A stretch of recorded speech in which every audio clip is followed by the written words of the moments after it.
The Project Gutenberg eBook of History of the United States of America, Volume 5, of 9. This ebook is for the use of anyone anywhere in the United States and most other parts of the world at no cost and with almost no restrictions whatsoever. You may copy it, give it away or reuse it under the terms of the Project Gutenberg license included with this ebook or online at www.gutenberg.org. If you are not located in the United States, you will have to check the laws of the country where you are located before using this ebook. Title: History of the United States of America, Volume 5, of 9, during the first administration of James Madison. Author: Henry Adams. Release date: January 9, 2024. Ebook number 72668. Language: English. Original publication: New York, Charles Scribner's Sons, 1889. Credits: Richard Hulse, Karen Spence, and the online distributed proofreading team at https://www.pgdp.net. This file was produced from images generously made available by the Internet Archive/American Libraries.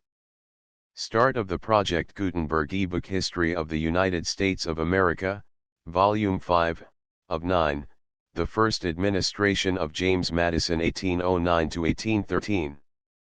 History of the United States. By Henry Adams. Volumes I and II. The First Administration of Jefferson, 1801 to 1805. Volumes 3 and 4. The Second Administration of Jefferson, 1805 to 1809. Volumes V and 6. The First Administration of Madison, 1809 to 1813. Volumes 7, 8, and 9. The Second Administration of Madison, 1813 to 1817. With an index to the entire work. In press. History of the United States of America during the First Administration of James Madison by Henry Adams. Volume V. New York: Charles Scribner's Sons, 1890. Copyright, 1890 by Charles Scribner's Sons. University Press, John Wilson & Son, Cambridge. Contents of Vol. V. Chapter Page I. Subsidence of Faction 1-2. Alienation from France 22-3. Canning's Concessions 42-4. Erskine's Arrangement 66v. Disavowal of Erskine 87-6. Francis James Jackson 109-7. Napoleon's Triumph 133-8. Executive Weakness 154-9. Legislative Impotence 176x. Incapacity of Government 199-11. The Decree of Rambouillet 220-12. Cador's Letter of August 5, 241-13. The Marquis Wellesley 262-14. Government by Proclamation 289-15. The Floridas and the Bank 316-16. Contract with France 338-17. Dismissal of Robert Smith 359-18. Napoleon's Delays 380-19. Russia and Sweden 404. History of the United States. Chapter I. The National Intelligencer, which called public attention only to such points of interest as the government wished to accent, noticed that President Madison was dressed in a full suit of cloth of American manufacture when he appeared at noon, March 4, 1809, under escort of the troops of cavalry of the city and Georgetown, amid a crowd of 10,000 people, to take the oath of office at the Capitol. The suit of American clothes told more of Madison's tendencies than was to be learned from the language of the inaugural address, which he delivered in a tone of voice so low as not to be heard by the large audience gathered in the new and imposing Representatives Hall 1. Indeed, the address suggested a doubt whether the new president wished to be understood. The conventionality of his thought nowhere betrayed itself more plainly than in the speech on the greatest occasion of Madison's life, when he was required to explain the means by which he should retrieve the failures of Jefferson. "It is a precious reflection," said Madison to his anxious audience, "that the transition from this prosperous condition of our country to the scene which has for some time been distressing us, is not chargeable on any unwarrantable views, nor as I trust on any voluntary errors, in the public councils. Indulging no passions which trespass on the rights or the repose of other nations, it has been the true glory of the United States to cultivate peace by observing justice, and to entitle themselves to the respect of the nations at war by fulfilling their neutral obligations with the most scrupulous impartiality. If there be candor in the world, the truth of these assertions will not be questioned, posterity at least will do justice to them." Since none of Madison's enemies, either abroad or at home, intended to show him candor, his only hope was in posterity, yet the judgment of posterity depended chiefly on the course which the new president might take to remedy the misfortunes of his predecessor. The nation expected from him some impulse toward the end he had in mind. Foreign nations were also waiting to learn whether they should have to reckon with a new force in politics, but Madison seemed to show his contentment with the policy hitherto pursued, rather than his wish to change it. "This unexceptionable course," he continued, "could not avail against the injustice and violence of the belligerent powers. In their rage against each other, or impelled by more direct motives, principles of retaliation have been introduced equally contrary to universal reason and acknowledged law. How long their arbitrary edicts will be continued, in spite of the demonstrations that not even a pretext for them has been given by the United States, and of the fair and liberal attempt to induce a revocation of them, cannot be anticipated. Assuring myself that under every vicissitude the determined spirit and united counsels of the nation will be safeguards to its honor and essential interests, I repair to the post assigned me, with no other discouragement than what springs from my own inadequacy to its high duties." Neither the actual world nor posterity could find much in these expressions on which to approve or condemn the policy of Madison, for no policy could be deduced from them. The same iteration of commonplaces marked the list of general principles which filled the next paragraph of the address. Balancing every suggestion of energy by a corresponding limitation of scope, Madison showed only a wish to remain within the limits defined by his predecessor. To cherish peace and friendly intercourse with all nations having corresponding dispositions seemed to imply possible recourse to war with other nations, but to prefer in all cases amicable discussion and reasonable accommodation of differences to a decision of them by an appeal to arms seemed to exclude the use of force. To promote by authorized means improvements friendly to agriculture, to manufactures, and to external as well as internal commerce was a phrase so cautiously framed that no one could attack it. To support the Constitution, which is the cement of the Union, as well in its limitations as in its authorities, seemed a duty so guarded as to need no further antithesis, yet Madison did not omit the usual obligation to respect the rights and authorities reserved to the states and to the people, as equally incorporated with, and essential to, the success of the general system. No one could object to the phrases with which the address defined executive duties, but no one could point out a syllable implying that Madison would bend his energies with sterner purpose to maintain the nation's rights. At the close of the speech Chief Justice Marshall administered the oath, the new president then passed the militia in review, and in the evening Madison and Jefferson attended an inauguration ball, where the crowd was excessive, the heat oppressive, and the entertainment bad. With this complaint, so familiar on the occasion, the day ended, and President Madison's troubles began. About March 1, Wilson Carey Nicholas had called on the president-elect to warn him that he must look for serious opposition to the expected appointment of Gallatin as Secretary of State. Nicholas had the best reason to know that Giles, Samuel Smith, and Leib were bent on defeating Gallatin. I believed from what I heard he would be rejected, wrote Nicholas 2 years afterward, and that at all events, if he was not, his confirmation would be by a bare majority. During my public service but one event had ever occurred that gave me as much uneasiness, I mean the degradation of the country at that very moment by the abandonment of the embargo. The two events were in fact somewhat alike in character.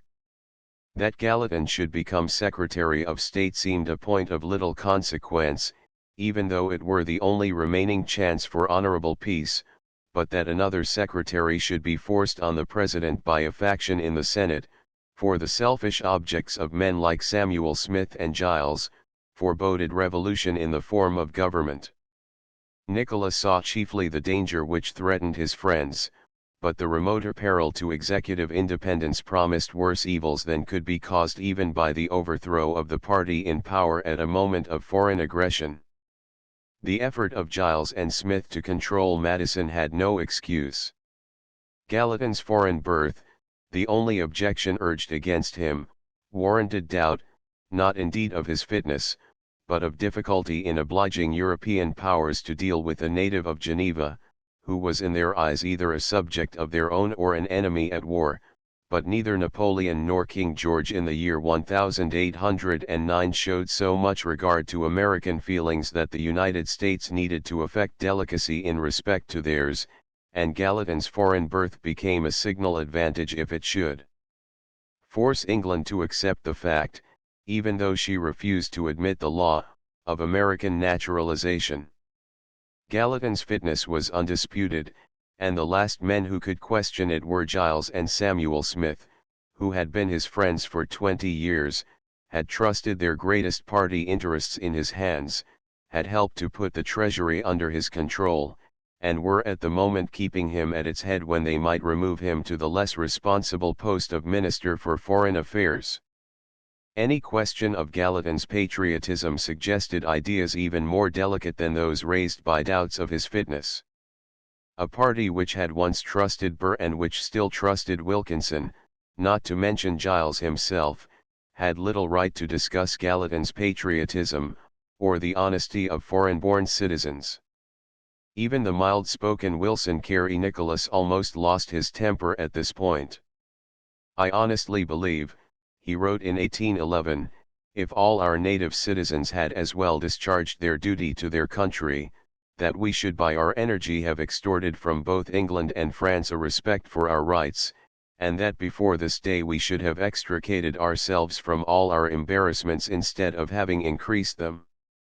The men who doubted Gallatin's patriotism were for the most part themselves habitually factious, or actually dallying with ideas of treason. Had any competent Native American been pressed for the Department of State, the Senate might still have had some pretext for excluding Gallatin, but no such candidate could be suggested. Giles was alone in thinking himself the proper secretary, Samuel Smith probably stood in the same position, Monroe still sulked in opposition and discredit, Armstrong, never quite trusted, was in Paris, William Pinckney and J.Q. Adams were converts too recent for such lofty promotion, G.W. Campbell and W.H. Crawford had neither experience nor natural fitness for the post. The appointment of Gallatin not only seemed to be, but actually was, necessary to Madison's administration. No argument affected the resistance of Giles and Samuel Smith, and during the early days of March Madison could see no means of avoiding a party schism. From that evil, at such a stage, he shrank. While the subject still stood unsettled, some unknown person suggested a new idea. If Robert Smith could be put in the Treasury, his brother Samuel would vote to confirm Gallatin as Secretary of State. The character of such a transaction needed no epithet, but Madison went to Robert Smith and offered him the Treasury, for he knew Smith to be incompetent, but he thought that with Gallatin's aid even an incompetent person might manage the finances, and perhaps his astuteness went so far as to foresee what was to happen, that he should deal with the Smiths on some better occasion in a more summary manner.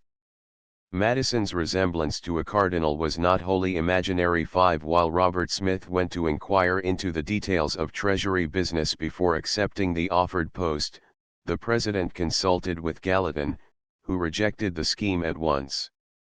He could not, he said, undertake the charge of both departments. The president would do better to appoint Robert Smith Secretary of State, and leave the Treasury as it was. Madison seized this outlet of escape. He returned to Robert Smith with the offer of the State Department, which Smith accepted. In making this arrangement, Madison knew that he must himself supply Smith's deficiencies, but stronger wills than that of Madison had yielded to party discontent, and he gained much if he gained only time. The true victim of the bargain was Gallatin, who might wisely have chosen the moment for retiring from the cabinet, but after declining an arrangement in his favor, he could not fairly desert the president, who had offered to sacrifice much for him, and he was too proud to avow a personal slight as the motive of his public action. Weakened already by the unexpected decline of his influence in the Senate, his usefulness was sure to be still further lessened by the charge of clinging to office, but after weighing the arguments for retirement he decided to remain 6, although he could not, even if he would, forget that the quarrel which had been forced upon him must be met as vigorously as it was made. The War and Navy departments remained to be filled. Dearborn, who had continued in the War Department chiefly to oblige President Jefferson, retired in the month of February to become Collector of the Port of Boston. As his successor, Madison selected William Eustis, of Boston, who had served in Congress during Jefferson's first administration. Eustis was about 56 years old. In the Revolutionary War he had filled the post of hospital surgeon, and since the peace he had practiced his profession in Boston. Little could be said of the appointment, except that no other candidate was suggested who seemed better qualified for the place. 7. To succeed Robert Smith at the Navy Department, Madison selected Paul Hamilton, of South Carolina. Nothing was known of Hamilton, except that he had been governor of his state some 10 years before. No one seemed aware why he had attracted the president's attention, or what qualities fitted him for the charge of naval affairs, but he appeared in due time at Washington, a South Carolinian gentleman, little known in society or even to his colleagues in the government, and little felt as an active force in the struggle of parties and opinions. From the outset Madison's cabinet was the least satisfactory that any president had known. More than once the Federalist cabinets had been convulsed by disagreements, but the administration of Madison had hardly strength to support two sides of a dispute. Gallatin alone gave it character, but was himself in a sort of disgrace.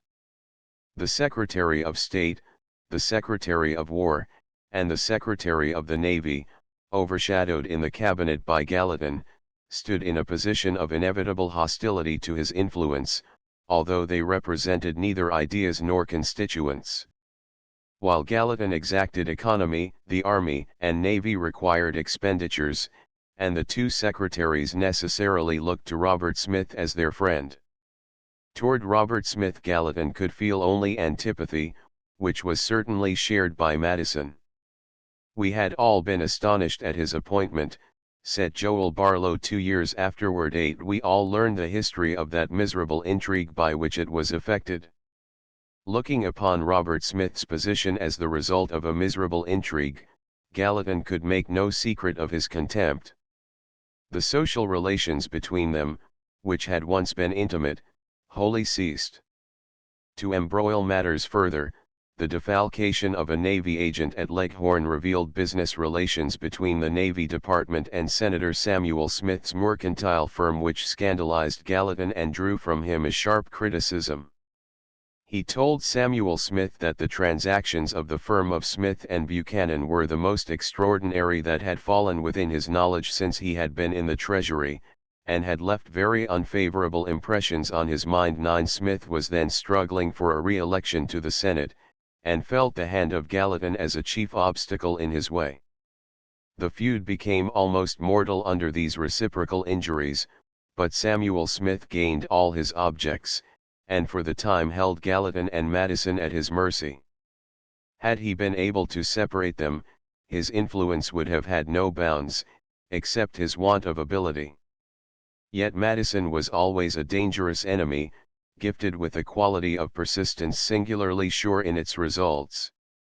An example of this persistence occurred at the moment of yielding to the Smiths' intrigues, when, perhaps partly in the hope of profiting by his sacrifice, he approached the Senate once more on the subject of the mission to Russia. February 27, the nomination of William Short to St. Petersburg had been unanimously rejected. March 6, with the nominations of Robert Smith and William Eustis to the cabinet, Madison sent the names of J.Q. Adams as minister at St. Petersburg, and of Thomas Sumter as minister to Brazil. He asked the Senate to establish 2 new missions at once. March 7 the Senate confirmed all the other nominations, but by a vote of 17 to 15, adhered to the opinion that a mission to Russia was inexpedient. Both Giles and Samuel Smith supported the government, but the 2 senators from Pennsylvania, the 2 from Kentucky, together with Anderson of Tennessee and William H. Crawford, persisted in aiding the Federalists to defeat the president's wish. Yet the majority was so small as to prove that Madison would carry his point in the end. Senators who rejected the services of Gallatin and John Quincy Adams in order to employ those of Robert Smith, Dr. Eustis, and Governor Hamilton could not but suffer discredit. Faction which had no capacity of its own, and which showed only dislike of ability in others, could never rule a government in times of danger or distress. After thus embarrassing the President in organizing his service, the Senate rose, leaving Madison in peace until May 22, when the 11th Congress was to meet in special session. The outlook was more discouraging than at the beginning of any previous administration. President Jefferson had strained his authority to breaking, and the sudden reaction threw society as well as government into disorder. The factiousness at Washington reflected only in a mild form the worse factiousness elsewhere. The legislature of Massachusetts, having issued its address to the people, adjourned, and a few days afterward the people, by an election which called out more than 90,000 votes, dismissed their Republican governor, and by a majority of 2,000 or 3,000 chose Christopher Gore in his place. The new legislature was more decidedly Federalist than the old one. New Hampshire effected the same revolution. Rhode Island followed. In New York the Federalists carried the legislature, as they did also in Maryland. Even in Pennsylvania, although nothing shook the fixed political character of the state, the epidemic of faction broke out.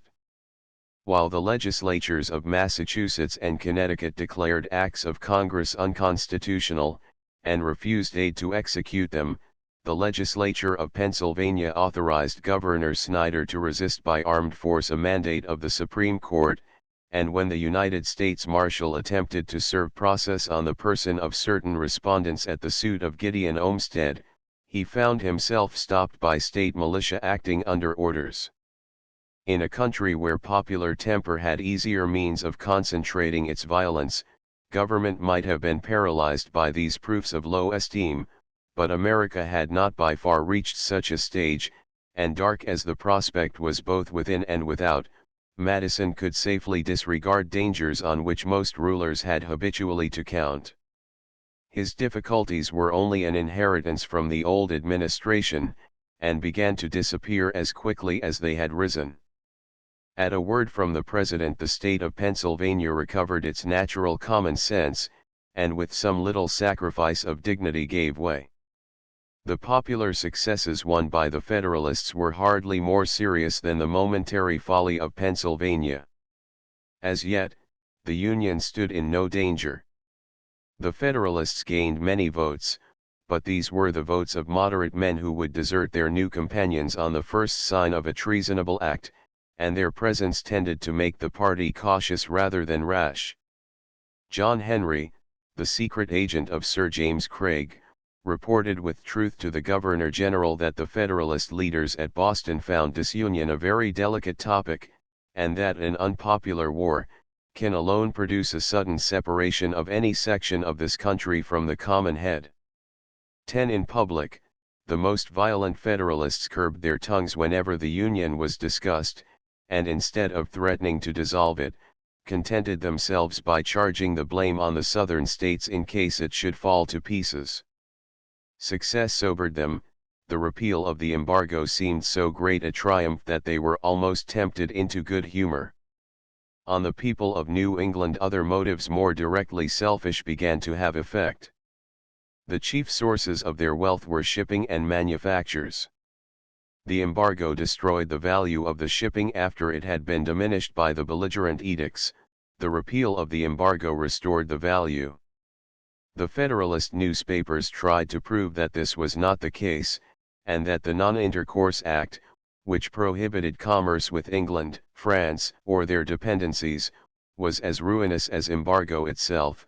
But the shipping soon showed that Gothenburg, Riga, Lisbon, and the Spanish ports in America were markets almost as convenient as London or Havre for the sale of American produce. The Yankee shipowner received freights to Europe by circuitous routes, on the accumulations of 2 years in grain, cotton, tobacco, and timber, of the whole United States, besides the freights of an extended coast trade. Massachusetts owned more than a third of the American registered tonnage, and the returns for 1809 and 1810 proved that her profits were great. The registered tonnage of Massachusetts employed in foreign trade was 213,000 tons in 1800, and rose to 310,000 tons in 1807 before the embargo. In 1809 it rose again to 324,000. In 1810 it made another leap to 352,000 tons. The coasting trade employed in 1807 about 90,000 tons of Massachusetts shipping, which was much increased by the embargo, and again reduced by its repeal, but in 1809 and 1810 this enrolled shipping still stood far above the prosperous level of 1,807, and averaged 110,000 tons for the 2 years. 11. Such rapid and general improvement in shipping proved that New England had better employment than political factiousness to occupy the thoughts of her citizens, but large as the profits on freights might be, they hardly equaled the profits on manufactures. In truth, the manufactories of New England were created by the embargo, which obliged the whole nation to consume their products or to go without. The first American cotton mills, begun as early as 1787, met with so little success that when the embargo was imposed in 1807, only 15 mills with about 8,000 spindles were in operation, producing some 300,000 pounds of yarn a year. These 8,000 spindles, representing a capital of $500,000, were chiefly in or near Rhode Island. The Embargo and Non-Importation Acts went into effect in the last days of 1807. Within less than 2 years the number of spindles was increased, or arrangements were made for increasing it, from 8,000 to 80,000. Nearly $4 million of capital were invested in mills, and 4,000 persons were in their employ, or expected soon to be employed in them. The cotton cost about 20 cents a pound, the yarn sold on an average at about $1.12 a pound. Besides these mills, which were worked mostly by water but partly by horsepower, the domestic manufacture of cotton and linen supplied a much larger part of the market. 2/3 of the clothing and house linen used in the United States outside of the cities was made in farmhouses, and nearly every farmer in New England sold some portion of the stock woven every year by the women of his household. Much of this coarse but strong flaxen material, sold at about 15 or 20 cents a yard by the spinner, was sent to the southern states. 13 While the cotton and linen industries of the North became profitable, the manufactures of wool lagged little behind. William Whitmore, who owned the patent for a machine which manufactured wool and cotton cards, reported from Cambridge in Massachusetts, November 24, 1809, that only the want of card wire prevented him from using all his machines to the full extent of their power. 14 Since the obstructions to our foreign trade, the manufactures of our country have increased astonishingly, he wrote. The demand for wool and cotton cards the present season has been twice as great as it has been any year preceding. Scarcity of good wool checked the growth of this industry, and the demand soon roused a mania among farmers for improving the breed of sheep. Between 100 and 300% of profit attended all these industries, and little or no capital was required. All the northern and eastern states shared in the advantages of this production, for which Virginia with the western and southern states paid, but in the whole Union New England fared best. Already the development of small industries had taken place, which, by making a varied aggregate, became the foundation and the security of Yankee wealth. Massachusetts taxed her neighbors on many small articles of daily use. She employed in the single manufacture of hats 4,000 persons more than were yet engaged in the cotton mills. More than 1.5 million of hats were annually made, and 3/4 of these were sold beyond the state. Between $3 and $4 million a year flowed into Massachusetts in exchange for hats alone. 15 At Lynn, in Massachusetts, were made 100,000 pairs of women's shoes every year. The town of Roxbury made 800,000 pounds of soap. Massachusetts supplied the country with cut iron nails to the value of $1,200,000 a year. Connecticut supplied the whole country with tinware. New industries sprang up rapidly on a soil and in a climate where the struggle of life was more severe than elsewhere in the Union, and where already capital existed in quantities that made production easy. One industry stimulated another. Women had much to do with the work, and their quickness and patience of details added largely to the income of New England at the cost of less active communities. Their hands wove most of the cotton and woolen cloth sent in large quantities to the west and south, but they were inventors as well as workmen. In 1801, when English straw bonnets were in fashion, a girl of Wrentham, not far from Boston, found that she could make for herself a straw hat as good as the imported one. In a few months every girl in the county of Norfolk made her own straw bonnet, and soon the South and West paid $200,000 a year to the county of Norfolk for straw hats and bonnets. 16 At no time could such industries have been established without the stimulus of a handsome profit, but when Virginia compelled Massachusetts and the northern states to accept a monopoly of the American market, the Yankee manufacturer must have expected to get, and actually got, great profits. For his cottons and woolens, his hats, shoes, soap, and nails. As though this were not more than enough, Virginia gave the northern ship owners the whole freight on southern produce, 2/3 of which in one form or another went into the hands of New England shipbuilders, shippers, and merchants.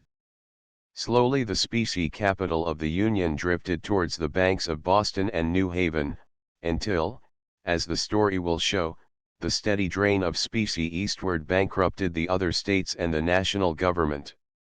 Never, before or since, was the country so racked to create and support monopolies as in 1808, 1809, and 1810, under Southern rule, and under the system of the President who began his career by declaring that if he could prevent the government from wasting the labors of the people under the pretense of protecting them, they must become happy. 17 The Navy and Army of the United States were employed, and were paid millions of dollars, during these years in order to shut out foreign competition, and compel New England at the cannon's mouth to accept these enormous bribes.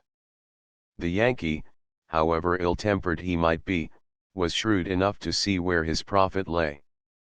The Federalist leaders and newspapers grumbled without intermission that their lifeblood was drained to support a Negro slave aristocracy, baser than its own slaves, as their phrase went, but they took the profits thrust upon them, and what they could not clutch was taken by New York and Pennsylvania, while Virginia slowly sank into ruin. Virginia paid the price to gratify her passion for political power, and at the time, she paid it knowingly and willingly. John Randolph protested almost alone. American manufacturers owed more to Jefferson and Virginians, who disliked them, than to Northern statesmen, who merely encouraged them after they were established. These movements and tendencies were rather felt than understood amid the uproar of personal and local interests, but the repeal of the embargo had the effect intended by the Virginians. It paralyzed Pickering and the party of forcible resistance. New England quickly turned from revolutionary thoughts while she engaged in money-making, and as though the tide of fortune had at last set in Madison's favor, a stroke of his diplomacy raised the tottering administration to a sudden height of popularity such as Jefferson himself had never reached. Chapter 2. When Napoleon, August 3, 1808, heard at Bordeaux that the Spaniards had captured Dupont's army at Belen and Rosalie's ships at Cadiz, and had thrown 80,000 French troops back upon the Pyrenees, his anger was great, but his perplexity was much greater. In a character so interesting as that of Napoleon, the moments of perplexity were best worth study, and in his career no single moment occurred when he had more reason to call upon his genius for a resource than when he faced at Bordeaux the failure of his greatest scheme. From St. Petersburg to Gibraltar every shopkeeper knew that England had escaped, and all believed that no combination either of force or fraud could again be made with reasonable hope of driving her commerce from its channels. On this belief every merchant, as well as every government in the world, was actually shaping calculations. Napoleon also must shape his calculations on theirs, since he had failed to force theirs into the path of his own. The escape of England made useless the machinery he had created for her ruin. Spain, Russia, and Austria had little value for his immediate object, except as their control was necessary for the subjection of England, and the military occupation of Spain beyond the Ebro became worse than a blunder from the moment when Cadiz and Lisbon, Cuba and Mexico, Brazil and Peru threw themselves into England's arms. More than once this history has shown that Napoleon never hesitated to throw aside a plan which had miscarried. If he did not in the autumn of 1808 throw aside his Spanish schemes, the reason could only be that he saw no other resource, and that in his belief his power would suffer too much from the shock of admitting failure. He showed unusual signs of vacillation, and of a desire to escape the position into which his miscalculations had led him.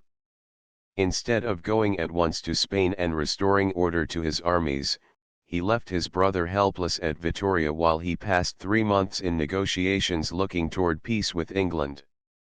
In September he went to Germany, where he met the Tsar of Russia at Erfurt, and induced Alexander, or consented to his inducement, to join in an autograph letter to the King of England, marked by the usual Napoleonic character, and offering the principle of uti possidetis as the preliminary to a general peace.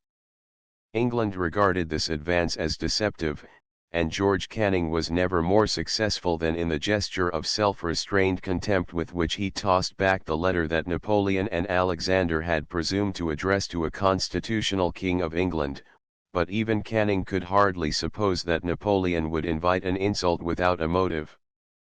From whatever side Napoleon approached the situation he could invent no line of conduct which did not imply the triumph of England.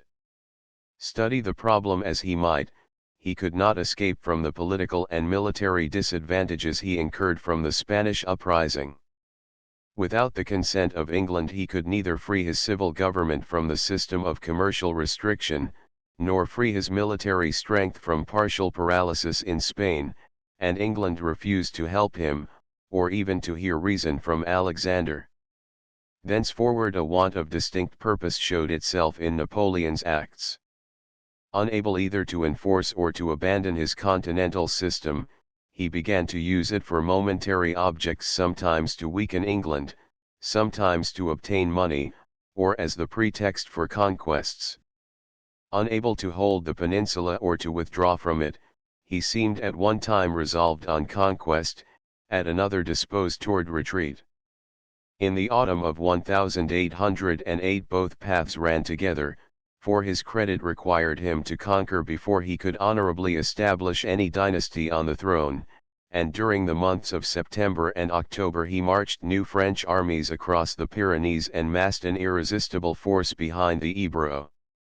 A year before, he had thought 100,000 men enough to occupy all Spain and Portugal, but in October, 1808, he held not less than 250,000 men beyond the Pyrenees, ready to move at the moment of his arrival.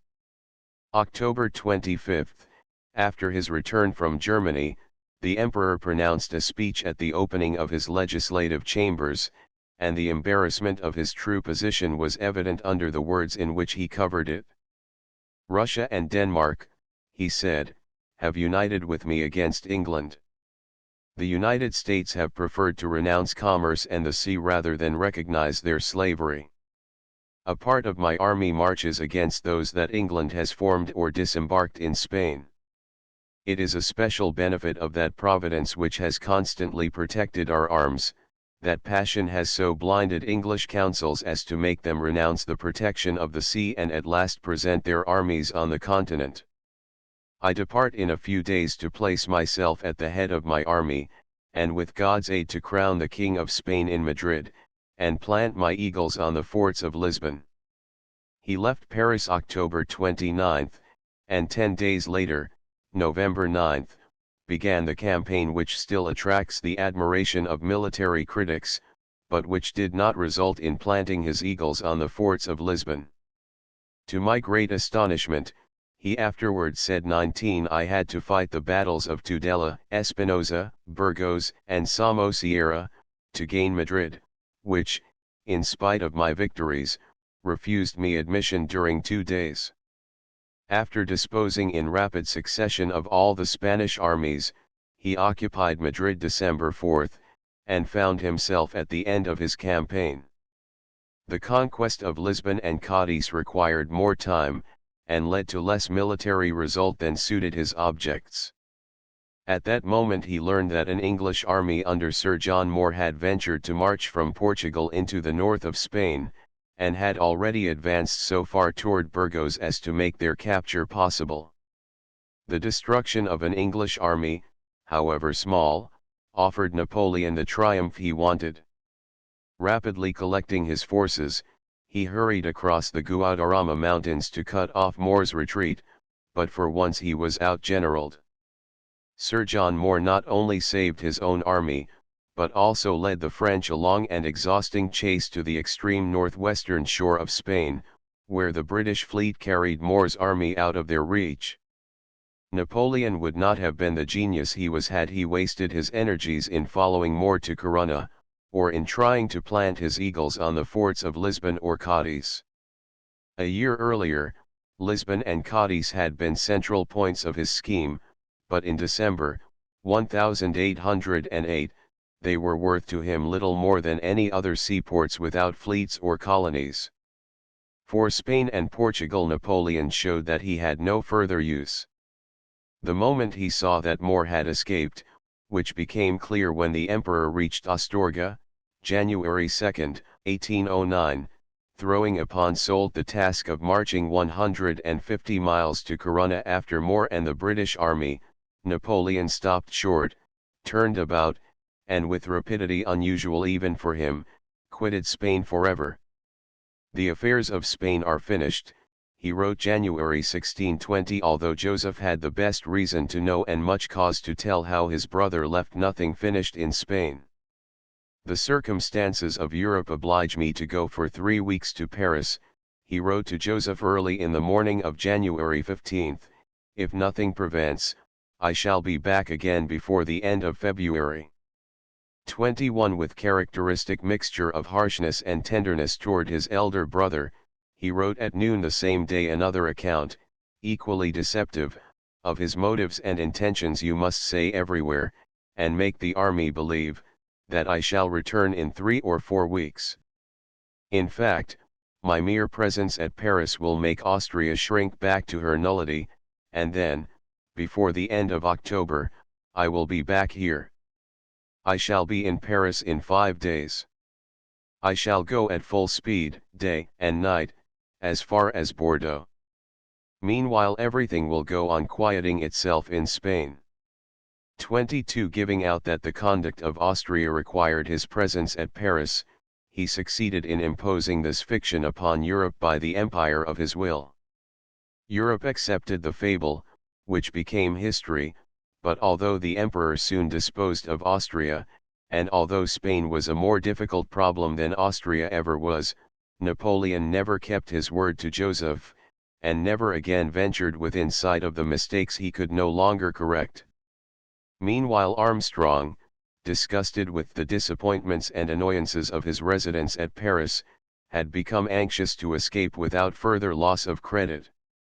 His letters to Madison, published by Congress, returned to terrify his French acquaintance, and to close his sources of information. He could see no hope of further usefulness. As early as October 25, 1808, when the emperor was addressing his legislative chambers before setting out for Spain, Armstrong wrote to Madison that no good could come from keeping an American minister at Paris. 23 Yet in the enforced idleness of the month when Napoleon was in Spain, Armstrong found one ally whose aid was well worth seeking. After the Tsar Alexander accepted, at Tilsit, the ascendancy of Napoleon, he appointed as his Minister of Foreign Relations the Count Nicholas Romanzoff. The Tsar was still a young man in his 31st year, while Romanzoff, 54 years old, had the full powers of maturity. Together they shaped a Russian policy, in the traditional direction of Russian interests, founded upon jealousy of British maritime tyranny. Lord Howick's and Spencer Perceval's orders in council served to sharpen Russian as well as American antipathies, and brought the two distant nations into a sympathy which was certainly not deep, but which England had reason to fear.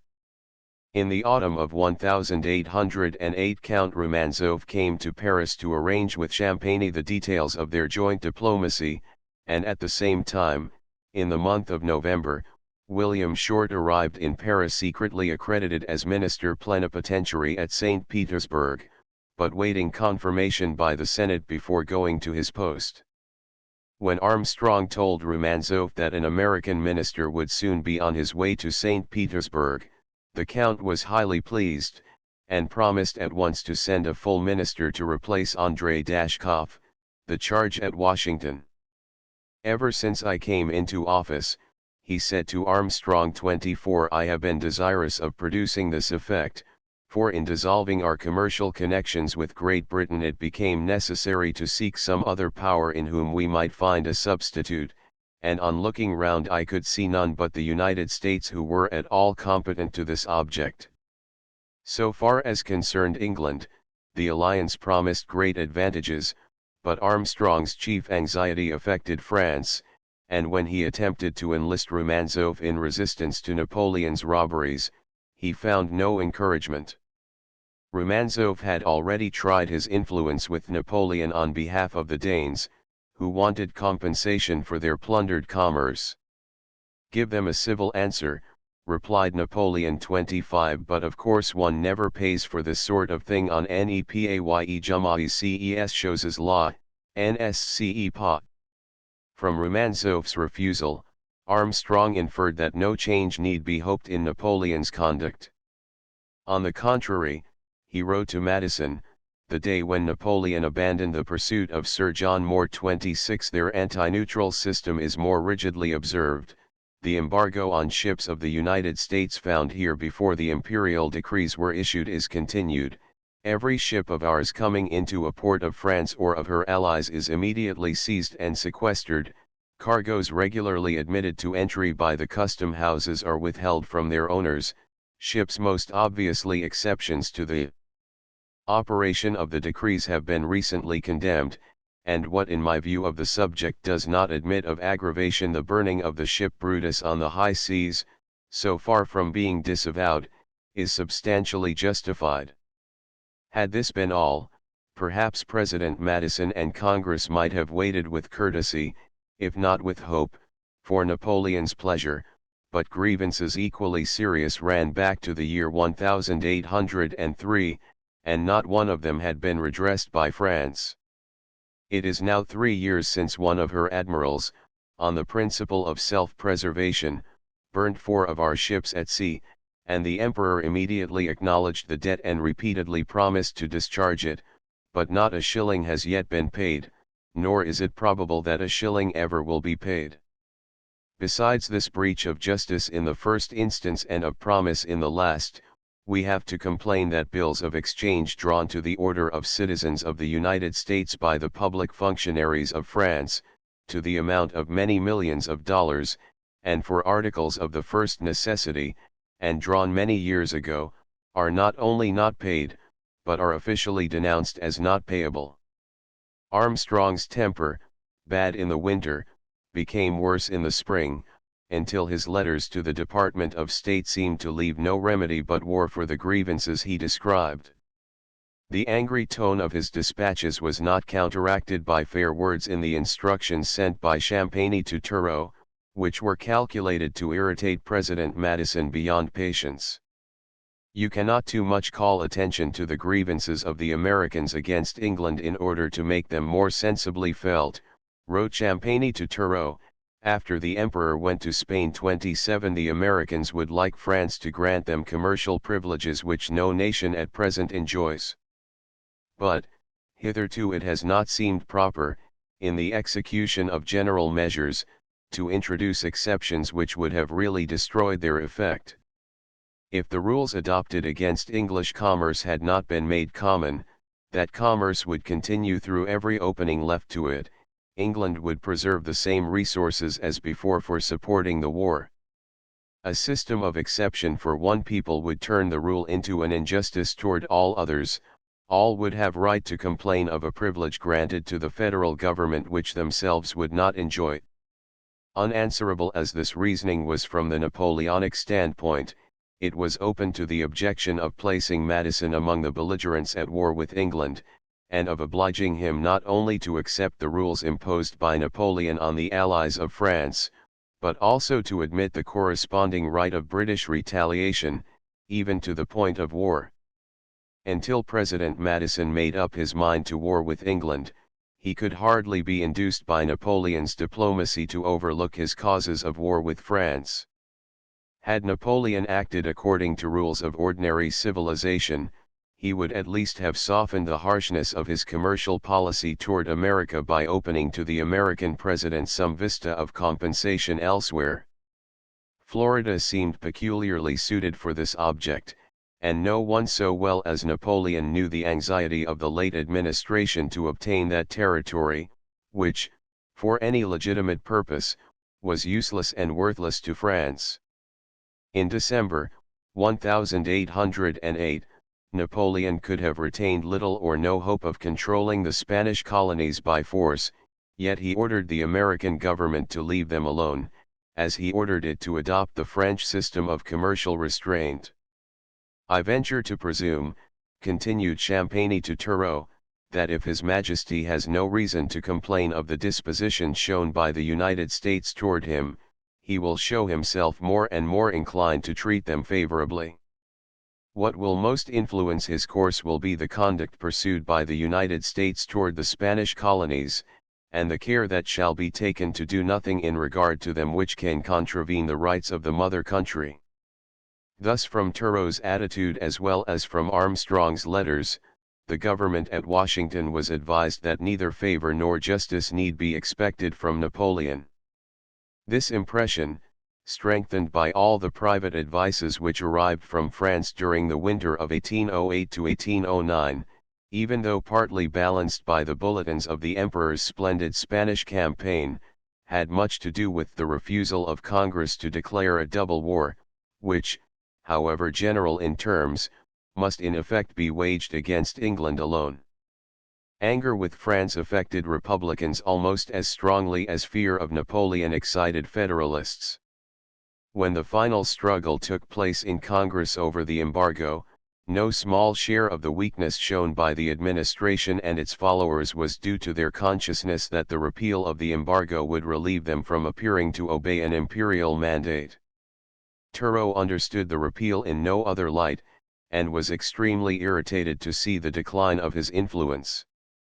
Men who had given him pledge upon pledge that the embargo should be withdrawn only when war against England should be declared, could plead no better excuse for failing to keep their promise than that Napoleon had forfeited his claim to their support.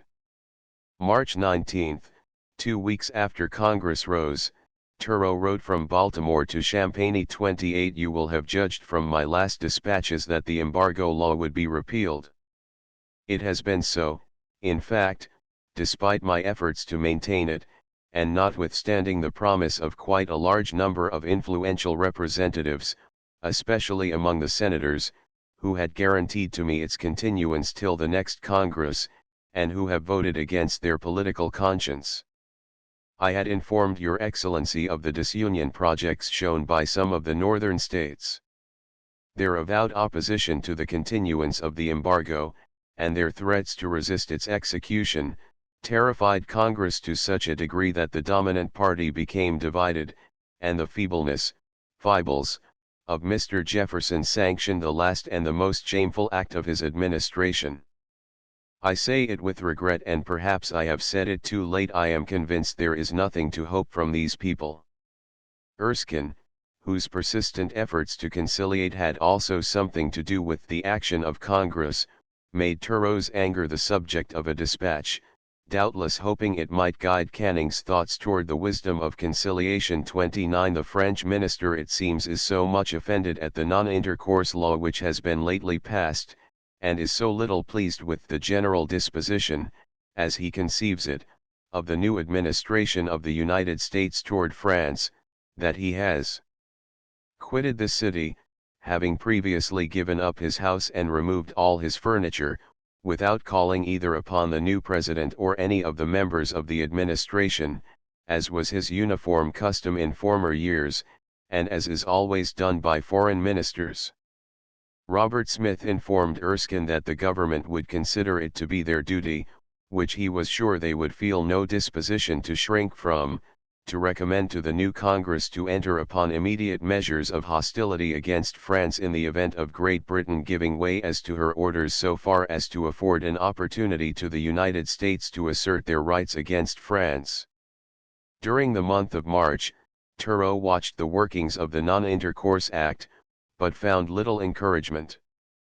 Generally the ventures have not been so numerous as was to be expected from the well-known avidity of American merchants, and the privations they have suffered from the embargo.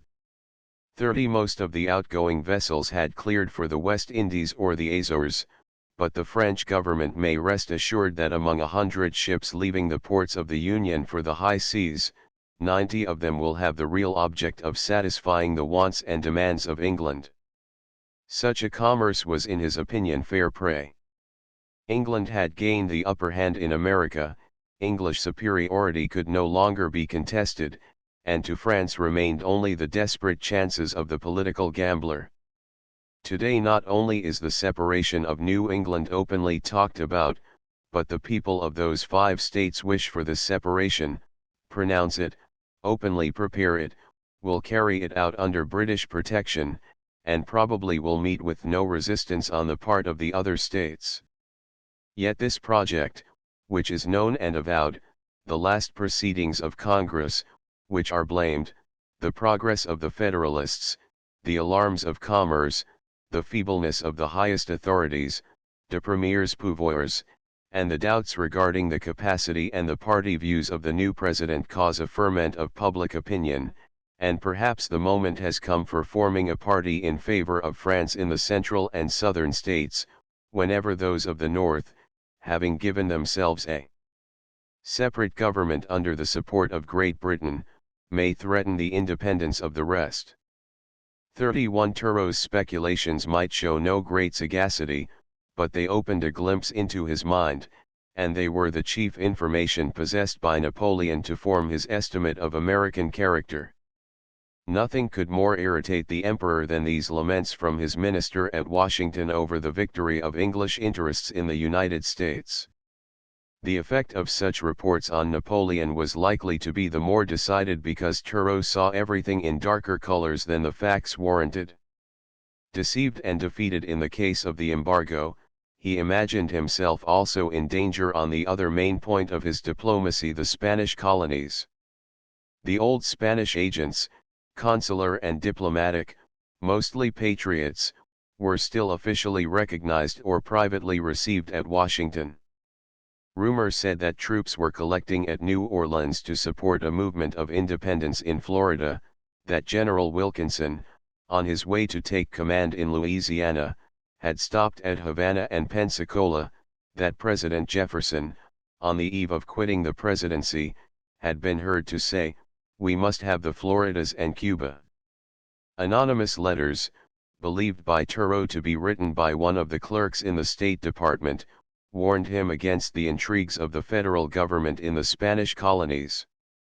So much was he troubled by these alarms, that April 15 he addressed an unofficial note on the subject to Robert Smith 32, the President, having no wish to quarrel with the French minister, and probably aware of his irritation, asked Gallatin, on his way northwards, to call on Turgot at Baltimore and make to him such soothing explanations as the case seemed to require. The interview took place during the last week of April, and Turgot's report threw another ray of light into the recesses of Jefferson's counsels. 33 I am specially charged, said Gallatin, to assure you that whatever proceedings of General Wilkinson may seem to warrant your suspicions must not be attributed to the executive, but solely to the vanity, the indiscretion, and the ordinary inconsistencies of that general, whom you know perhaps as well as we. We are and we wish to be strangers to all that passes in the Floridas, in Mexico, and also in Cuba. You would be mistaken if you supposed that Mr. Madison wishes the possession of the Floridas.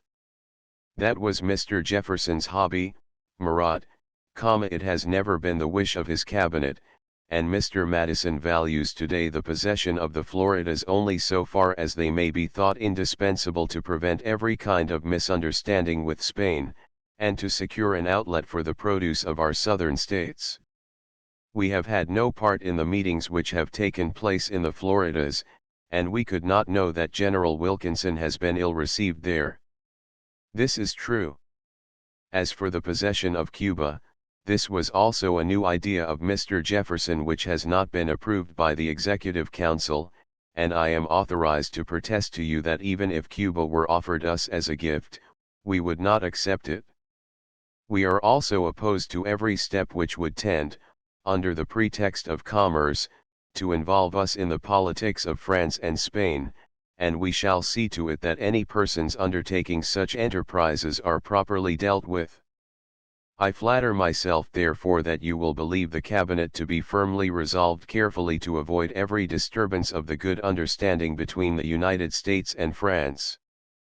Gallatin was a persistent enemy of the Florida intrigue, and doubtless believed that Madison held opinions like his own, but Madison's opinions on this subject, as on some others, were elusive, perhaps no clearer to himself than to readers of his writings, and Gallatin had yet to learn that the instinct which coveted Florida could not be controlled by a decision of the cabinet. Yet he said only what he seemed authorized to say, and his reference to the Murat of President Jefferson was significant. For the moment the weakness seemed cured. Gallatin gave Turgot to understand that President Madison would not intrigue in Florida or Cuba, and to that extent he was doubtless expressly authorized by the President. Perhaps only on his own authority he went a step further, by hinting that Napoleon need no longer dangle Florida before Madison's eyes. A rupture with France seemed certain. Turgot expected it and hoped only to delay it. In his eyes the emperor had suffered an indignity that could not be overlooked, although he asked that retaliation should be delayed till autumn. However dissatisfied the French government may be by the last measures adopted by Congress, I believe it would be well to await the result of the next session 2 months hence before taking a severer course against the Americans. This opinion, which I express only with doubt, is yet warranted by advices which I have received within a few days, and which have been given me by men who know the executive intentions, and who at least till now have not deceived me. Turreau believed that when the Emperor learned what the late Congress had done, he would strike the United States with the thunderbolt of his power. Doubtless the same impression was general.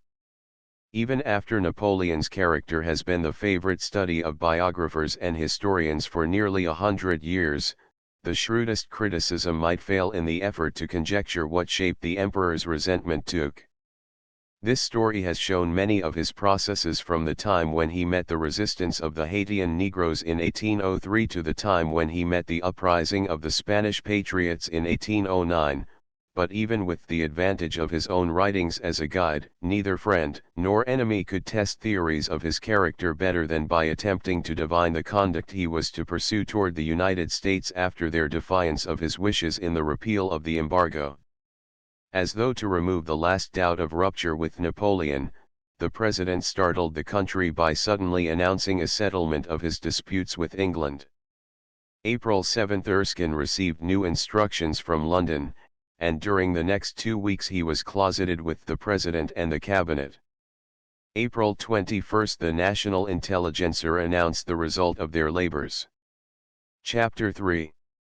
In Canning's note to Pinckney of September 23, 1808, the same paper which expressed His Majesty's regret for the embargo as a measure of inconvenient restriction upon the American people, a paragraph easily overlooked had been inserted to provide for future chances of fortune. It is not improbable, indeed, that some alterations may be made in the orders of council as they are at present framed, alterations calculated, not to abate their spirit or impair their principle, but to adapt them more exactly to the different state of things which has fortunately grown up in Europe, and to combine all practicable relief to neutrals with a more severe pressure upon the enemy. But of alterations to be made with this view only, it would be uncandid to take any advantage in the present discussion. However, it might be hoped that in their practical effect they might prove beneficial to America, provided the operation of the embargo were not to prevent her from reaping that benefit. This intended change in the orders depended on the political change which converted Spain from an enemy into an ally. Spencer Perceval did not care to press the cause of British commerce so far as to tax American wheat and salt fish on their way to Spain and Portugal, where he must himself provide money to pay for them after they were bought by the army commissaries. Accordingly, in December 1808, a new order in council appeared, doing away with the export duties lately imposed by Parliament on foreign articles passing through England. Thenceforward American wheat might be shipped at Liverpool for the Spanish peninsula without paying 10 shillings a quarter to the British Treasury. 34 If only the embargo did not prevent American wheat from entering Liverpool at all. In a short note, dated December 24, Canning enclosed to Pinckney a copy of the new order, and while taking care to explain that this measure conceded nothing in principle, he offered it as a step toward removing the most offensive, if not the most oppressive, restraint imposed on American commerce by the orders of 1807. As I have more than once understood from you that the part of the orders in council which this order goes to mitigate is that which was felt most sorely by the United States, I have great pleasure in being authorized to communicate it to you. Pinckney was in no humor to bear more of what he considered Canning's bad taste, and he could have but one opinion of the measure which Canning announced. This order is a shadow, he wrote to Madison 35, and if meant to conciliate us, ridiculous. His reply to Canning verged for the first time on abruptness, as though the moment were near when he meant to speak another language. It is perfectly true, began Pinckney's acknowledgment of December 28, 1808 36 as the concluding paragraph of your letter supposes me to believe, that the United States have viewed with great sensibility the pretension of this government, which, as a pretension, the present order reasserts without much if at all modifying its practical effect, to levy imposts upon their commerce, outward and inward, which the orders in council of the last year were to constrain to pass through British ports. But it is equally true that my government has constantly protested against the entire system with which that pretension was connected, and has in consequence required the repeal, not the modification, of the British orders in council. This reception roused the temper of Canning, who could not understand, if Pinckney honestly wished harmony, why he should repel what might be taken as a kindness, yet the same reasons which induced him to make the advance impelled him to bear with the American minister's roughness. The moment was ill adapted for more quarrels. Napoleon had occupied Madrid 3 weeks before, and was driving Sir John Moore's army in headlong flight back to England. The dreams of midsummer had vanished, the overthrow of France was no nearer than before the Spanish uprising. The United States were seriously discussing war, and however loudly a few interested Englishmen might at times talk, the people of England never wanted war with the United States. Canning found himself obliged to suppress his irritation, and so far from checking the spirit of concession to America, was drawn into new and more decided advances. Spencer Perceval felt the same impulse, and of his own accord proposed other steps to his colleague, after Pinckney's letter of December 28 had been read and considered by the cabinet. With the impression of that letter fresh in the minds of both, Canning wrote to Perceval on the last day of the year 37: "We have given quite proof enough of our determination to maintain our principle to enable us to relax, if in other respects advisable, without danger of being suspected of giving way." The paragraph in my letter to Pinckney, of September 23, prepares the world for any relaxations that we may think fit to make, provided they are coupled with increased severity against France, and though this last consideration is something impaired by my last communication to Pinckney, yet the manner in which he has received that communication, with respect to which reception I partake of the fury which you describe as having been kindled in Hammond, leaves us quite at liberty to take any new steps without explanation, and exempts us from any hazard of seeing them too well received. The year 1809 began with this new spirit of accommodation in British councils. The causes which produced it were notorious. From the moment Europe closed her ports, in the autumn of 1807, articles commonly supplied from the continent rose to speculative prices, and after the American embargo the same effect followed with American produce. Flax, linseed, tallow, timber, Spanish wool, silk, hemp, American cotton doubled or trebled in price in the English markets during the years 1807 and 1808. 38 colonial produce declined in the same proportion. Quantities of sugar and coffee overfilled the warehouses of London, while the same articles could not be bought at Amsterdam and Antwerp at prices 3, 4, and 5 times those asked on the Royal Exchange.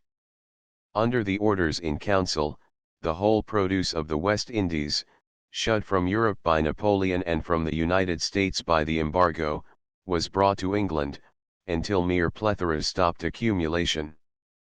Debarred from their natural outlets, English merchandise and manufactures were forced into every other market which seemed to offer a hope of sale or barter. When Portugal fell into Napoleon's hands, and the royal family took refuge in Brazil under British protection, English merchants glutted Brazil with their goods, until the beach at Rio Janeiro was covered with property, which perished for want of buyers and warehouses. The Spanish trade, thrown open soon afterward, resulted in similar losses. In the effort to relieve the plethora at home, England gorged the few small channels of commerce that remained in her control. These efforts coincided with a drain of specie on government account to support the Spanish patriots. The British armies sent to Spain required large sums in coin for their supplies, and the Spaniards required every kind of assistance. The process of paying money on every hand and receiving nothing but worthless produce could not long continue without turning the exchanges against London, yet a sudden call for specie threatened to shake the foundations of society. Never was credit so rotten. Speculation was rampant, and inflation accompanied it. None of the familiar signs of financial disaster were absent. Visionary joint stock enterprises flourished. Discounts at long date, or without regard to proper security, could be obtained with ease from the private banks and bankers who were competing for business, and although the Bank of England followed its usual course, neither contracting nor expanding its loans and issues, suddenly, at the close of 1808, gold coin rose at a leap from a nominal rate of 103 to the alarming premium of 113. The exchanges had turned, and the inevitable crash was near. The political outlook took the same somber tone as the finances. The failure of the Spaniards and the evacuation of Spain by the British Army after the loss of Sir John Moore at Corunna, January 16, destroyed confidence in all political hopes. Lord Castlereagh, as War Secretary, was most exposed to attack. Instead of defending him, Canning set the example of weakening his influence. Aware that the administration had not the capacity to hold its own, Canning undertook to reform it. As early as October 1808, he talked freely of Castlereagh's incompetence, and made no secret of his opinion that the Secretary for War must go out. 39 Whether his judgment of Castlereagh's abilities were right or wrong was a matter for English history to decide, but Americans might at least wonder that the Convention of Cintra and the campaign of Sir John Moore were not held to be achievements as respectable as the American diplomacy of Canning or the commercial experiments of Spencer. Perceval. Canning himself agreed that Perceval was little, if at all, superior to Castlereagh, and he saw hope for England chiefly in his own elevation to the post of the Duke of Portland. Although no one fully understood all that had been done by the Portland ministry, enough was known to render their fall certain, and Canning saw himself sinking with the rest. He made active efforts to secure his own safety and to rise above the misfortunes which threatened to overwhelm his colleagues. Among other annoyances, he felt the recoil of his American policy. The tone taken by Pinckney coincided with the warlike threats reported by Erskine, and with the language of Camel's report to the House of Representatives. Erskine's dispatch of November 26, in which Camel's report was enclosed, and his alarming dispatches of December 3 and 4 were received by Canning about the middle of January 40 at a time when the ministry was sustained only by royal favor. The language and the threats of these advices were such as Canning could not with dignity overlook or with safety resent, but he overlooked them. January 18, at a diplomatic dinner given by him on the Queen's birthday, he took Pinckney aside to tell him that the ministry were willing to consider the resolutions proposed in Camel's report as putting an end to the difficulties which prevented a satisfactory arrangement. 41 Pinckney, surprised by Canning's more than usual kindness and respect, suggested deferring the subject to a better occasion, and Canning readily acquiesced, appointing January 22 as the day for an interview. The next morning, January 19, Parliament met, and American affairs were instantly made the subject of attack on ministers.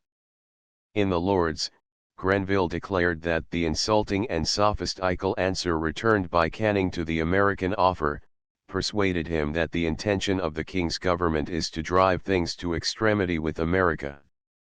Lord Hawkesbury, the Home Secretary, who had succeeded his father as Earl of Liverpool, replied in the old tone that ministers felt no disposition to irritate America, but that national dignity and importance were not to be sacrificed at the very moment when America seemed so blind to her own interest, and betrayed so decided a partiality in favor of France. 42 In the Commons, Whitbread and the other leaders of opposition echoed the attack, but Canning did not echo the reply. The same infatuation, said Whitbread 43, seems now to prevail that existed in the time of the late American War. There were the same taunts, the same sarcasms, and the same assertions that America cannot do without us. Only a few weeks earlier or later, Canning would have met such criticisms in his loftiest tone, and with more reason than in 1807 or in 1808. In his desk were Erskine's latest dispatches, announcing impending war in every accent of defiance and in many varieties of italics and capital letters. Fresh in his memory was his own official pledge that no step which could even mistakenly be construed into concession should be taken while a doubt existed whether America had wholly abandoned her attempt at commercial restriction. Yet instead of maintaining England's authority at the moment when for the first time it was threatened by the United States, Canning became apologetic and yielding. Repeating the commonplaces of the newspapers that America had sided with France, and even going so far as to assert, what he best knew to be an error, that the orders in council had not been the cause of the embargo, and it was now a notorious fact that no such ground had been laid for the embargo, after declaring the exclusion of British war vessels from American harbors to have been the chief obstacle to the compromise offered by America, treading, with what seemed a very uncertain foot. Among these slippery and ill-balanced stepping stones, he reached the point where he meant to rest. The Chesapeake Proclamation, which excluded British warships from American harbors, being his chief grievance, any settlement which removed that grievance would be so far satisfactory, and for this reason the measures proposed in Campbell's report, though clothed in hostile language, might, if made known to the British government in amicable terms, have led to the acceptance of the compromise proposed, since they excluded French as well as English ships of war from American ports. Canning next turned to Pinckney to ascertain how much concession would be safe. The interview took place January 22, but Pinckney's powers had been withdrawn, and he neither could nor would furnish Canning with any assurance on which a concession could be offered with the certainty either that it would be accepted, or that it would be refused. Canning seemed particularly anxious to know how the embargo could be effectually enforced against commerce with France. After being removed in regard to England 44, he presumed that the government of the United States would not complain if the naval force of this country should assist in preventing such a commerce. 45 Pinckney felt many doubts of Canning's good faith. 46 and had every reason for avoiding committal of himself or of his government. According to his own account, he declined to enter into the discussion of details, and confined himself to general encouragement of Canning's good disposition. 47 After experimenting upon Pinckney, much as he had sounded Parliament, Canning lost not an hour in composing the new instructions to Erskine. 4 in number, all bearing the same date of January 23, they dealt successively with each of the disputed points, but in order to understand the embroilment they caused, readers must carry in mind, even at some effort of memory, precisely what Canning ordered Erskine to do, and precisely what Erskine did. The first instruction dealt with the Chesapeake affair, and the proclamation occasioned by it.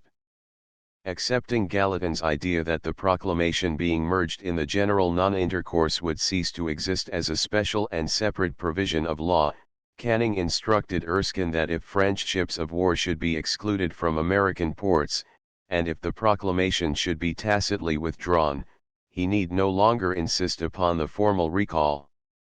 Further, Gallatin had suggested that Congress was about to exclude foreign seamen by law from national ships, and Canning admitted also this evasion of his demand that the United States should engage not to countenance desertions. Finally, he withdrew the demand for disavowals which had wrecked Rose's mission. Evidently the British government wished to settle the Chesapeake affair.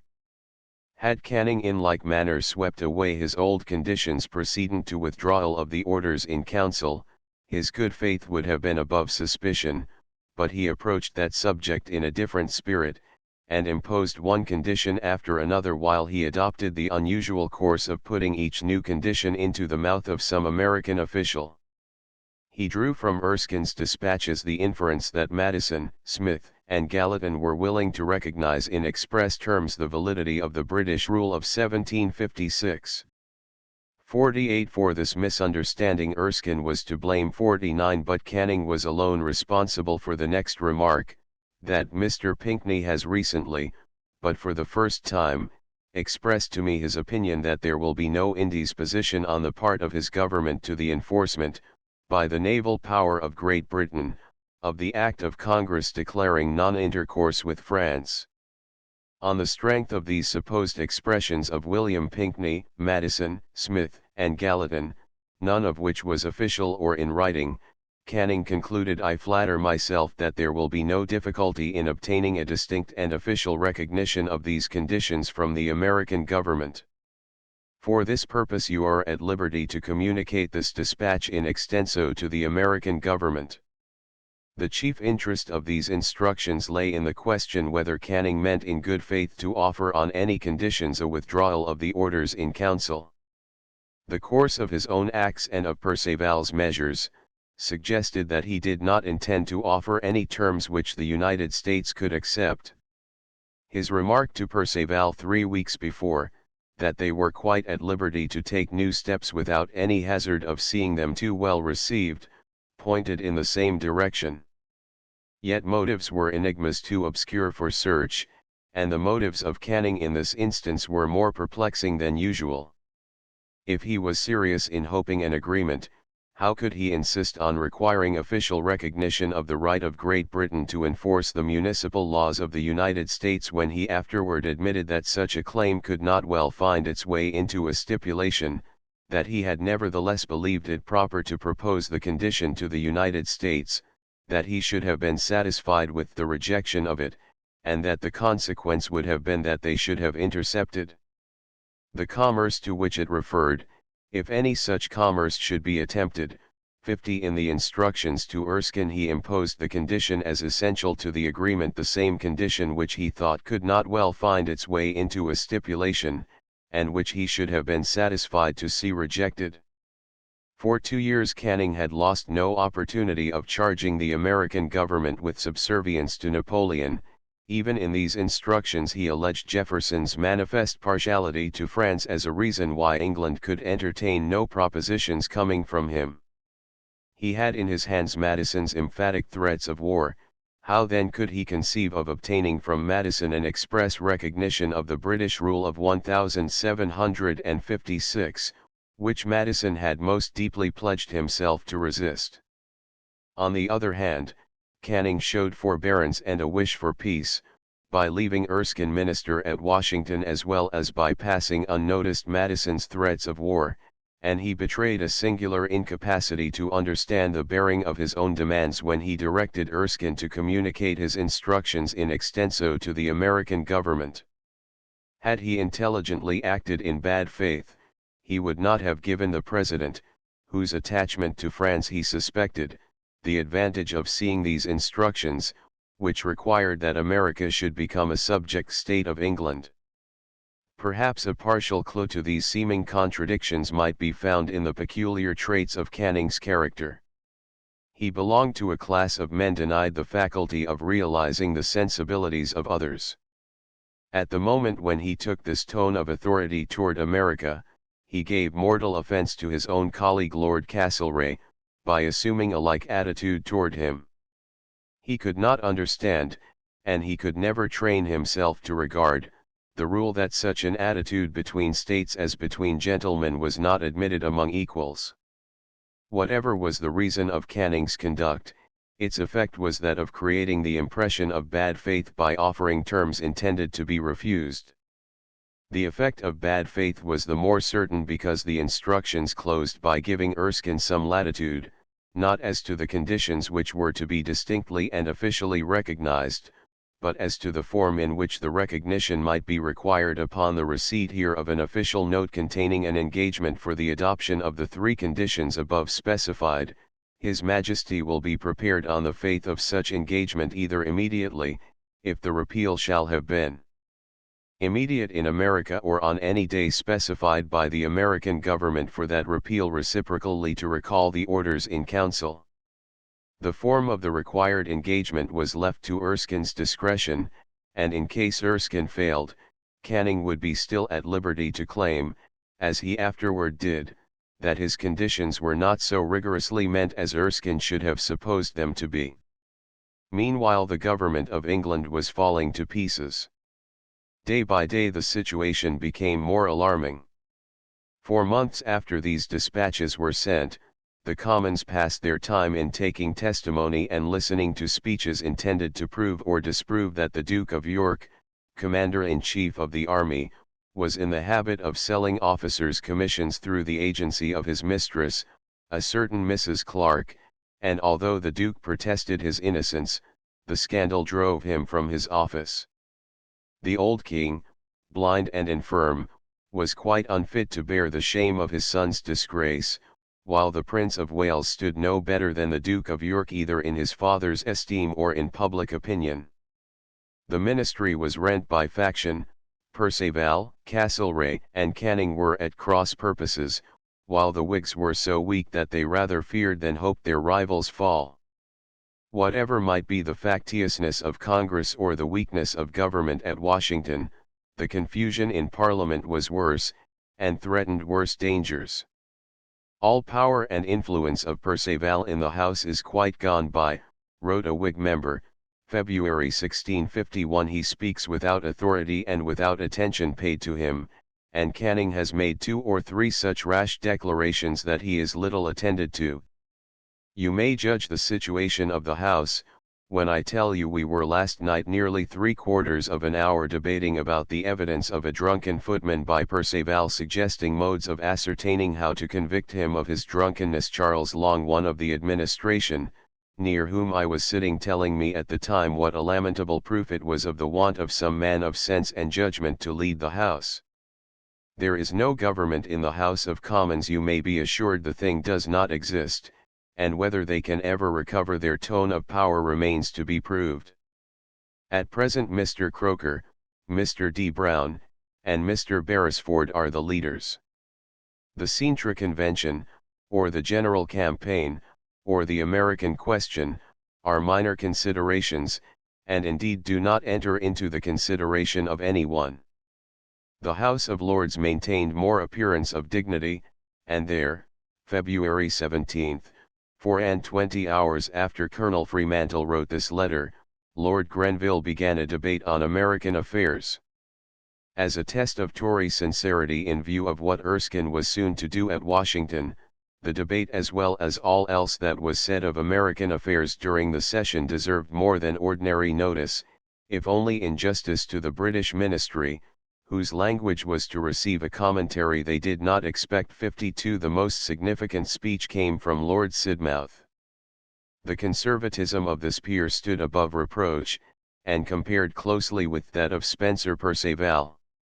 Rather than abandon the established principle of the rule of 1756, he far preferred an American war. He proved his stubborn Tory consistency too clearly, both before and after 1809, to warrant a suspicion of leanings toward liberal or American sympathies, but his speech of February 17 supporting Grenville, and charging ministers with bad faith, was long and earnest. He called attention to the scandal that while the government professed in the speech from the throne a persuasion that in the result the enemy will be convinced of the impolicy of persevering in a system which retorts upon himself, in so much greater proportion, those evils which he endeavors to inflict, yet instead of retorting those evils, Perceval licensed the export and import both with France and Holland of the very articles which those countries wished to sell and buy, while Canning at the same moment rejected the American offers of trade because he thought it important in the highest degree that the disappointment of the hopes of the enemy should not have been purchased by any concession. Ministers might disregard Grenville's furious denunciation of the orders as an act of the most egregious folly and the most unexampled ignorance that ever disgraced the councils of a state. They might even close their ears to Sidmouth's charge that the folly and ignorance of the orders were surpassed by their dishonesty, but not even Spencer Perceval could deny or forget that while a year before, February 15, 1808, 48 peers voted against him, on February 17, 1809, 70 lords, in person or by proxy, supported Grenville. While the opposition gained 22 votes, the government gained only 9. The impression of weakness in the ministry was increased by the energy with which the authors of the orders stood at bay in their defense.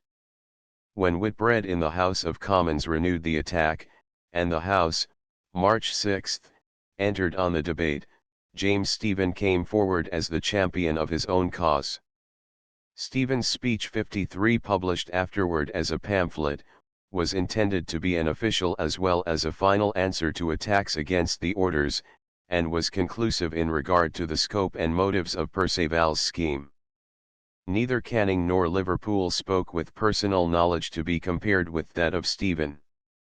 Canning in particular had nothing to do with the orders except as a subject of diplomatic evasion. Stephen, Perceval, and George Rose were the parents of commercial restriction, and knew best their own objects. With frankness creditable to him, but contrasting with the double-toned language of Perceval and Canning, Stephen always placed in the foreground the commercial objects he wanted and expected to attain. His speech of March 6, 1809, once more asserted, in language as positive as possible, that the orders had no other purpose than to stop the American trade with France because it threatened to supplant British trade. The doctrine of retaliation, or the object of retorting evils on France, had nothing to do with Stephen's scheme. His words were clear, for like a true enthusiast he was wholly intent on the idea in which he thought safety depended. Canning also planted himself on advanced ground. The question, he said, was between England and France, not between England and America. On the principles of international law he had no defense to offer for the orders in council as between England and America. He was willing to admit that it was not upon the poor pretense of the existing law of nations, but upon the extension of that law, an extension just and necessary, that His Majesty's ministers were to rely, in the present instance, for justification. This extension rested on the excuse that France had first discarded the law of nations, and America, in attempting to give to Great Britain the priority in wrong, had incurred the censure that she had brought a false charge, and persisted in it. In his opinion, the American offer to withdraw the embargo in favor of England and to enforce it against France, was illusory.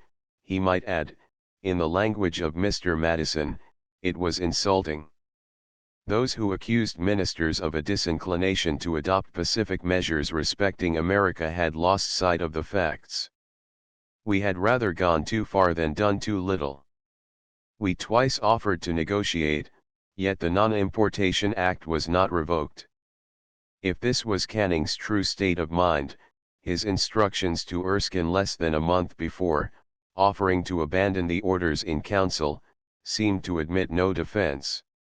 Still less could be explained how President Madison, after reading these speeches, should have expected from Canning the approval of any possible arrangement. Yet the irritation of Canning's tone showed him to be ill at ease. He felt the ground slipping under his feet. The public had become weary of him and his colleagues. The commercial system they had invented seemed to create the evils it was made to counteract. The press began to complain. As early as January 13 the Times showed signs of deserting the orders, which it declared to be no acts of retaliation, but measures of counteraction, complicated by transit duties doubtful either in expediency or justice. If America will withdraw her embargo and non-importation acts as far as they relate to England, provided we rescind the orders in council, we cannot consider this as a disgraceful concession on our part. After the debate of March 6, the Times renewed its complaints. Every day increased the difficulties of ministers, until mere change became relief. At length, April 26, the reality of the weakness of Perceval and Canning became clear.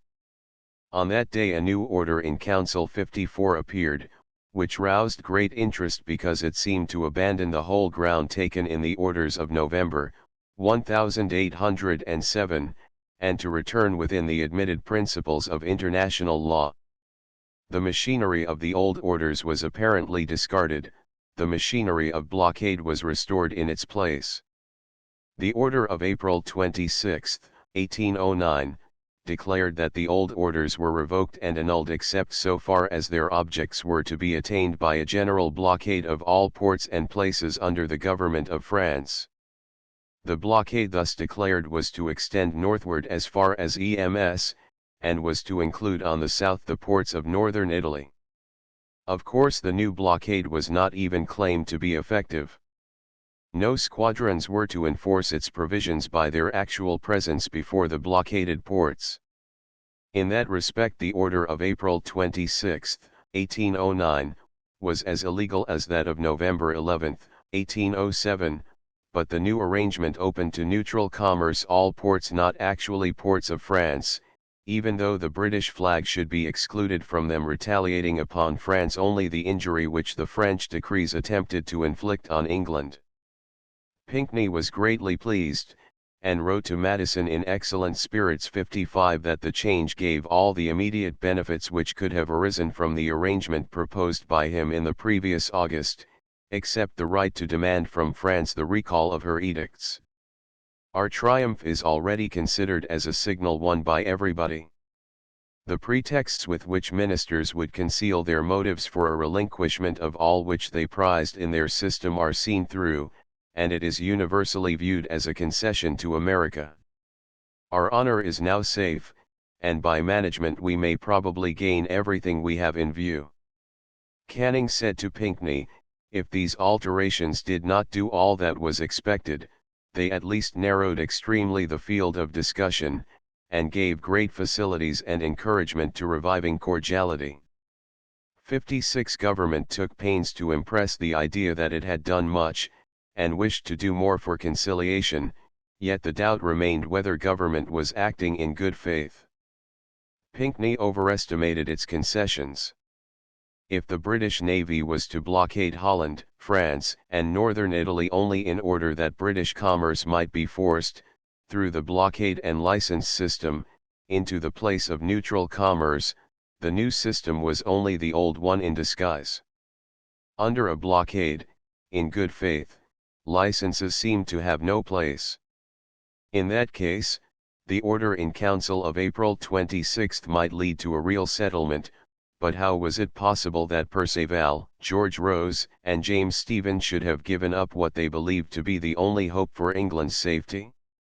If one frank and straightforward man could be found among the ministerial ranks, James Stephen had a right to that distinction, and to his language one might hope to look with confidence for the truth, yet Stephen seemed for once not to understand himself.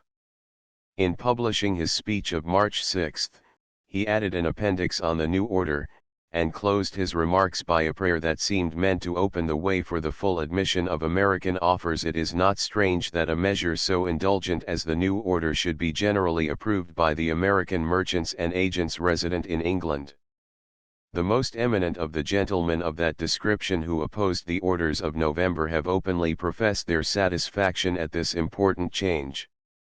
May the same sentiment prevail on notice of it beyond the Atlantic. Or, what would be still better, may an amicable arrangement there have already terminated all the differences between us and our American brethren on terms that will involve a complete revocation of our retaliatory orders, and impose on America herself, by her own consent, the duty of vindicating effectually the rights of neutrality against the aggressions of France. Chapter 4. Early in February, when Congress refused to support Madison's war policy, the mere shadow of which brought Perceval and Canning almost to their senses, Canning's instructions were dispatched from the Foreign Office. April 7, more than a month after the 10th Congress had expired, amidst political conditions altogether different from those imagined by Canning, the instructions reached Washington, and Erskine found himself required to carry them into effect. A cautious diplomatist would have declined to act upon them. Under pretext of the change which had altered the situation, he would have asked for new instructions, while pointing out the mischievous nature of the old. The instructions were evidently impossible to execute, the situation was less critical than ever before, and Great Britain was master of the field.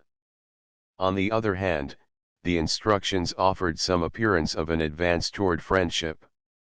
They proved Canning's ignorance, but not his bad faith, and if Canning in good faith wanted a settlement, Erskine saw every reason for gratifying him. The arrogance of Canning's demands did not necessarily exclude further concession. The great governments of Europe from time immemorial had used a tone of authority insufferable to weaker powers, and not agreeable to one another, yet their tone did not always imply the wish to quarrel, and England herself seldom resented manners as unpleasant as her own. Used to the rough exchange of blows, and hardened by centuries of toil and fighting, England was not sensitive when her interests were at stake. Her surliness was a trick rather than a design.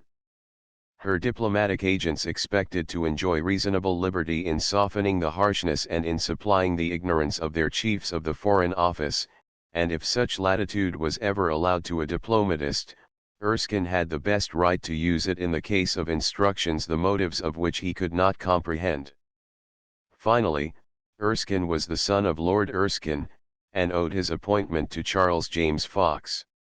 He was half Republican by education, half American by marriage, and probably, like all British liberals, he felt in secret an entire want of confidence in Canning and a positive antipathy to the Tory commercial system. Going at once to Secretary Robert Smith, Erskine began on the Chesapeake affair, and quickly disposed of it. The President abandoned the American demand for a court-martial on Admiral Berkeley, finding that it would not be entertained. 57 Erskine then wrote a letter offering the stipulated redress for the Chesapeake outrage, and Madison wrote a letter accepting it, which Robert Smith signed, and dated April 17. 2 points in Madison's Chesapeake letter attracted notice. Erskine began his official Note 58 by alluding to the Non-Intercourse Act of March 1, as having placed Great Britain on an equal footing with the other belligerents, and warranting acknowledgement on that account. The idea was far-fetched, and Madison's reply was ambiguous, as it appears at the same time, that in making this offer His Britannic Majesty derives a motive from the equality now existing in the relations of the United States with the two belligerent powers. The President owes it to the occasion and to himself to let it be understood that this equality is a result incident to a state of things growing out of distinct considerations. If Madison knew precisely what distinct considerations had led Congress and the country to that state of things to which the Non-Intercourse Act was incident, he knew more than was known to Congress, but even though he owed this statement to himself, so important an official note might have expressed his ideas more exactly. A result incident to a state of things growing out of distinct considerations was something unusual, and to say the least wanting in clearness, but seemed not intended to gratify Canning. The second point challenged sharper criticism. With this explanation, as requisite as it is frank, Smith's note continued, "I am authorized to inform you that the President accepts the note delivered by you in the name and by the order of His Britannic Majesty, and will consider the same with the engagement therein, when fulfilled, as a satisfaction for the insult and injury of which he has complained. But I have it in express charge from the President to state that while he forbears to insist on the further punishment of the offending officer, he is not the less sensible of the justice and utility of such an example, nor the less persuaded that it would best comport with what is due from His Britannic Majesty to his own honor." According to Robert Smith's subsequent account, the last sentence was added by Madison in opposition to his secretary's wishes. 59 One of Madison's peculiarities showed itself in these words, which endangered the success of all his efforts. If he wished a reconciliation, they were worse than useless, but if he wished a quarrel, he chose the right means. The President of the United States was charged with the duty of asserting in its full extent what was due to his own honor as representative of the Union, but he was not required, either by the laws of his country or by the custom of nations, to define the conduct which in his opinion best comported with what was due from his Britannic Majesty to the honour of England. That Erskine should have consented to receive such a note was matter for wonder, knowing as he did that kings of England had never smiled on servants who allowed their sovereign's honour to be questioned, and the public surprise was not lessened by his excuse. It appeared to me, he said 60, that if any indecorum could justly be attributed to the expressions in the official notes of this government, the censure due would fall upon them, and that the public opinion would condemn their bad taste or want of propriety in coldly and ungraciously giving up what they considered as a right, but which they were not in a condition to enforce. Under the impression that no intention whatever existed in the mind of the President of the United States to convey a disrespectful meaning toward His Majesty by these expressions, Erskine accepted them in silence, and Madison himself never understood that he had given cause of offense. Having thus disposed of the Chesapeake grievance, Erskine took up the orders in Council 61. His instructions were emphatic, and he was in effect ordered to communicate these instructions in extenso to the President, for in such cases permission was equivalent to order. He disobeyed. In official sense he did not communicate his instructions at all. I considered that it would be in vain, he afterward said. This was his first exercise of discretion, and his second was more serious. After reading Canning's repeated and positive orders to require from the American government a distinct and official recognition of 3 conditions, he decided to treat these orders as irrelevant. He knew that the President had no constitutional power to bind Congress, even if Madison himself would patiently bear a single reading of 3 such impossible requirements, and that under these circumstances the negotiation had better never begin than end abruptly in anger. Erskine would have done better not to begin it, but he thought otherwise. Under more favorable circumstances, Monroe and Pinckney had made the same experiment in 1806. Canning offered to withdraw the orders in council, on 3 conditions precedent: 1. That all interdicts on commerce should be revoked by the United States so far as they affected England, while they were still to be enforced against France. When Erskine submitted this condition to Robert Smith, he was assured that the President would comply with it, and that Congress would certainly assert the national rights against France, but that the President had no power to pledge the government by a formal act. Erskine decided to consider Canning's condition fulfilled if the President, under the 11th section of the Non-Intercourse Act, should issue a proclamation renewing trade with Great Britain, while retaining the prohibition against France. This settlement had the disadvantage of giving no guarantee to England, while it left open the trade with Holland, which was certainly a dependency of France. 2. Canning further required that the United States should formally renounce the pretension to a colonial trade in war which was not permitted in time of peace. To this condition, which Erskine seems to have stated as applying only to the direct carrying trade to Europe, Robert Smith replied that it could not be recognized except in a formal treaty, but that it was practically unimportant, because this commerce, as well as every other with France or her dependencies, was prohibited by Act of Congress. Erskine accepted this reasoning, and left the abstract right untouched. 3. Canning lastly demanded that the United States should recognize the right of Great Britain to capture such American vessels as should be found attempting to trade with any of the powers acting under the French decrees.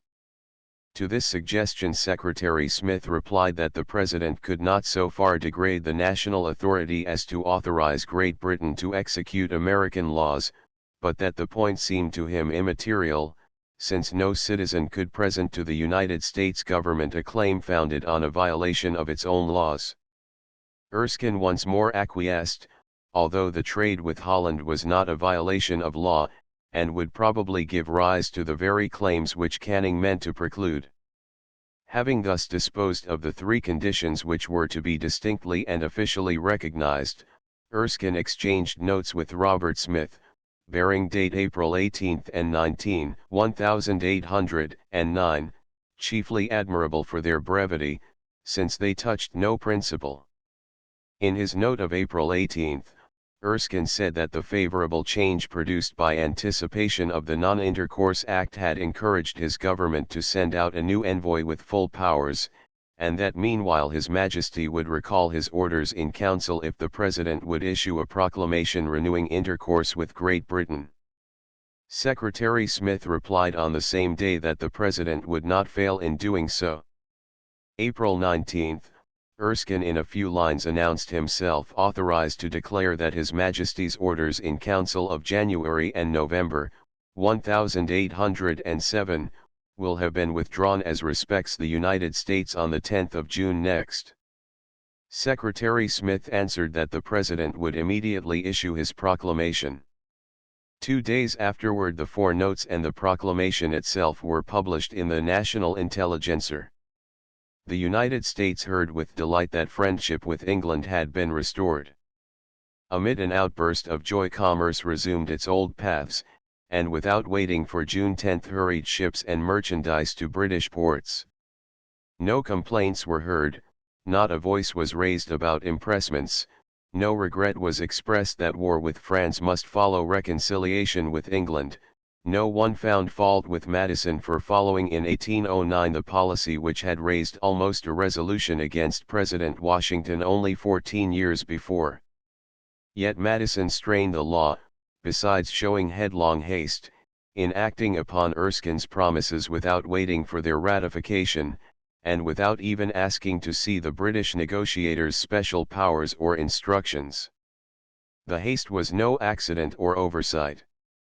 When Turreau remonstrated with Gallatin against such precipitate conduct contrary to diplomatic usage, Gallatin answered the offers could not be refused. "But you have only promises," urged Turreau, "and already 1,200 vessels, 12,000 sailors, and 200 million francs of property have left your ports. May not the English take all this to serve as a guarantee for other conditions which their interest might care to impose?" "We would like it," replied the Secretary of the Treasury. "Perhaps our people may need such a lesson to cure them of British influence and the mania of British commerce." 62 Impatient at the conduct of Congress and the people, Madison was glad to create a new situation, and preferred even hostilities to the orders in council.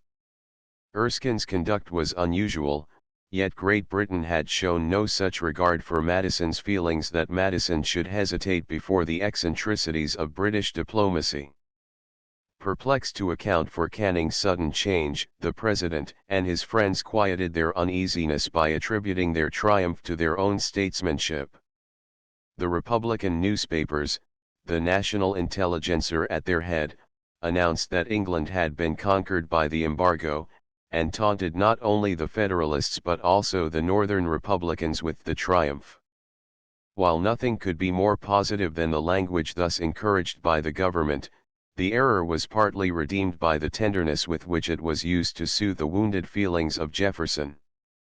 "The bright day of judgment and retribution has at length arrived," said the National Intelligencer of April 26, "when a virtuous nation will not withhold the tribute of its warmest thanks from an administration whose sole ambition has ever been to advance the happiness of its constituents, even at the sacrifice of its present popularity.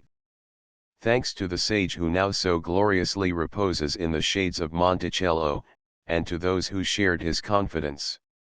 It may be boldly alleged that the revocation of the British orders is attributable to the embargo." President Madison wrote to Jefferson somewhat more cautiously. 63 The British cabinet must have changed its course under a full conviction that an adjustment with this country had become essential. Accepting quietly a turn of fortune that would have bewildered the most astute diplomatist, Madison made ready to meet the special session of Congress. The 11th Congress differed little in character from its predecessor, but that little difference was not to its advantage. G. W. Campbell of Tennessee, David R. Williams of South Carolina, Joseph Clay of Pennsylvania, Joseph Story of Massachusetts, and Wilson Carey Nicholas of Virginia disappeared from the House, and no one of equal influence stepped into their places. The mediocrity of the 10th Congress continued to mark the character of the 11th. John W. Epps became chairman of the Committee of Ways and Means. Varnum was again chosen Speaker, while Vice President George Clinton still presided over the deliberations of 34 men whose abilities were certainly not greater than those of any previous Senate. May 23, President Madison's first annual message was read. No objection could be made to its brief recital of the steps which led to the arrangement with Erskine, but the next paragraph not only provoked attack, it threatened the country also with commercial wars to the end of time. Whilst I take pleasure in doing justice to the counsels of His Britannic Majesty which, no longer adhering to the policy which made an abandonment by France of her decrees a prerequisite to the revocation of the British orders, have substituted the amicable course which has issued thus happily, I cannot do less than refer to the proposal heretofore made on the part of the United States, embracing alike restoration of the suspended commerce, as a proof of the spirit of accommodation which has at no time been intermitted, and to the result which now calls for our congratulations as corroborating the principles by which the public councils have been guided during a period of the most trying embarrassments. When Madison spoke of the principles by which the public councils have been guided, he meant to place at their head the principles of embargo and non-intercourse, a result of Erskine's arrangement hardly more agreeable to commercial America than to despotic England.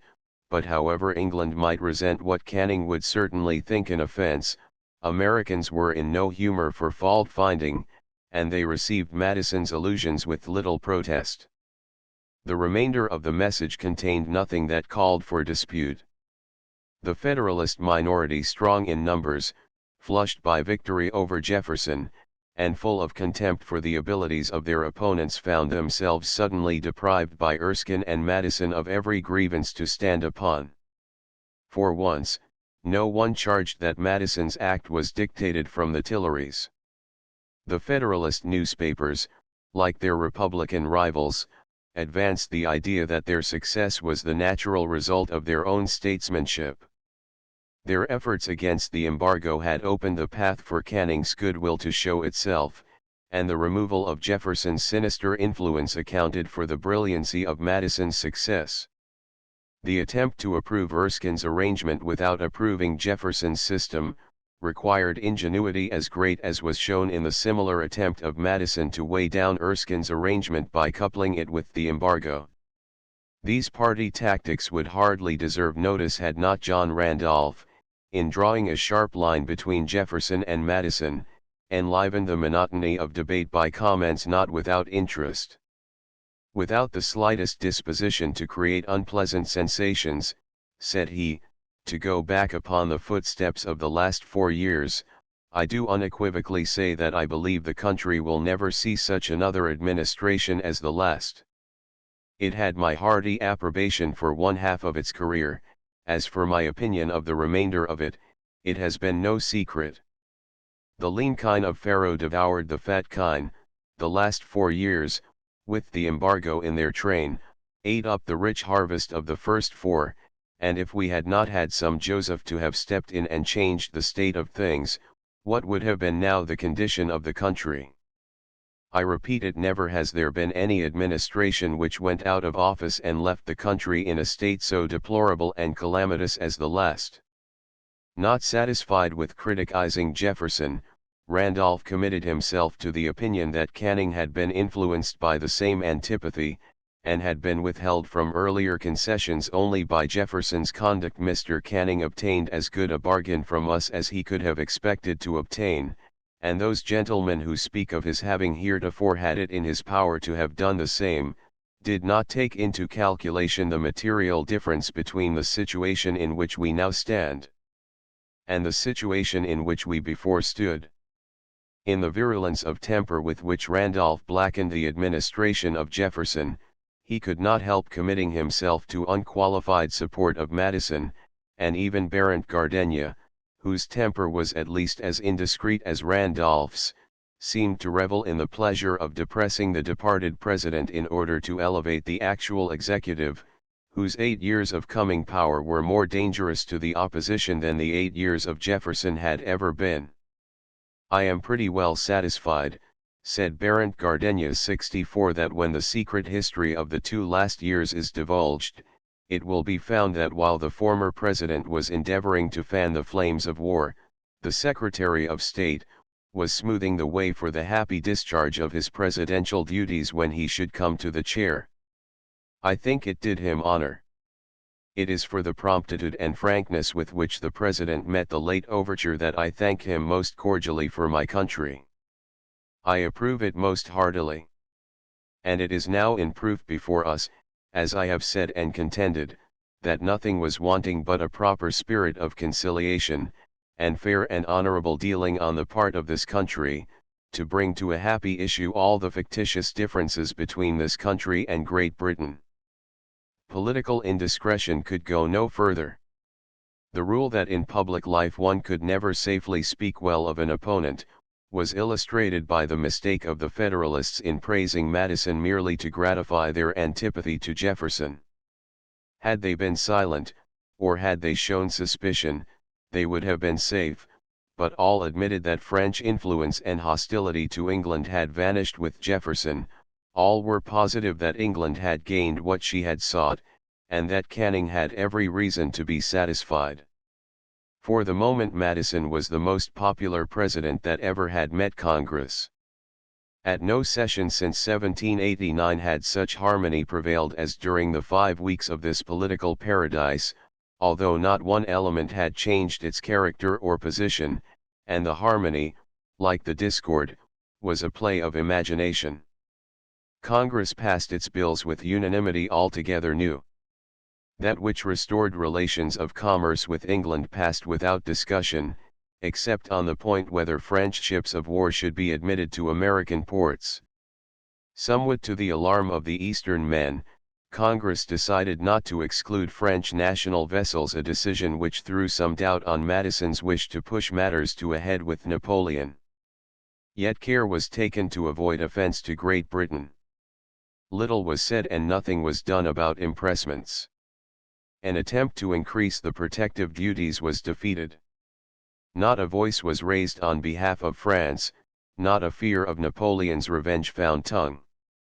Although no one ventured to avow suspicion that Canning would refuse to ratify Erskine's act, news continued to arrive from England which seemed hard to reconcile with any immediate thought, in the British ministry, of giving up their restrictive system. June 10, the day when amid universal delight the new arrangement went into effect, the public pleasure was not a little disturbed by the arrival of news that on April 26 the British government had issued a very important order in council, revoking the order of November 11, 1807, and establishing in its place a general blockade of Holland, France, and Italy.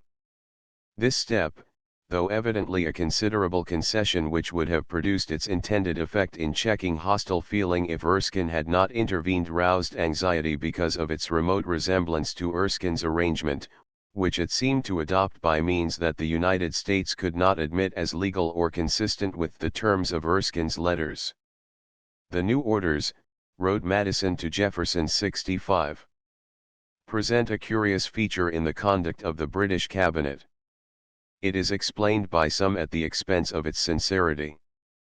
It is more probably ascribed, I think, to an awkwardness in getting out of an awkward situation, and to the policy of withholding as long as possible from France the motive of its example to have advances on her part toward adjustment with us. The crooked proceeding seems to be operating as a check to the extravagance of credit given to Great Britain for the late arrangement with us, and so far may be salutary. Such reasoning was soon felt to be insufficient. The more the new order was studied, the less its motive was understood. How could Canning in January have authorized Erskine to withdraw the orders of 1807 without reserve, when in April, without waiting to hear from Erskine, he himself withdrew those orders only to impose another that had every mark of permanence?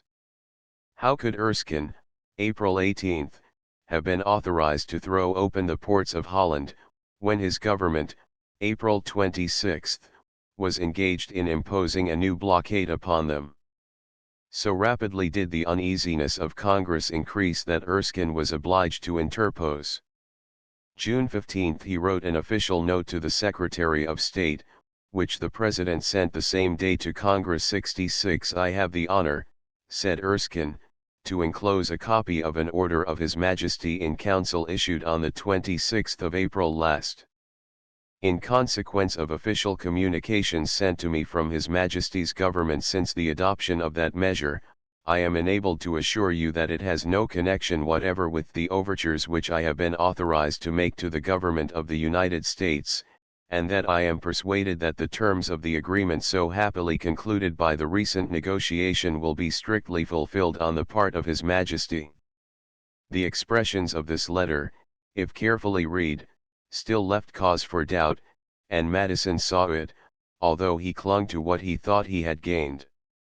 June 20 he wrote again to Jefferson. 67 The Gazette of yesterday contains the mode pursued for reanimating confidence in the pledge of the British government given by Mr. Erskine in his arrangement with this government. The puzzle created by the order of April struck everyone.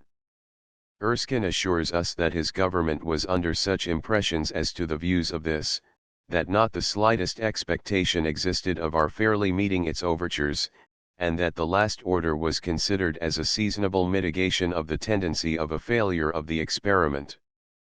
This explanation seems as extraordinary as the alternative it shows.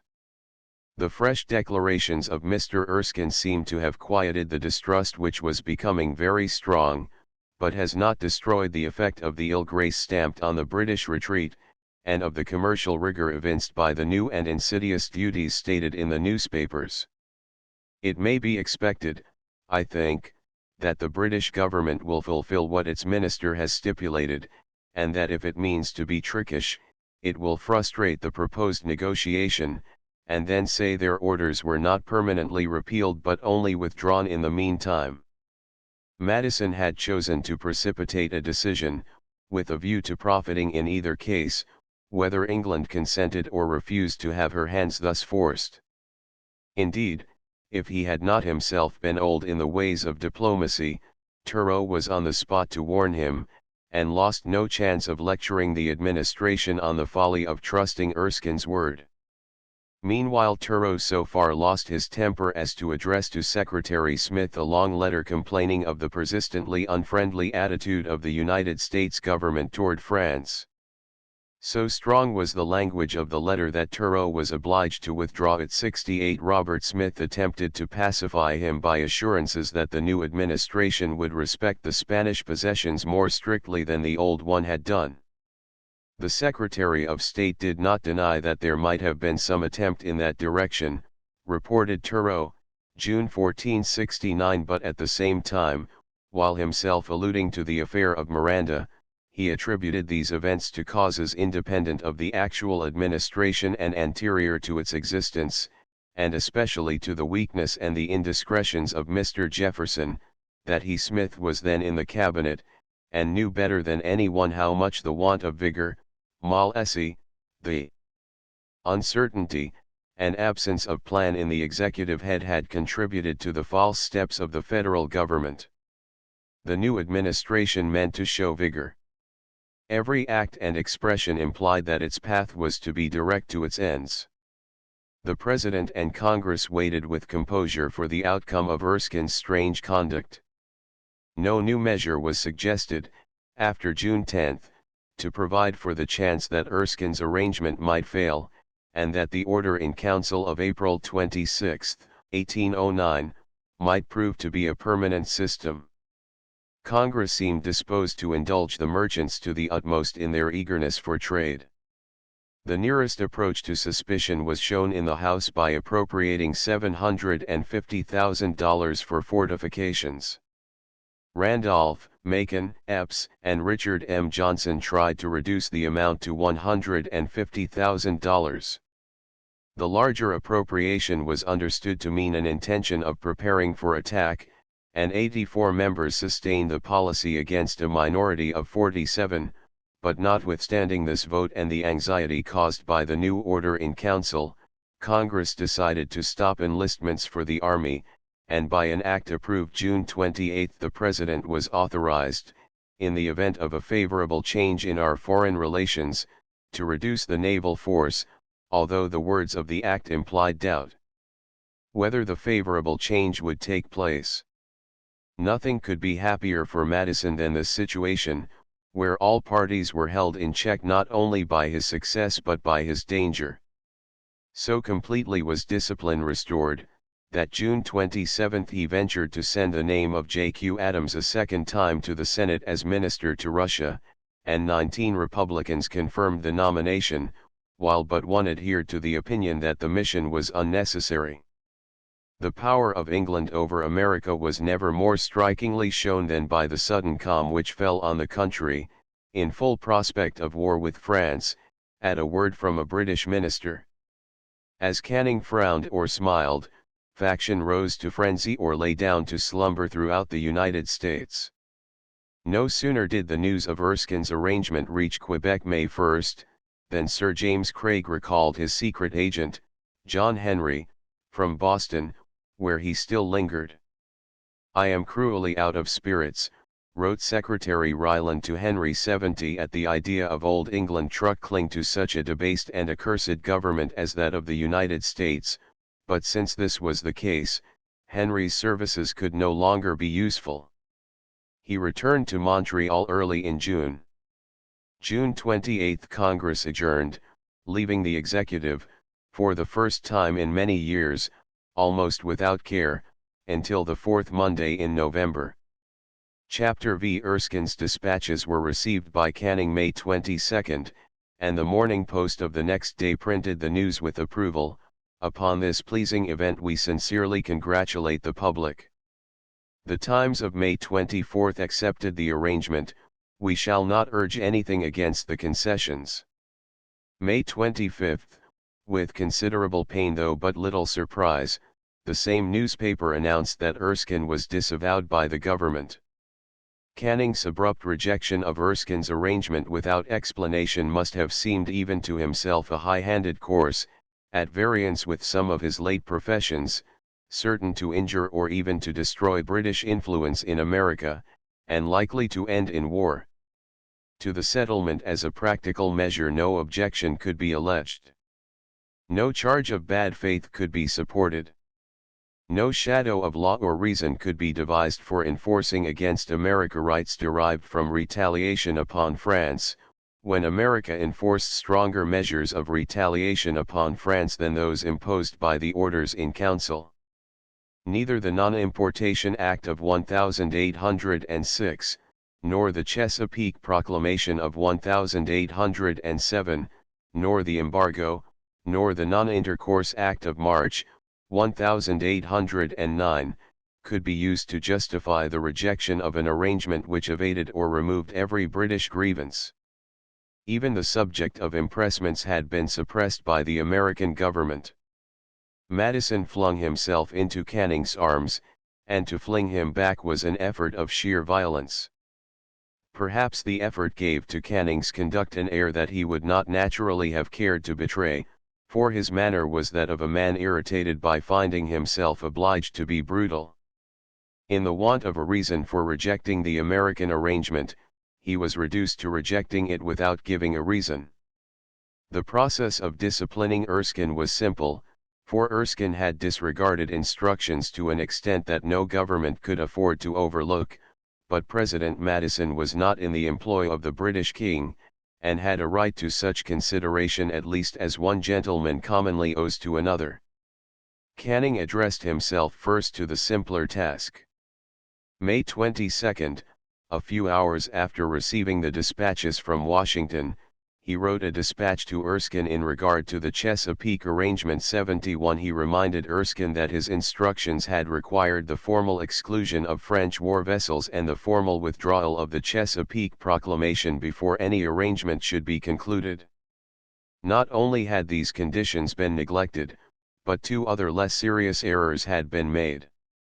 Variations from the rigor of instructions might be ground for reproving Erskine, but could hardly excuse a disavowal of the compact, yet the compact was disavowed. An impression was general that the ministry were disposed to ratify it, but were withheld by the paragraph in Robert Smith's letter defining what was due from His Britannic Majesty to his own honour. Milder Foreign Secretaries than George Canning would have found themselves obliged to take notice of such a reflection, and Canning appeared at his best when his adversaries gave him an excuse for the lofty tone he liked to assume.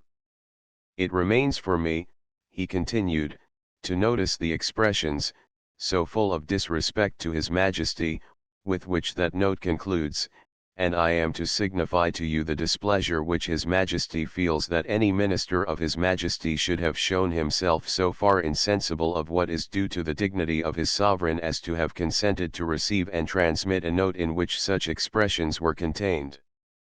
Canning was hardly the proper person to criticize Robert Smith's disrespectful expressions, which, whatever their intention, failed to be nearly as offensive as many of his own, but this was a matter between himself and Erskine.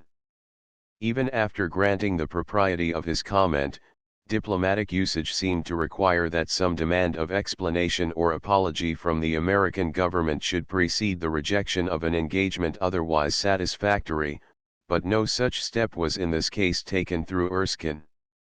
His settlement of the Chesapeake outrage was repudiated without more words, and the next day Canning repudiated the rest of the arrangement.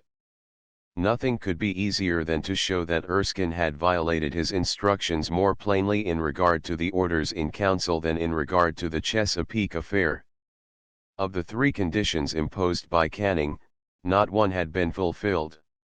The first required the repeal of all non-intercourse acts against England, leaving them in force with respect to France, but Erskine had doubly failed to secure it. 72 As the matter at present stands before the world in your official correspondence with Mr. Smith, the American government would be at liberty tomorrow to repeal the Non-Intercourse Act altogether, without infringing the agreement which you have thought proper to enter into on behalf of His Majesty, and if such a clause was thought necessary to this condition at the time when my instructions were written, it was obviously become much more so when the Non-Intercourse Act was passed for a limited time.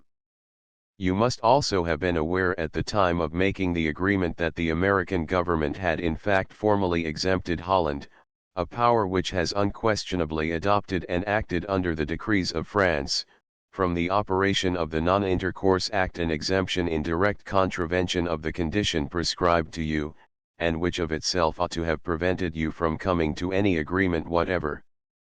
Here, again, sufficient reasons were given for punishing Erskine, but these reasons were not equally good for repudiating the compact with the United States. No American vessels could enter a Dutch port so long as the British blockade lasted, therefore the exemption of Holland from the non-intercourse affected England only by giving to her navy another chance for booty, and to the Americans one more empty claim.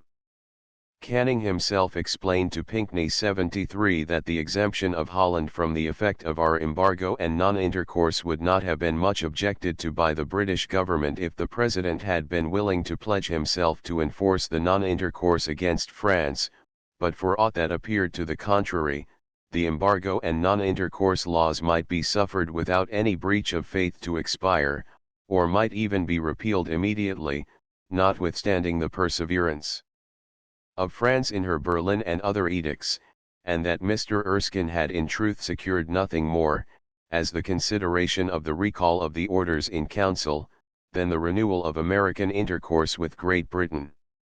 Thus Canning justified the repudiation of Erskine's arrangement by the single reason that the United States government could not be trusted long enough to prove its good faith.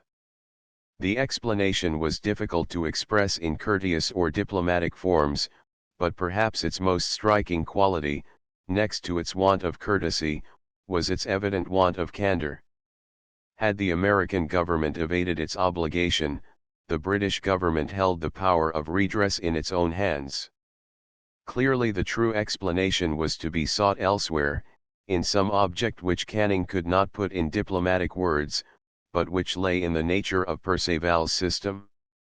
Even during the 3 days while the decision was supposed to be in doubt, alarmed merchants threw themselves in crowds on the Board of Trade, protesting that if American vessels with their cheaper sugar, cotton, and coffee were allowed to enter Amsterdam and Antwerp, British trade was at an end. 74 The mere expectation of their arrival would create such a fall in prices as to make worthless the accumulated mass of such merchandise with which the warehouses were filled, not only in London, but also in the little island of Heligoland at the mouth of the Elbe, where a system of licensed and unlicensed smuggling had been established under the patronage of the Board of Trade.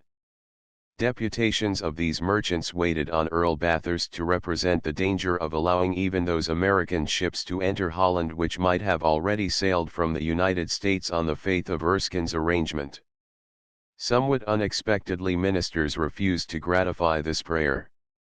An order in Council of May 24, while announcing the royal repudiation of Erskine's arrangement, declared that American vessels which should have cleared for Holland between April 19 and July 20 would not be molested in their voyage.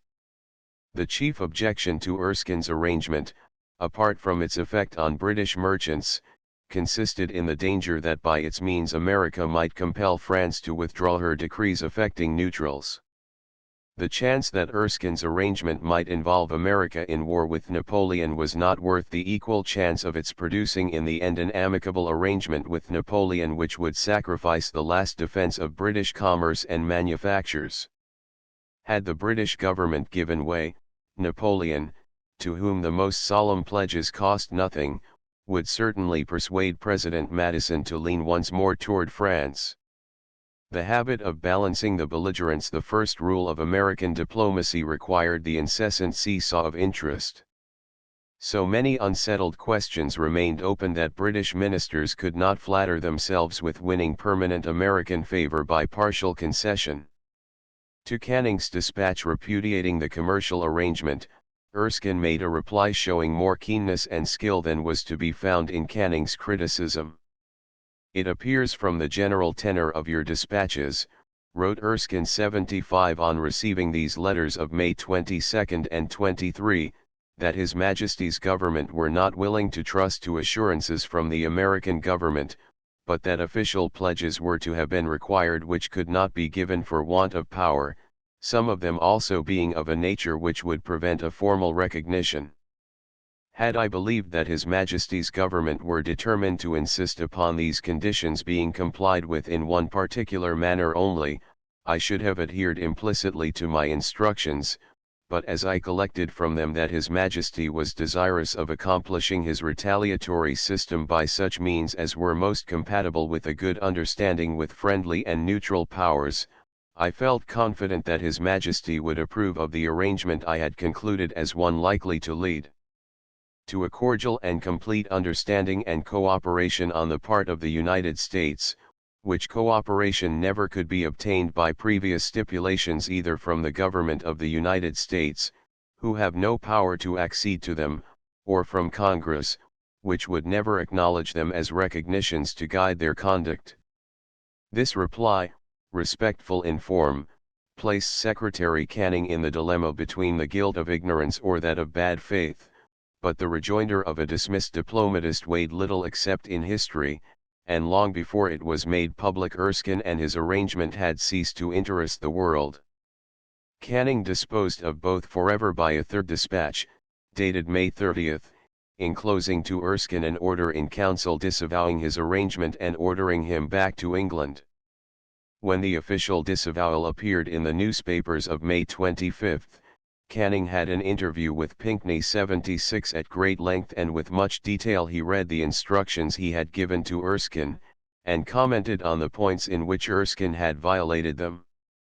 He complained of unfriendly expressions in the American notes, but he did not say why the arrangement failed to satisfy all the legitimate objects of England, nor did he suggest any improvement or change which would make the arrangement, as it existed, agreeable to him. On the other hand, he announced that though Erskine would have to be recalled, his successor was already appointed and would sail for America within a few days. If Canning showed, by his indulgence to American vessels and his haste to send out a new minister, the wish to avoid a rupture with the United States. His selection of an agent for that purpose was so singular as to suggest that he relied on terror rather than on conciliation. In case Erskine had obeyed his instructions, which ordered him merely to prepare the way for negotiation, Canning had fixed upon George Henry Rose as the negotiator. 77. Considering the impression left in America by Rose on his previous mission, his appointment seemed almost the worst that could have been made, but bad as the effect of such a selection would have been, one man, and perhaps only one, in England was certain to make a worse, and him Canning chose. The new minister was Francis James Jackson. Whatever good qualities Jackson possessed were overshadowed by the reputation he had made for himself at Copenhagen. His name was a threat of violence, his temper and manners were notorious, and nothing but his rank in the service marked him as suitable for the post. Pinckney, whose self-control and tact in these difficult circumstances could hardly be too much admired, listened in silence to Canning's announcement, and rather than risk making the situation worse, reported that Jackson was, he believed, a worthy man, and although completely attached to all those British principles and doctrines which sometimes give us trouble will, I should hope, give satisfaction.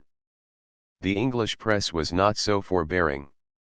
The Morning Chronicle of May 29 said that the appointment had excited general surprise, owing to the character of the individual, and Pinckney himself, in a later dispatch, warned his government that it is rather a prevailing notion here that this gentleman's conduct will not and cannot be what we all wish, and that a better choice might have been made.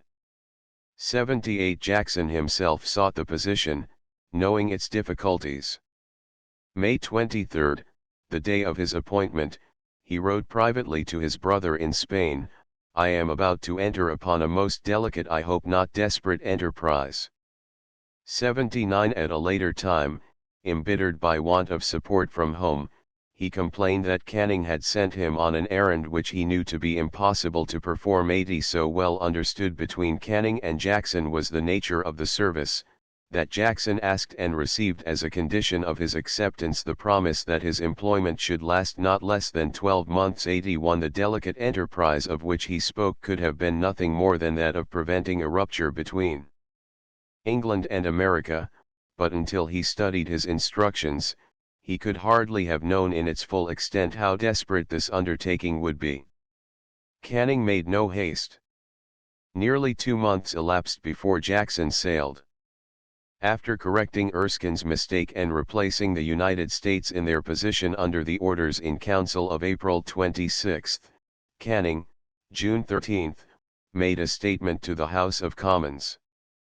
Declining to touch questions of general policy for the reason that negotiations were pending, he contented himself with satisfying the House that Erskine had acted contrary to instructions and deserved recall. James Stephens showed more clearly the spirit of government by avowing the opinion that America in all her proceedings had no wish to promote an impartial course with respect to France and this country. The Whigs knew little or nothing of the true facts. Erskine's conduct could not be defended.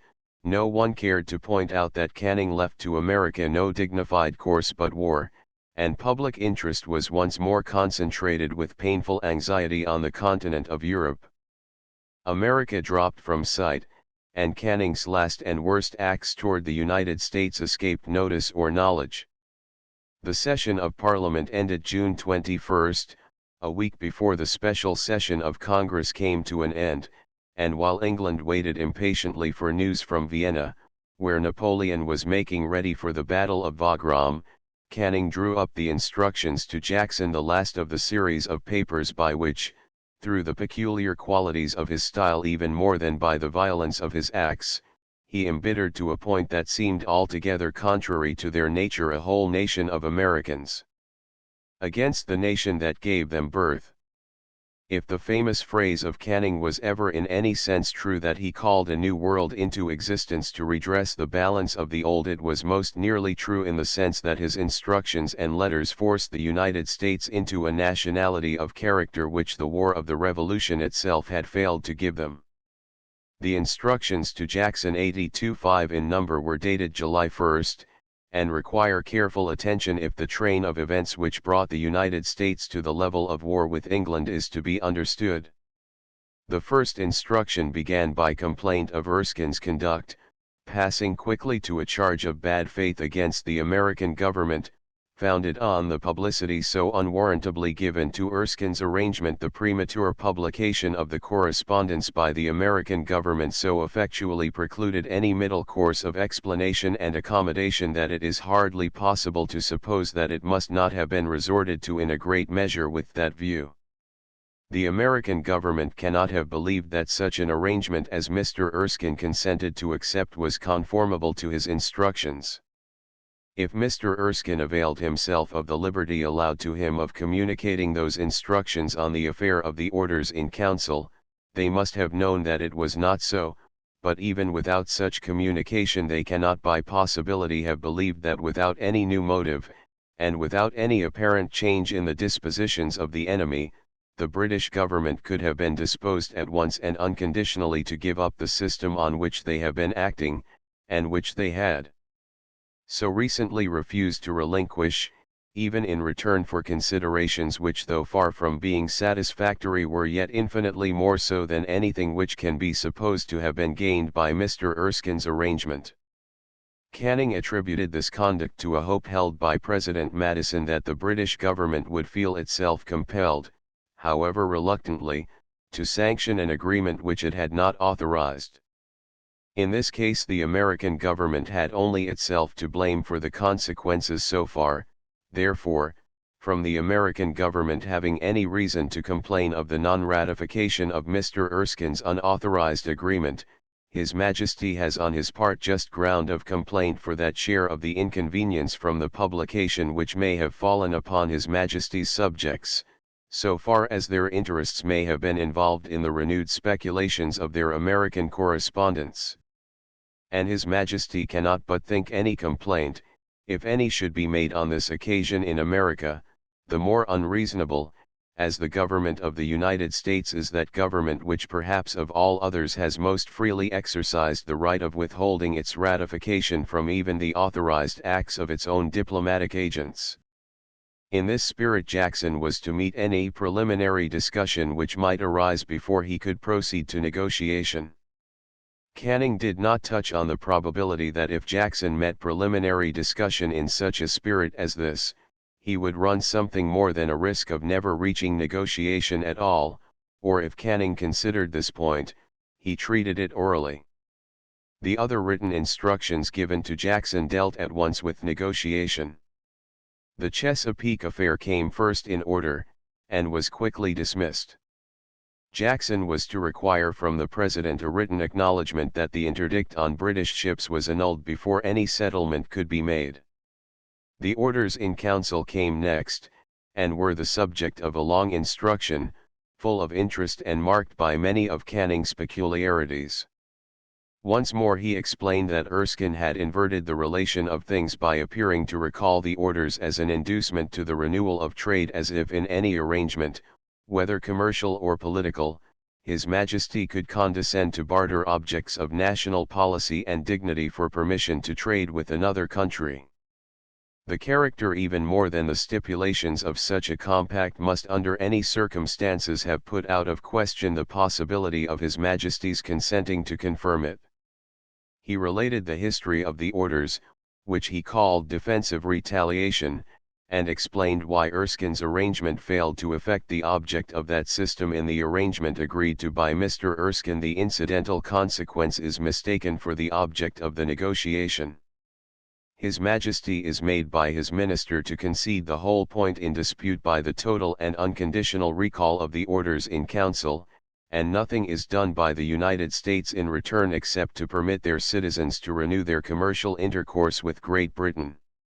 Whereas, before His Majesty's consent to withdraw or even to modify the orders in council was declared, the United States should have taken upon themselves to execute in substance the objects of the orders in council by effectually prohibiting all trade between their citizens and France, or the powers acting under her decrees, and by engaging for the continuance of that prohibition so long as those decrees should continue unrepealed. As in the Chesapeake affair, so in regard to the orders Canning's subjection to Erskine's arrangement was stated as one of form. That the Chesapeake Proclamation was no longer in force, that Congress had effectually prohibited trade with France, and that the President had engaged as far as he could to continue that prohibition till the French decrees were repealed, these were matters of notoriety. England took the ground that the United States were liable to the operation of the British retaliatory orders against France, even though Congress should have declared war upon France, unless the declaration of war was regularly made known to the British minister at Washington, and unless the United States should have taken upon themselves, by treaty with England, to continue the war till France repealed her decrees. Canning was happy in the phrase he employed in Parliament, March 6, to justify the course of ministers toward America. Extension of the law of nations described well the orders in council themselves, but the instruction to Jackson was remarkable as a prodigious extension of the extended orders. The last legal plea was abandoned by these instructions, and the subject would have been the clearer for that abandonment were it not that owing to the rapidity of events the new extravagance was never known. With Canning himself the subject slipped from public view, and only the mystery remained of Canning's objects and expectations. Another man would have temporized, and would have offered some suggestion toward breaking the force of such a blow at a friendly people. Not only did Canning make no new suggestion, but he even withdrew that which he had made in February. He told Jackson to propose nothing whatever. You are to inform the American Secretary of State that in the event of the government of the United States being desirous now to adopt this proposal, you are authorized to renew the negotiation and to conclude it on the terms of my instructions to Mr. Erskine, but that you are not instructed to press upon the acceptance of the American government an arrangement which they have so recently declined, especially as the arrangement itself is become less important, and the terms of it less applicable to the state of things now existing. The remainder of this dispatch was devoted to proving that, the late order of April 26 had so modified that of November, 1807, as to remove the most serious American objections, and although the blockade was more restrictive than the old orders as concerned French and Dutch colonies, yet the recent surrender of Martinique had reduced the practical hardship of this restriction so considerably that it was fairly offset by the opening of the Baltic. America had the less inducement to a further arrangement which could little increase the extent of her commerce, while England was indifferent provided she obtained her indispensable objects. I am therefore not to direct you to propose to the American government any formal agreement to be substituted for that which His Majesty has been under the necessity of disavowing. You are, however, at liberty to receive for reference home any proposal which the American government may tender to you, but it is only in the case of that proposal comprehending all the three conditions which Mr. Erskine was instructed to require. The fourth instruction prescribed the forms in which such an arrangement, if made, must be framed. The fifth dealt with another branch of the subject, the Rule of 1756. Canning declined to accept a mere understanding in regard to this rule. Great Britain would insist on her right to prohibit neutral trade with enemies' colonies, of which she has permitted the exercise only by indulgence, but the indulgence which was granted for peculiar and temporary reasons being now withdrawn, the question is merely whether the rule from which such an indulgence was a deviation shall be established by the admission of America or enforced as heretofore by the naval power of Great Britain. As a matter of courtesy, the British government had no objection to allowing the United States to sanction by treaty the British right, so that legal condemnations should be made under the authority of the treaty instead of an order in council, but either authority is sufficient. No offense is taken at the refusal of the United States to make this matter subject of compact. The result is that it must be the subject of an order in council. The result was that it became the subject of a much higher tribunal than His Majesty's Council, and that the British people, and Canning himself, took great offense at the refusal of the United States to make it a subject of one-sided compact, but with this concluding touch Canning's official irony toward America ended, and he laid down his pen.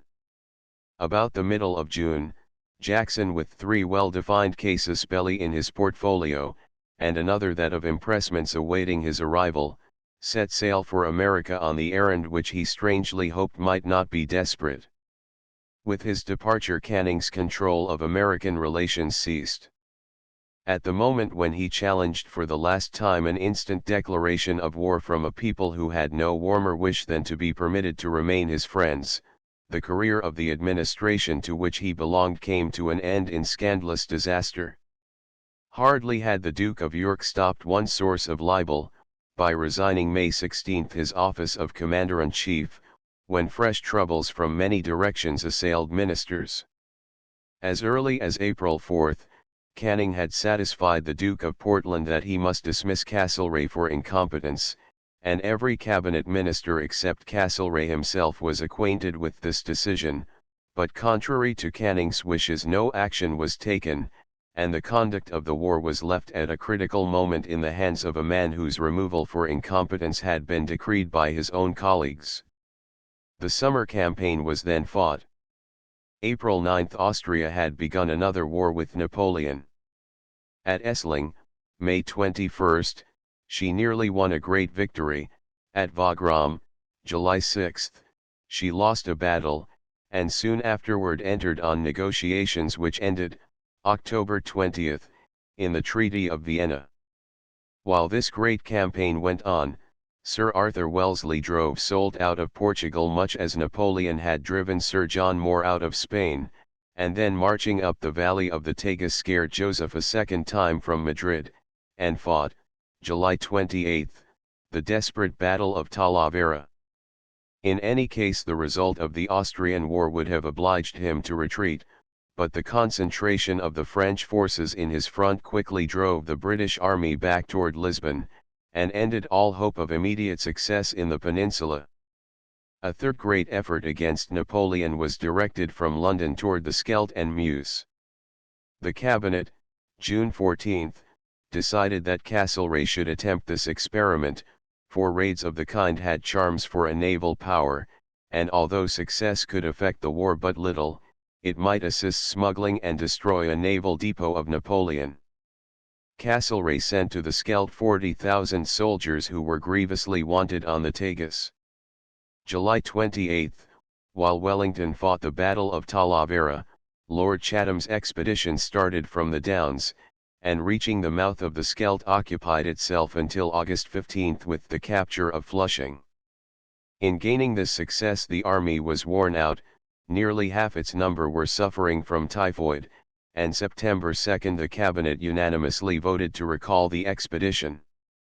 Talavera and Flushing closed Castlereagh's career in the War Office, as Jackson's mission closed that of Canning in American diplomacy.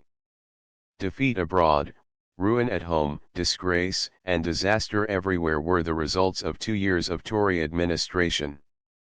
August 11 the Duke of Portland was struck by paralysis, and deprived of its chief, the cabinet went to pieces. September 7 Castlereagh was gently forced to resign. Canning, refusing to serve under Perceval or under anyone whom Perceval suggested, tendered his own resignation. In the course of the complicated negotiations that followed, Perceval showed to Castlereagh letters in which for a year past Canning had pressed Castlereagh's removal from office. Then at last Castlereagh discovered, as he conceived, that Canning was not a gentleman or a man of honor, and having called him out, September 21, in a duel on Putney Heath shot him through the thigh. Such an outcome was a natural result of such an administration, but as concerned the United States Canning had already done all the harm possible, and more than 3 generations could wholly repair. Chapter 6.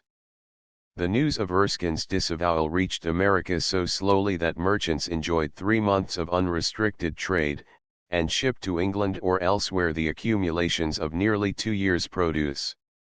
From April 21 till July 21 this process of depletion continued without an anxiety, and when July 21 news arrived that the arrangement had been repudiated, merchants still had time to hurry their last cargoes to sea before the government could again interpose. The first effect of Canning's disavowal seemed bewilderment. No one in the United States, whether enemy or friend of England, could for a time understand why Canning had taken so perplexing a course. Very few of England's friends could believe that her conduct rested on the motives she avowed. They sought for some noble, or at least some respectable, object behind her acts. For several months the Federalist newspapers were at a loss for words, and groped in the dark for an English hand to help them, while the Republican press broke into anger, which expressed the common popular feeling. The late conduct of the British ministry, said the National Intelligencer of July 26, has capped the climax of atrocity toward this country. Every hope of reconciliation or even of peace with England seemed almost extinguished, yet the country was still far from a rupture. Not until popular feeling could express itself in a new election would the national will be felt, and the next election was still more than a year away, while the Congress to be then chosen would meet only in December, 1811. Until then war was improbable, perhaps impossible, except by the act of England. When the news arrived, President Madison was at his Virginia plantation. During his absence Gallatin was in charge of matters at Washington, and on the instant wrote that he thought the president should return. In a letter of July 27, 3 days after the news reached Washington, Gallatin gave his own view of the situation. 83 I will not waste time in conjectures respecting the true cause of the conduct of the British government, nor can we, until we are better informed, lay any permanent plan of conduct for ourselves. I will only observe that we are not so well prepared for resistance as we were 1 year ago. Then all or almost all our mercantile wealth was safe at home, our resources entire, and our finances sufficient to carry us through during the first year of the contest. Our property is now all afloat.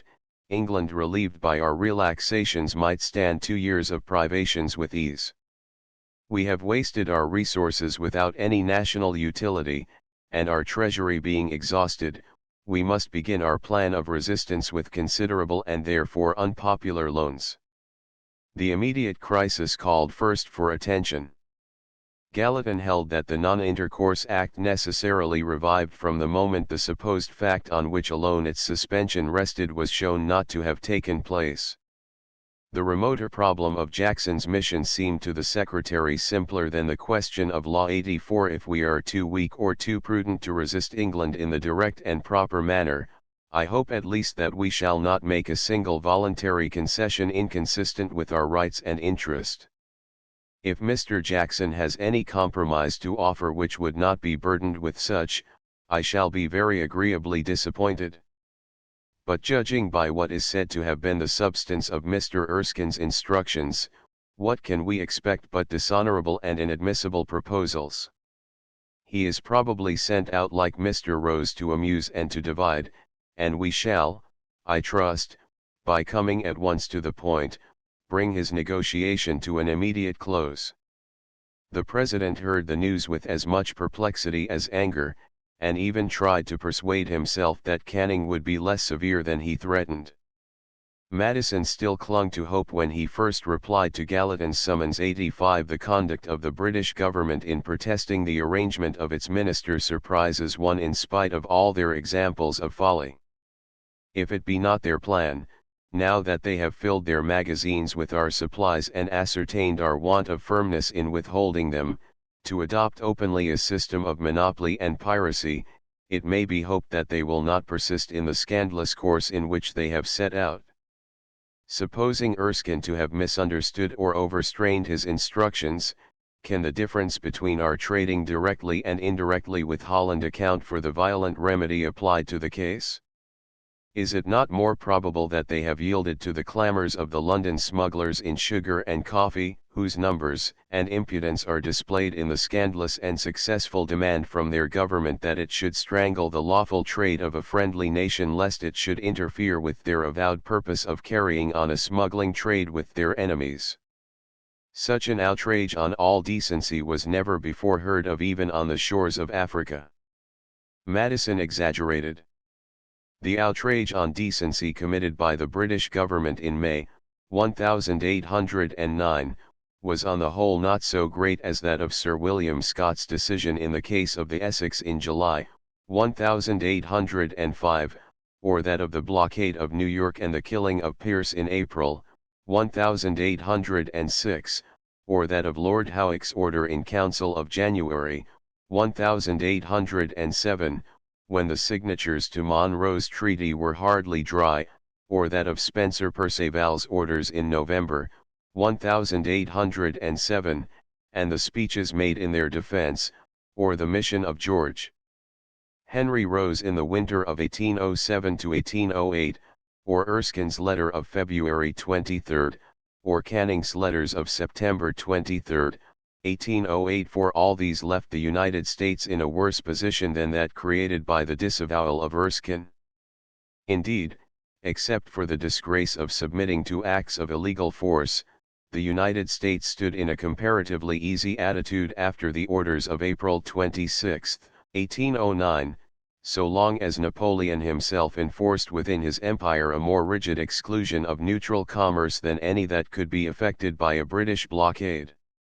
Still, I cannot but hope, continued Madison, on the supposition that there be no predetermined hostility against our commerce and navigation, that things may take another turn under the influence of the obvious and striking considerations which advise it. The hope vanished when Erskine's instructions became known, and was succeeded by consternation when the public read the reports made by Erskine and Canning of the language used by Madison, Gallatin, and Pinckney. For the first time in this contest, Englishmen and Americans could no longer understand each other's meaning. Erskine had so confused every detail with his own ideas, and Canning's course on one side the Atlantic seemed so little to accord with his tactics on the other, that neither party could longer believe in the other's good faith. Americans were convinced that Canning had offered terms which he intended them to refuse. Englishmen were sure that Madison had precipitated a settlement which he knew could not be carried out. Madison credited Canning with fraud as freely as Canning charged Madison with connivance. I find myself under the mortifying necessity of setting out tomorrow morning for Washington, wrote Madison to Jefferson, August 386. The intricate state of our affairs with England produced by the mixture of fraud and folly in her late conduct, and the important questions to be decided as to the legal effect of the failure of the arrangement of April on our commercial relations with her are thought by the heads of departments to require that I should join them. You will see by the instructions to Erskine, as published by Canning, that the latter was as much determined that there should be no adjustment as the former was that there should be one. The President remained 3 days in Washington in order to sign, August 9, a proclamation reviving the Non-Intercourse Act against Great Britain. On the same day the Secretary of the Treasury enclosed this proclamation to the collectors of customs in a circular, with instructions not to enforce the penalties of the law against vessels entering American ports on the faith of Erskine's arrangement. This done, Madison returned to Montpelier, August 10, leaving Erskine to exchange apologetic but very unsatisfactory explanations with Robert Smith and Gallatin. The proclamation of August 9 was sharply criticized, and with reason, for Congress had given the President no express authority to revive the Non-Intercourse Act, and he had clearly exceeded his powers, if not in the proclamation which revived the Act, then certainly in the original proclamation of April 19, which set it aside. Even this stretch of authority hardly equaled Gallatin's assumption of the power to admit what vessels he pleased without regard to the Non-Intercourse Act. Yet right or wrong the President had no choice but to use all the powers he needed. Evidently his original mistake in opening intercourse was a greater stretch of authority than any subsequent act could be, except that of leaving it open after the mistake was admitted. Sullenly and awkwardly the government restored some degree of order to its system, and then President and Cabinet scattered once more, leaving the village of Washington to the solitude of August and September. A month passed without further change, until September 5 Jackson landed at Annapolis, whence he reached Washington September 8. He came with his wife, a fashionable Prussian baroness with a toilette and young children, for whose health a Washington September was ill-suited. He came too with a carriage and liveries, coachman and servants, and the outfit of a long residence, as though neither he nor Canning doubted his welcome. Francis James Jackson had many good qualities, and was on the whole the only English minister of his time so severely treated by the American government as to warrant almost a feeling of sympathy. He was probably suffering from some organic disease which made his temper irritable, while his instructions were such as to leave him no room to show his best capacities in his profession. In ordinary times a man of his experience, intelligence, and marked character might have succeeded in winning at Washington a name for ability and straightforwardness, but he was ill-fitted for the special task he had undertaken, and had no clear idea of the dangers to which he was exposed. Gallatin expressed the feeling of the administration when he advised coming at once to the point with Jackson, and bringing his negotiation to an immediate close. Madison could not have wished to repeat his experience with Rose, or to allow a British minister to reside at Washington for the sole purpose of dividing American counsels and intriguing with Senator Pickering. Had Jackson been quick in his perceptions, he would have seen early that nothing but mortification could be in store for him, but he had the dogged courage and self-confidence of his time, and undertook to deal single-handed with a government and people he did not trouble himself to understand. The President was not in Washington when the British minister drove into that famous city, as he called it, which resembles more nearly Hampstead Heath than any other place I ever saw. 87 Robert Smith apologized for the incivility of leaving him without the usual public recognition, and explained that the risk of fever and the fatigue of 4 days' journey made the President extremely unwilling to return before October 1, the day fixed for Jackson's reception. Indirectly Smith suggested that Jackson might visit the President at Montpelier, or even begin negotiation before being officially received, but the minister replied that he would cheerfully wait. Gallatin wrote to the President, September 11, I do not think that there is any necessity to hurry yourself beyond your convenience in returning here. It will be as well the 10th as the 1st of October, for I am sure, although I have not seen Mr. Jackson and can judge only from what has passed between him and Mr. Smith, that he has nothing to say of importance, or pleasant. 88 Madison replied, proposing to set out for Washington about the 29th, but agreeing with Gallatin that in view of Jackson's apparent patience and reserve, his disclosures would not be either operative or agreeable. 89 Whether Jackson showed patience or activity, he could not avoid giving offense, and perhaps he did wisely to gain all the time he could, even if he gained nothing else. Unlike some of his predecessors, he understood how to make the best of his situation. He found amusement for a month of idleness, even though the month was September and the place was Washington. He took the house which Mary and Erskine had occupied, a house that stood amid fields looking over Rock Creek to Georgetown. Erskine had let it go to such a state of ruin and dirt that it will be several weeks before we can attempt to move into it. A Scotchman with an American wife who would be a fine lady, are not the best people to succeed on such an occasion. It is but justice to say that I have met with nothing but the utmost civility, and with none of those hardships and difficulties of which the Marys so bitterly complained. The travelling is not worse than much that I have met with before in my life, and the accommodations are better than many I have thought supportable. The expense is about the same as in England, and must be considered most exorbitant when the inferiority of their arrangements to ours and the greater cheapness of provisions are taken into account. 90 As the season advanced, Jackson began to enjoy his autumn picnic on the heath of Washington. He had an eye for the details which gave interest to travel. "I put up a covey of partridge," he wrote October 7, "about 300 yards from the House of Congress, yclept the Capitol." He had the merit of being first to discover what few men of his time had the taste to feel, that Washington was beautiful. "I have procured 2 very good saddle horses and Elizabeth, and I have been riding in all directions round this place whenever the weather has been cool enough. The country has a beautifully picturesque appearance, and I have nowhere seen finer scenery than is composed by the Potomac and the woods and hills about it, yet it has a wild and desolate air from being so scantily and rudely cultivated, and from the want of population. So you see we are not fallen into a wilderness so far from it that I am surprised no one should before have mentioned the great beauty of the neighborhood. The natives trouble themselves but little about it, their thoughts are chiefly of tobacco, flour, shingles, and the news of the day. The Marys, I suppose, never got a mile out of Washington, except on their way to Philadelphia." Part of Jackson's leisure was employed in reading Erskine's correspondence, although he would have done better had he neglected this customary duty, and had he brought to his diplomacy no more prejudices than such as belonged to his nature and training.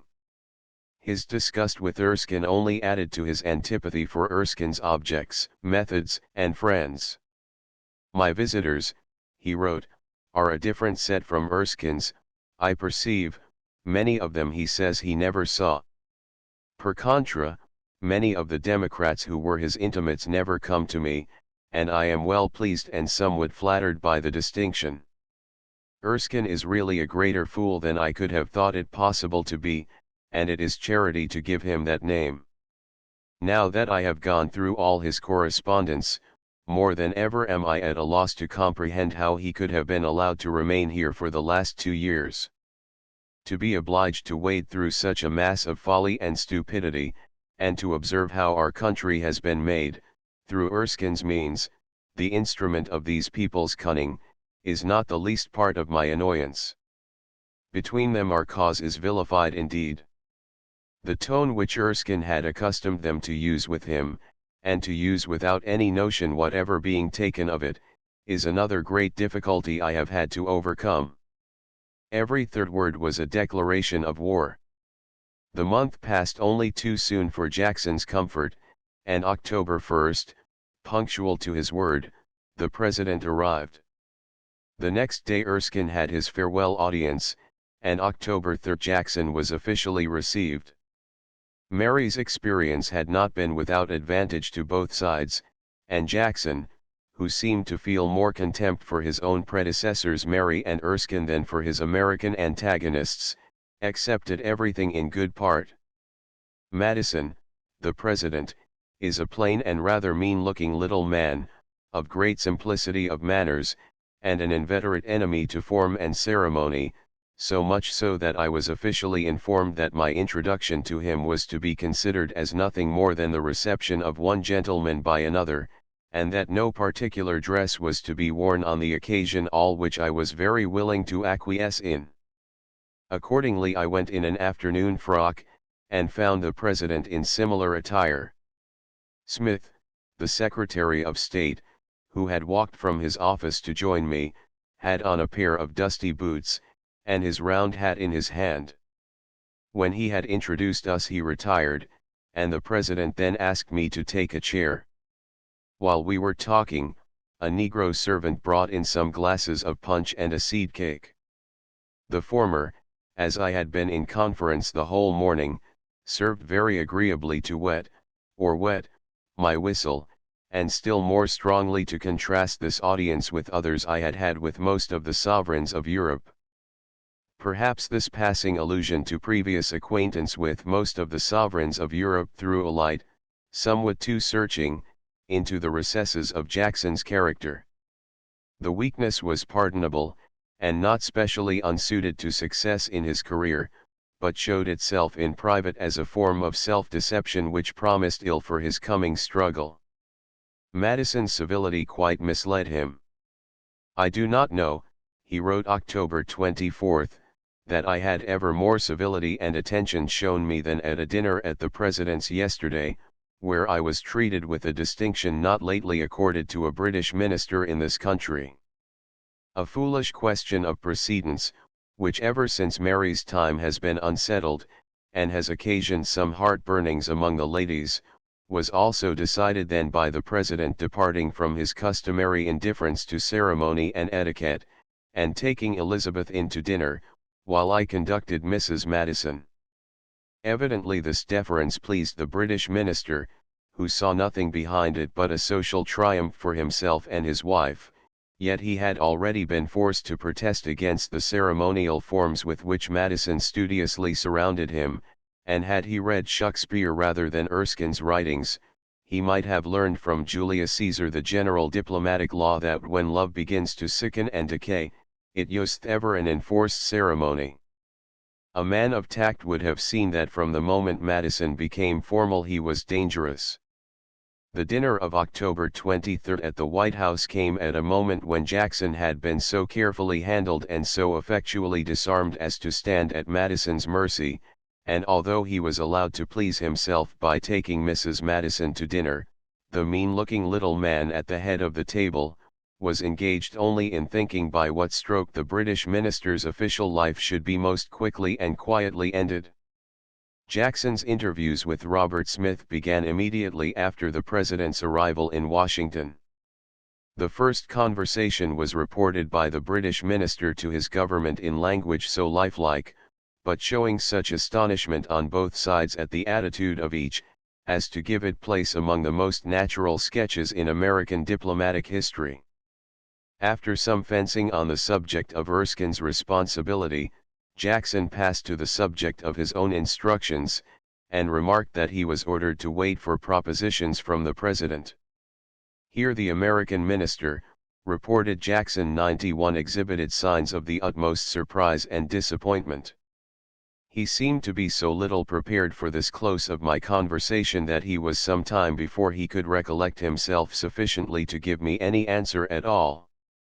Expecting to meet suggestions of a totally different nature, and finding that what he had ready to say to them did not suit the occasion, he seemed to require some time and reflection to new arrange his thoughts.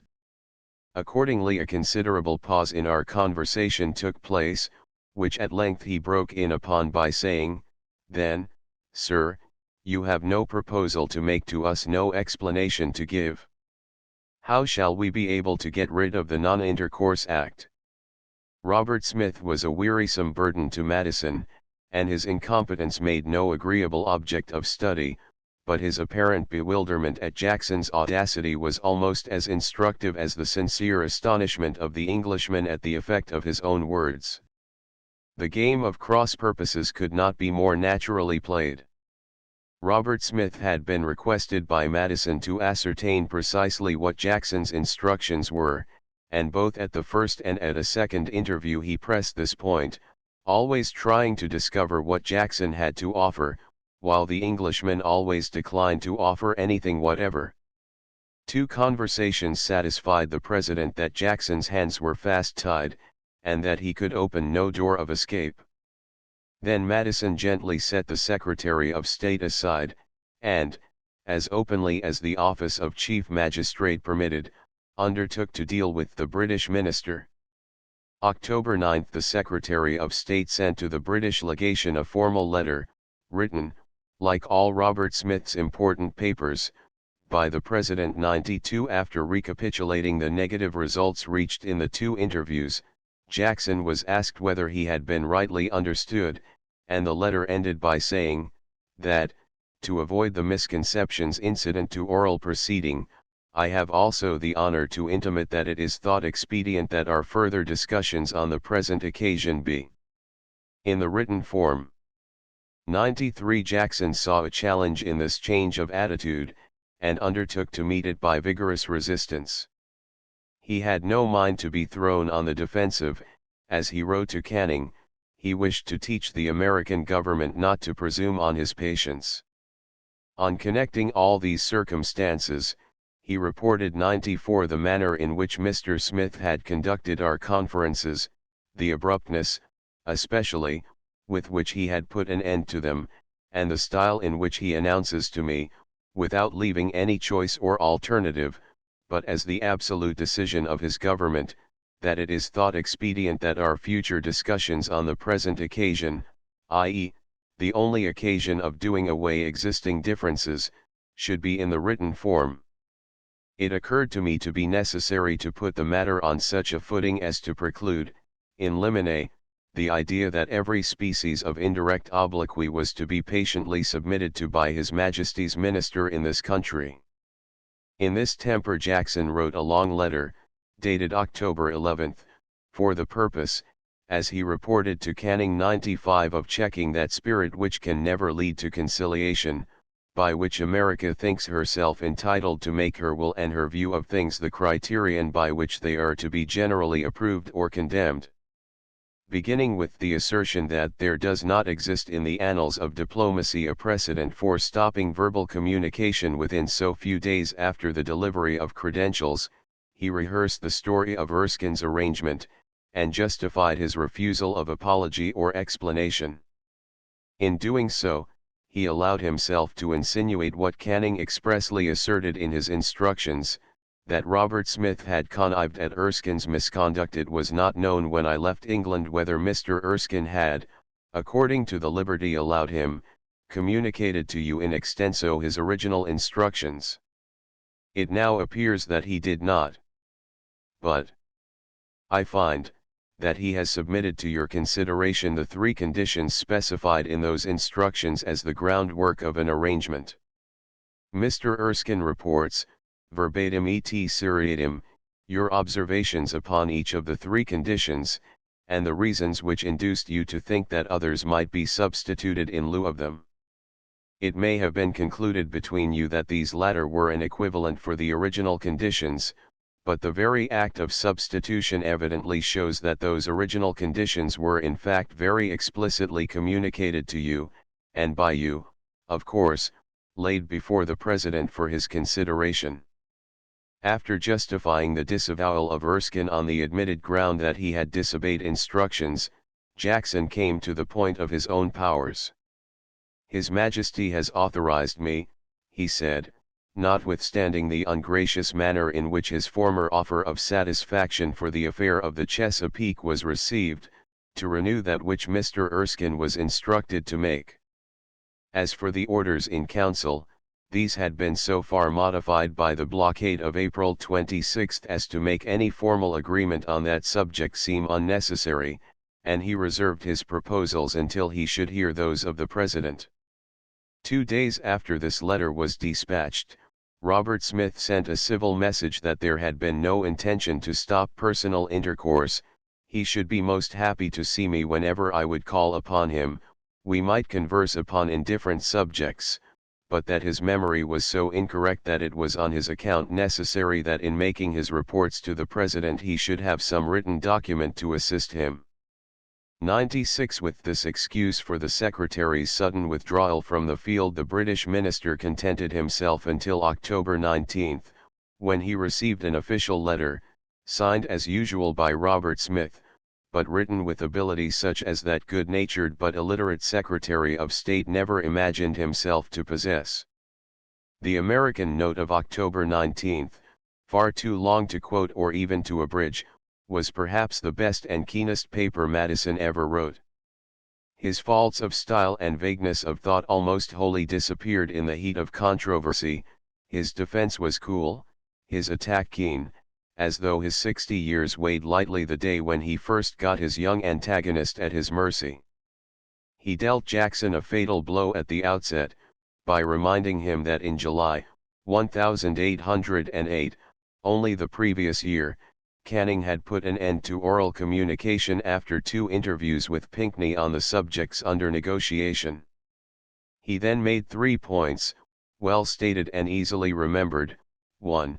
That when a government refuses to fulfill a pledge, it owes a formal and frank disclosure of its reasons. 2. That, in the actual situation, Mr. Erskine's successor was the proper channel for that disclosure. 3. That since Mr. Jackson disclaimed authority to make either explanations or proposals, the President could do no more than express his willingness to favor any honorable mode of settling the matters in dispute.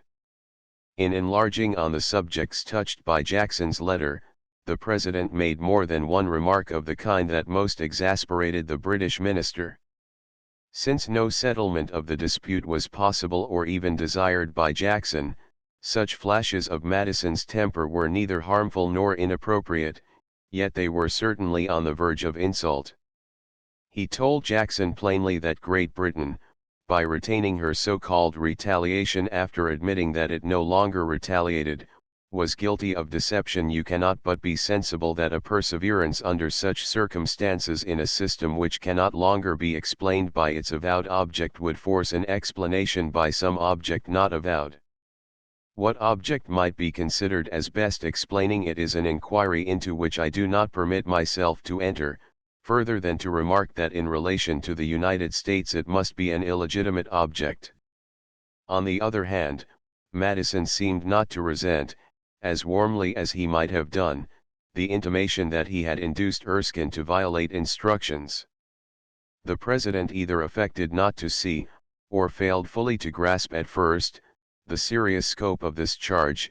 The stress you have laid on what you have been pleased to state as the substitution of the terms finally agreed on for the terms first proposed, has excited no small degree of surprise. Certain it is that your predecessor did present for my consideration the three conditions which now appear on the printed document, that he was disposed to urge them more than the nature of two of them, both palpably inadmissible, and one more than merely inadmissible, could permit, and that on finding his first proposals unsuccessful, the more reasonable terms were adopted.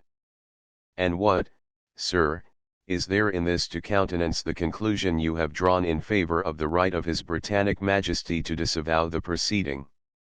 Is anything more common in public negotiations than to begin with a higher demand, and that failing, to descend to a lower? Contenting himself with the remark that he had for the first time learned, from Jackson's note, the restrictions on Erskine's authority, the President passed to other points as though unaware that his good faith was in question. The letter of October 19 forced Jackson one step backward, and drove him nearly to the wall.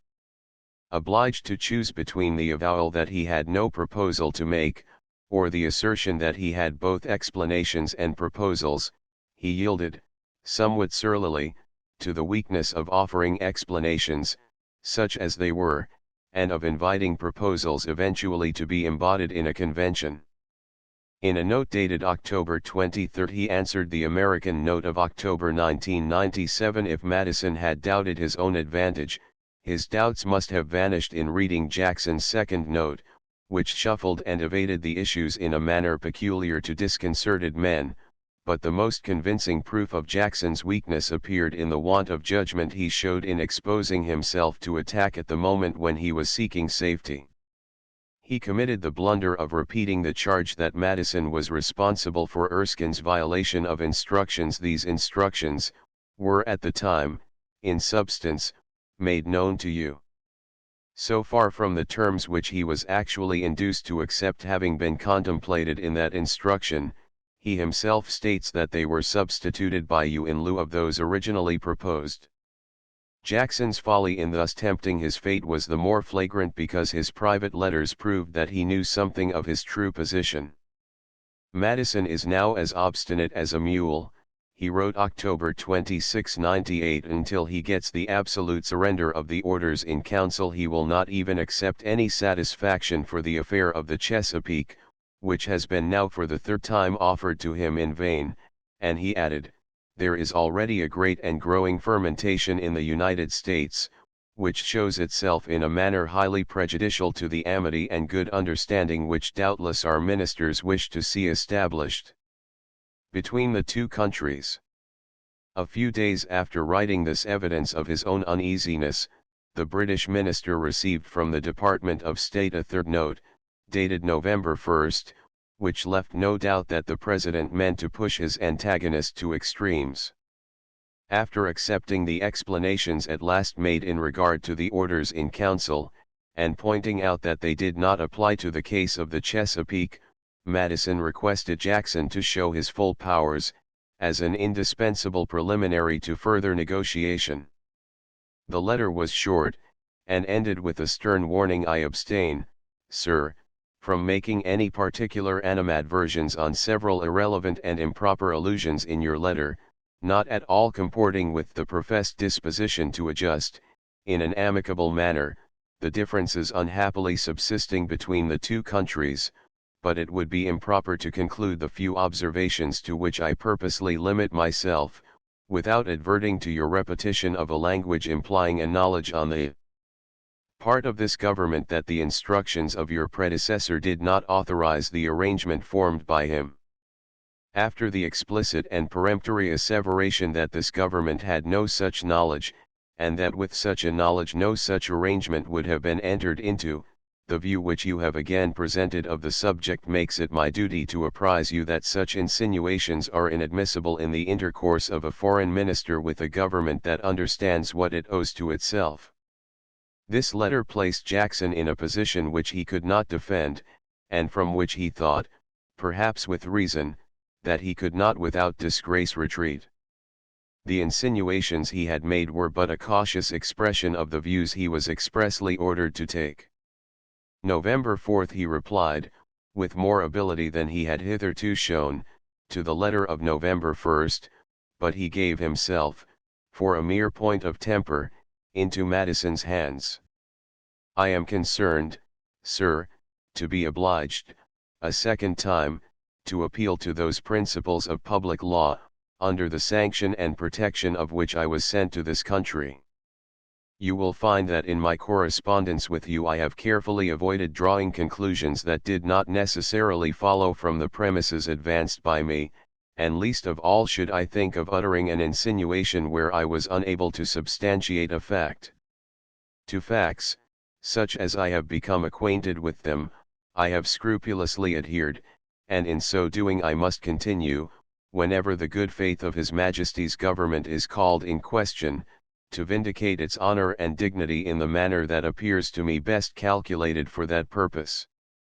When Jackson was sent to Copenhagen with a message whose general tenor resembled that which he brought to the United States, he was fortunate enough to be accompanied by 20 ships of the line, 40 frigates, and 30,000 regular troops.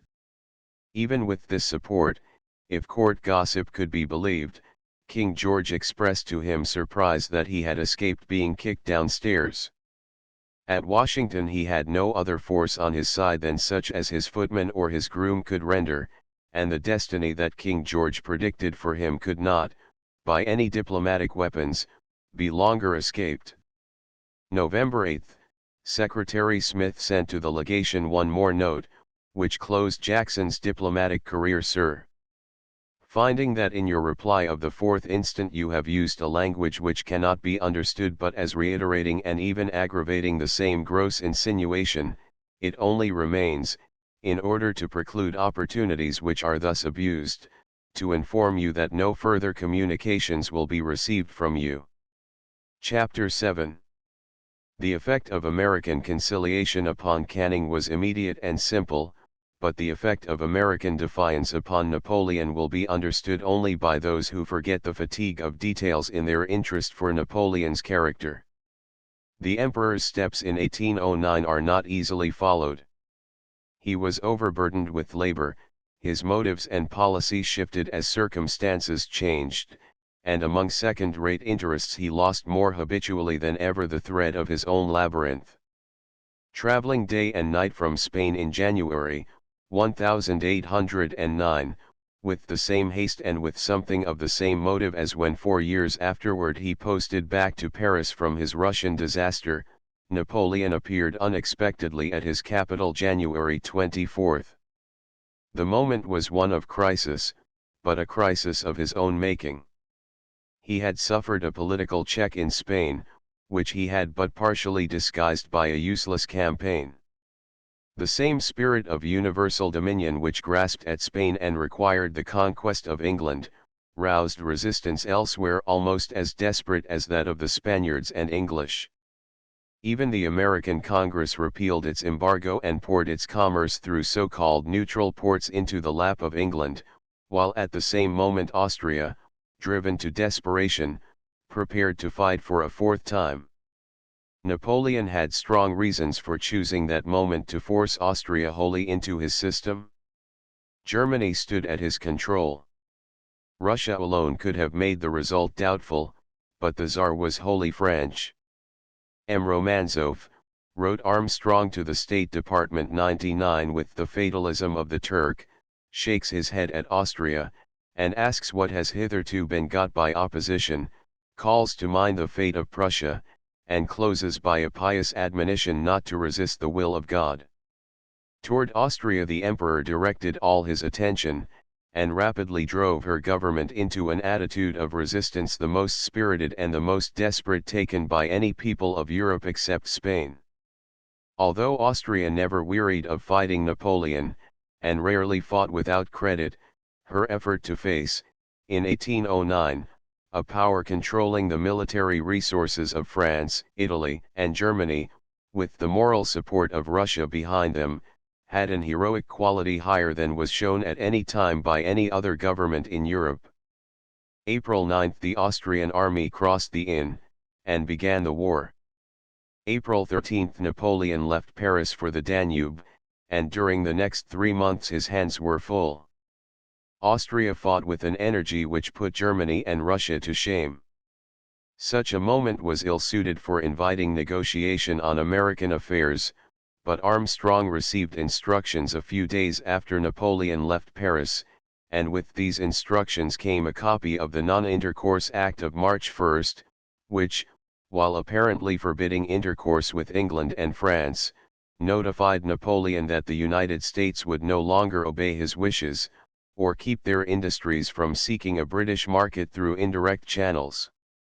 Armstrong communicated this act to the French government in the terms of his instructions 100. The undersigned is instructed to add that any interpretation of the imperial decrees of November 21, 1806, and December 17, 1807, which shall have the effect of leaving unimpaired the maritime rights of the Union, will be instantaneously followed by a revocation of the present act as regards France and a re-establishment of the ordinary commercial intercourse between the two countries. May 17 Champagny, then at Munich, having received Armstrong's letter of April 29, notified the Minister of Marine 101 the news of this measure having received an official character by the communication made to me by the United States Minister on the part of his government. I think it my duty to transmit to your Excellency a copy of the law which he has addressed to me. Armstrong informed Secretary Robert Smith 102 that nothing need be expected from this step, unless it were perhaps his own summary expulsion from France as a result of offense given either by the Non-Intercourse Act or by the language of Armstrong's dispatches surreptitiously published. Bitterly as Armstrong detested Napoleon, he understood but little the mind and methods of that unusual character. Never in his career had the Emperor been busier than when Armstrong wrote this note to Champagny, but it caught his attention at once. He had fought one battle after another, and in 5 days had captured 40,000 men and 100 pieces of cannon. He had entered Vienna May 10, and had taken his quarters at Schönbrunn, the favorite palace of the Austrian Emperor. There he was in a position of no little difficulty, in spite of his military successes, when his courier brought him dispatches from Paris containing news that the United States, March 1, had repealed the embargo, and that the British government, April 26, had withdrawn the orders in Council of November, 1807, and had substituted a mere blockade of Holland, France, and Italy. The effect of these two events was greatly increased by their coming together. At first Napoleon seemed to feel no occasion for altering his course. After reading Armstrong's letter, he dictated May 18 the reply which was to serve as the legal argument to justify his refusal of concessions.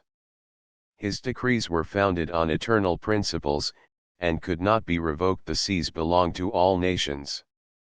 Every vessel sailing under the flag of any nation whatever, recognized and avowed by it, ought to be on the ocean as if it were in its own ports. The flag flying from the mast of a merchantman ought to be respected as though it were on the top of a village steeple. To insult a merchant vessel carrying the flag of any power is to make an incursion into a village or a colony belonging to that power. His Majesty declares that he considers the vessels of all nations as floating colonies belonging to the said nations. In result of this principle, the sovereignty and independence of one nation are a property of its neighbors. 103 The conclusion that the sovereignty and independence of every nation were the property of France, and that a floating colony denationalized by the visit of a foreign officer became the property of Napoleon, involved results too extreme for general acceptance. Arbitrary as the emperor was, he could act only through agents, and could not broach such doctrines without meeting remonstrance. His dissertation on the principles of the Jus Gentium was sent May 18 to Champagny. 4 days afterward, May 22, Napoleon fought the Battle of Essling, in which he lost 15 or 20,000 men and suffered a serious repulse. Even this absorbing labor, and the critical situation that followed, did not long interrupt his attention to American business. May 26, Champagny made to the Emperor a report 104 on American affairs, taking ground altogether different from that chosen by Napoleon. After narrating the story of the various orders, decrees, blockades, embargoes, and non-intercourse measures, Champagny discussed them in their practical effect on the interests and industries of France. The fact cannot be disguised, the interruption of neutral commerce which has done much harm to England has been also a cause of loss to France. The staple products of our territory have ceased to be sold. Those that were formerly exported are lost, or are stored away, leaving impoverished both the owner who produced them and the dealer who put them on the market. One of our chief sources of prosperity is dried up. Our interest therefore leads us toward America, whose commerce would still furnish an ample outlet for several of our products, and would bring us either materials of prime necessity for our manufactures, or produce the use of which has become almost a necessity, and which we would rather not owe to our enemies. For these reasons Champagny urged the Emperor not to persist in punishing America, but to charge M. de Hauterive, the acting Minister of Foreign Relations at Paris, with the duty of discussing with General Armstrong the details of an arrangement. Champagny supported his advice by urging that England had made advances to America, had revoked her orders of November, 1807, and seemed about to turn the French decrees against France. It will always be in your Majesty's power to evade this result. A great step to this end will be taken when Mr. Armstrong is made aware that your Majesty is disposed to interpret your commercial decrees favorably for the Americans, provided measures be taken that no tribute shall be paid to England, and that their efficacy shall be assured. Such will be the object of M. de Hauterive's mission.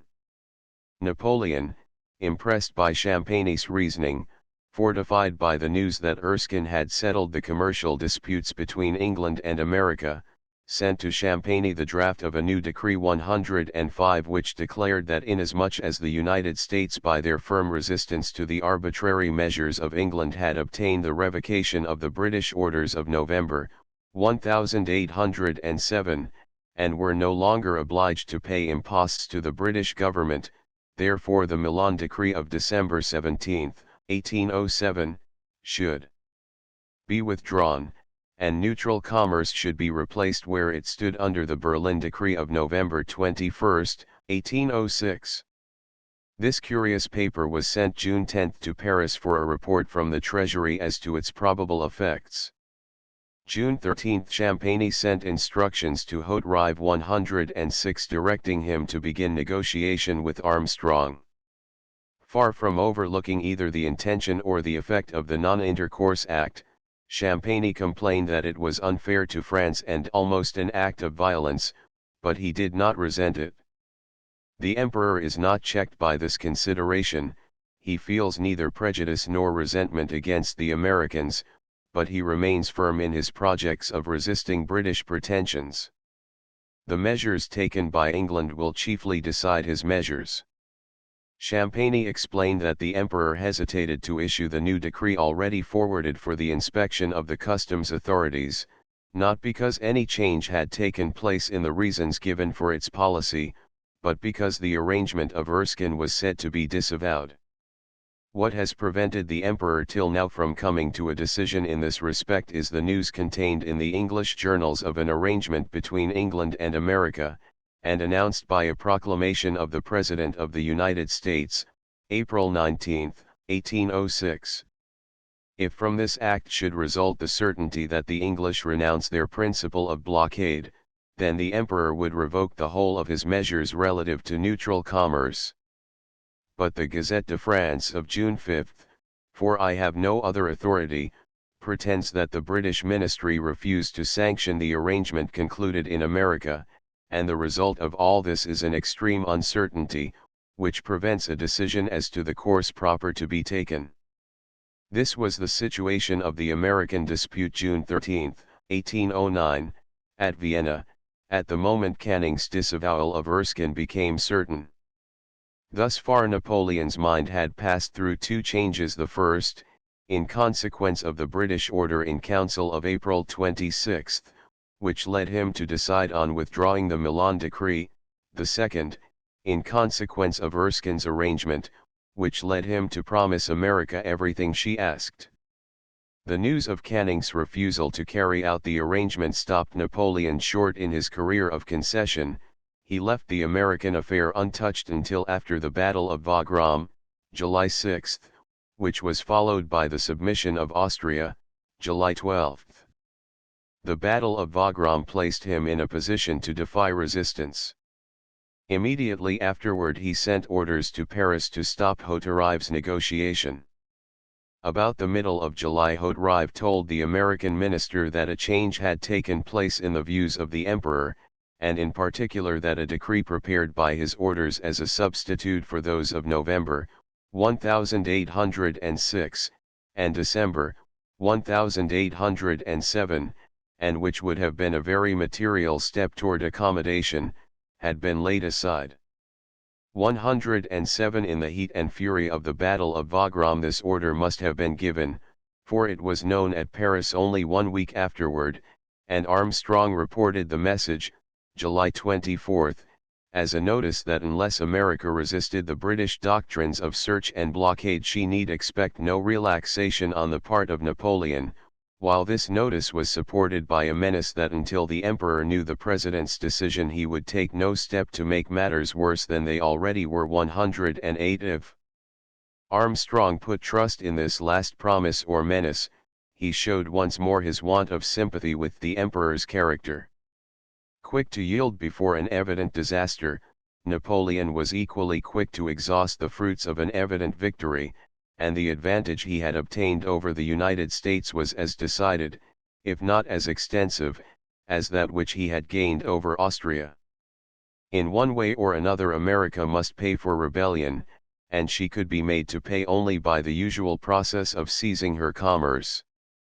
June 7, while the Emperor was still hesitating or leaning to concession, Decrès, his Minister of Marine, wrote to him that an American schooner with a cargo of colonial produce had arrived at San Sebastian May 20, and that more such vessels must be expected to arrive, since the Non-Intercourse Act had opened the trade to Spanish ports. What should be done with them?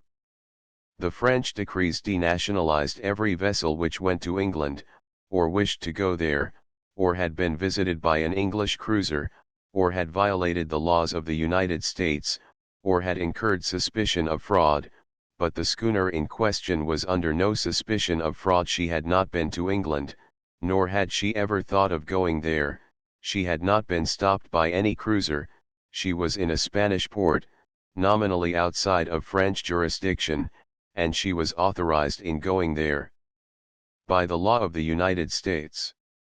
Here was an unforeseen case, and Decrès properly referred it to the Emperor. 109 Decrès' letter reached Vienna about June 13, the day when Champagny described the Emperor as vexed by an extreme uncertainty on American affairs. The subject was referred to the Minister of Finance. No decision seems to have been reached until August. Then Marat, the Secretary of State in personal attendance on the Emperor, created Duc de Bassano a few days later, enclosed to Champagny, August 4, the draft of a new Decree 110 which was never published, but furnished the clue to most of the intricate movements of Napoleon for the following year. Napoleon, etc. Considering that the American Congress by its act of March 1, 1809, has forbidden the entrance of its ports to all French vessels under penalty of confiscation of ships and cargo. On the report of our Minister of Finance have decreed and decree what follows. Art. 1. The American schooner loaded with colonial produce and entered at San Sebastian the May 20, 1809, will be seized and confiscated. Art. 2. The merchandise composing the cargo of the vessel will be conveyed to Bayonne, there to be sold, and the produce of the sale paid into the Caisse de l'Amortissement, sinking fund. Art. 3. Every American ship which shall enter the ports of France, Spain, or Italy will be equally seized and confiscated, as long as the same measure shall continue to be executed in regard to French vessels in the harbors of the United States. Probably the ministers united in objecting to a general confiscation founded on the phrase of a penalty which the customs laws of every country necessarily contained. Whatever the reason, this draft rested in the files of the office over which Champagny presided, and the emperor seemed to forget it, but its advantages from his standpoint were too great to be lost, and its principle was thenceforward his guide.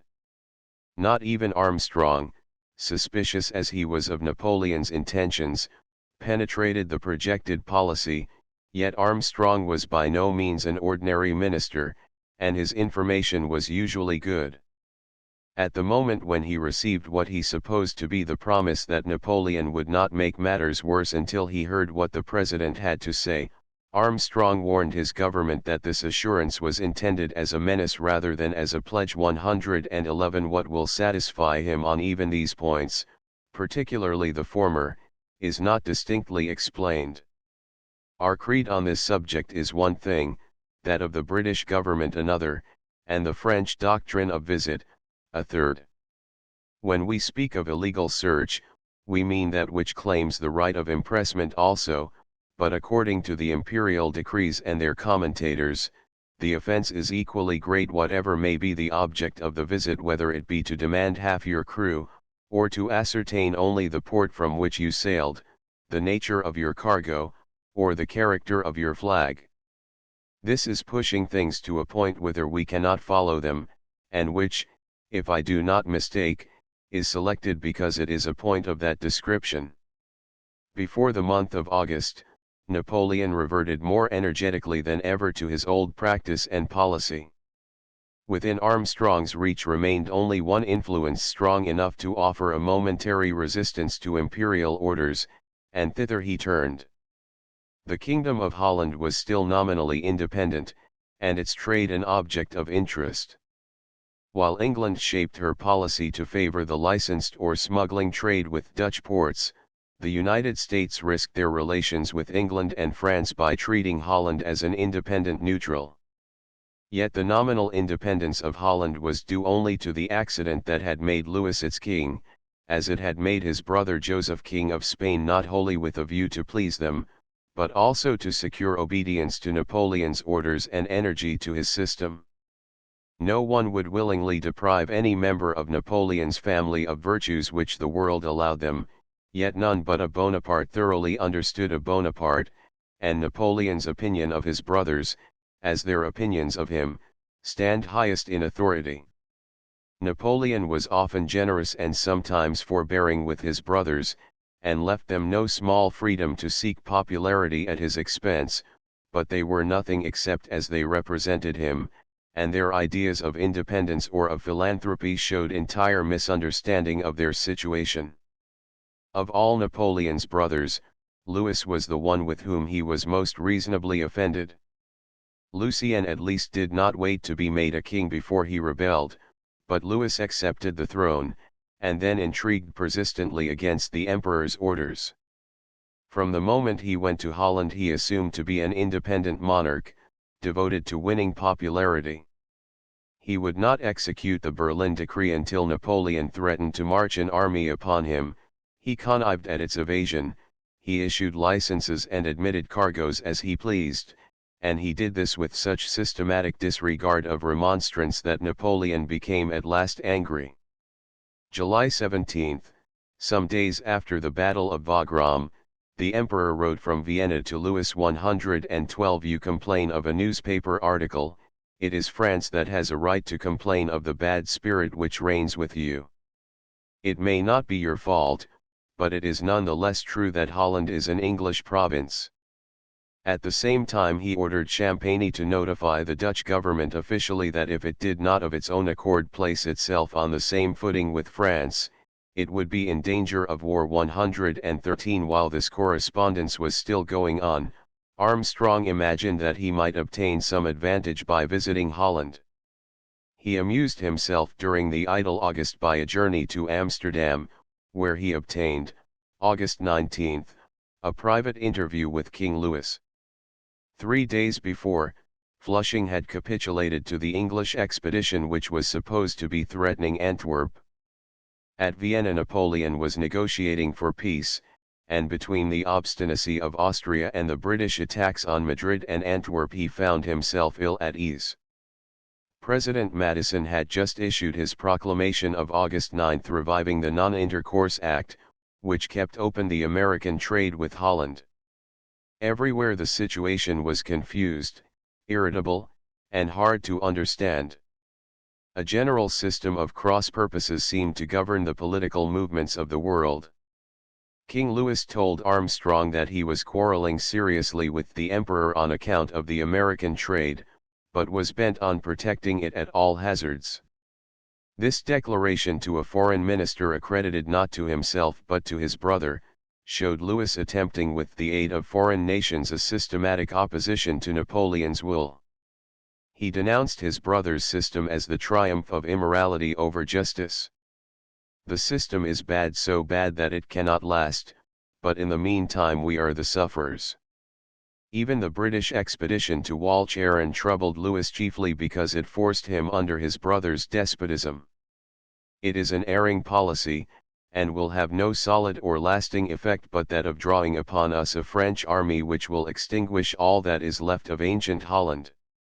Can it be wisdom in England to see this country a province of France?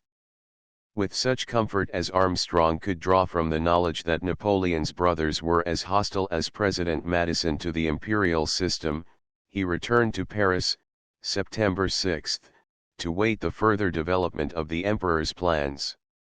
He found on his arrival 2 notes from Champagne at Vienna. One of these dispatches expressed a civil hope, hardly felt by the Emperor. 114 that Armstrong would not for the present carry out his project of returning to America.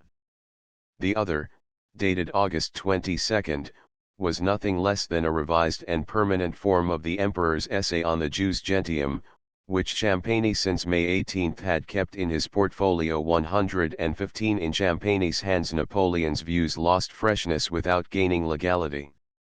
The village steeple disappeared, but with some modification the floating colony remained, and the principle of free seas was carried to its extreme results. A merchant vessel sailing with all the necessary papers, avec les expeditions, from its government is a floating colony. To do violence to such a vessel by visits, by searches, and by other acts of an arbitrary authority is to violate the territory of a colony. This is to infringe on the independence of its government. The right, or rather the pretension, of blockading by a proclamation rivers and coasts, is as monstrous, revoltant, as it is absurd.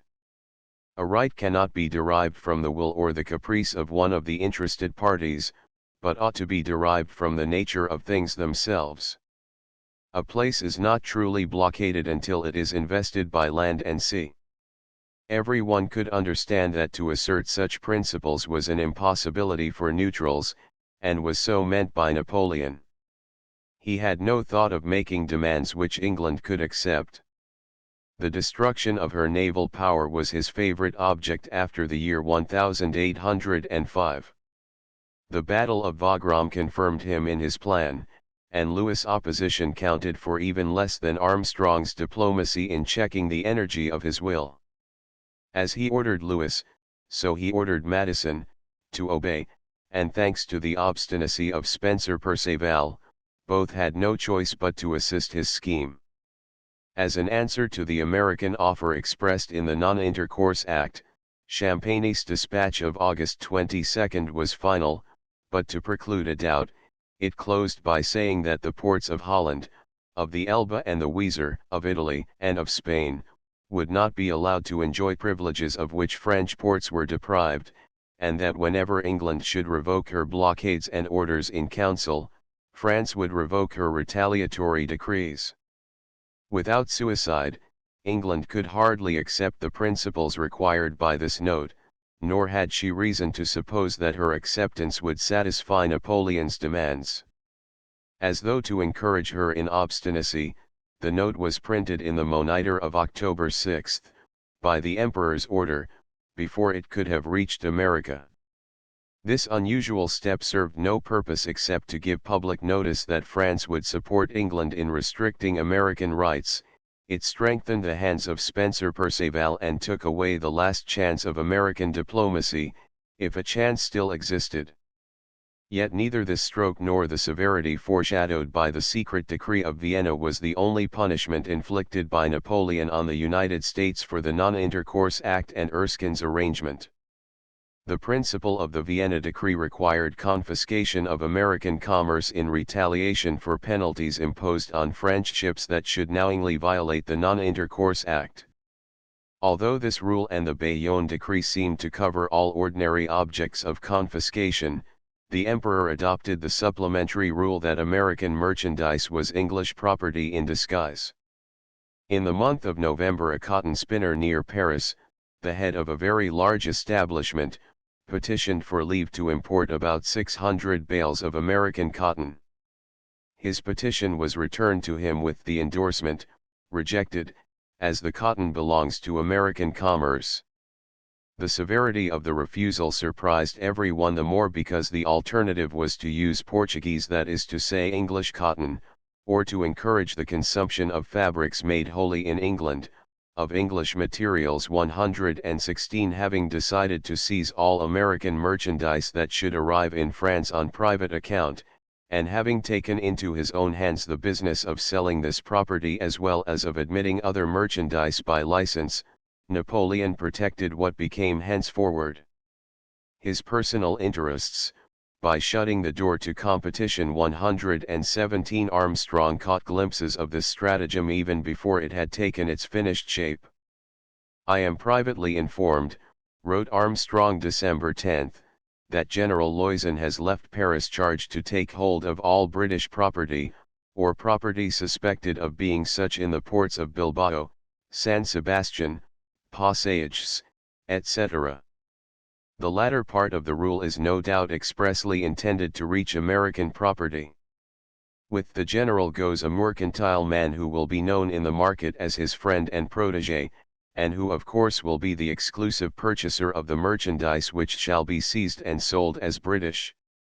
This is a specimen at once of the violence and corruption which enter into the present system, and of a piece with this is the whole business of licenses, to which, I am sorry to add, our countrymen lend themselves with great facility.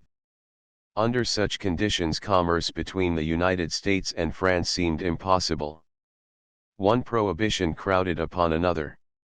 First came the Berlin Decree of November 21, 1806, which turned away or confiscated every American vessel voluntarily entering a British port after that date.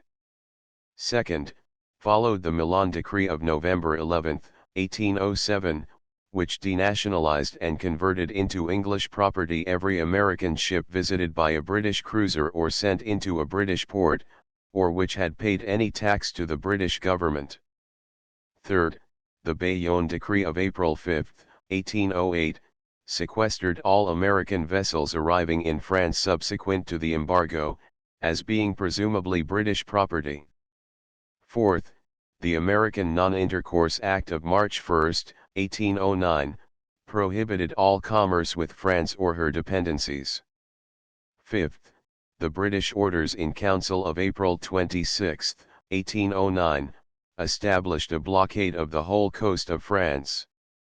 Sixth, the Secret Decree of Vienna, of August, 1809, enforced in principle, sequestered every American vessel arriving within the Emperor's military control, in reprisal for the Non-Intercourse Act which threatened French ships with confiscation.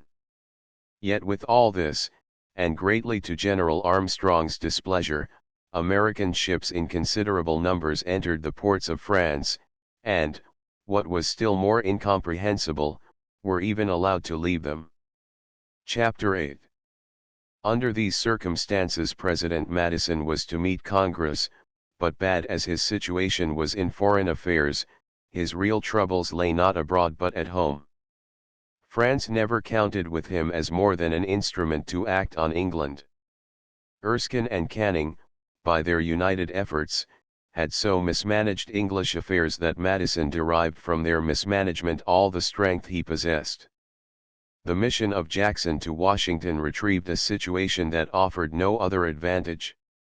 Jackson lost no occasion to give the president popularity. Comprehending at last that his high tone had only helped his opponent to carry out a predetermined course, Jackson lost self-confidence without gaining tact. At first he sustained himself by faith in Canning, but within a short time he heard with alarm the news from England that Canning was no longer in office or in credit. For a few days after the rupture he had a right to hope that the quarrel would not be pressed to a scandal, but November 13, the National Intelligencer published an official statement which embarrassed Jackson to the last point of endurance.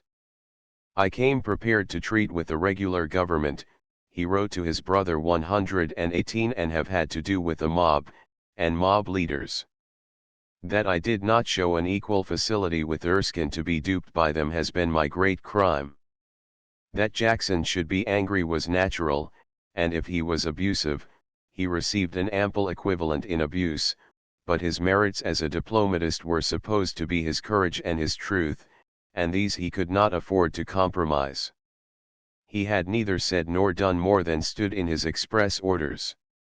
Canning's instructions charged Madison with fraud. The American government cannot have believed that such an arrangement as Mr. Erskine consented to accept was conformable to his instructions. They cannot by possibility have believed that without any new motive, and without any apparent change in the dispositions of the enemy, the British government could have been disposed at once and unconditionally to give up the system on which they had been acting. This ground Jackson had been ordered to take in any preliminary discussion which might in all probability arise before he could enter on the details of his negotiation. In obedience to these instructions, and well within their limits, Jackson had gone as near as he dared to telling the president that he alone was to blame for the disavowal of Erskine, because Erskine's instructions were at the time in substance made known to him. In subsequently affirming that he made no insinuation which he could not substantiate, Jackson still kept to what he believed the truth, and he reiterated in private what he insinuated officially, that Erskine had been duped by the American government. November 16 he wrote officially to the Foreign Office that without the slightest doubt the President had full and entire knowledge of Erskine's instruction No. 119. These views were consistent and not unreasonable, but no man could suppose them to be complimentary to President Madison. Yet November 13 Jackson caused his secretary, Oakley, to send in his name an official note to the Secretary of State, complaining of the rupture and rehearsing the charges, with the conclusion that in stating these facts, and in adhering to them, as his duty imperiously enjoined him to do, Mr. Jackson could not imagine that offense would be taken at it by the American government, as most certainly none could be intended on his part. 120 He then addressed the same counter-statement as a circular to the various British consuls in the United States, and caused it to be printed in the newspapers. 121 Thus making an appeal to the people against their own government, not unlike the more famous appeal which the French minister Genet made in 1793 against President Washington. In extremely bad temper Jackson quitted the capital. His wife wrote to her friends in joy at the prospect of shortening her stay in a country which could offer her only the tribute of ignorant admiration, but even she showed a degree of bitterness in her pleasure, and her comments on American society had more value than many official documents in explaining the attitude of England toward the United States. Francis, being accustomed to treat with the civilized courts and governments of Europe, and not with savage democrats, half of them sold to France, has not succeeded in his negotiation. 122 At Washington she had seen few ladies besides Mrs. Madison, une bonne, grosse femme, de la classe bourgeoise, sans distinction, and also, to do her justice, sans pretensions, who did the British minister's wife the honor to copy her toilettes. Immediately after the rupture Mrs. Jackson went to Baltimore, where she was received with enthusiasm by society, but Baltimore satisfied her a little better than Washington. Between ourselves their cuisine is detestable, coarse table linen, no claret, champagne and Madeira indifferent. Only as the relative refinement of New York and Boston was reached, with the flattery lavished upon the British minister by the Federalist Society of the commercial cities, did Mrs. Jackson and her husband in some degree recover their composure and their sense of admitted superiority. Incredible as the folly of a political party was apt to be, the folly of the Federalists in taking up Jackson's quarrel passed the limits of understanding. After waiting to receive their tone from England, the Federalist newspapers turned on their own path and raised the cry that Madison had deceived Erskine, and had knowingly entered into an arrangement which England could not carry out. The same newspapers which in April agreed with John Randolph that Canning had obtained through Erskine all he had ever asked or had a right to expect, averred in October that Erskine surrendered everything and got nothing in return. No political majority, still less a minority, could survive a somersault so violent as this, and the Federalists found that all their late recruits, and many friends hitherto stanch, deserted them in the autumn elections. Throughout the country the administration was encouraged by great changes in the popular vote, even before the rupture with Jackson. With confidence, Madison might expect the more important spring elections to sweep opposition from his path. Although a whole year, and in some cases 18 months, must pass before a new Congress could be chosen, the people were already near the war point. Vermont chose a Republican governor and a legislature Republican in both branches. In Rhode Island, Connecticut, and New Jersey the administration recovered more than the ground lost by the embargo. In Maryland the feud between Samuel Smith and his opponents was ended by a Republican majority so large that nothing could prevent Smith's return to the Senate, although everyone knew that he would carry on a system of personal opposition, if he dared, and that a moderate Federalist would be less dangerous to the administration. In the general return of deserters to the ranks, the party would not be too strict in its punishments, and the President set the example by clemency to the worst offender, except John Randolph, of all the trusted lieutenants in the party service. He held out a hand to Monroe. Madison's reasons for winning Monroe were strong. The more he had to do with Robert Smith, the more intolerable became the incubus of Smith's incompetence. He had been obliged to take the negotiations with Erskine and Jackson wholly on his own shoulders. The papers drafted by Smith were, as Madison declared, 123 brought from the Department of State in a condition almost always so crude and inadequate that I was, in the more important cases, generally obliged to write them anew myself, under the disadvantage sometimes of retaining through delicacy some mixture of his draft. Smith had not even the virtue of dullness. He could not be silent, but talked openly, and criticized freely the measures of government, especially those of commercial restriction. Complicated with this incessant annoyance was Gallatin's feud. The combination of the Smiths with Giles, Leib, and Duane's Aurora against Gallatin had its counterpart in the Clintonian faction, which made Madison its target, and whenever these two forces acted together, they made, with the Federalists, a majority of the Senate. Gallatin saw the necessity of breaking down this combination of intrigue, which had already done incalculable harm by forcing Robert Smith into the State Department. He foresaw the effects of its influence in weakening the Treasury in order to expel himself. On a visit to Monticello in August, he spoke plainly to Jefferson and Madison, and pointed out the probability that he should be forced to resign. Jefferson reflected 6 weeks on this communication, and then wrote entreating him to stand firm. 124 November 8, the day of the rupture with Jackson, Gallatin answered Jefferson's appeal in a long and outspoken letter evidently meant for communication to Madison. It has seemed to me from various circumstances that those who thought they had injured were disposed to destroy, and that they were sufficiently skillful and formidable to effect their object.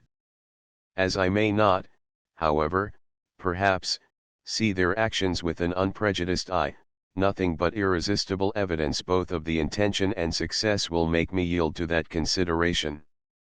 I do not ask that in the present situation of our foreign relations the debt be reduced, but only that it shall not be increased so long as we are not at war.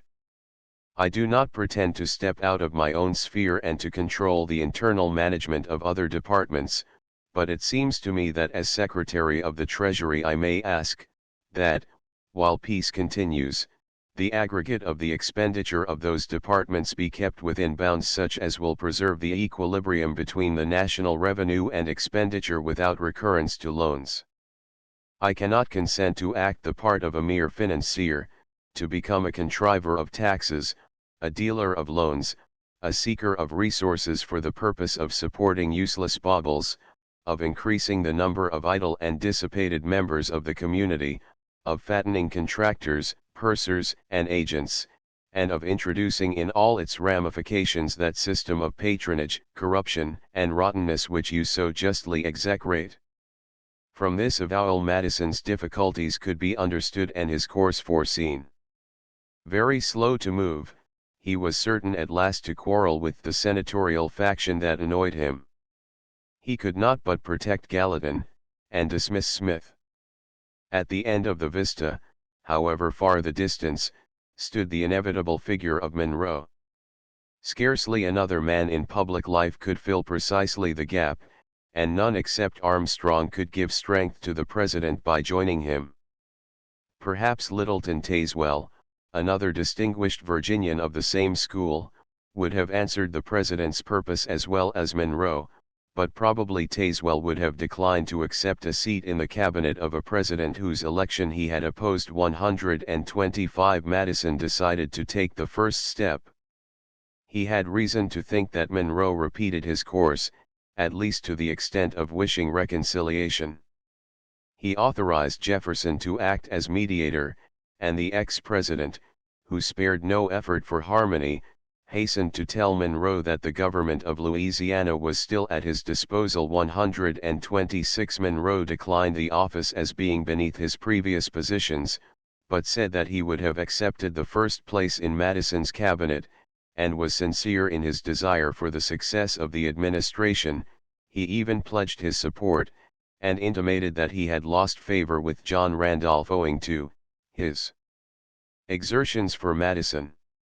When Jefferson reported the result of this interview, the President replied 127 The state of Colonel Monroe's mind is very nearly what I had supposed, his willingness to have taken a seat in the cabinet is what I had not supposed.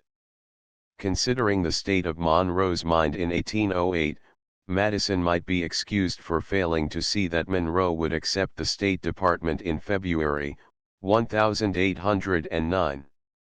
Indeed, the suddenness of the change would have startled Monroe's best friends, and even in December, 1809, he would have fared ill had his remarks to Jefferson been brought to John Randolph's ears. Monroe's adhesion having been thus attested, Madison made no immediate use of the recruit, but held him in reserve until events should make action necessary. Perhaps this delay was one of Madison's constitutional mistakes, and possibly a prompt removal of Robert Smith might have saved some of the worst disasters that befell the government, but in truth Madison's embarrassments rose from causes that only time could cure, and were inherent in American society itself. A less competent administrative system seldom drifted, by reason of its incompetence, into war with a superior enemy. No department of the government was fit for its necessary work. Of the State Department, its chief, and its long series of mortifying disasters, enough has been said. In November, 1809, it stood helpless in the face of intolerable insults from all the European belligerents. Neither the diplomatic nor the consular system was better than a makeshift, and precisely where the government felt most need of ministers at Copenhagen, Stockholm, Berlin, and St. Petersburg, it had no diplomatic and but few consular agents, even these often of foreign allegiance. The Treasury, hitherto the only successful executive department, showed signs of impending collapse, not to be avoided without sacrifices and efforts which no one was willing to make. The accounts for the year ending September 30 showed that while the receipts had amounted to $9,300,000, the actual expenses had exceeded $10,600,000. The deficit of $1,300,000, as well as reimbursements of debt to the amount of $6,730,000, had been made good from the balance in the Treasury. The new fiscal year began with a balance of only $5 million, so that without a considerable curtailment of expenses, a loan or increased taxation, or both, could not be avoided. Increased taxation was the terror of parties. Curtailment of expense could be effected only on the principle that as the government did nothing well, it might as well do nothing. Any intelligent expenditure, no matter how large or how small, would have returned 1,000-fold interest to the country, whatever had been the financial cost, but the waste of money on gunboats and useless cruisers, or upon an army so badly organized and commanded as to be a hindrance in war, was an expense that might perhaps be curtailed, though only by admitting political incapacity. Naturally Gallatin threatened to resign. Even by submitting to the Smiths, Duanes, Gileses, and Libes, and allowing them to cut off the sources or waste the supplies of public revenue until the government became an habitual beggar, he could promise himself no advantage. Never had the chance of finding an end to the public embarrassments seemed so remote. The position in which the government stood could not be maintained, but could be abandoned only by creating still greater difficulties. Intended merely as a makeshift, the Non-Intercourse Act of March 1, 1809, had already proved more mischievous to America than to the countries it purported to punish. While the three great commercial nations France, England, and the United States were forcing trade into strange channels or trying to dam its course, trade took care of itself in defiance of war and prohibitions. As one coast after another was closed or opened to commerce, countries whose names could hardly be found on the map, Papenburg, Nafazan, Tuningen, became famous as neutrals, and their flags covered the sea, because England and France found them convenient for purposes of illegitimate trade. The United States had also their Papenburg. Amelia Island and the St. Mary's River, which divided Florida from Georgia, half Spanish and half American waters, became the scene of a trade that New York envied. While the shore was strewn with American cotton and other produce waiting shipment in foreign vessels, scores of British ships were discharging merchandise to be smuggled into the United States, or were taking on board heavy freights of cotton or naval stores on American account. To the United States this manner of trading caused twofold loss. Not only were the goods charged with a double voyage and all the costly incidents of a smuggling business, and not only did the American shipowner lose the freight on this American merchandise, both outward and inward, but the United States government collected no duties on the British goods smuggled from Amelia Island, Bermuda, and Halifax. The Non-Intercourse Act prohibited French and British merchandise, but in disregard of the prohibition such goods were freely sold in every shop. Erskine's arrangement, short as it was, brought in a fresh and large supply. Custom house oaths were cheap. Custom house officials did not inquire closely whether cloth was made in England, France, Holland, or Germany, or whether rum, sugar, and coffee came from St. Kitts or St. Bart's. Some sorts of English goods, such as low-priced woolens, were necessities, and the most patriotic citizen could hardly pay so much respect to the laws of his country as to dispense with their use by his family, whatever he did on his own account. Finally, a law which in the eyes of a community was not respectable was not respected. The community had no other defense against bad legislation, and in a democracy the spirit of personal freedom deserved cultivation to the full as much as that of respect for bad law. The Non-Intercourse Act was not only a bad law the result of admitted legislative imbecility, but it had few or no defenders even among those who obeyed it. Ingenuity could hardly have invented a system less advantageous for the government and people who maintained it. The government lost its revenue, the shipping lost much of its freight, the people paid double prices on imports and received half prices for their produce, industry was checked, speculation and fraud were stimulated, while certain portions of the country were grievously wronged. Especially in the southern states all articles produced for exchange were depressed to the lowest possible value, while all articles imported for consumption were raised to extravagant rates. Elisha Potter, a congressman from Rhode Island, complained with reason that the system made the rich more rich and the poor more poor. 128 In a crowded or in a highly organized society such a system would probably have created a revolution, but America had not yet reached such a stage of growth or decay, and the worst effect of her legislation was to impoverish the government which adopted and the class of planters who chiefly sustained it. Gallatin best knew how much the Non-Intercourse Act or any other system of commercial restriction weakened the Treasury. He knew that neither the President nor Congress offered the germ of a better plan. He faced an indefinite future of weakness and waste, with the prospect of war at the end, but this was not the worst. His enemies who were disposed to destroy, were skillful enough to invent the means of destruction. They might deprive him of the United States Bank, his only efficient ally, they might reject every plan, and let the Treasury slowly sink into ruin, they might force the country into a war for no other object than to gratify their personal jealousies. Gallatin believed them capable of all this, and Madison seemed to share the belief. The Treasury, which had till that time sustained the Republican Party through all its troubles, stood on the verge of disaster.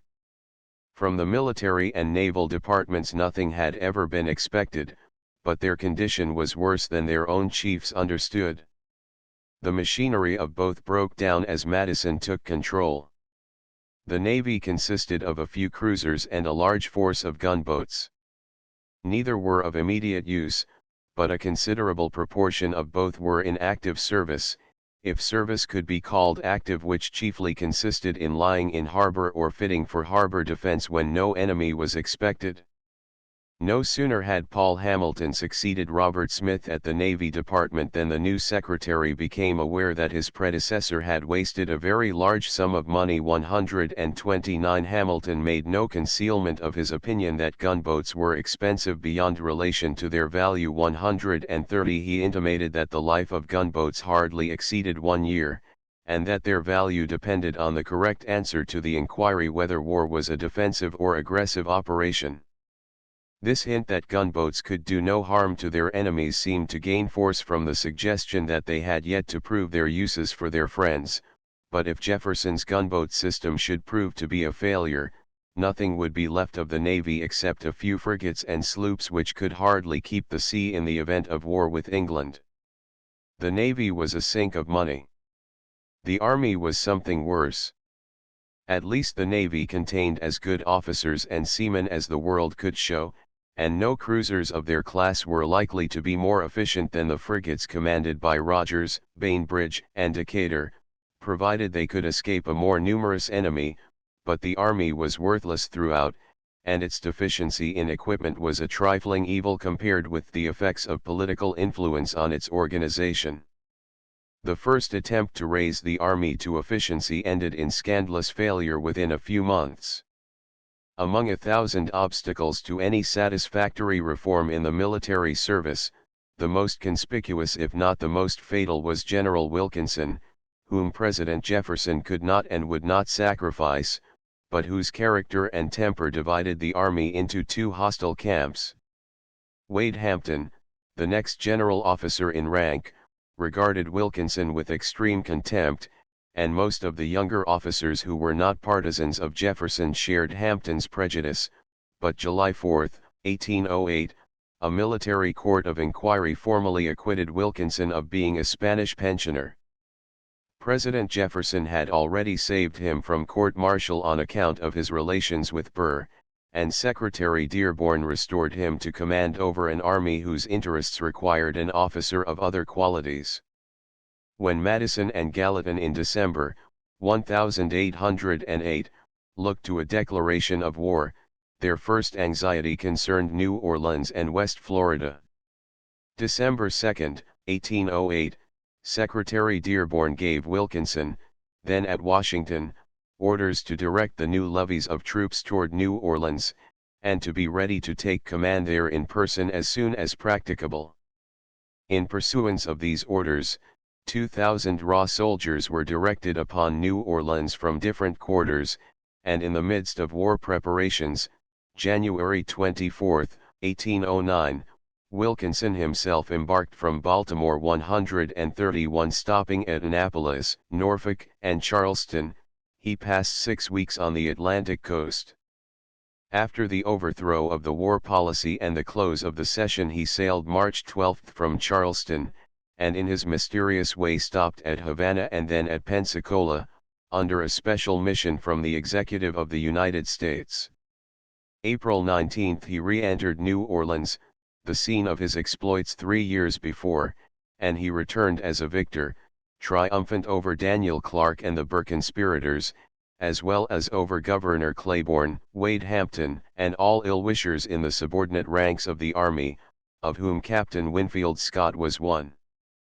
Wilkinson found at New Orleans, in his own words 132 a body of 2,000 undisciplined recruits, men and officers with a few exceptions sunk in indolence and dissipation, without subordination, discipline, or police, and nearly 1/3 of them sick, without land or water transport for a single company, medical assistance for 2,000 men dependent on 2 surgeons and 2 mates, one of the former confined to his bed, a majority of the corps without paymasters, the men deserting by squads, the military agent representing the quartermaster's department without a cent in his chest, his bills protested, and he on the eve of shutting up his office, a great deficiency of camp equipage, not a haversack in store, the medicine and hospital stores scarcely sufficient for a private practitioner.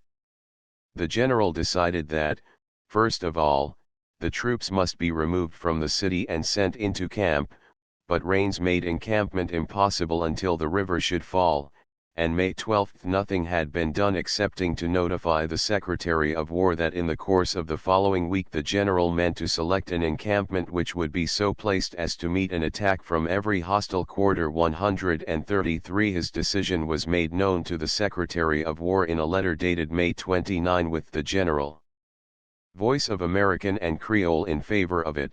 I have selected a piece of ground on the left bank of the Mississippi, below the city about 4 leagues, which I find perfectly dry at this moment, although the surface of the river, restrained by its dikes, is in general 3 feet above the level of the country. You will put your finger on the spot, at the head of the English turn, just where the road to the settlements on the Tara Auxiliary Berths leaves the river. 134 June 10 The main body of troops moved down the river to the new camp. More than 500 sick were transported with the rest, suffering chiefly from chronic diarrhea, bilious or intermittent fevers, and scurvy.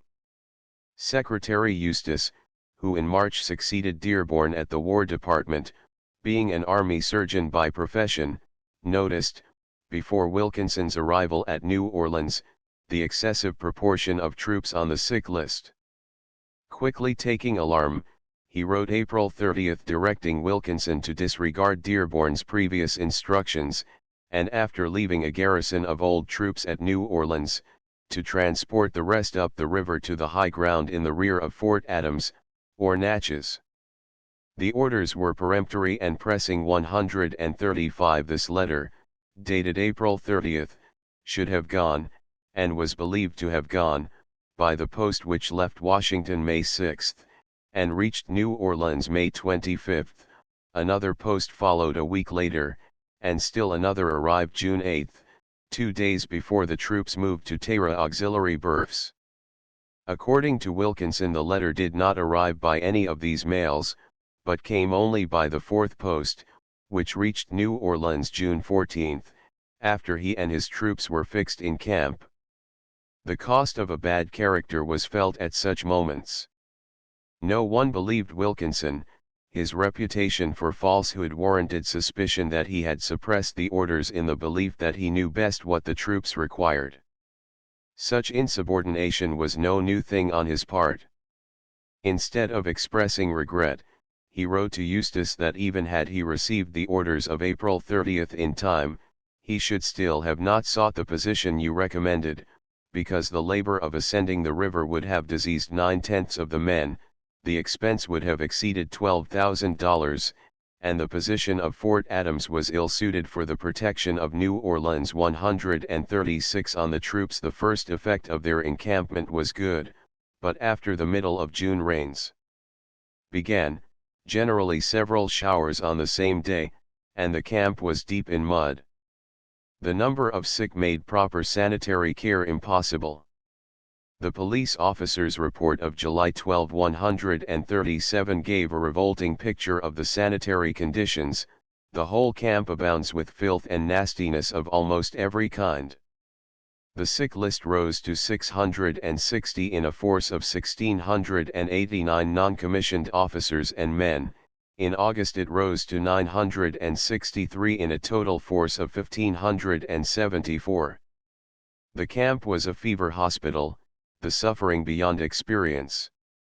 Food, medicine, shelter, clothing, and care were all wanting either to the sick or to the well. 138 The sick and the well lived in the same tents, they generally subsisted on the same provisions, were equally exposed to the constant and incessant torrents of rain, to the scorching heat of the sun, and during the night to the attacks of numberless mosquitoes. They manifested the pains and sufferings they experienced by shrieks and groans which during the silence of the night were distinctly to be heard from one end of the line to the other. It is my candid belief the mosquitoes produced more mischief than any other cause. In the night the air was filled with them, and not a man was provided with anything like a bar or net. Thus situated, the sufferings of the unfortunate sick can perhaps better be imagined than described. Before the army had been a month in camp, the officers petitioned the general for removal. He could not but refuse. He had no means of escape, and to do him justice, he bore with courage the consequences of his own mistake. He did whatever occurred to him to protect his men. Secretary Eustace took the matter less calmly. No sooner did the secretary learn, through Wilkinson's letters written in May, that he seriously meant to encamp the troops at Tara Auxiliary Berths, than official orders, admitting no discretion, were dispatched as early as June 22 from the department, directing that the whole force should be instantly embarked for Natchez and Fort Adams. The letter arrived July 19. Wilkinson dared not again disobey, although he might be right in thinking that the risks of removal were greater than those of remaining. Every resource of the Army and Navy was put at Wilkinson's command, and every man at Tara Auxiliary Berths was eager to escape, yet week after week passed without movement. The orders which arrived July 19 were not made public till the end of August, and only September 14 was the camp evacuated. The effective force was then about 600 men in charge of 900 invalids. The strength of all had been reduced, until they were unequal to the fatigues of travel.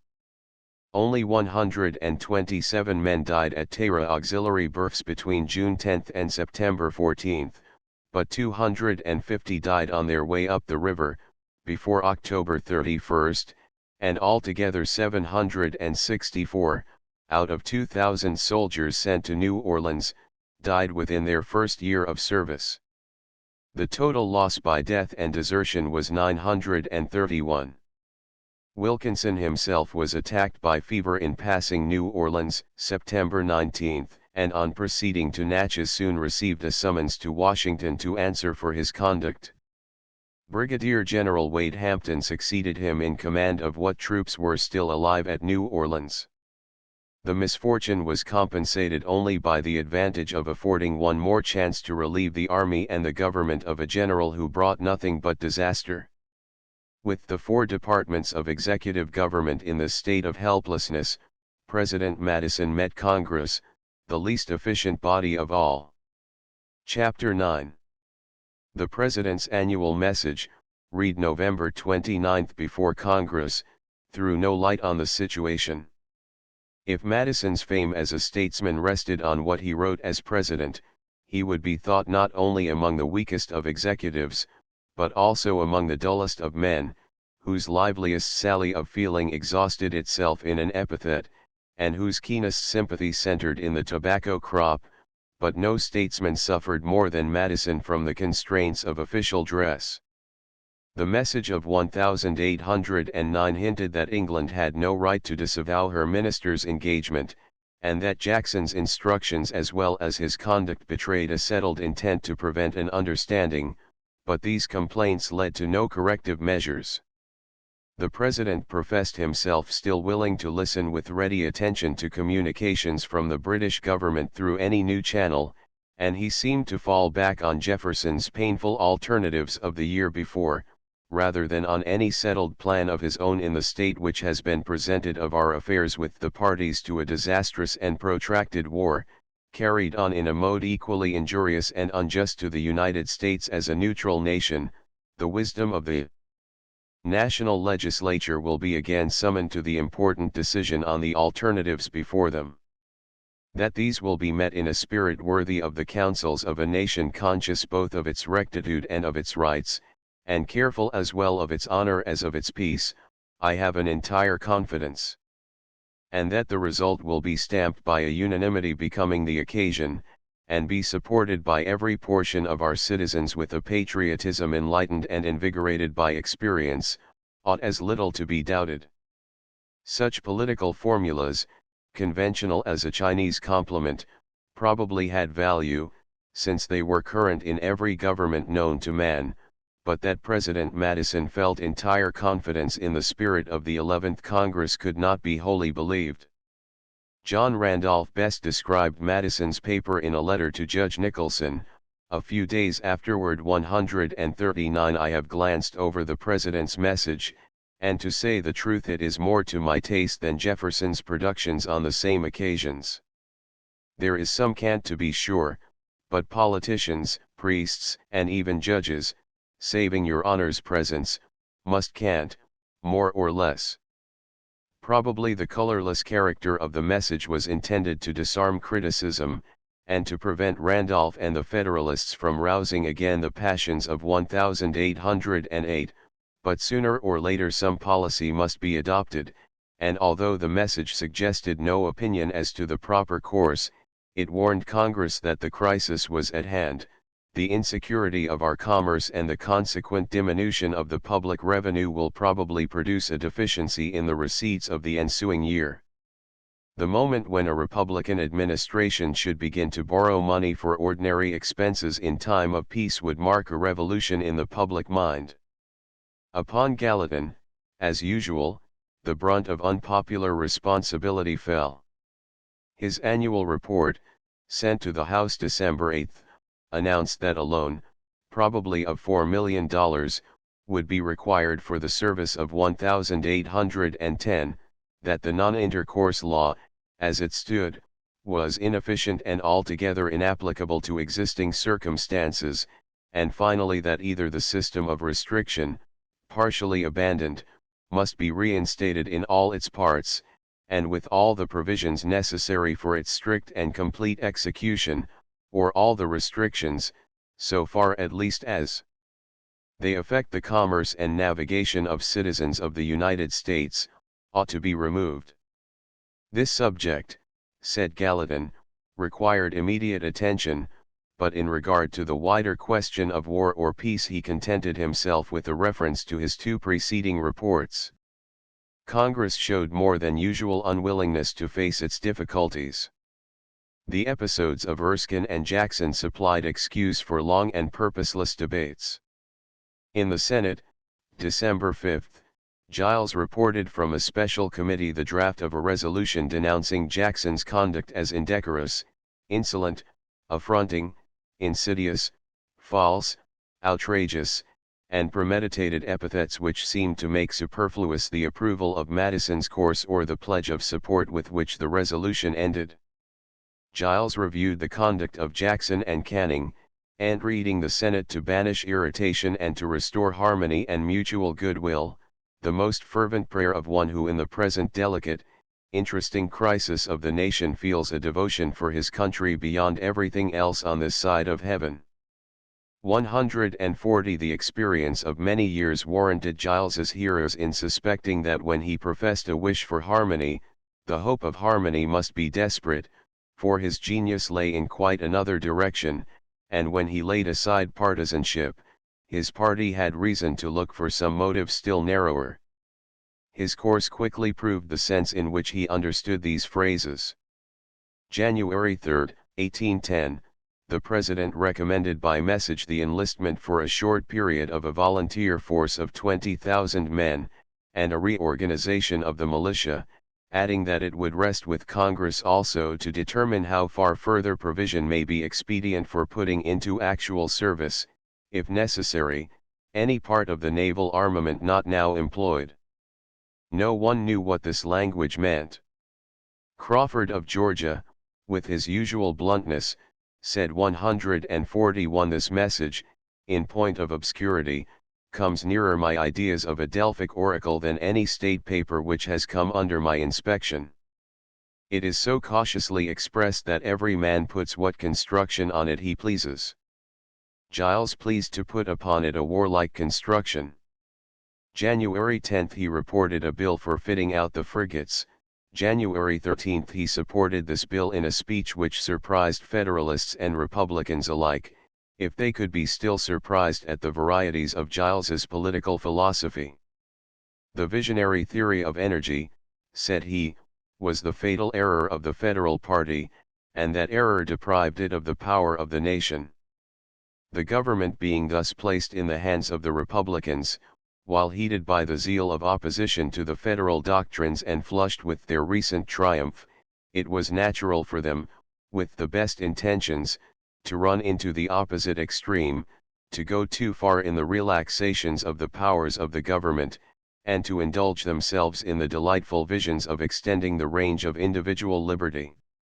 It was natural that in the vibration of the political pendulum, it should go from one extreme to another, and that this has been too much the case with the Republican administration, he regretted to say, he feared would be demonstrated by a very superficial review of the events of the last 2 or 3 years.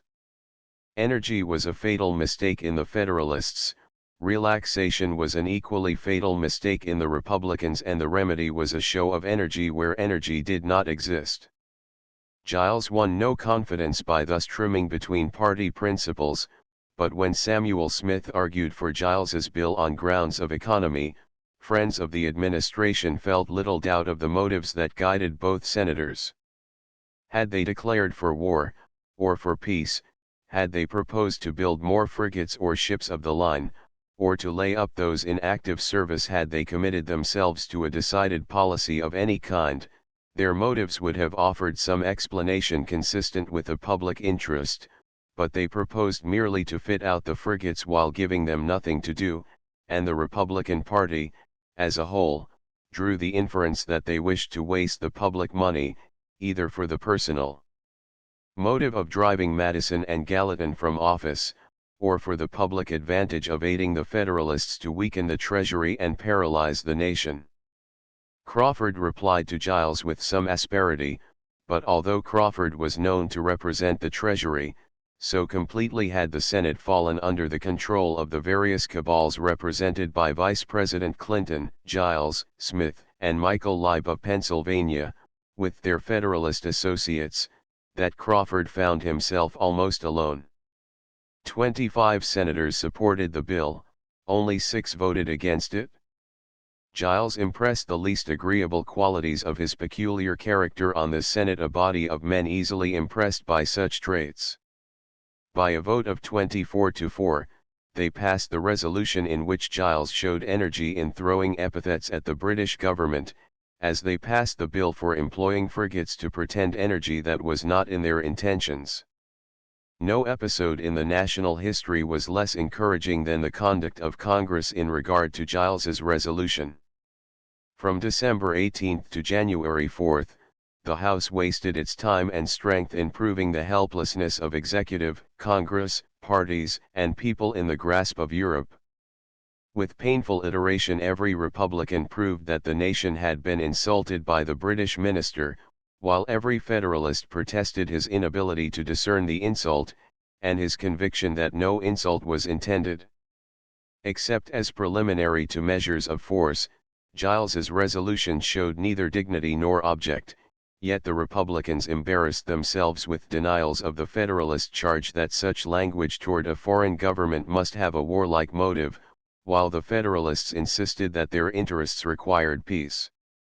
If the Resolution 142 was correct in affirming as it did that the United States had suffered outrageous and premeditated insults from Jackson, Congress could not improve the situation by affirming the insult without showing even the wish to resent it by means that would prevent its repetition, but the majority saw the matter in another light, and when the Federalists resorted to technical delays, the Republicans, after a session of 19 hours, passed the resolution by a vote of 72 to 41.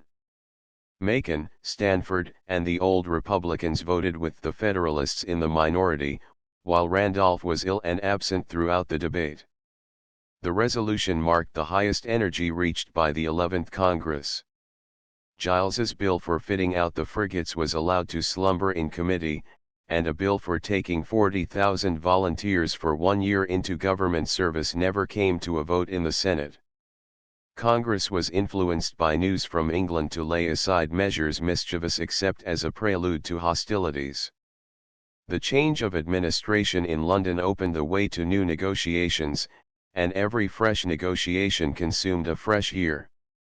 No course would have pleased Congress so much as to do nothing at all, but this wish could not be fully gratified. The Non-Intercourse Act of March 1, 1809, was to expire by limitation with the actual session. As early as December 1 the House referred the matter to a committee with Macon for its head. Macon probably went to the Treasury for instructions. A plan drawn by Gallatin, and accepted without opposition by the Cabinet, was reported December 19 to the House in the form of a bill which had less the character of a non-intercourse than of a navigation act, for while it closed American ports to every British or French vessel public and private, it admitted British and French merchandise when imported directly from their place of origin in vessels wholly American. The measure was as mild a protest as human skill could devise if compared with the outrages it retaliated, but it had the merit of striking at the British shipping interest, which was chiefly to blame for the conduct of the British government. Under the provisions of the bill, American shipping would gain a monopoly of American trade. Not a British vessel of any kind could enter an American port. Macon's bill came before the House January 8, 1810, for discussion, which lasted 3 weeks. The opposition objected to the new policy for the double reason that it was too strong and too weak. St. Lou Livermore, a Massachusetts Federalist, began by treating the measure as so extreme that England and France would resent it by shutting their ports to all American ships, while Sawyer of North Carolina denounced it as evaporating the national spirit in mere commercial regulations, when no measure short of war would meet the evil. According as commerce or passion weighed with the reasoners, the bill was too violent or disgracefully feeble. Throughout the winter, these contradictory arguments were pressed in alternation by speaker after speaker. Macon reflected only the views of Madison and Gallatin when he replied that if England and France should retaliate by excluding American shipping from their ports, they would do what America wanted, for they must then enforce the non-intercourse which the United States had found impossible to enforce without their aid.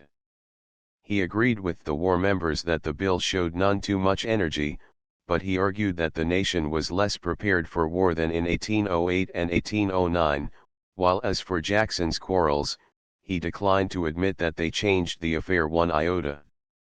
Although the two extremes still stood so far apart that their arguments bore no relation to each other, the violence of temper which marked the embargo dispute, and which was to mark any step toward actual measures of force, did not appear at this session.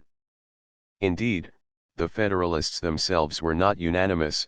Some of the most extreme, like Barrett Gardenia and Philip Barton Key, supported Macon's plan, while some of the extremists on the other side, like Trupp of Georgia, voted against it. January 29, by a vote of 73 to 52, the House passed the bill. The Senate soon afterward took it up, and then, as was to be expected, the factions broke loose. February 21, at the motion of Senator Samuel Smith, by a vote of 16 to 11 the Senate struck everything from the bill except the enacting clause and the exclusion of belligerent war vessels from United States harbors. An administration measure could not without rousing angry feelings be so abruptly mutilated by a knot of administration senators. Samuel Smith's motives, given in his own words, were entitled to proper attention, but President Madison's opinion on the subject, whether correct or mistaken, had even more effect on what was to follow. Madison believed that the rejection of the bill was an intrigue of the Smiths for selfish or personal objects. He recorded the language which he felt himself obliged to use on the subject, 12 months afterward, to Robert Smith's face 143 for examples in which he had counteracted what he had not himself disapproved in the cabinet. I referred to the bills called Macon's bills, and the non-intercourse bill, on the consultation on which he appeared to concur in their expediency, that he well knew the former, in its outline at least, had originated in the difficulty of finding measures that would prevent what Congress had solemnly protested against, to wit, a complete submission to the belligerent edicts, that the measure was considered as better than nothing, which seemed to be the alternative, and as part only of whatever else might in the progress of the business be found attainable, and that he neither objected to what was done in the cabinet, the time and place for the purpose, nor offered anything in the place of it, yet it was well understood that his conversations and conduct out of doors had been entirely of a counteracting nature, that it was generally believed that he was in an unfriendly disposition personally and officially, and that although in conversations with different individuals he might not hold the same unfavorable language, yet with those of a certain temper it was no secret that he was very free in the use of it, and had gone so far as to avow a disapprobation of the whole policy of commercial restrictions from the embargo throughout.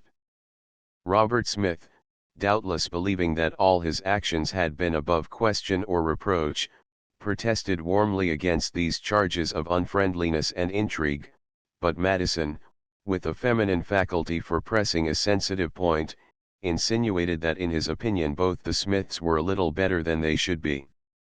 With respect to his motives for dissatisfaction, I acknowledged that I had been, for the reasons given by him, much puzzled to divine any natural ones without looking deeper into human nature than I was willing to do. The meaning of the innuendo was explained by Joel Barlow the following year in the National Intelligencer, where he acted as Madison's mouthpiece in defending the administration from Robert Smith's attacks. One of Smith's complaints rested upon Macon's bill. Barlow asked, "What gives Mr. Smith the right at this day to proclaim himself in opposition to that bill? Was it ever laid before the cabinet and opinions taken? Did he there oppose it? Did he not rather approve it, and give his vote for every article? Did he ever utter a syllable against it till his more acute brother discovered the commercial bearing that it would have upon the house of Smith and Buchanan, and concluded that their interest required its rejection?" Perhaps this explanation, however offensive to the Smiths, injured them less than the other suspicion which had as much vogue as the first, that their conduct toward Macon's bill was a part of their feud against Gallatin, and proved their determination to oppose everything he suggested.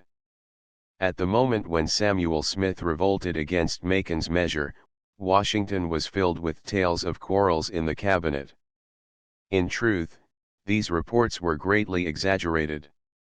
Robert Smith had not the capacity to develop or to pursue a difficult line of argument even without opposition. Against Gallatin he could not, and as Madison testified did not, open his mouth, nor did Gallatin or Madison ever complain except of Smith's silence in the cabinet, but he talked freely in society, and every one heard of battles supposed to be raging.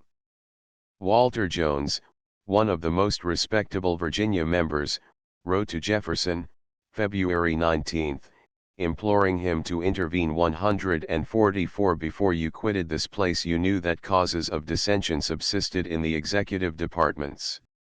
So ominous an event has not failed to be an object of my continued and anxious attention, and I am now fully persuaded that these unfriendly feelings are fast approaching to a degree of animosity that must end in open rupture, with its very injurious consequences to the Republican cause.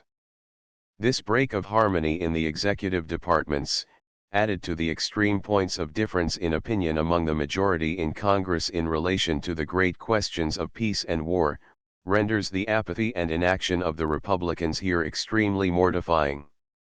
I never knew them more disconnected in sentiment and system, as probably may have been made manifest to you by the desultory and inconclusive work of nearly 3 months. You will recollect that at the close of the last Congress the appearance of umbrage was confined to Mr. Gallatin and Mr. R. Smith. Indeed, excepting themselves there were no other secretaries effectively in office.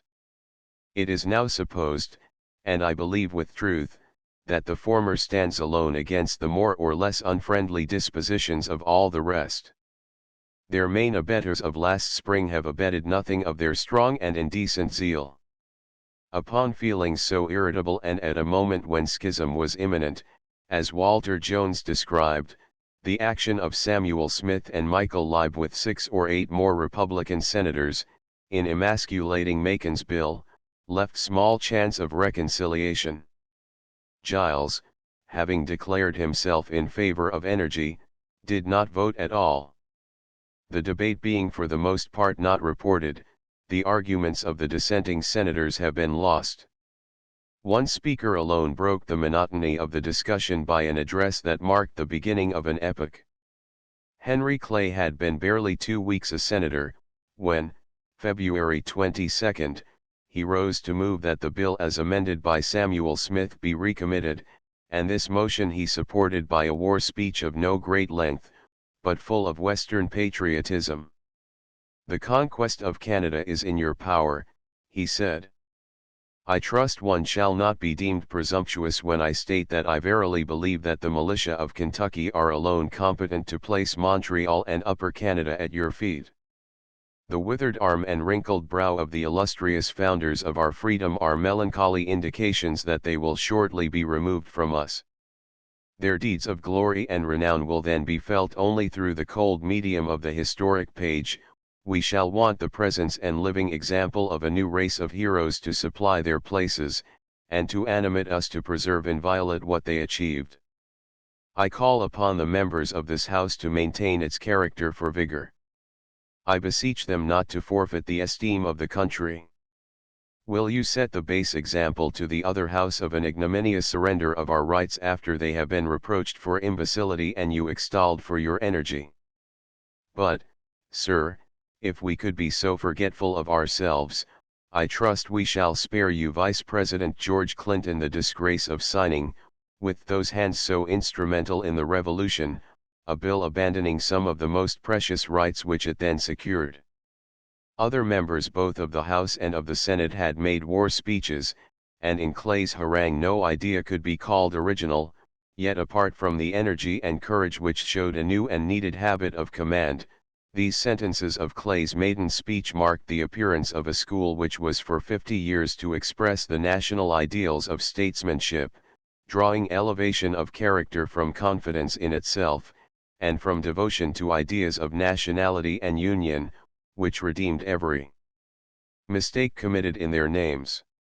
In Clay's speech almost for the first time the two rhetorical marks of his generation made their appearance, and during the next half-century the Union and the Fathers were rarely omitted from any popular harangue.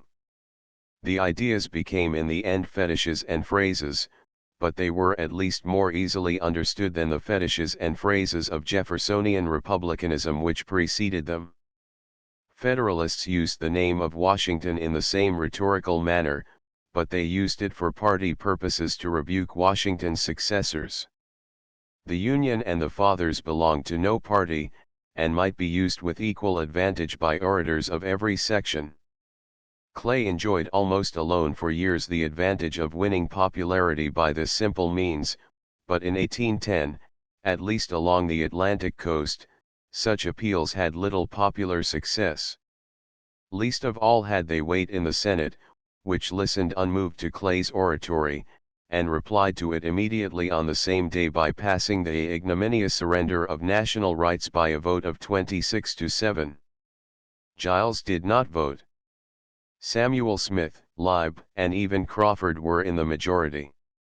Macon's bill came back to the House as a law for the exclusion of British and French war vessels from American harbors. The House resented the treatment, and after another long debate, March 5, refused to concur in the Senate's amendments. By a vote of 67-47 the bill was sent back to the Senate in its original form. A long wrangle ensued. A committee of conference failed to agree, and March 16 the Senate was obliged to decide whether it would yield to the House, or allow the bill to fail. On that question Samuel Smith made a speech 145 which he afterward printed, and which demanded attention because it forced President Madison into a course that exposed him to severe and perhaps deserved criticism. The Senate was equally balanced. Samuel Smith's voice and vote decided the result. His reasons were such as no one could misunderstand. "I found in it," said he, criticizing Macon's bill, "or believed I did, that which would be ruinous to the commerce of the United States, and therefore felt myself bound by the duty I owe to my constituents to remove the veil and leave the measure open to public view. Is there no danger, Mr. President, to be apprehended from the Emperor if the bill should pass with this provision that any British or French ship hereafter arriving in an American harbor should with its cargo be seized and condemned? His character for decision is well known. Might we not fear that he would retort our own measure upon us by causing all the property of our merchants now under sequestration, amounting to at least $3 millions, to be condemned? But what will England do should this law pass? Will the King and Council retaliate our measure? I confess, Mr. President, that I think they will. What will be the consequence? Ruin to your merchants and destruction to the party which now governs this country. But I have been told that if England should retaliate, her retaliation would operate as a complete non-intercourse between the two countries, and in a way that would be effectual, and that as I had always approved those measures, this view of the subject must meet my approbation, that it would precisely create that which I have said was a powerful measure against Great Britain, to wit, an embargo. I never will agree, Mr. President, in this side way to carry into execution a great national measure. The speech excited surprise that Samuel Smith, a man accounted shrewd, should suppose such arguments to be decent, much less convincing. From Federalists, who conscientiously wished submission to British policy, Smith's reasoning would have seemed natural, but Smith protested against submission, and favored arming merchant ships and providing them with convoy, a measure useless except to bring on war in a side way. Congress preferred to choose its own time for fighting, and declined listening to Smith's advice, although the Senate sustained him in rejecting Macon's bill. On this occasion Giles appeared, and voted with the administration, but 16 senators followed Smith, while only 15 could be found to act in concert with the House and the executive. After the Senate had thus put an end to Macon's bill, the House, after much hesitation, March 31, put an end to Smith's bill. After 5 months of discussion, Congress found itself, April 1, where it had been in the previous November. Rather than resume friendly relations with both belligerents without even expressing a wish for the recovery of national self-respect, the House made one more effort. April 7, Macon reported a new bill, which was naturally nicknamed Macon's Bill No. 2.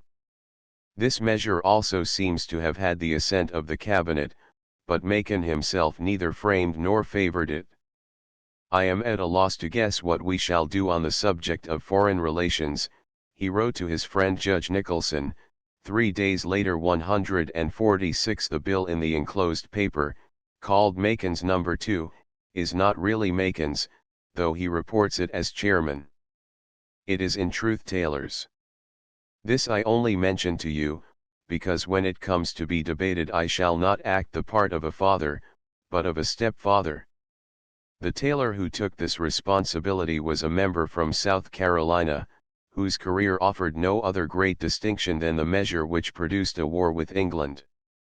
Macon's Bill No. 2 was the last of the annual legislative measures taken by Congress to counteract by commercial interest the encroachments of France and Great Britain. The first was the Partial Non-Intercourse Act of April, 1806, the second was the Embargo Act with its supplements, dating from December 22, 1807, the third was the Total Non-Intercourse Act of March 1, 1809, and the fourth was Macon's Bill No. 2.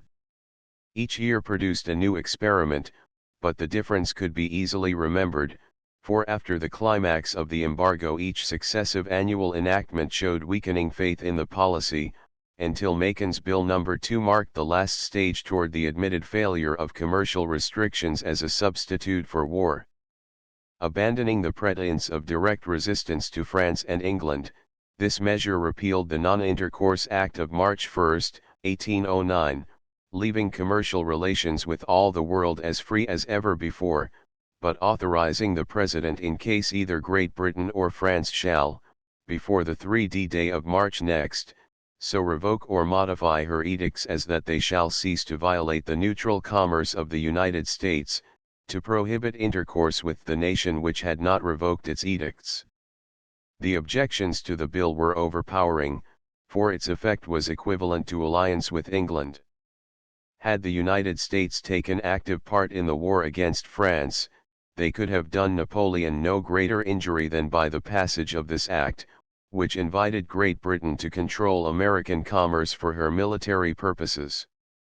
On the other hand, the bill conferred on the President a discretion dangerous, unconstitutional, and unnecessary, a power once before conferred by the Non-Intercourse Act of March 1, 1809, and then resulting in the mistakes of Erskine's arrangement, which seemed warning enough against repeating the same risk. These objections were well understood and forcibly pointed out, while the arguments in support of the bill were melancholy in their admissions. The records of Congress could hardly parallel the disregard of dignity with which Taylor defended his bill in a tone that could have been endured only by an assembly lost to the habits of self-respect.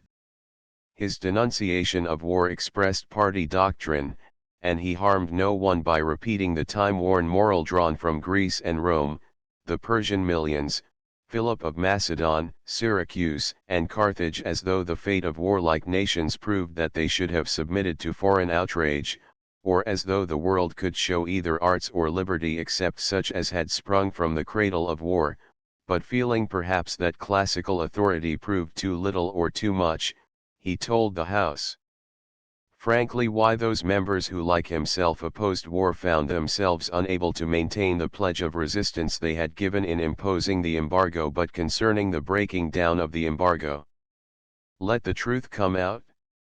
Neither this plea nor the other miserable one of the fear of insurrections, and what not, will do. The embargo repealed itself. The wants created by it to foreigners, and the accidental failure of crops in England had reduced the thing in one article to plain calculation. The vote of this House to repeal the law gave from $4 to $5 rise on each barrel of flour. This was the weight that pulled us down. The admission could not inspire enthusiasm or raise the moral standard of Congress, but the House accepted it, and amended the bill only by adding 50% to the existing duties on all products of Great Britain and France. The amendment was also a business speculation, for it was intended to protect and encourage American manufactures, but it did not come directly from the manufacturers. Richard M. Johnson of Kentucky moved the amendment. Kentucky, Pennsylvania, New Jersey, and the New England Republicans, wrote Macon 147, are full of manufacturing. To these may be added some of the Virginia Republicans. This plan is said to be a cabinet project. If so, it satisfies me that the cabinet is hard pushed for a plan. April 19, the bill passed the House by a vote of 61 to 40. The Senate referred it to a select committee with Samuel Smith at its head, a committee made for Smith to control. As before, he reported the measure with its only effective provision, the additional duty, struck out, and with the addition of a convoy clause. The Senate, by 19 votes to 8, sustained Smith, nor did one New England senator, Federalist or Republican, vote for the protection offered by Kentucky and Virginia.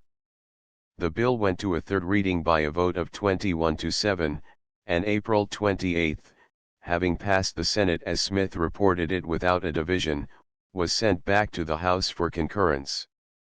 Irritated though the House was by the Senate's hostility to every measure which had support from the Treasury or was calculated to give it support, the members were for the most part anxious only to see the session ended.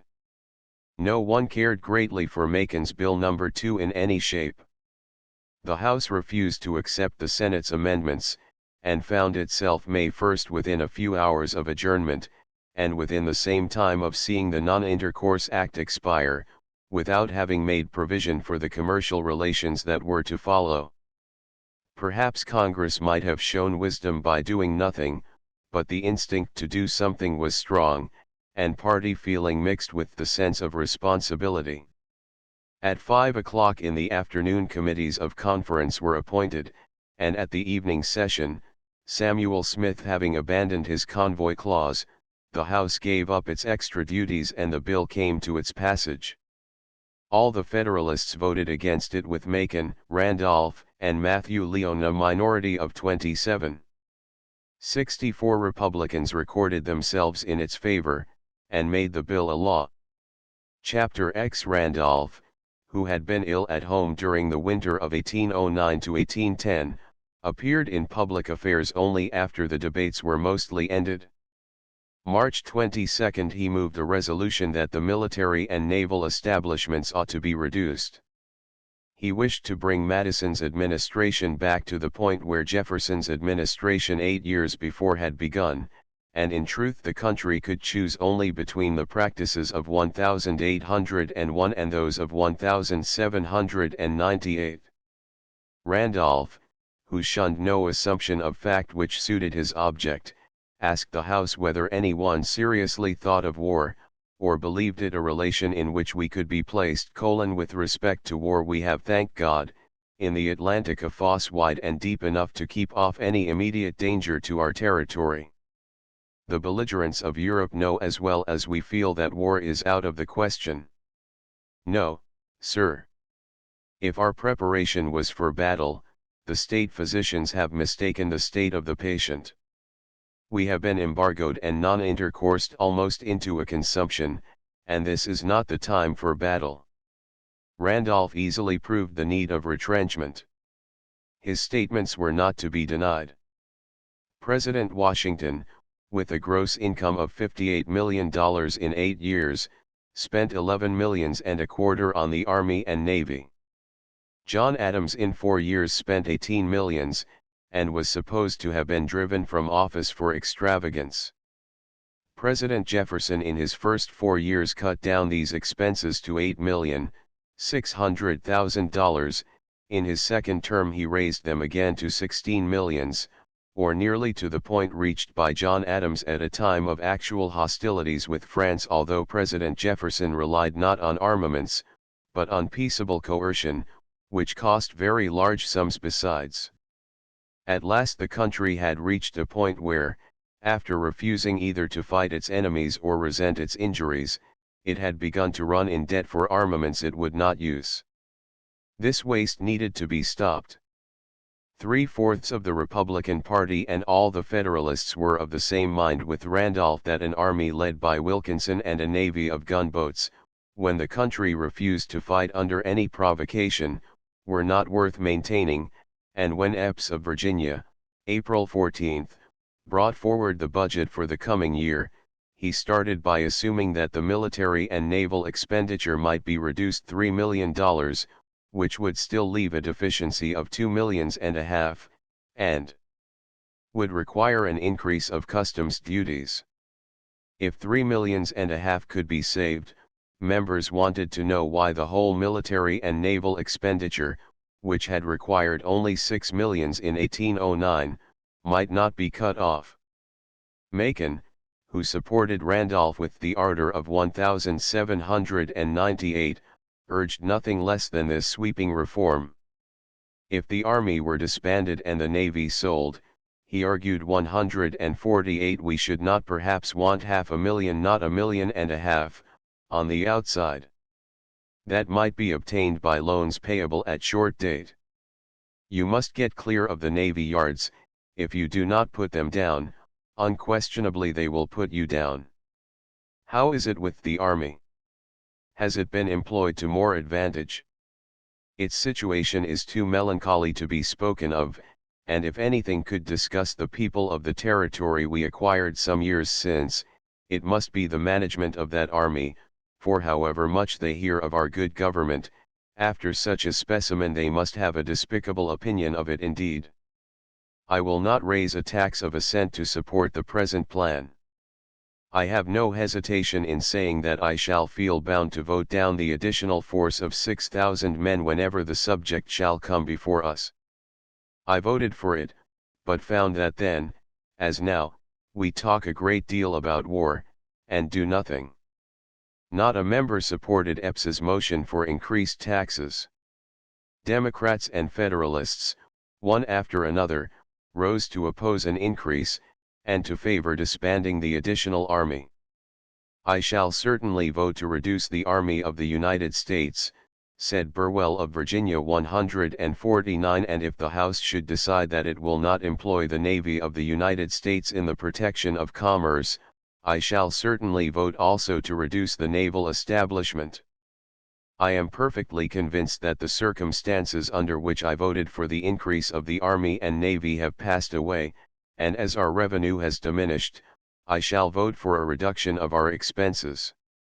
So far from considering the country in a deplorable situation, as my colleague, Mr. Randolph, has represented it, I think that in many points of view we have every reason to congratulate ourselves. It is a singular phenomenon to see any nation enjoying peace at this time. This exemption from the general lot claims the gratitude of every man in the country. So far as I am concerned in the affairs of the nation, I have but a single object in view, namely, to preserve peace, and my votes are predicated on that ground.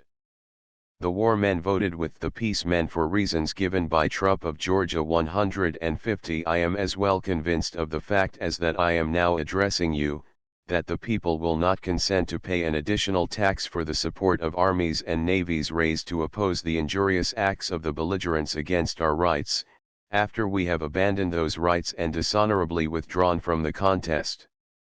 After much contradictory talk of this kind, Nelson of Maryland told the House that they were behaving like schoolboys.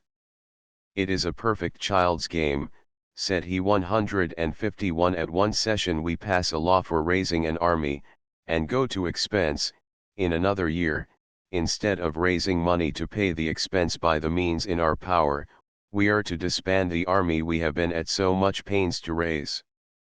We shall well deserve the name of children instead of men if we pursue a policy of this kind. The warning had no perceptible weight with the House, where the peace party were in a majority and the war party were in a passion, not with the foreign enemy, but with their neighbors and friends. Richard M. Johnson almost avowed that he should vote for reducing Army and Navy in order to punish the men who had made them useless. To our humiliation and everlasting degradation we have refused to use the means in our power to induce foreign nations to do us justice. The annals of human nature have not given to the world the sad example of a nation so powerful, so free, so intelligent, so jealous of their rights and at the same time so grossly insulted, so materially injured, under such extraordinary forbearance. We are afraid to trust ourselves, and we pretend that we are afraid to trust the people. My hopes have rested and always will rest upon the people, they constitute my last hope.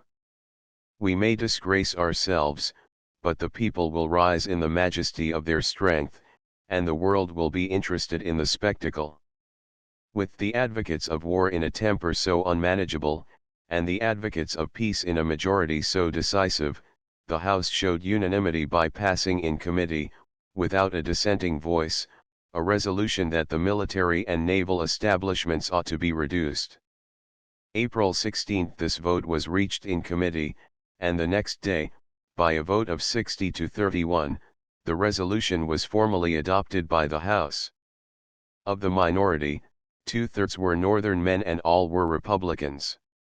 In obedience to the order, Randolph promptly reported a bill for reducing the Navy 152 all the gunboats, all but 3 of the frigates, and all other armed vessels 3 only excepted were to be sold, their officers and crews discharged, the Navy yards, except at Boston, New York, and Norfolk, to be disused, and the Marine Corps reduced to 2 companies.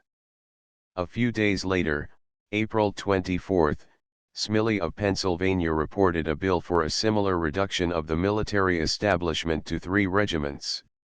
These measures seemed to carry out the express will and orders of the House, but no sooner did the House go into committee than the members astonished themselves by striking out each section in succession. Gunboats, frigates, navy yards, and marines, each managed in turn to obtain a majority against reduction. Then Randolph rose not in wrath, for he spoke with unusual calm, but with a force which warranted the sway he so often exercised over men whose minds were habitually in doubt. He had ever believed, he said, that the people of the United States were destined to become a great naval power, but if anything could prevent this result, it would be the premature attempts of the last two administrations to force it. A naval power necessarily grew out of tonnage and seamen, but both tonnage and seamen had been systematically discouraged. It has always been understood, according to my view of the subject, that one of the principal uses of a navy was to protect commerce, but our political rule for some time past has been that of inverse proportion, and we have discovered that commerce is the natural protector of a navy. The inconsistency of Jefferson's principles and practice was a target which could be hit by the most inexperienced marksman, but Randolph struck it with something more solid than an epigram when he discussed its expense.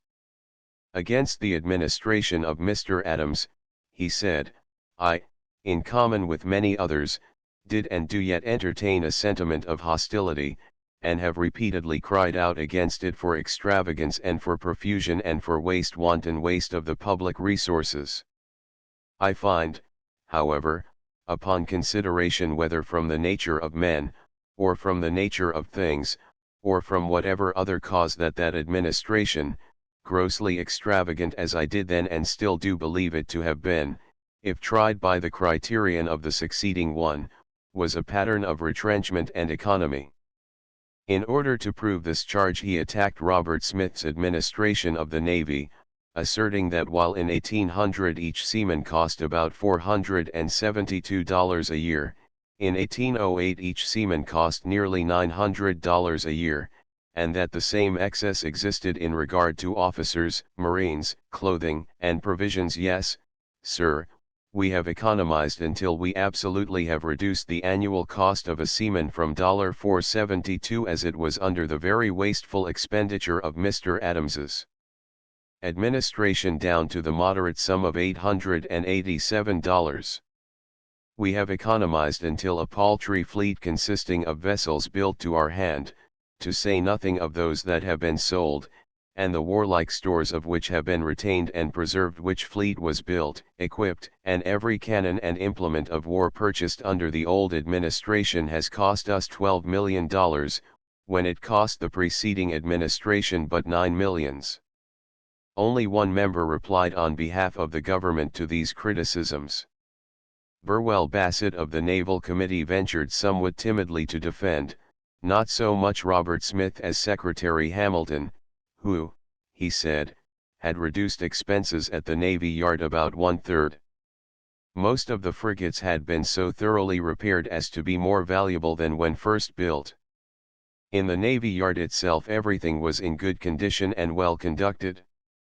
Bassett's testimony hardly met Randolph's charges, but the House sustained him on every point, and Boyd of New Jersey so far forgot the respect due to a former vote, in which the House had resolved by a majority of 2-1 that the Army and Navy ought to be reduced, as to say that never since the government was formed had so preposterous a proposition been offered. The end of the session arrived before the discussion ceased. The same inability to act, even where no apparent obstacle existed, was shown in regard to the United States Bank, whose charter, granted for 20 years by the First Congress in February, 1791, was to expire March 4, 1811. In the days of Federalist sway the Republicans had bitterly opposed the bank and denied the constitutional power of Congress to grant the charter, but during the 8 years of Jefferson's rule the bank had continued without a question to do the financial work of government, and no other agency existed or could be readily created capable of taking the place of this machine, which, unlike any other in the government, worked excellently well. If its existence was to be continued, public interest required that the act should be passed at this session, since the actual charter was to expire in 10 months. If a new charter was to be refused, public interest required even more urgently that ample warning of so radical a change should be given, that the Treasury might not be suddenly crippled or general bankruptcy be risked without notice. No complaint of any kind was at that time made against the bank, no charge was brought against it of interference in politics, of corrupt influence, or of mismanagement. Gallatin was known to favor it, the president was not hostile, nor was any influence in the government opposed. The Federalists who had created were bound to support it, and except for the principles of some Southern Republicans who regarded functions of government as germs of despotism, every political faction in the country seemed consenting to the charter. January 29, the subject was referred to a special committee. The committee reported a resolution, and in due course John Taylor of South Carolina brought in a bill, the result of negotiations between the Treasury and the bank, granting a new charter on condition that the bank should increase its capital to $2.5 million, half of which should be paid outright to the government, that, further, the bank should bind itself to lend the government at 3 months' notice any amount not exceeding in the whole $5 million at a rate not exceeding 6%, that on all government deposits above the sum of $3 millions, which should remain for 1 year, the bank should pay interest at the rate of 3%, and that the government should have the right at any time to increase the capital stock, and subscribe and own the new stock to a fixed amount. These terms were especially valuable at the moment, because they assisted the Treasury to meet an actual deficit, and provided, as far as human foresight went, for financial dangers that might rise from further foreign troubles. No serious opposition showed itself. April 21, the House, by a majority of 75 to 35, voted to accept the price fixed for the charter, but the session closed without further action. When Congress adjourned, May 2, 1810, the result attained during 5 months passed in continuous labor amounted to little more than the constitutional necessities of government: the appropriation bills, a loan for $5 million, an act for taking a census of persons, an act appropriating $60,000 toward making the Cumberland Road, an appropriation of $5,000 for experiments on Fulton's torpedoes. In regard to foreign affairs, Giles's resolution blaming the conduct of the British minister, and Macon's or Taylor's Act, which condoned that conduct. The old Non-Intercourse Act of March 1, 1809, expired by limitation with the expiring Congress May 1, 1810. "We adjourned last night," wrote Randolph to Nicholson the next day, 153, a little after 12, having terminated a session of more than 5 months by authorizing a loan of as many millions, and all is told. The incapacity of government has long ceased to be a laughing matter. The cabinet is all to pieces, and the 2 houses have tumbled about their own ears.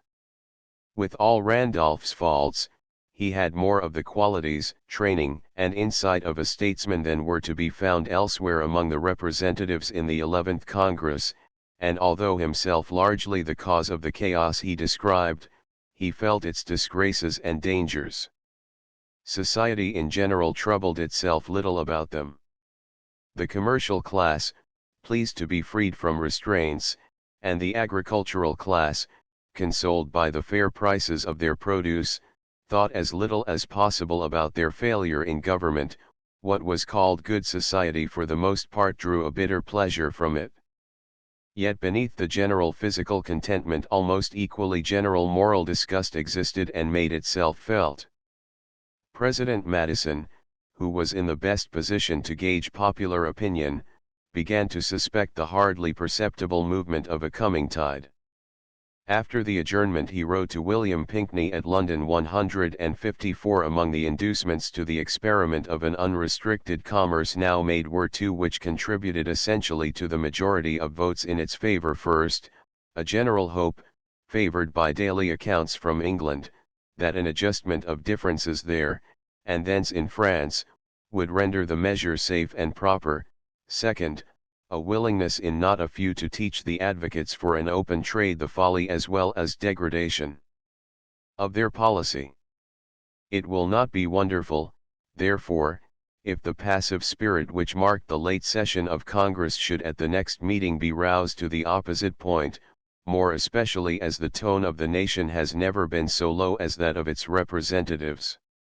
Madison still held to his favorite doctrine, and meant no more by his warning than that the 11th Congress might be expected to reimpose measures of commercial restriction. The experiment of free commerce about to be made will probably open too late the eyes of the people to the expediency and efficacy of the means the embargo which they have suffered to be taken out of the hands of the government and to be incapacitated for future use.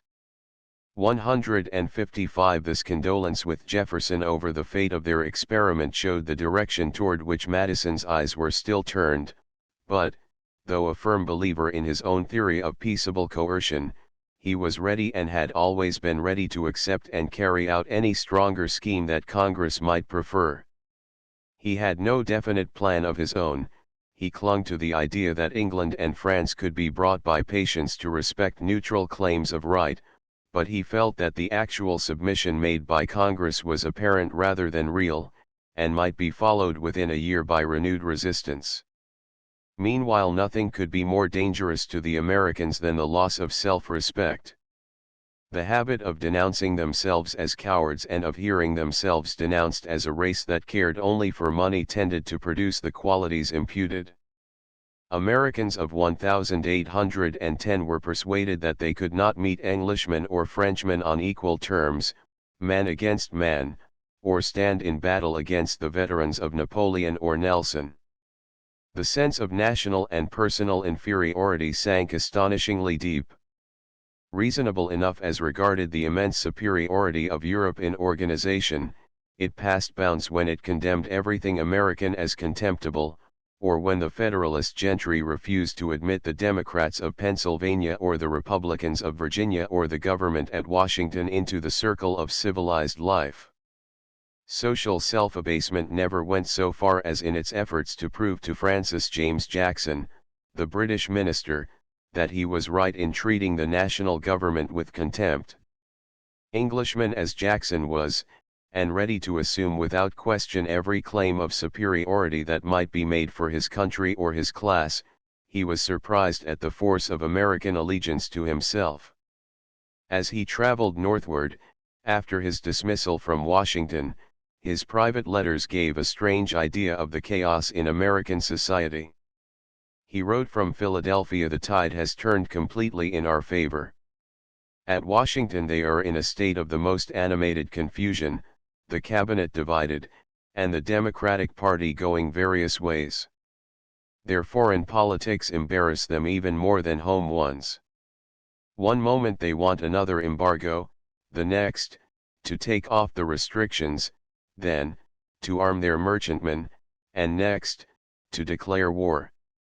In short, they do not know what to be at. Notwithstanding all that has passed, which would fill volumes to relate in full, and the government being at open war with me, the respectability has been both here and at Baltimore so anxious to show that they did not share the sentiments of the Democrats that we have had throngs of visitors and innumerable invitations that we could not accept, though we have dined at home but twice during the month we have been here.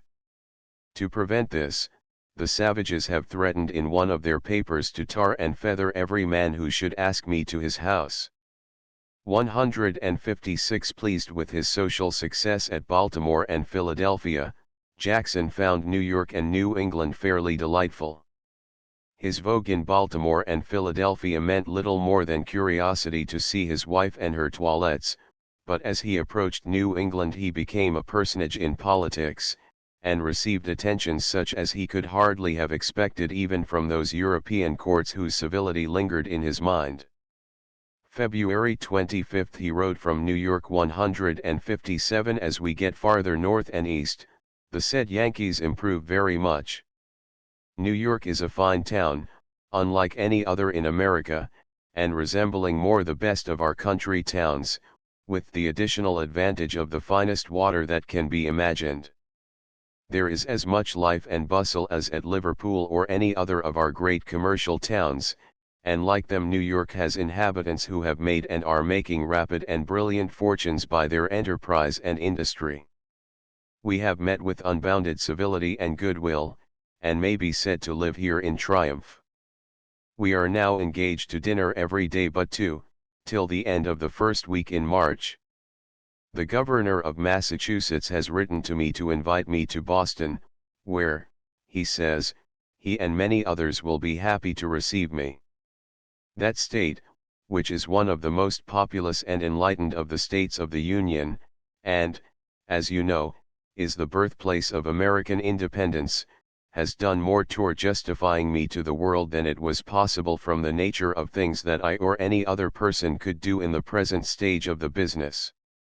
The legislature, which is not a mob like many that have passed resolutions, has agreed to a report of a joint committee, and passed resolutions in conformity with it, exculpating me altogether, and in the most direct manner censuring the conduct of the President and of the general government.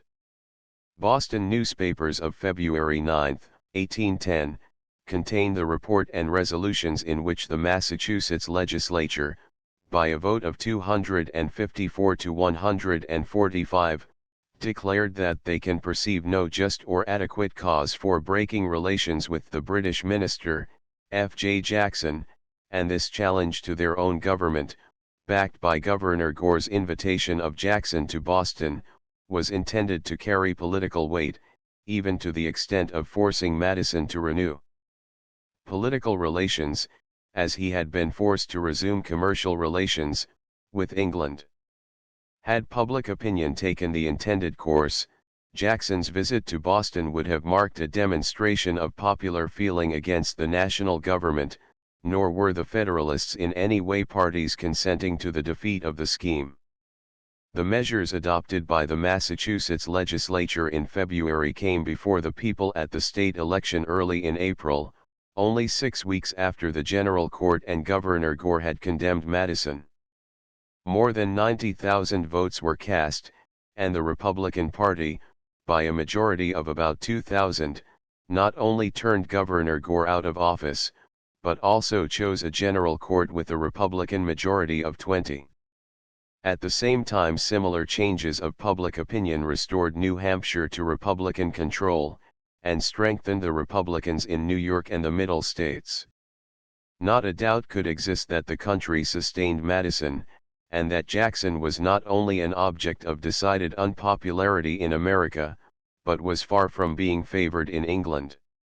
The advantage to be derived from his visit to Boston was no longer evident, and after Governor Gore ceased to hold office, the good taste of acting on an invitation thus practically withdrawn seemed doubtful, but Jackson was not daunted by doubts. Holding the promise of his government that his mission should last at least a year, Jackson beguiled the interval by such amusements as offered themselves. In May he retired to a country house on the North River, about 8 miles above New York, where he caught a glimpse of an American invention which, as he had the good sense to suspect, was more important than all the diplomatic quarrels in which he had ever engaged. One of the curiosities that we daily see pass under our windows is the steamboat, a passage vessel with accommodation for near 100 persons. It is moved by a steam engine turning a wheel on either side of it, which acts like the main wheel of a mill, and propels the vessel against wind and tide at the rate of 4 miles an hour. As soon as it comes in sight there is a general rush of our household to watch and wonder till it disappears.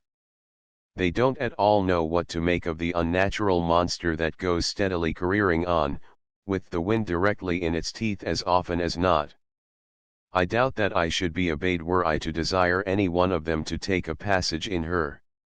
158 After thus entertaining himself on the Hudson, the British minister made his triumphal trip to Boston early in June, where he found a gratifying welcome from society if not from the governor and legislature. At Boston, the headquarters of good principles, we were feasted most famously, and I made there many interesting acquaintances. After living 9 days in clover at about 18 of the principal houses, having never less than 2 engagements per day, they gave me on the 10th a public dinner, at which near 300 persons were present, and where we had toasts and cheering and singing in the best style of Bishopsgate Street or Merchant Taylor's Hall. A party of gentlemen met me at the last stage on entering Boston, and accompanied me to the first on my departure.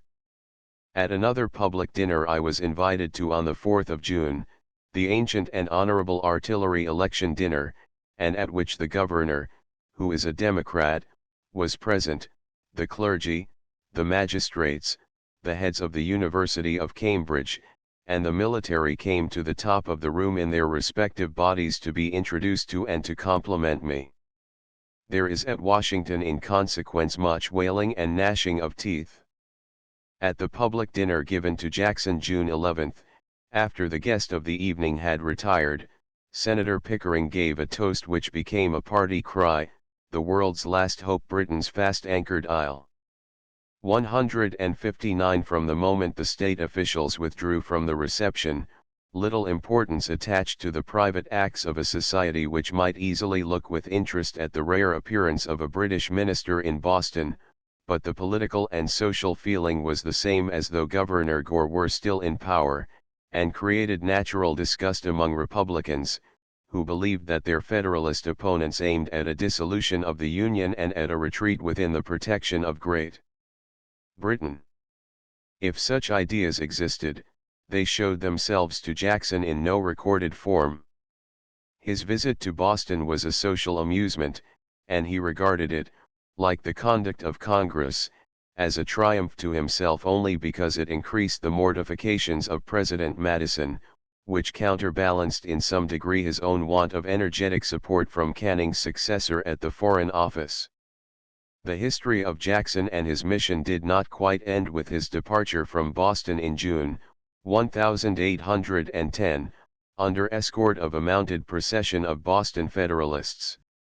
He thence went to Niagara, a difficult journey, and descending to Montreal and Quebec, returned to Albany, where he had the unusual experience of seeing himself burned in effigy.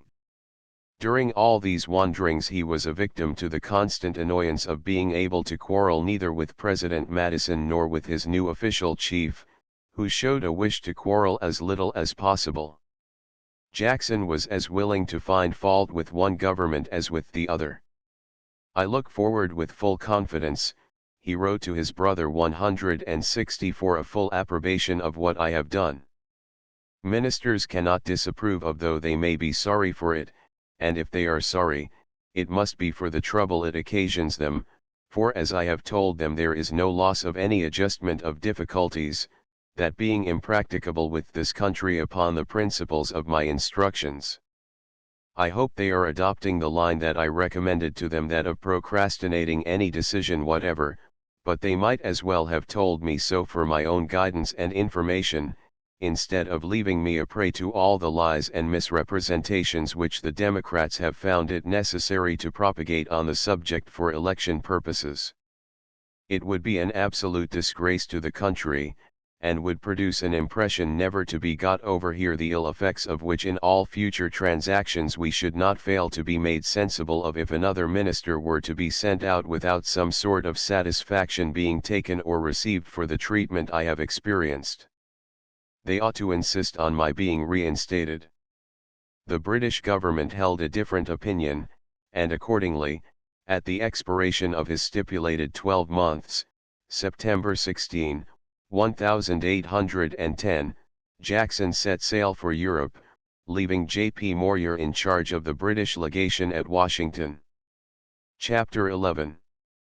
If the Non-Intercourse Act of March 1, 1809, irritated Napoleon, Macon's Act of May 1, 1810, might be expected to work in a manner still more active. The story has shown that Napoleon, toward the end of the year 1809, felt many difficulties in giving new shape to his American policy after it had been ruined by the Non-Intercourse Act.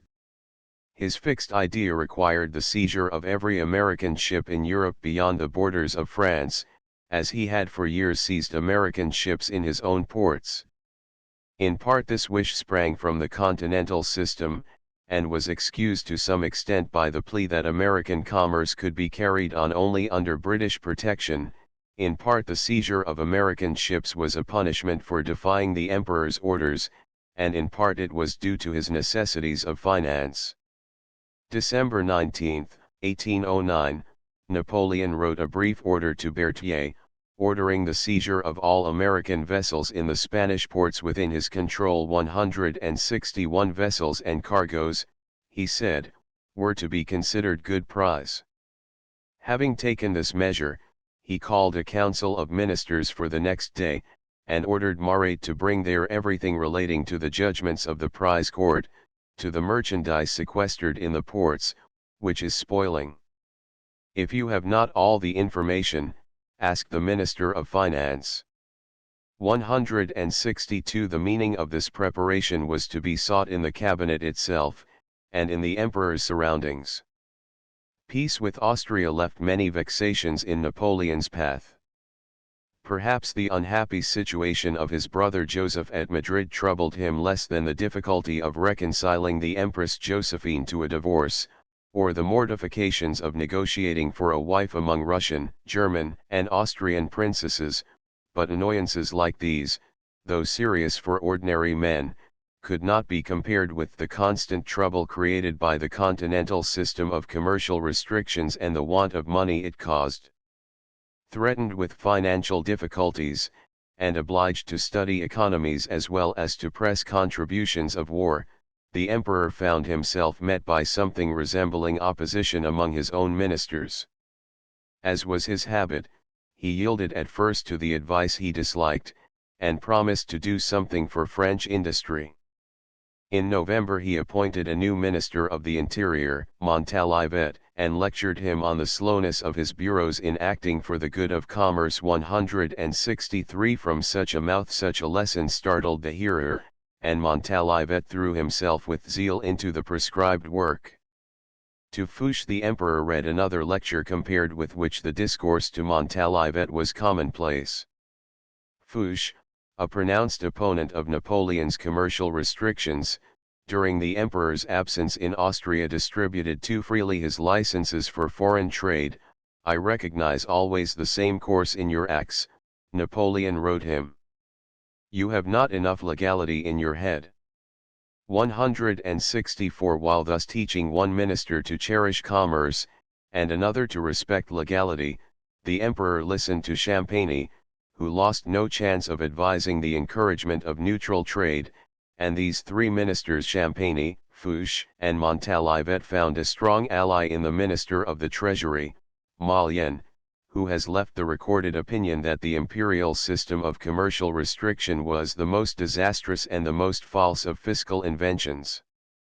165 The bias of Decrès, the Minister of Marine, may be inferred from a story told by Marshal Marmont 166 who, coming to Paris at the close of 1809, called on his old friend and talked with the enthusiasm of a successful soldier about the emperor.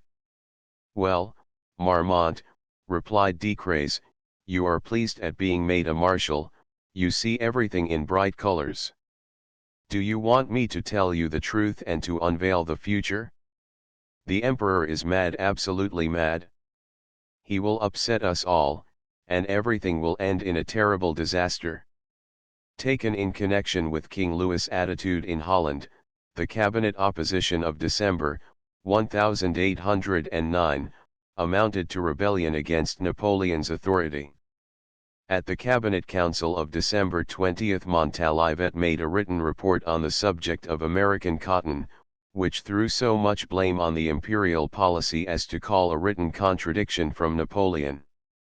An American vessel, the emperor replied the next day 167 coming from Louisiana to France will be well received here, no act of the government forbidding the admission of American ships into French ports.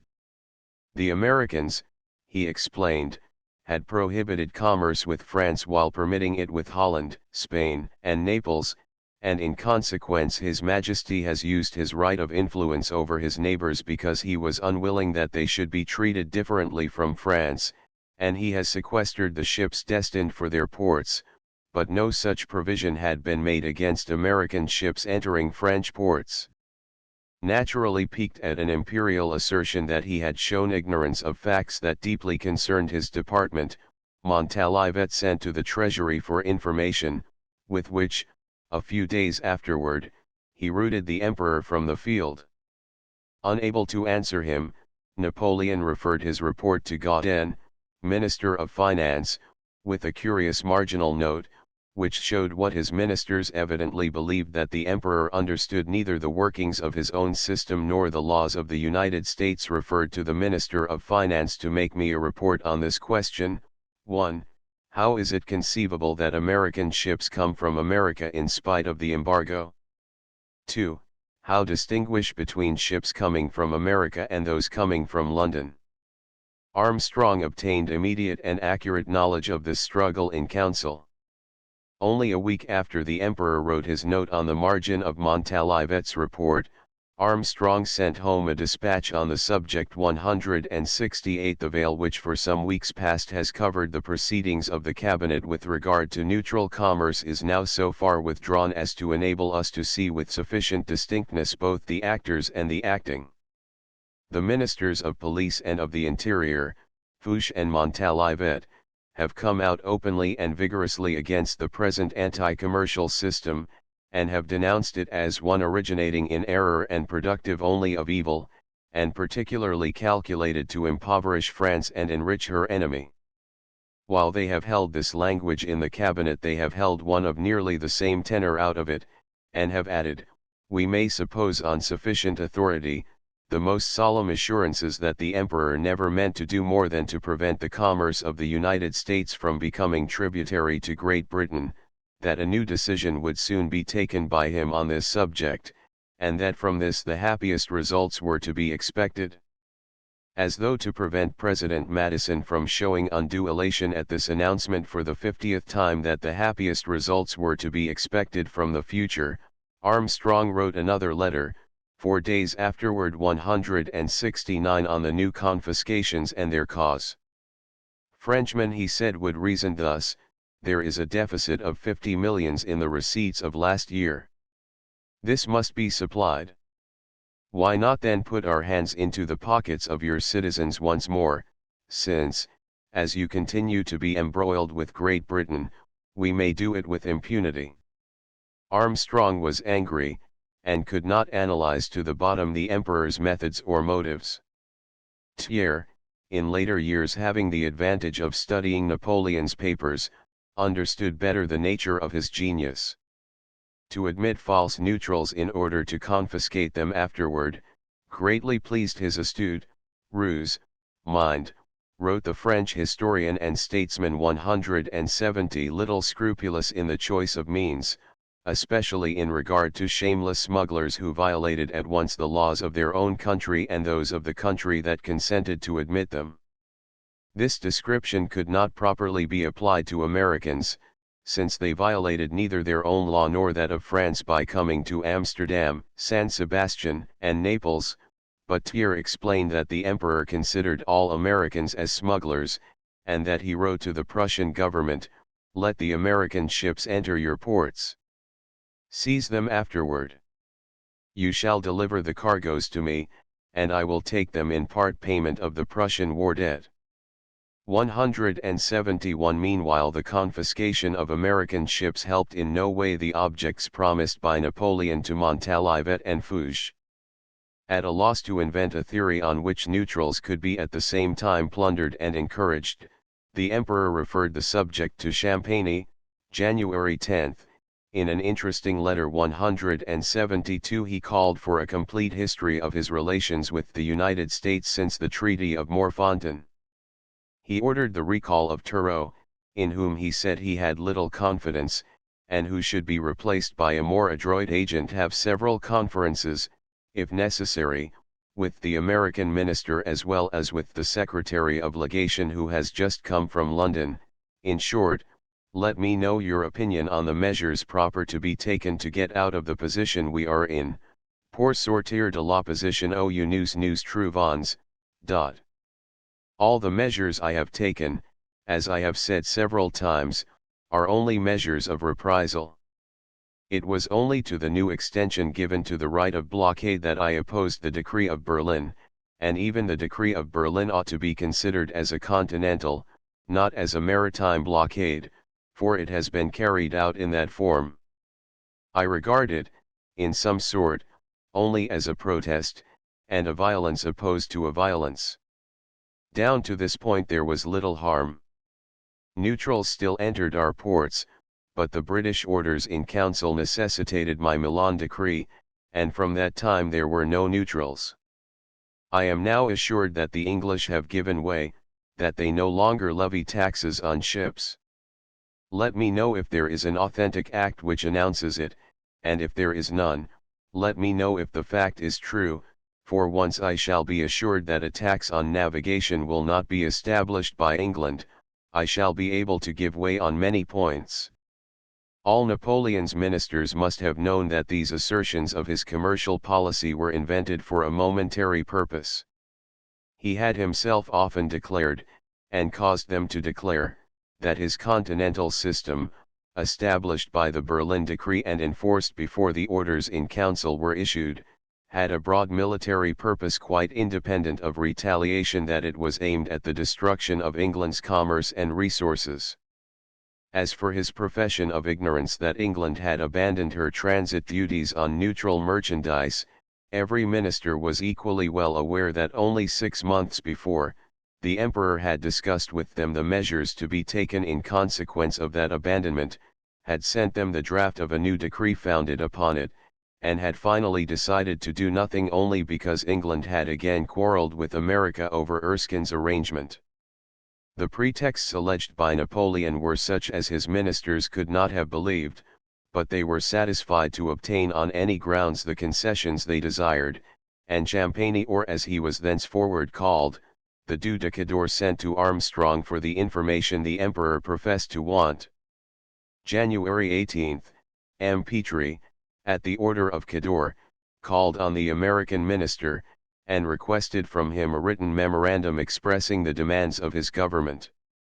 Armstrong drew up a short minute of the provisions to be made the material of a treaty 173. The first article required the restoration of sequestered property, the next stipulated that any ship which had paid tribute to a foreign power should be liable to confiscation, but that with this exception commerce should be free.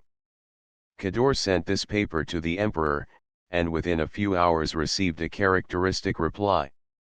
"You must see the American minister," wrote Napoleon 174. "It is quite too ridiculous, par trop ridicule, that he should write things that no one can comprehend. I prefer him to write in English, but fully and in a manner that we can understand. It is absurd that in affairs so important he should content himself with writing letters of 4 lines.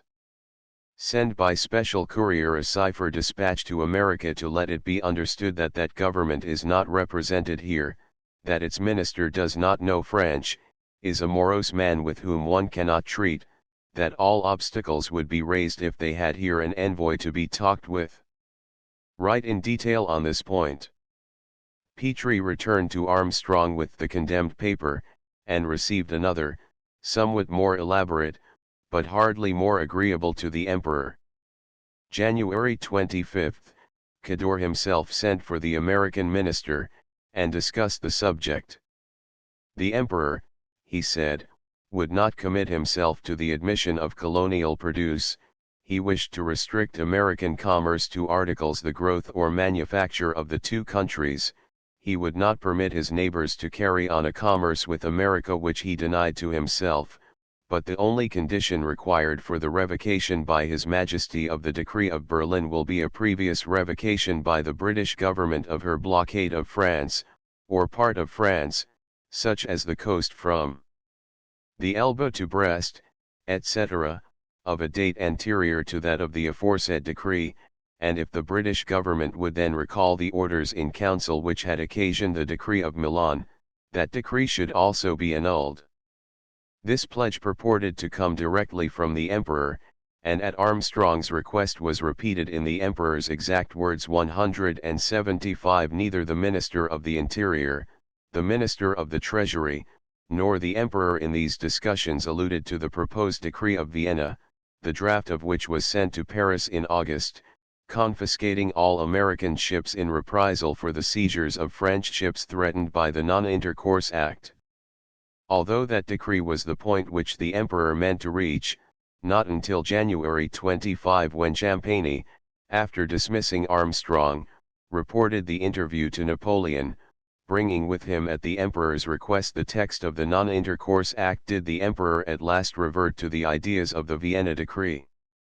The long hesitation proved how little satisfactory the plea of retaliation was, but no other excuse could be devised for a measure which Napoleon insisted upon carrying out, and which Champagny had no choice but to execute.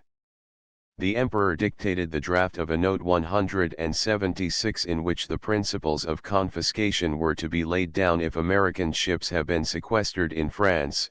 France only imitates the example given her by the American government, and the undersigned recalls to Mr. Armstrong the Act of Congress of March 1, 1809, which orders in certain cases the sequestration and confiscation of French ships, excludes them from American ports, and interdicts France to the Americans. It is in reprisal of this last provision that the American ships have been seized in Spain and Naples. The League against England, which has the cause of neutrals for its object, embraces now all the continental peoples, and permits none of them to enjoy commercial advantages of which France is deprived. France will permit it in no place where her influence extends, but she is ready to grant every favor to the ships of a neutral power which shall not have subjected themselves to a tribute, and shall recognize only the laws of their own country, not those of a foreign government. If the Minister of the United States has the power to conclude a convention proper to attain the object indicated, the undersigned is ordered to give all his care to it, and to occupy himself upon it without interruption. Perhaps this was the only occasion in Napoleon's life when he stood between a nation willing to be robbed and a consciousness that to rob it was a blunder. The draft of his note showed his embarrassment. Remarkable in many ways, it required special notice in 2 points. The proposed Vienna Decree confiscated American ships because French ships were forbidden under threat of confiscation to enter American ports. The note of January 25 suggested a variation from this idea. American ships were to be confiscated everywhere except in France, because they were forbidden to enter France. As they were also confiscated in France because they were forbidden to leave America, the emperor had nothing more to demand. His reasoning was as convincing as a million bayonets could make it, but perhaps it was less Napoleonic than the avowal that for 6 months the emperor had been engaged in inveigling American property into neutral ports in order that he might seize it. Apparently Cador still raised obstacles to the emperor's will. For some 3 weeks he held this note back, and when at last, February 14, he sent it to Armstrong, he made changes which were not all improvements in the emperor's text. Indeed, Napoleon might reasonably have found as much fault with Champagny as he found with some of his generals, for failing to carry out the orders he dictated. His Majesty could place no reliance on the proceedings of the United States, who, having no ground of complaint against France, comprised her in their acts of exclusion, and since the month of May have forbidden the entrance of their ports to French vessels, under the penalty of confiscation. As soon as His Majesty was informed of this measure, he considered himself bound to order reprisals on American vessels, not only in his territory, but likewise in the countries which are under his influence. In the ports of Holland, of Spain, of Italy, and of Naples, American vessels have been seized because the Americans have seized French vessels. After such long discussions and so many experiments, Napoleon had become reckless of appearances when he allowed his foreign secretary to send this note of February 14, 1810, in which every line was a misstatement, and every misstatement, as far as concerned America, was evident in its purpose, while apart from these faults, the note erred in trying to cover too much ground of complaint against the United States. Napoleon had, in the projected decree of Vienna, ordered retaliation everywhere for the confiscation threatened by the Non-Intercourse Act. Made to feel the impossibility of this course, he changed his ground, continuing to confiscate American ships in France under the old Bayonne decree, and ordering the sequestration of American ships throughout the rest of Europe on the plea that other countries must not enjoy a commerce interdicted to France. Cador's note abandoned this ground again, in order to return to the doctrine of the projected Vienna Decree, and in the effort to give it a color of reason, he asserted that the Americans had seized French vessels. Such a letter was a declaration of war 6 months after beginning hostilities, and it made no offer of peace except on condition that the United States should pledge themselves to resist every British blockade which was not real in the sense defined by Napoleon. Armstrong wrote to his government, in language as strong as he could use, that nothing was to be expected from a policy that had no other foundation than force or fraud. His angry remonstrances had embroiled him with the Emperor, and he was on the point of quitting France. Under such circumstances he did not insist on breaking off further conversations with Petrie, but February 25 he positively assured Petrie that neither would the President and Senate ratify, nor would he himself as negotiator accept, a treaty in any form which did not provide reparation for the past as well as security for the future. 177 and March 10 he replied to the Duc de Cador in what the Emperor would have called a morose tone, denying every assertion made in Cador's note, reminding Cador that the Emperor had received knowledge of the Non-Intercourse Act at the time of its passage without a sign of protest or complaint, and, finally, renewing his old, long-standing grievances against the daily and practical outrages on the part of France. 178 When the Emperor received Armstrong's letter, which was excessively strong, and ended in a suggestion that Napoleon was trying to cover theft by falsehood, he showed no sign of anger, but became almost apologetic, and wrote to Cador 179 make a sketch of a reply to the American minister. It will be easy for you to make him understand that I am master to do here what America does there, that when America embargoes French ships entering her ports, I have the right to reciprocate.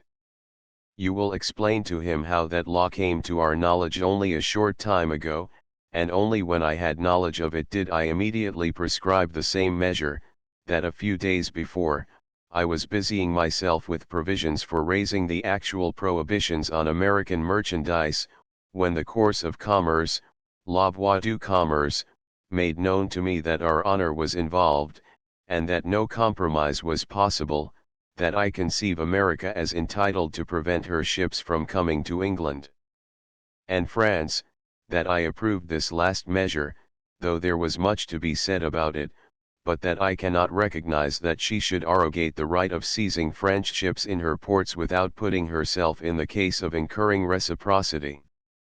One must answer as one can the question why Cador, who had in his hands Armstrong's letter of April 29, 1809 180 officially communicating the Non-Intercourse Act, should not have suggested to Napoleon that some limit to his failings of memory ought to be observed.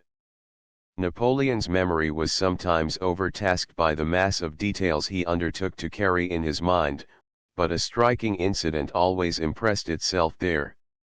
Madame de Remusat 181 told how Grétry, who as member of the Institute regularly attended the imperial audiences, was almost as regularly asked by Napoleon, "Who are you?" Tired at last of this rough question, Grétry replied by an answer equally blunt, "Sire, toujours Grétry," and thenceforward the emperor never failed to remember him.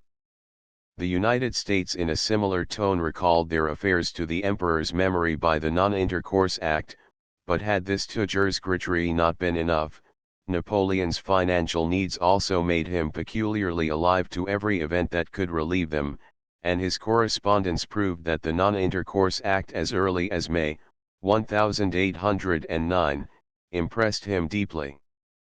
Yet in March, 1810, he not only convinced himself that this act had just come to his knowledge, producing in him an outburst of national dignity, but he also convinced his Minister of Foreign Relations, who knew the contrary, that these impressions were true, and made him witness them by his signature. Acting without delay on the theory of sudden passion, The emperor signed, 3 days afterward, March 23, a decree known as the Decree of Rambouillet, in which the result of these long hesitations was at last condensed 182. This document was a paraphrase of the projected Decree of Vienna of August 4, 1809, and it showed the tenacity with which Napoleon, while seeming to yield to opposition, never failed to return to a purpose and effect its object. In order to carry out the Decree of Vienna in that of Rambouillet, he was forced into a coup d'état. He had not only to expel his brother Louis from Holland, and annex Holland to France, but also to drive his ablest minister, Fouché, from the cabinet. Of the steps by which he accomplished his objects, something can be seen in his letters. Of his motives, no doubt ever existed. Armstrong described them in strong language, but his language was that of a party interested. Thiers recounted them as a panegyric, and his language was even clearer than Armstrong's. He made nothing of the emperor's pretense that his seizures were in reprisal for the Non-Intercourse Act. This was an official reason, une raison d'opérat, said Thiers 183. He was in search of a specious pretext for seizing in Holland, in France, in Italy, the mass of American ships which smuggled for the English, and which were within his reach. He had actually sequestered a considerable number, and in their rich cargoes were to be found the means of furnishing his treasury with resources nearly equal to those procured for him by the contributions of war imposed on the vanquished. The system of treating the United States as an enemy conquered in war rested on a foundation of truth, and as usual with conquered countries it met with most resistance, not from them but from bystanders. The Emperor of Russia, the kings of Prussia, Sweden, and Denmark, the Hansa towns, and King Louis of Holland were the chief obstacles to the success of the scheme to which they were required to be parties. King Louis of Holland refused to seize the American ships at Amsterdam, and forced his brother to the conclusion that if nothing else could be done, Holland must be annexed to France. For many reasons the annexation of Holland met with little favor in the emperor's family and among his council. Chief among its opponents was Fouché, who sacrificed himself in his efforts to prevent it. Driven to the conviction that nothing but peace with England could put an end to the emperor's experiments on the welfare of France, Fouché resolved that peace should be made, and invented a scheme for bringing it about. As Minister of Police he controlled secret means of intrigue, and probably he acted without concert with his colleagues, but the motives which guided him were common to almost all Napoleon's cabinet. The only difference between ministers was, that while Cador, Montalivet, Malien, and Decrès stopped their opposition when it became dangerous, Fouché undertook to act. Something of this came to Armstrong's ears. As early as January 10, 184 he reported a remark which he could not understand. "Do not believe," said a minister to me the other day, "that peace between us and England is impossible. If we offer to her the commerce of the world, can she resist it?" Unknown to Armstrong, Napoleon had already made an advance to England. For this purpose he employed Labouchere, the chief banker of Holland, whose association with the barons of London fitted him to act as an intermediary. The message sent by the emperor through Labouchere could hardly be called an offer of terms. It amounted only to a threat that unless England made peace Holland should be annexed to France, and every avenue of illicit commerce in northern Europe should be stopped. In itself this message could hardly serve as ground for a treaty, but Fouché, without the emperor's knowledge, sent to London at the same time, about January 18, a secret agent named Fagan, to suggest that if Great Britain would abandon Spain, France would join in creating from the Spanish-American colonies a monarchy for Ferdinand VII, and from Louisiana, at the expense of the United States, a kingdom for the French Bourbons. 185 This last idea bore on its face the marks of its origin. Fouché had listened to Aaron Burr, who after years of effort reached Paris, and presented to the government a memoir showing that with 10,000 regular troops, and a combined attack from Canada and Louisiana, the destruction of the United States was certain. 186 The scheme for placing the Spanish Bourbons on a Spanish-American throne probably came from the same Evrard whom Napoleon imprisoned at Vincennes, and whom Foch took into favor. Leboutre and Fagan went to England, and early in February had interviews with the British ministers, who quickly dismissed them. The only impression made on the British government by the double mission was one of perplexity at the object of an errand which appeared too absurd for discussion. The two agents returned to the continent, and reported the result of their journey. Meanwhile Napoleon ordered Marshal Oudinot to march his army corps into Holland, a step which brought King Louis to immediate submission. "I promise you," wrote Louis, "to follow faithfully all the engagements you shall impose upon me. I give you my word of honor to follow them faithfully and loyally from the moment I shall have undertaken them." 187 While Cador was still negotiating with Armstrong for an arrangement with America, he was also employed in framing a treaty with Louis, which exacted the seizure of all American ships and merchandise in Dutch ports. 188 Louis came to Paris, and March 16 signed the treaty which by a secret stipulation provided for the seizure of American property. 189 Matters stood thus April 1, 1810, when the ceremonies of the imperial marriage interrupted for the moment further action. Napoleon had carried his point in regard to the punishment of America, but the difficulties he had already met were trifling compared with the difficulties to come. Chapter 12. Napoleon set out, April 27, with his new empress on a wedding journey to Holland. In the course of his journey an accident revealed to him the secret correspondence which Foch had conducted through Fagan with the British government. Nothing criminal was alleged, nor was it evident that the Minister of Police had acted contrary to the Emperor's admitted wishes, but since the fall of Talleyrand, Foch alone had considered himself so necessary to the imperial service as to effect independence, and the opportunity to discipline him could not be lost. June 3 he was disgraced, and exiled to Italy. General Savary, Duc de Rovigo, succeeded him as Minister of Police.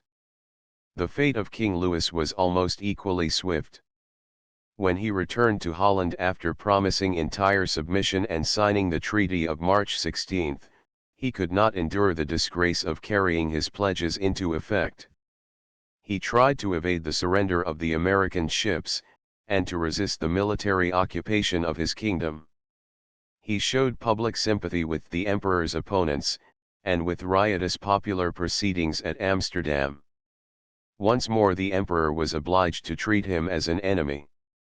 June 24 the French troops were ordered to occupy Amsterdam, and July 3 Louis, abdicating his throne, took refuge in Germany.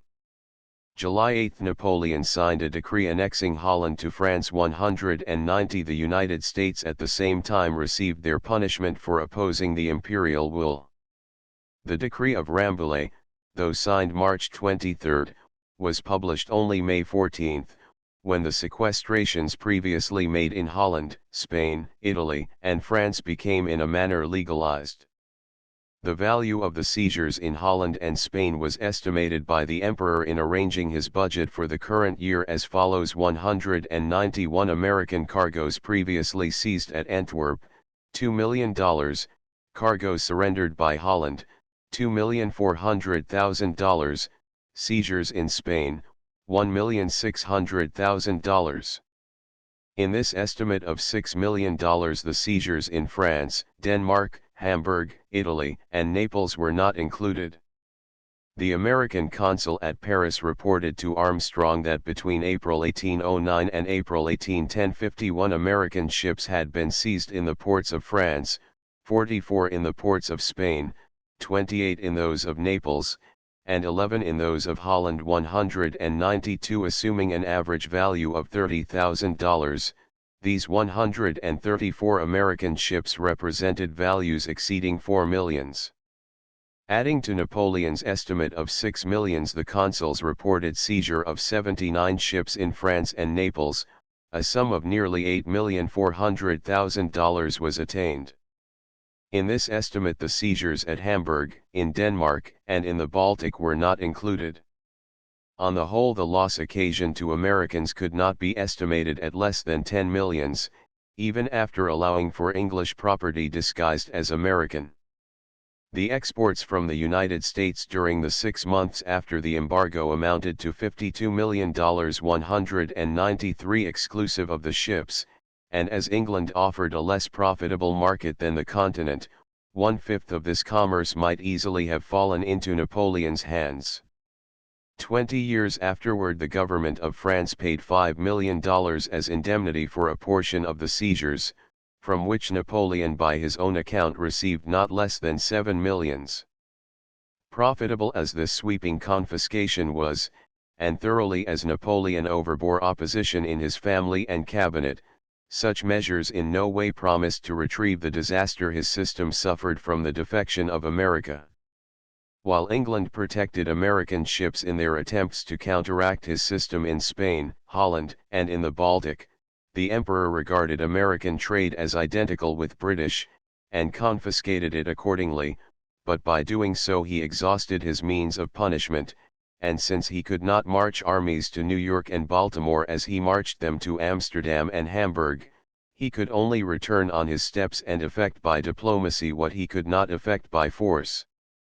The Act of March 1, 1809, was a thorn in his side, but the news which arrived toward the end of June, 1810, that Congress had repealed even that slight obstacle to trade with England made some corrective action inevitable.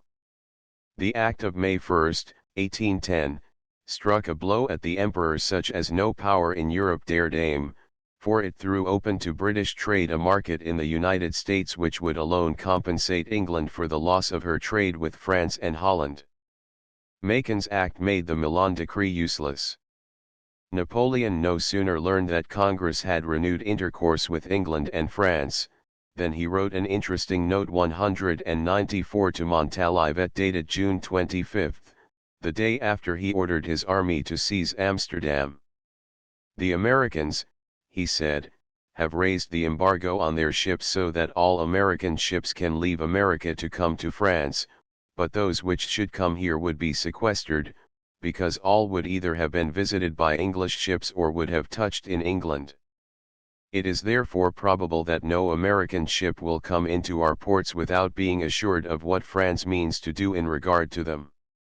France could evidently do one of three things: either avowedly maintain her decrees, or expressly revoke them, or seem to revoke them while in fact maintaining them." The process by which Napoleon made his choice was characteristic. "We may do two things," he continued: "either declare that the decrees of Berlin and Milan are repealed, and replace commerce where it formerly was, or announce that the decrees will be repealed September 1, if on that date the English have repealed the orders in council. Or the English will withdraw their orders in council, and then we shall have to ascertain whether the situation that follows will be advantageous to us." Assuming that the decrees and orders were withdrawn, and American ships admitted as neutrals, the Emperor explained how he should still enforce his system as before. "The situation will have no influence on the customs legislation, which will always regulate arbitrarily duties and prohibitions. The Americans will be able to bring sugar and coffee into our ports. The privateers will not stop them because the flag covers the goods, but when they come into a port of France or a country under the influence of France, they will find the customs legislation, by which we shall be able to say that we do not want the sugar and coffee brought by the Americans because they are English merchandise, that we do not want tobacco, etc., that we do not want such or such goods, which we can as we please class among prohibited goods. Thus it is evident that we should commit ourselves to nothing." Again and again, orally and in writing, in the presence of the whole council and in private to each minister, the Emperor had asserted positively and even angrily that all the measures I have taken, as I have said several times, are only measures of reprisal, yet after assuming that his reprisals had succeeded, and that England had withdrawn her orders as France should have withdrawn her decrees, he told Montalivet, as though it were a matter of course, that he should carry out the same system by different means. This method of fighting for the rights of neutrals differed but little, and not to advantage, from the British method of fighting against them. The Emperor put his new plan in shape. He proposed to recognize neutral rights by issuing licenses under the name of permits for a score of American vessels, and for the introduction of Georgia cotton, the article for which Montalivet made his long struggle. This measure was to be so organized that the shipments could take place only in a single designated port of America, only with certificates of origin delivered by a single French consul also to be designated, that the ship could enter only at one or two designated ports of France, that independently of the certificates of origin a cipher letter should be written to the Minister of Foreign Relations by the consul who should have given them, finally, that the ships should be required to take in return wines, cognac, silks, and other French goods for the value of the cargo. Deep was Armstrong's disgust when an Imperial Decree 195 appeared, dated July 15, authorizing licenses for 30 American ships to sail from Charleston or New York under the rigorous conditions detailed by this note, but the 30 licenses were merely a beginning. Once having grasped the idea that something must be done for French industry, the Emperor pressed it with his usual energy and with the usual results. During the months of June and July, while annexing Holland to his empire, he worked laboriously on his new commercial system. He created a special council of commerce, held meetings as often as twice a week, and issued decrees and orders by dozens. The difficulty of understanding his new method was great, owing to a duplication of orders not unusual with him. The meaning of a public decree was affected by some secret decree or order not made public, and as never failed to happen with his civil affairs, the whole mass became confused. Apparently the new system 196 rested on a decree of July 25, 1810, which forbade any ship whatever to leave a French port for a foreign port without a license, and this license, in the Emperor's eyes, gave the character of a French ship to the licensed vessel, that is to say, in two words, that I will have no neutral vessel, and in fact there is none really neutral, they are all vessels which violate the blockade and pay ransom to the English. In other words, the Emperor's scheme was founded on his Berlin and Milan decree and left them intact except within the operation of the licenses. For these licensed ships, he said 197, the decrees of Berlin and Milan are null and void, my licenses are a tacit privilege of exemption from my decrees, on condition of conforming to the rules prescribed by the said licenses. The licenses themselves were classified in 30 different series, 198 for the ocean, the Mediterranean, England, etc., and prescribed the cargoes to be carried both on the inward and outward voyages. 199 They made no distinction between neutrals and enemies. The license that authorized a voyage from London was the same, except for its scries, as that which covered a cargo of cotton from Charleston, and such distinction as appeared, was limited to imposing on the neutral additional trouble to prove that his goods were not English. In theory, the import of such British merchandise as would relieve England's distress was forbidden, and the export of French merchandise was encouraged, not only in order to assist French industry, but also in order to drain England of specie. Especially the sugar, coffee, and cotton of the colonies were prohibited, but when captured by privateers or confiscated on land, colonial produce was first admitted to the custom house at a duty of 50%, and then sold for the benefit of the imperial treasury. This system and tariff Napoleon imposed on all the countries subject to his power, including Switzerland, Naples, Hamburg, and the Hansa towns, while he exerted all his influence to force the same policy on Prussia and Russia.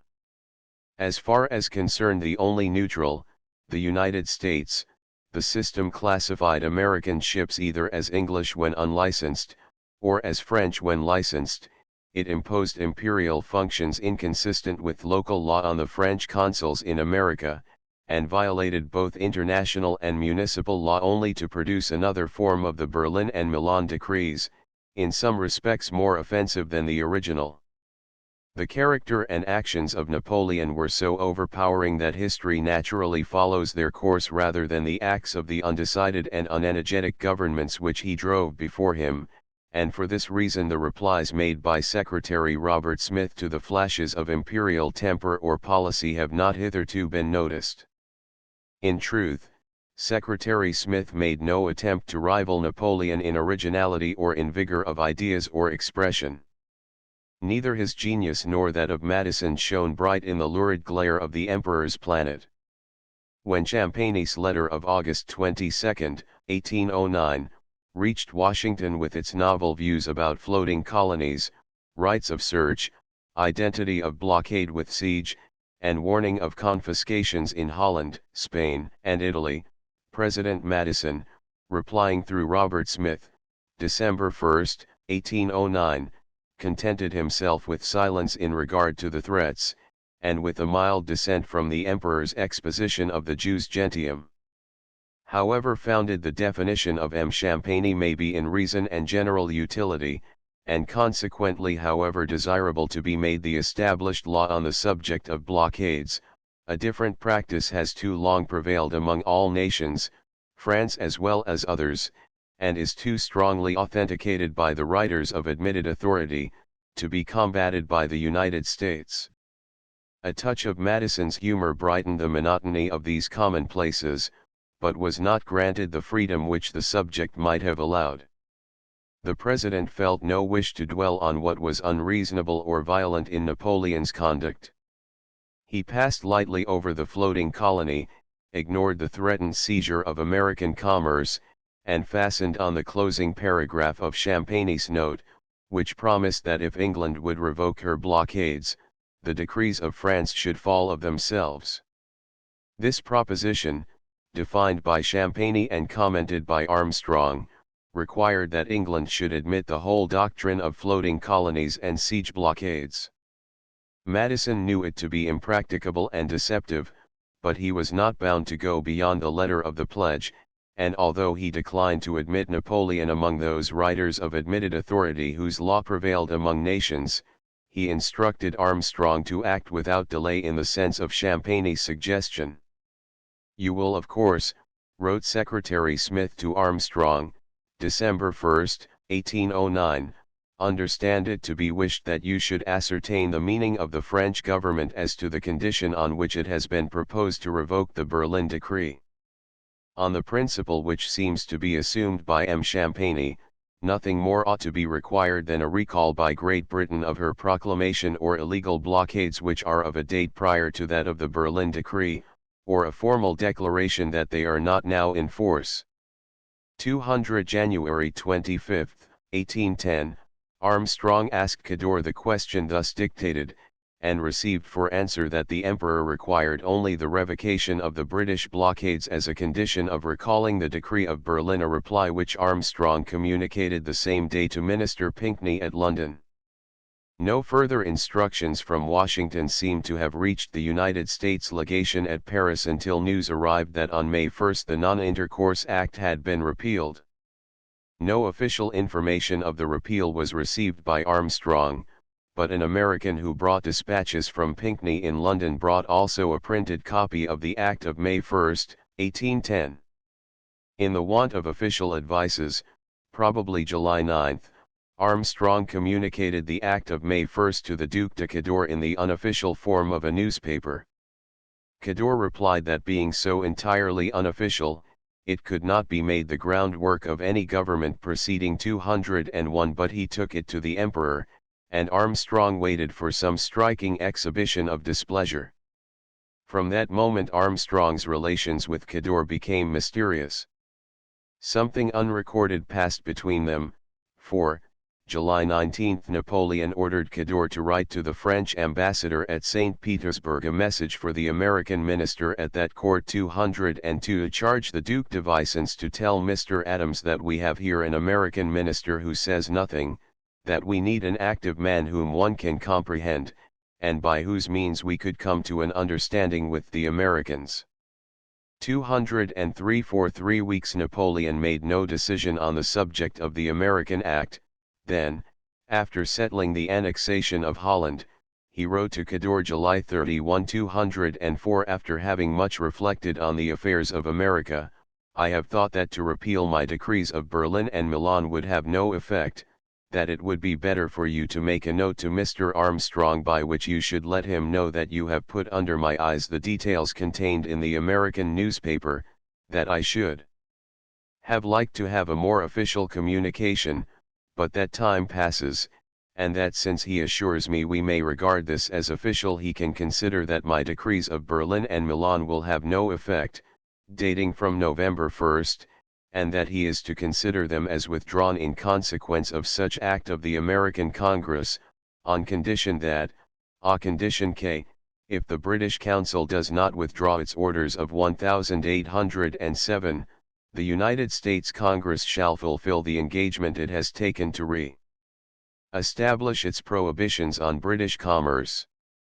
This appears to me more suitable than a decree which would cause a shock, qui ferit secus, and would not fulfill my object.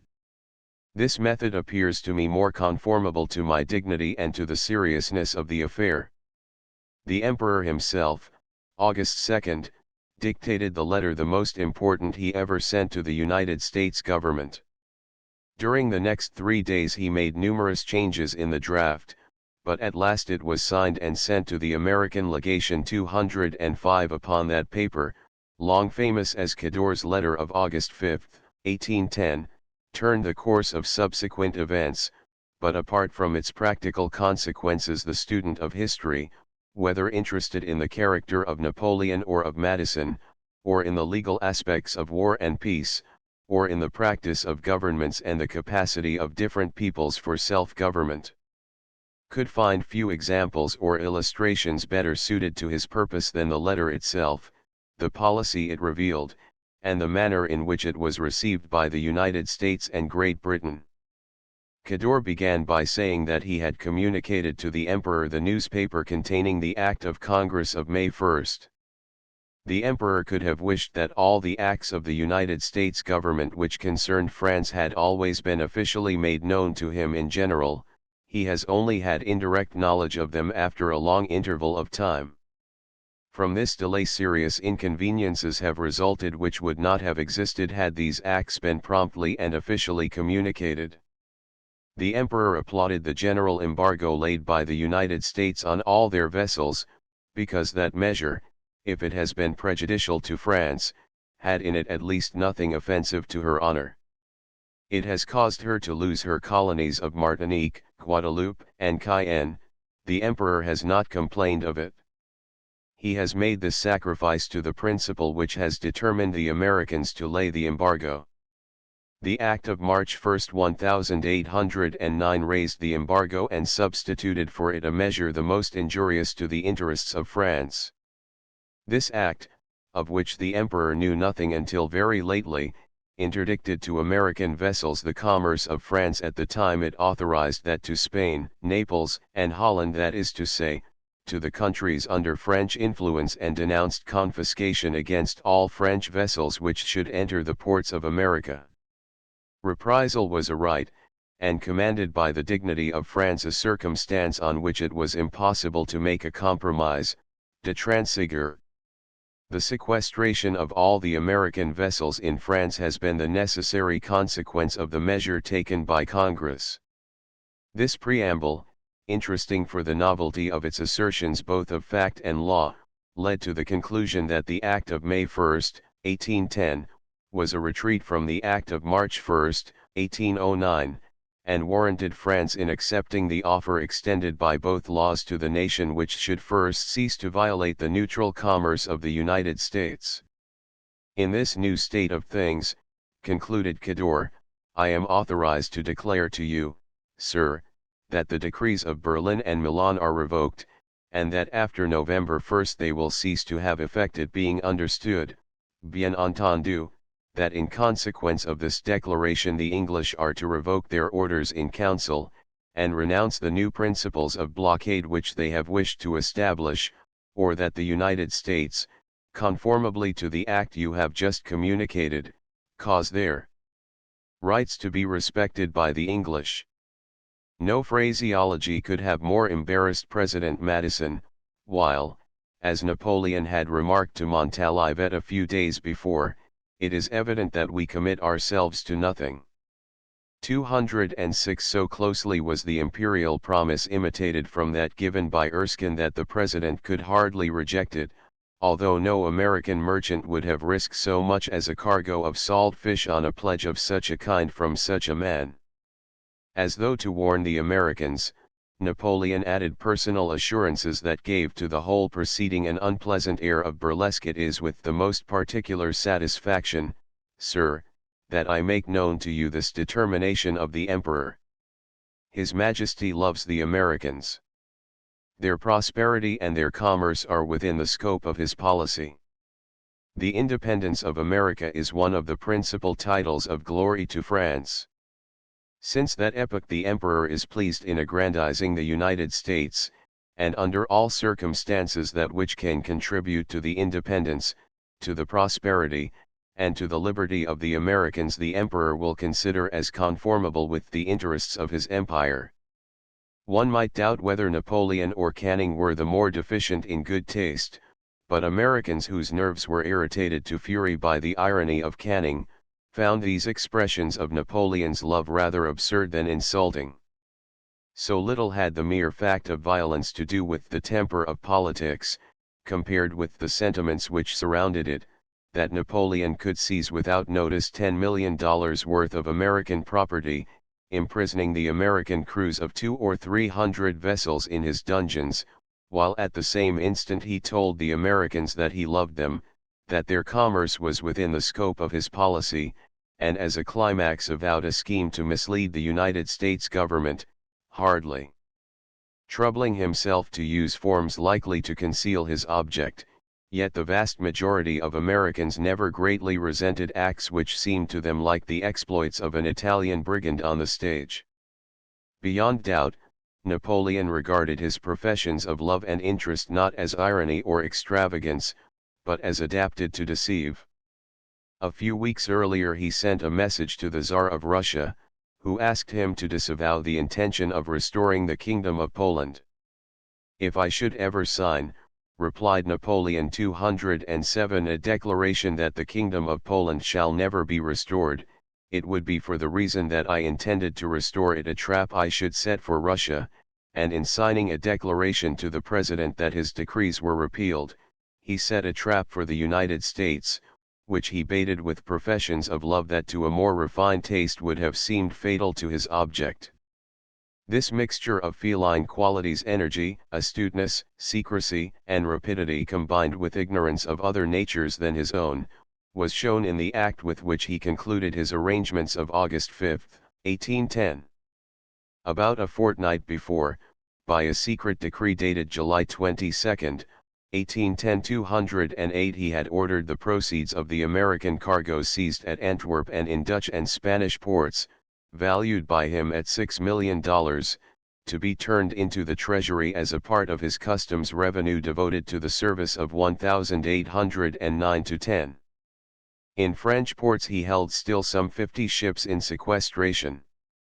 Cador's letter of August 5 mentioned these ships as sequestered, a phrase implying that they would be held subject to future negotiation and decision, liable to be returned to their owners. Yet on the same day Napoleon signed another secret decree 209 which condemned without hearing or judgment all the ships and cargoes declared to be still in sequestration by the letter that could hardly have yet been sent from Cador's office. Every vessel which had arrived in French ports between May 20, 1809, and May 1, 1810, suffered confiscation by this decree, which further ordered that the American crews should be released from the dungeons where they were held as prisoners of war, and that from August 5 to November 1, 1810, American ships should be allowed to enter French ports, but should not discharge their cargoes without a license. The decree of August 5 was never made public.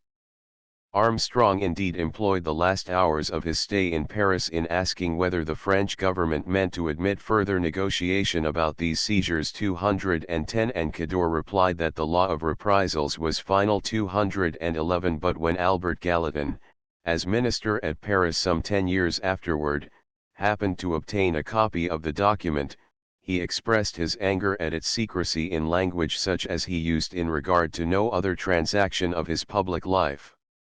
No one can suppose, he wrote 212, that if it had been communicated or published at the same time, the United States would, with respect to the promised revocation of the Berlin and Milan decrees, have taken that ground which ultimately led to the war with Great Britain.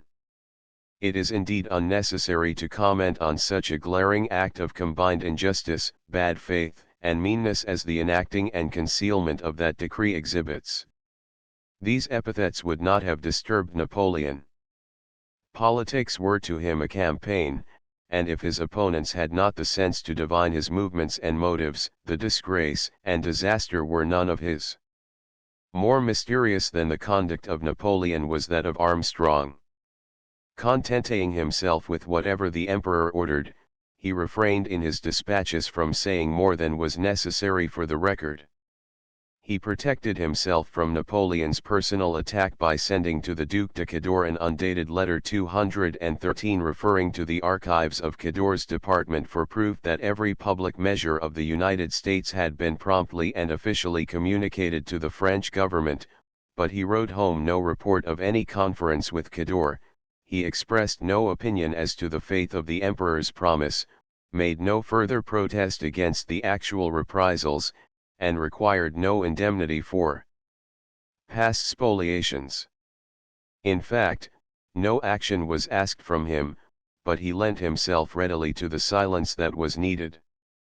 Cador reported 214 to the emperor that Armstrong before his departure wishes to open, engager, none of those difficult questions which he foresees must rise between the two governments, in order to arrive in America without having seen the fading of the glory he attaches to having obtained the note of August 5.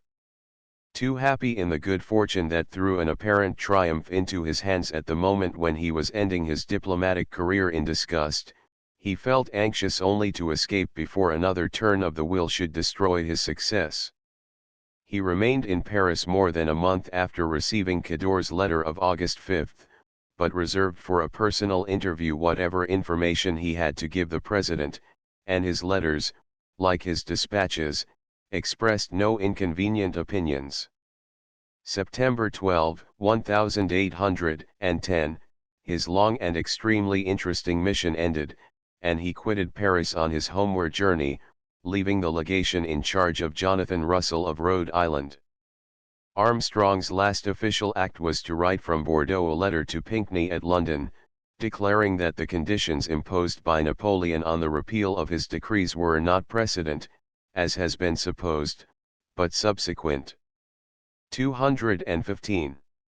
Chapter 13. While Napoleon labored to reconstruct his system mutilated by American legislation, the government of Great Britain sank lower and lower toward disappearance, while the star of Spencer Perceval shone alone with dull luster on the British horizon. When the Portland Ministry went to pieces in September, 1809, Perceval became of necessity master of the empire. Canning had quarrelled with him, and refused office except as Prime Minister. Castlereagh had been so lately disgraced that he could bring only weakness to the government if he rejoined it. Both Castlereagh and Sidmouth refused to serve with Canning on any terms. The Whigs, represented by Lord Grenville and Lord Grey, were excluded by the King's prejudices, by their own pledges to the Irish Catholics, and by the great preponderance of Tory opinion in the country. The Duke of Portland was dying, King George himself was on the verge of insanity, and every one supposed that the Prince of Wales, if he became regent, would at once appoint a ministry from among his Whig friends. This stalemate, where every piece on the chessboard stood in the way of its neighbour, and none could move while the king and Spencer Perceval remained, seemed likely to end in the destruction of the British Empire. An economist wiser and better educated than Napoleon might easily have inferred, as he did, that with time England must succumb. Perceval and his remaining friends Liverpool, Bathurst, Eldon looked about them for allies. They would not, indeed they could not, surrender the government to others, for no one offered to take it. In the House of Lords they were strong, but in the Commons they had no speaker except Perceval, while the opposition was strengthened by Canning, and Castlereagh could not be safely reckoned as more than neutral. They sought for allies both old and young in the Commons, but their search was almost fruitless. They could find only young Viscount Palmerston, about 25 years of age, who took the subordinate place of Secretary at War. Nothing remained but to carry on the government by the peers, with Perceval as its only important representative in the Commons. The Lord Hawkesbury of 1802, who had become Lord Liverpool at his father's death, and was actually head of the Home Office, succeeded Castlereagh as head of the War Department. Spencer Perceval took the Duke of Portland's place as First Lord of the Treasury, retaining his old functions as Chancellor of the Exchequer. These changes brought no new strength into the cabinet, but Canning's place at the Foreign Office remained to be filled, and common consent fixed upon one person as alone competent to bring with him to the position a weight of character that could overbalance the losses the cabinet had suffered. This person, hitherto unmentioned, was Richard Colley Wesley, or Wellesley, born in Ireland in 1760, eldest son of the first Earl of Mornington, whose younger son Arthur was born in 1769. Another brother, Henry, born in 1773, rose to high rank in diplomacy under the later title of Lord Cowley. In 1809 these three brothers were all actively employed in the public service, but the foremost of the three was the eldest, the Marquis Wellesley, whose reputation still overshadowed that of Arthur, then just called to the peerage September 4, 1809, as Viscount Wellington of Talavera, in reward of his recent battle with Marshal Victor. An Irish family neither wealthy nor very distinguished, the Wellesleys owed their success to their abilities. The second Lord Mornington, Marquis Wellesley, sprang into fame as a favourite of William Pitt, who showed his power by pushing young men like Richard Wesley and George Canning into positions of immense responsibility. Perhaps the favour shown to the former may in part have had its source in some resemblance of character which caused Pitt to feel a reflection of himself, for Mornington was a scholar and an orator. His Latin verses were an ornament of Eton scholarship, his oratory was classic like his verses, and his manners suited the scholarship of his poetry and the latinity of his orations. Lord Mountmorres, one of his antagonists in the Irish Parliament of 1783, ridiculed his rhetoric. If formidable spectres portending the downfall of the Constitution were to appear in this House, I admit that the noble lord is frightened with becoming dignity. The ancient Roscius or the modern Garrick could not stand with a better grace at the appearance of a spectre. The orator whose air of dignity Lord Mountmorres thought so studied was then 23 years old, and apparently never changed his manner. In the British Parliament, 13 years afterward, Sheridan described him as presenting the same figure that Mountmorres laughed at. Exactly 2 years ago, said Sheridan in 1796, I remember to have seen the noble lord with the same sonorous voice, the same placid countenance, in the same attitude, leaning gracefully upon the table, and giving an account from shreds and patches of Brissot that the French Republic would last but a few months longer. The aristocratic affectations, if they were affectations, of Lord Mornington were conspicuous, but no man could safely laugh at one of the Wellesleys. In 1797 Mr. Pitt suddenly sent this ornament of the peerage to India as Governor-General, and the world learned that since the time of Clive no surer or bolder hand had guided the Empire of England in the East.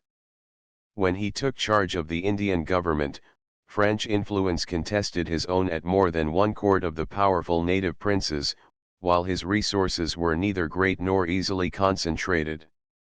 During the 8 years of his sway he extirpated French influence, crushed the power of Tipu Sultan, conquered the empire of Mysore, which had again and again won victories over English armies within sight of Madras, broke up the Maratha Confederacy, and doubled the British territory in India, besides introducing or planning many important civil reforms.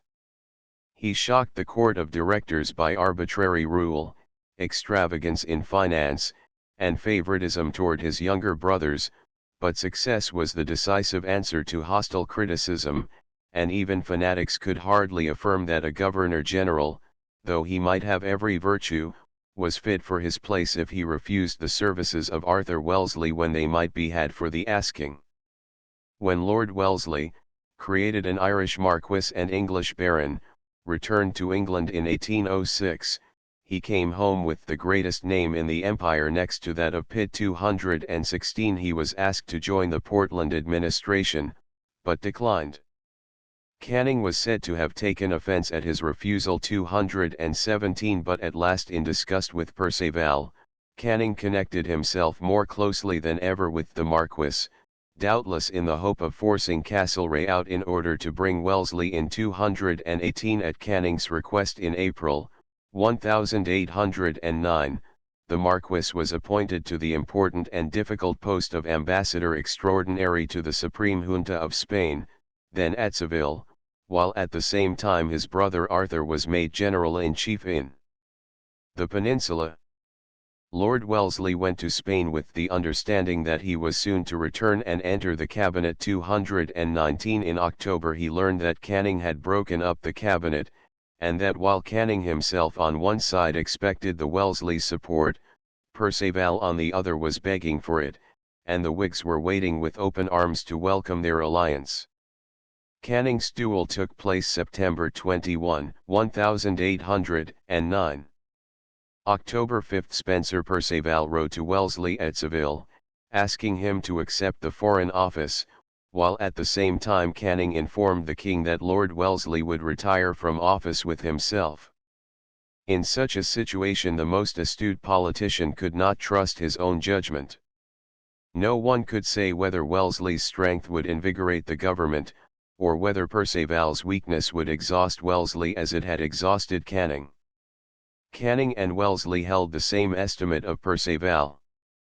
Canning had succeeded only in ruining himself by struggling to rid the government of that incubus, as he regarded it, and Wellesley had no better right to expect success. On the other hand, if the Marquess should join the government he might assist his brother Arthur, who needed support at home. Probably this idea turned the scale.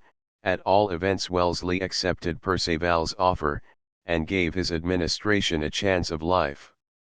Wellesley could have had no hope of effecting any considerable object except by carrying out Canning's scheme, which required that Spencer Perceval should be forced from power before the government could be placed on a strong foundation. His first experiences showed him the difficulties in his way. December 6, 1809, the Marquess was sworn as Secretary of State. A few days afterward he appointed his brother Henry to the post he had himself vacated, of envoy to the Spanish junta at Seville. The favoritism was unfortunate, but Wellesley troubled himself little about odium. His single thought was to support his brother Arthur, while England was far from showing equal zeal in Arthur's support. In spite of the success at Talavera, Lord Wellington had been obliged to retreat into Portugal. The Spanish army led by inferior generals ventured to march on Madrid, and November 19 was annihilated by the French at Ocana, some 50 miles south of that city, leaving the whole south and east of Spain unprotected. The French were certain to reoccupy Seville if not to attack Cadiz. Affairs in the peninsula were at least as unpromising as they had ever been, and Englishmen might be excused for doubting the policy of wasting British resources in fretting one extremity of Napoleon's enormous bulk. While the Wellesley interest concentrated on the peninsula, the Foreign Office was interested in wider fields. The new secretary was expected to devise some system of trade with the Spanish-American colonies which should meet approval from the junta, jealous with good reason of any foreign interference with Mexico and Peru, but above all he was required to take in hand the quarrel with the United States, and if possible to retrieve the mistakes of Canning. He had been only a few weeks in office when news arrived that President Madison refused to hold further relations with F.J. Jackson, the British minister, and that Madison and Jackson were only agreed in each requiring the punishment of the other. Pinckney soon appeared at the Foreign Office with a request for Jackson's recall. Lord Wellesley was in character to the full as arbitrary as George Canning. 7 years of imperial power in India had trained him in habits of autocratic authority, but he was a man of breeding, courteous, dignified, and considerate of others' dignity. In India he had shown what Canning thought himself to possess, the hand of iron in the velvet glove. Without a tinge of Canning's besetting vice, the passion to be clever, Wellesley never fell into the fault of putting sarcasms or epigrams into his state papers. So little offensive was he in manner, that although he brought about a war between England and the United States, no American held him as an enemy, or retained so much ill feeling toward him as to make even his name familiar to American ears. In truth, his subordinate position in the government prevented the exercise of his powers, and left him no opportunity to develop the force of that character which had crushed Tipu Sultan and tamed the Marathas. His colleagues allowed him to show only the weaknesses of a strong nature, which may have been increased to vices by the exhaustion of 8 years' severe labor in an Indian climate. What he might have done had he taken Perceval's place no one can say. What he did or failed to do is more easily told. When Pinckney came to explain the President's action and wishes in regard to Jackson, Wellesley, in a manner that seemed to the American minister both frank and friendly, showed only the wish to conciliate. In a short time Pinckney became so intimate with the new Foreign Secretary as to excite comment.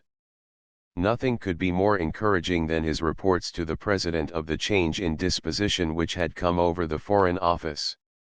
January 2, 1810, Pinckney, in a long note, explained to Wellesley the President's reasons for breaking off relations with Jackson. 220 His tone was conciliatory, professing only the wish for friendly accommodation, and Wellesley on his side not only received the note without objection, but encouraged the hope that the President's wishes would be gratified.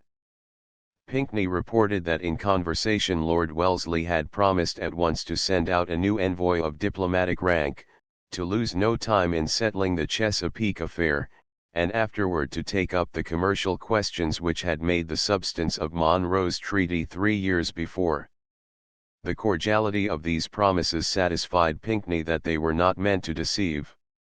If anyone was deceived, the victim was not Pinckney but Wellesley himself, who overrated his own power and underrated the inert resistance of Spencer Perceval and the army of selfish interests at his back. Even Jackson's affair was not easily managed. Jackson could not be disavowed, for he had done nothing more than his orders required him to do, nor could a new minister be appointed until the year elapsed which Canning promised for the term of Jackson's mission. Between Canning on one side and Perceval on the other, Wellesley found himself unable to act, and resorted to delays. Not until March 14 did Pinckney receive the promised reply 221 to his note of January 2, and this reply was not all that Wellesley had given him to expect. Compared with Canning's notes, Wellesley's letter might be called affectionate, but it was less definite than Pinckney would have liked. His Majesty, said Wellesley, regretted that the President should have interrupted communications before His Majesty could manifest his invariable disposition to maintain the relations of amity with the United States. Mr. Jackson had most positively assured his government that it was not his purpose to give offense by anything he said or did. In such cases the usual course would have been to convey a formal complaint, which would have prevented the inconvenience of a suspension of relations.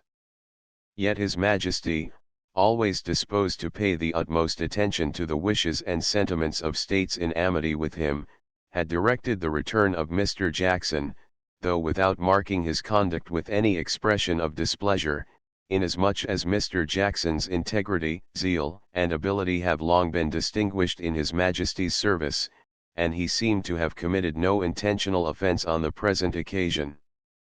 Jackson was ordered to deliver his charge into the hands of a properly qualified person, while His Majesty would receive, with sentiments of undiminished amity and goodwill, any communication which the government of the United States may deem beneficial to the mutual interests of both countries. This was but Canning once more, without the sarcasm. With his grand air of Sultan and Viceroy, Wellesley ignored the existence of complaints, and professed himself ready to receive, with sentiments of undiminished amity and goodwill, any communication which the government of the United States may deem beneficial, but when his course led, 2 years afterward, to the only communication which could logically result a declaration of war, Wellesley declared in Parliament 222 that a more unjust attack was never made upon the peace of any nation than that of the American government upon England, and that the American government had been long infected with a deadly hatred toward this country, and, if he might be allowed an unusual application of a word, with a deadly affection toward France. He blamed only his own colleagues, who ought in fact to have expected and been fully prepared for war with America. That the American government and people were infected with a deadly hatred toward England, if not already true, was becoming true with a rapidity which warranted Wellesley in taking it for fact, if he could do nothing to prevent it, but he should at least have explained the reasons why his colleagues, who in his opinion showed culpable neglect, failed to expect war or to prepare for it. In truth, his colleagues had as little reason to expect war with America as he had to charge the American government with deadly affection toward France. They would do nothing to conciliate the United States because they had what seemed the best ground for thinking that the United States were already conciliated, and that the difficulties between America and France were such as to prevent America from quarreling with England. Wellesley's note was written March 14, Louis of Holland, March 16, signed the treaty obliging him to seize the American ships in his ports. Napoleon signed, March 23, the Rambouillet Decree. In every country within French control, Napoleon was waging avowed war against the United States in retaliation for the Non-Intercourse Act, while in America, March 31, Congress abandoned the idea of even a Navigation Act against England, and May 1 restored relations with her, without asking an equivalent or expressing unfriendly feeling. Under such circumstances, ministers more intelligent than Spencer Perceval were warranted in thinking that the part of wisdom was to leave American affairs alone. The point was all important in the story of the war. Governments rarely succeed in forethought, and their favorite rule is to do nothing where nothing need be done. Had the British government expected war, even Spencer Perceval would have best urged himself to prevent it, but ministers neither expected nor had reason to expect hostilities. On the contrary, the only bright spot in Perceval's horizon was the United States, where his influence seemed paramount. The triumph of Perceval's policy there gave him strength at home to disregard Wellesley's attempts at domination. An intelligent bystander, through whom Lord Wellesley kept up relations with the Whigs, wrote, May 1, to the Marquis of Buckingham a letter 223 which threw light on the ideas then influencing Wellesley. The only hope Perceval can naturally have is in the turn which peace, or rather accommodation, with America may give the public mind, as also the successes in Spain against France which may be looked for. The former, in my opinion, as well from the devotion of Pinckney to Lord Wellesley as the late rapacious act of Bonaparte, may be looked on as certain. This letter, showing the certainty felt by all parties in American friendship, happened to be written on the day when the President signed the act restoring commercial relations. After all that had occurred, seizures, blockades, impressments, and orders in council, the Chesapeake affair, Rose's mission, Canning's letters, Erskine's arrangement, and Jackson's dismissal, the British government counted its American policy as its chief success, and had the strongest reasons for doing so. American legislation was controlled by British influence, and Napoleon reasonably thought that neither robbery nor magnanimity would affect the result. The Marquis of Buckingham's friend gave him exact information, as the news a few weeks later, of the act of May 1, proved, but evidence much more convincing of the confidence felt by ministers in the attitude of America was given by George Canning, who claimed the credit for having brought about that settlement which gave a new lease of life to the Perceval administration.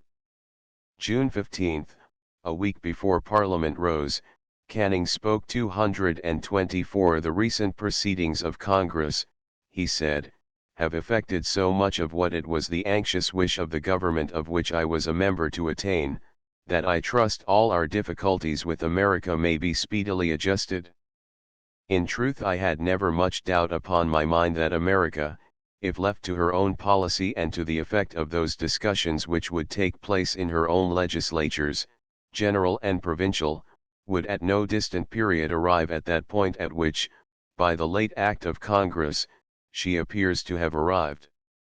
No man is more anxious than I am for an amicable accommodation with that power, but I trust at the same time that the change in the policy of the United States has not been effected by any improper concessions on our part, a circumstance which I can fully disclaim during the period that I remained in office. I should rather hope that it has been the consequence of a determined adherence to that system which has been so often declaimed against in this House, but which has proved as clearly beneficial to the commercial interests as it has been consistent with the political dignity of this nation. While it was possibly true, or soon became true, that the United States were, as Wellesley afterward alleged, infected by a deadly hostility to England, neither Wellesley, nor Canning, nor any other English statesman in the year 1810, suspected the strength of that passion, or dreamed of shaping a policy to meet the hatred which ought to have been constantly in their minds. Wellesley's personal wishes were not easy to fathom, but they probably leaned, under Pinckney's influence, toward conciliation. His actual measures showed a want of decision, or a degree of feebleness, unsuspected in his character. Quite early in Wellesley's career as Foreign Secretary, an opportunity occurred to test his energies. January 25, 1810, 225 Armstrong sent to Pinckney a copy of Napoleon's offer to withdraw the Decree of Berlin, if England would withdraw her previous blockade of the coast from Elba to Brest. Nothing could be easier for England. The blockade of May 16, 1806, had been invented by Charles James Fox at the beginning of his short administration as an act of friendship toward the United States. In order to evade the application of Sir William Scott's legal principles, it was strictly enforced only between Ostend and the Seine, a short strip of coast within the narrow seas completely under British control, and in part visible from British shores, while the subsequent orders in council had substituted a series of other measures in place of this temporary device, until at last the blockade of Holland and the Empire, from the river Ems to Trieste, in which, April 26, 1809, the restrictive system of England was merged, seemed to sweep away all trace of the narrower restraint. No one but Sir William Scott could say with certainty, as matter of law, whether Fox's blockade was or was not in force, but for years past England had established a depot at Helgoland in the mouth of the Elbe, for no other purpose than to violate its own blockade by smuggling merchandise into Germany, Denmark, and Holland. From every point of view the continued existence of Fox's blockade seemed impossible to suppose.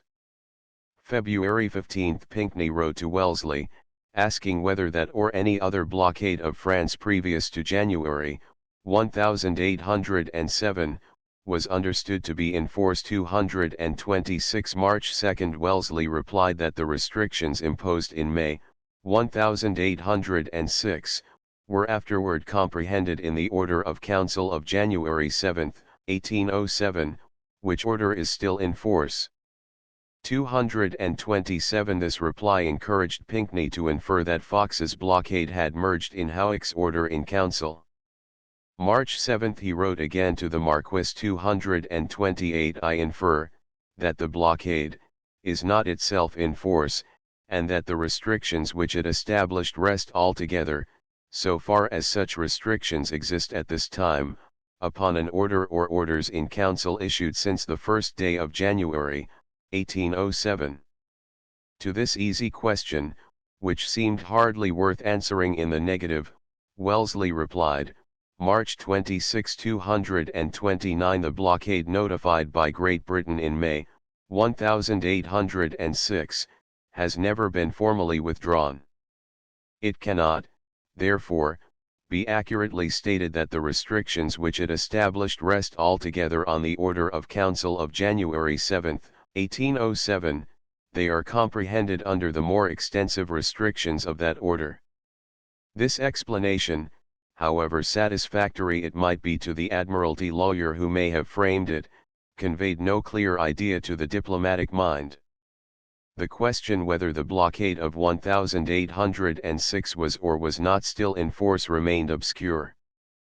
Pinckney thought it not in force, and wrote to Armstrong. 230 Certainly the inference is that the blockade of 1806 is virtually at an end, being merged and comprehended in an order in council issued after the date of the Edict of Berlin.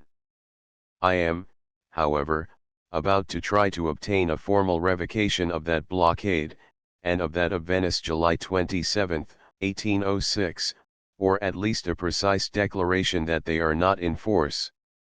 His hopes were not strong, but he returned patiently to his task, and April 30 wrote a third letter to Lord Wellesley. 231 in which he recited Napoleon's promise in full, and begged Wellesley to say whether there exists any objection on the part of His Majesty's government to a revocation, or to a declaration that they are no longer in force, of the blockades in question, especially that of May, 1806. Already Pinckney had waited nearly 3 months for a plain answer to a question which ought certainly to have received a satisfactory reply within a week. He was destined to wait longer. Indeed, the United States waited 2 years for their answer before they declared war. The reason for this incomprehensible behavior, at a moment when America was thought to be friendly, cannot be fully explained, but evidence published in his brother's papers seems to show that Marquis Wellesley favored giving up not only Fox's blockade, but also the principle of commercial restrictions represented both in the orders of November, 1807, and in the blockade of April, 1809. He only agreed with his colleagues in the legality and propriety of the orders when first enacted. He contended that they had ceased to be applicable to the state of affairs, that they had become inexpedient with regard to England, and would certainly produce a war with America. 232 That he insisted on this opinion in the cabinet, or forced an issue with his colleagues on the point, is not to be supposed, but without doubt the treatment his opinions and authority received in the cabinet was the cause of his strange conduct toward the American minister. Pinckney's last letter about Fox's blockade was dated April 30. As early as April 25 every well-informed man in London knew that Wellesley was on bad terms with his colleagues. The Marquis of Buckingham's correspondent had the news from Wellesley's own mouth. 233 Lord Wellesley complains that he has no weight whatever in council, that there is nothing doing there which marks energy or activity, that the affairs of the country are quite at a standstill, and are likely to remain so, and that so little is his private interest in any of the departments, that since his accession to office he has not been able to make an exciseman. Add to all this that he hates, despises, and is out of friendship or even intimacy with every one of his colleagues at this moment.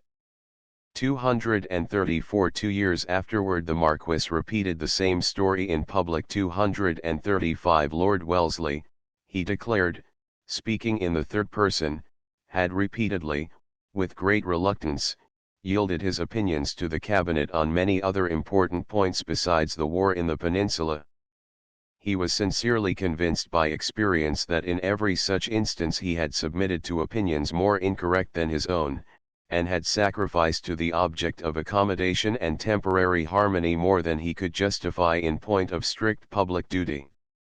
In fact, he was convinced by experience that the Cabinet neither possessed ability nor knowledge to devise a good plan, nor temper and discernment to adopt what he now thought necessary, unless Mr. Perceval should concur with Lord Wellesley. To Mr. Perceval's judgment or attainments Lord Wellesley, under the same experience, could not pay any deference without injury to the public service. Probably Wellesley did not conceal in council the opinion of his colleagues which he freely expressed in society. In every way they annoyed him. A scholar, who prided himself on his classical studies and refined tastes, he found these colleagues altering his state papers and criticizing his style. He had thought he was among a cabinet of statesmen, he said, he found them a set of critics. His own criticisms occasionally touched matters more delicate than style.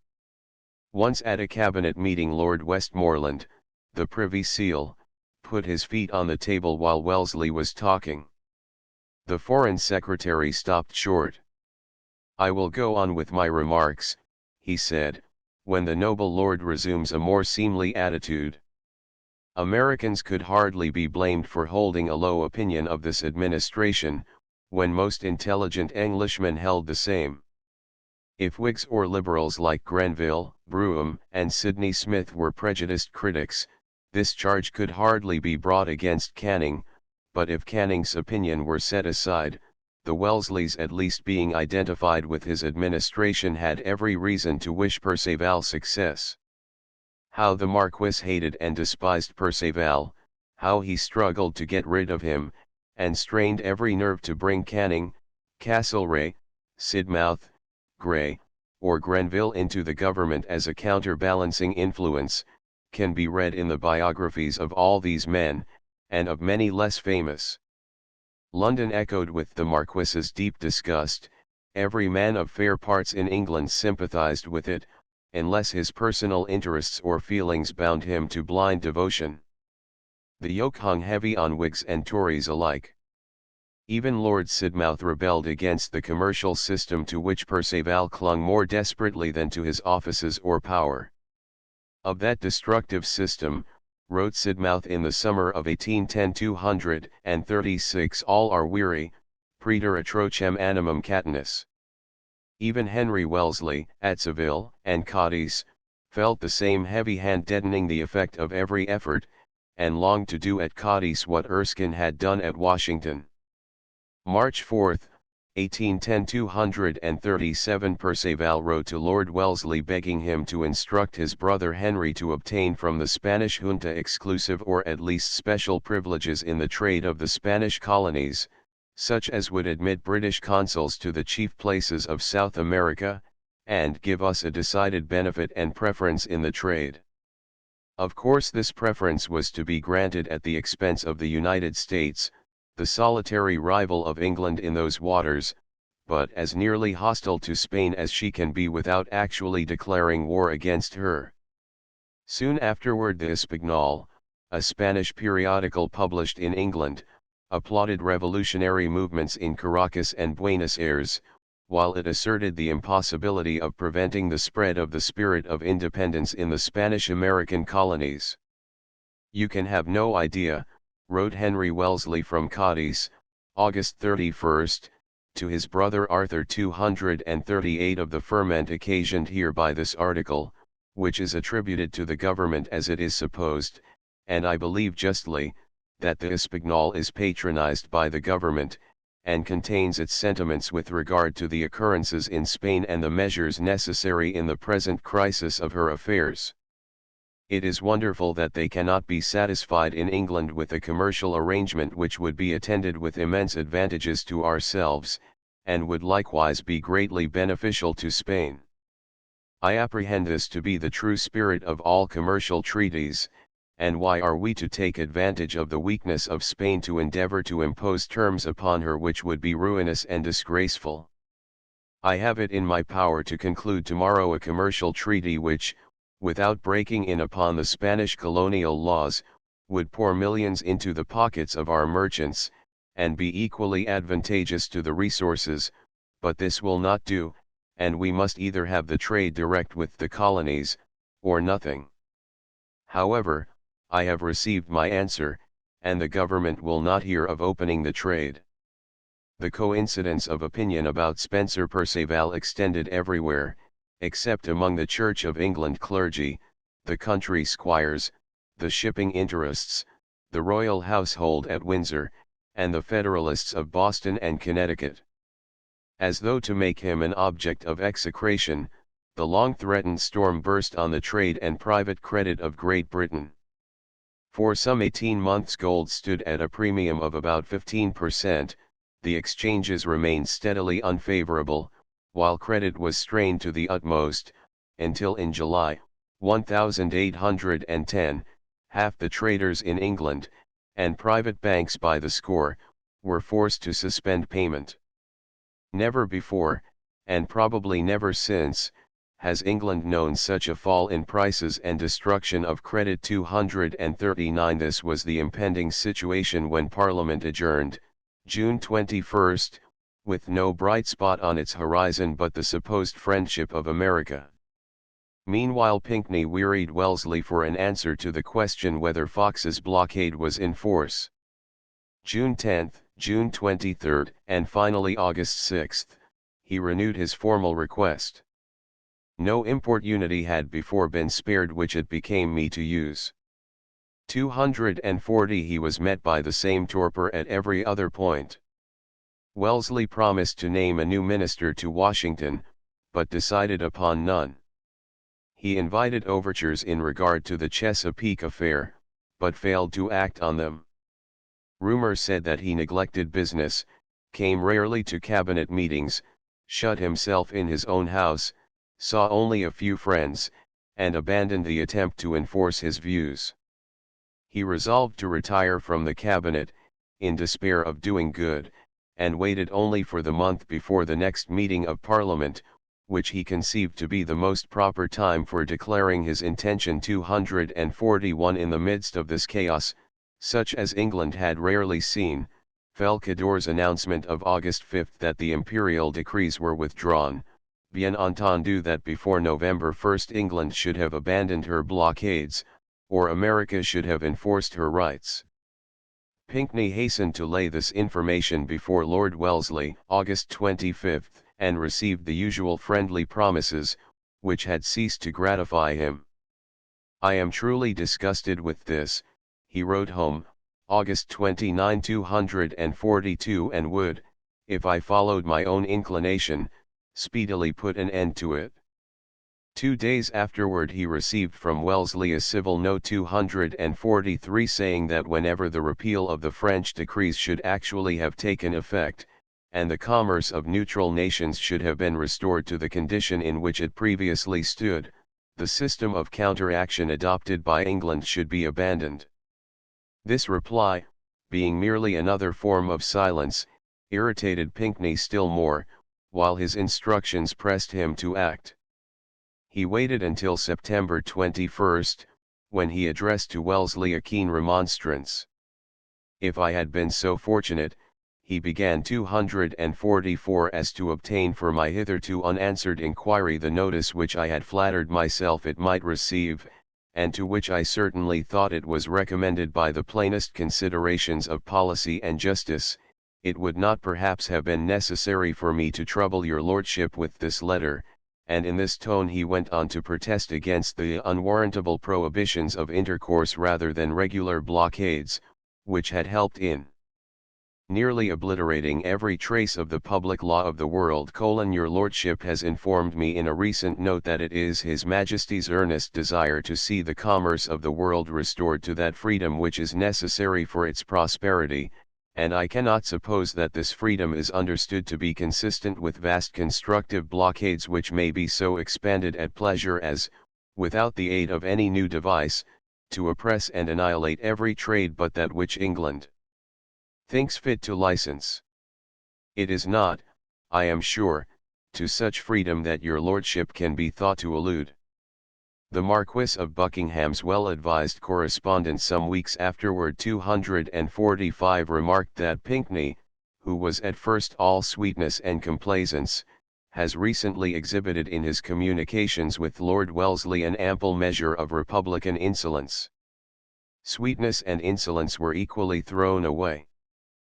Pinckney's letter of September 21, like most of his other letters, remained unanswered, and before November 1, when Napoleon's term for England's action expired, a new turn of affairs made answer impossible. The old king was allowed to visit the deathbed of his favorite daughter the Princess Amelia. He excited himself over her wishes and farewells, and October 25 his mind, long failing, gave way for the last time. His insanity could not be disguised, and the government fell at once into confusion. Chapter 14. The summer of 1810 was quiet and hopeful in America. For the first time since December 1807, trade was free.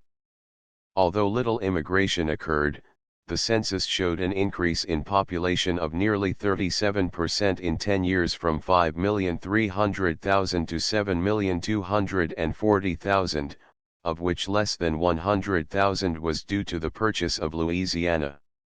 Virginia and Massachusetts still fairly held their own, and New York strode in advance of Pennsylvania, while the West gained little relative weight. Ohio had not yet 250,000 people, Indiana only 24,000, and Illinois but 12,000, while Michigan contained less than 5,000. The third census showed no decided change in the balance of power from any point of view bounded by the usual horizon of human life. Perhaps the growth of New York City and Philadelphia pointed to a movement among the American people which might prove more revolutionary than any mere agricultural movement westward. Each of these cities contained a population of 96,000, while Baltimore rose to 46,000, and Boston to 32,000. The tendency towards city life, if not yet unduly great, was worth noticing, especially because it was confined to the seaboard states of the North. The reason of this tendency could in part be seen in the Treasury reports on American shipping, which reached in 1810 a registered tonnage of 1,424,000, a point not again passed until 1826. The registered foreign tonnage sprang to 984,000, a point not again reached in nearly 40 years. New vessels were built to the amount of 127,000 tons in the year 1810. 246 The value of all the merchandise exported in the year ending September 30, 1810, amounted to nearly $67 million, and of this sum about 42 millions represented articles of domestic production. 247 Except in the year before the embargo, this export of domestic produce had never been much exceeded. 248 The imports, as measured by the revenue, were on the same scale.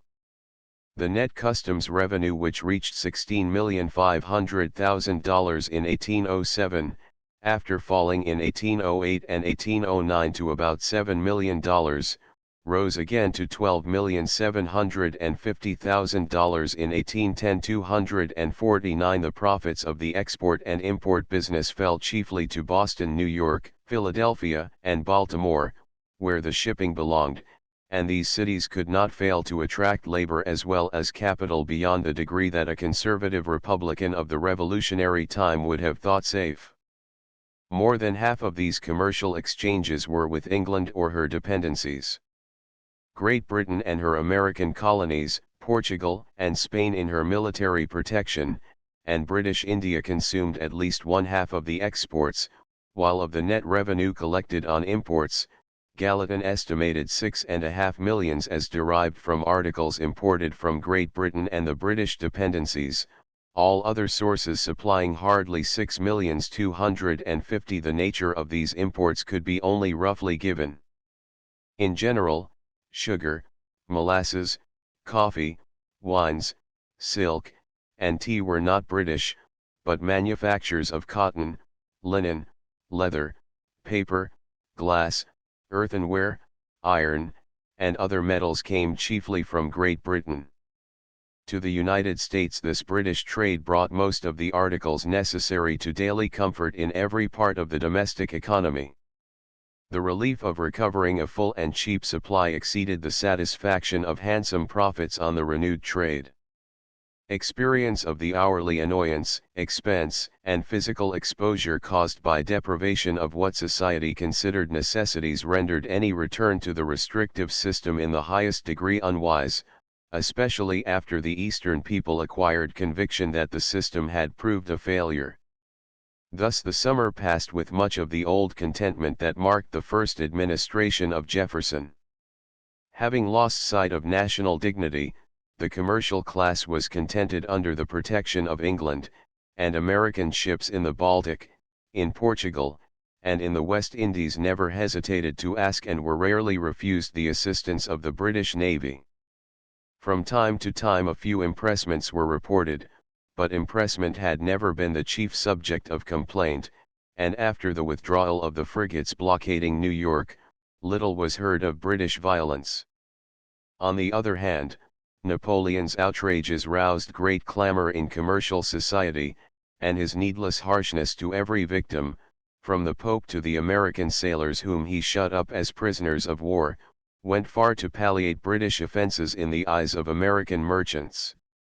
News of Napoleon's seizures at San Sebastian arrived before the adjournment of Congress May 1, and as fresh outrages were reported from every quarter by every new arrival, and as Cador's letters became public, even Madison broke into reproaches. May 25 he wrote to Jefferson 251 The late confiscations by Bonaparte comprise robbery, theft, and breach of trust, and exceed in turpitude any of his enormities not wasting human blood. These words seemed to show intense feeling, but Madison's temper indulged in outbursts of irritability without effect on his action. In reality, his mind was bent beyond chance of change on the old idea of his revolutionary education that the United States must not regard France, but must resist Great Britain by commercial restrictions. This seen on the continent, he continued to Jefferson, and the effect of English monopoly on the value of our produce are breaking the charm attached to what is called free trade, foolishly by some and wickedly by others. He reverted to his lifelong theory of commercial regulations. A few days afterward Madison wrote to Armstrong fresh instructions founded on the Act of May 1, which was to be the new diplomatic guide. These instructions 252 dated June 5, were of course signed by the Secretary of State, Robert Smith, who afterward claimed credit for them, but their style, both of thought and expression, belonged to Madison. Even the unfailing note of his mind irritability without passion was not wanting. He would wait, he said, for further advices before making the proper comments on Cador's letter of February 14 and on its doctrine of reprisals. I cannot, however, forbear informing you that a high indignation is felt by the President, as well as by the public, at this act of violence on our property, and at the outrage both in the language and in the matter of the letter of the Duc de Cador. Turning from this subject, the dispatch requested that Napoleon would make use of the suggestion contained in the Act of May 1, 1810.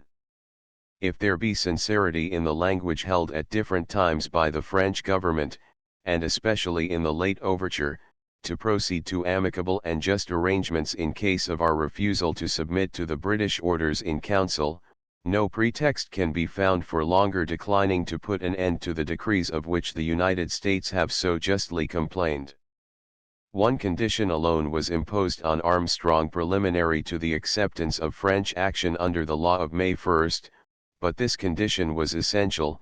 If, however, the arrangement contemplated by the law should be acceptable to the French government, you will understand it to be the purpose of the President not to proceed in giving it effect in case the late seizure of the property of the citizens of the United States has been followed by an absolute confiscation, and restoration be finally refused. The only ground short of a preliminary restoration of the property on which the contemplated arrangement can be made will be an understanding that the confiscation is reversible, and that it will become immediately the subject of discussion with a reasonable prospect of justice to our injured citizens. The condition thus prescribed seemed both reasonable and mild in view of the recent and continuous nature of the offense, but Madison could not, even if he would, allow his own or public attention to be permanently diverted from England. As early as June 22 he had begun to reconstruct in his own mind the machinery of his restrictive system.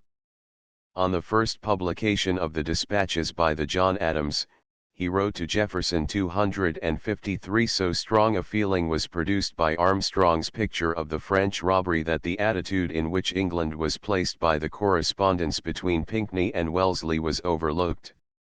The public attention is beginning to fix itself on the proof it affords that the original sin against neutrals lies with Great Britain, and that while she acknowledges it, she persists in it. The theory of original sin led to many conclusions hard to reconcile, but, as regarded Napoleon, Madison's idea seemed both sensible and dignified that England's original fault in no way justified the recent acts of France, which were equivalent to war on the United States, not as one among neutrals, but as a particular enemy. Fresh instructions to Armstrong, dated July 5, 254 reiterated the complaints, offers, and conditions of the dispatch sent 1 month before. Especially the condition precedent to action under the law of May 1 was repeated with emphasis as has been heretofore stated to you, a satisfactory provision for restoring the property lately surprised and seized, by the order or at the instance of the French government, must be combined with a repeal of the French edicts with a view to a non-intercourse with Great Britain, such a provision being an indispensable evidence of the just purpose of France toward the United States. And you will moreover be careful, in arranging such a provision for that particular case of spoliations, not to weaken the ground on which a redress of others may be justly pursued. The instructions of June 5 and July 5 went their way, but although Armstrong duly received them, and wrote to Cador a letter evidently founded on the dispatch of June 5, he made no express allusion to his instructions in writing either to the French government or to his own. Although he remained in Paris till September 12, and on that day received from Cador an explicit avowal that the sequestered property would not be restored, but that the principles of reprisal must be the law, he made no protest. Equally obscure was the conduct of Madison. Cador's letter of August 5 announcing that the French decrees were withdrawn, on the understanding that the United States should by November 1 enforce their rights against England, reached Washington September 25, but not in official form. Nothing is known of the impression it produced on the cabinet, nothing remains of any discussions that ensued. If Gallatin was consulted, he left no trace of his opinion. Hamilton and Eustis had little weight in deciding foreign questions. Robert Smith within a year afterward publicly attacked the President for the course pursued, and gave the impression that it was taken on Madison's sole judgment. The President's only authority to act at all without consulting Congress depended on the words of the law of May 1, in case either Great Britain or France shall, before the 3rd day of March next, so revoke or modify her edicts as that they shall cease to violate the neutral commerce of the United States, which fact the President of the United States shall proclaim by proclamation, the non-intercourse of March 1, 1809, should at the end of 3 months revive against the nation which had not revoked its edicts. Under this authority, President Madison was required by Cador's letter to proclaim that France had revoked or modified her edicts so that they ceased to violate the neutral commerce of the United States. Madison was doubtless a man of veracity, but how was it possible that any man of veracity could proclaim that France had revoked or modified her edicts so that they ceased to violate the neutral commerce of the United States when he had every reason to think that at least the Bayonne Decree, barely 6 months old, would not be revoked, and when within a few weeks he had officially declared that the revocation of the Bayonne Decree was an indispensable evidence of the just purpose of France, preliminary to a non-intercourse with England? If the President in June and July thought that provision indispensable to the true intent of the law which he aided in framing, he would assume something more than royal dispensing power by setting the indispensable provision aside in November. This objection was light in comparison with others. The law required the President to proclaim a fact that France had revoked or modified her decrees so that they ceased to violate the commerce of America. Of this fact Cador's letter was the only proof, but evidently Cador's letter pledged the Emperor to nothing. "I am authorized to declare to you," wrote Cador, "that the decrees of Berlin and Milan are revoked, and that after November 1 they will cease to have effect, on the understanding that in consequence of this declaration, the United States, conformably to the act you have just communicated, shall cause their rights to be respected by the English." Napoleon not only reserved to himself the right of judging whether the measures to be taken by the United States should cause their rights to be respected, but in doing so he reversed the process prescribed by the act, and required the President to enforce his rights before the Emperor should withdraw his decrees. From the standpoint of morality, perhaps the most serious objection of all was the danger of sacrificing national and personal self-respect by affecting to regard as honest a promise evidently framed to deceive, and made by a man whom Madison habitually characterized in terms that implied, to speak mildly, entire want of confidence. If America would consent to assert her rights against England in no way more straightforward than this, she might perhaps recover her neutral profits, but hardly her national self-respect. A few months afterward, when Robert Smith gave to the world the amusing but not wholly new spectacle of a Secretary of State attacking his own president for measures signed by his own name, Joel Barlow wrote for the National Intelligencer a defense of the president's course, in which he gave reasons supplied by Madison himself for holding that Cador's letter satisfied the conditions of Macon's Act. To the first objection, founded on the Rambouillet and Bayonne decrees, Barlow replied that the American government had habitually distinguished between maritime edicts violating neutral rights and municipal edicts attacking private property. "We could not in strictness arraign such municipal spoliations under the head of violations of our neutral rights, nor of consequence regard them as contemplated by the acts of Congress defining the acts whose revocation would satisfy the conditions of that act." This reasoning, though not quite convincing, might have had weight but for two objections.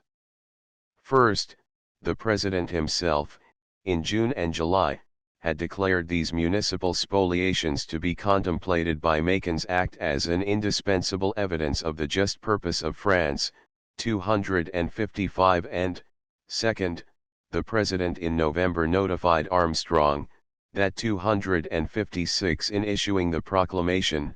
It has been presumed that the requisition contained in that letter of July 5 on the subject of the sequestered property will have been satisfied.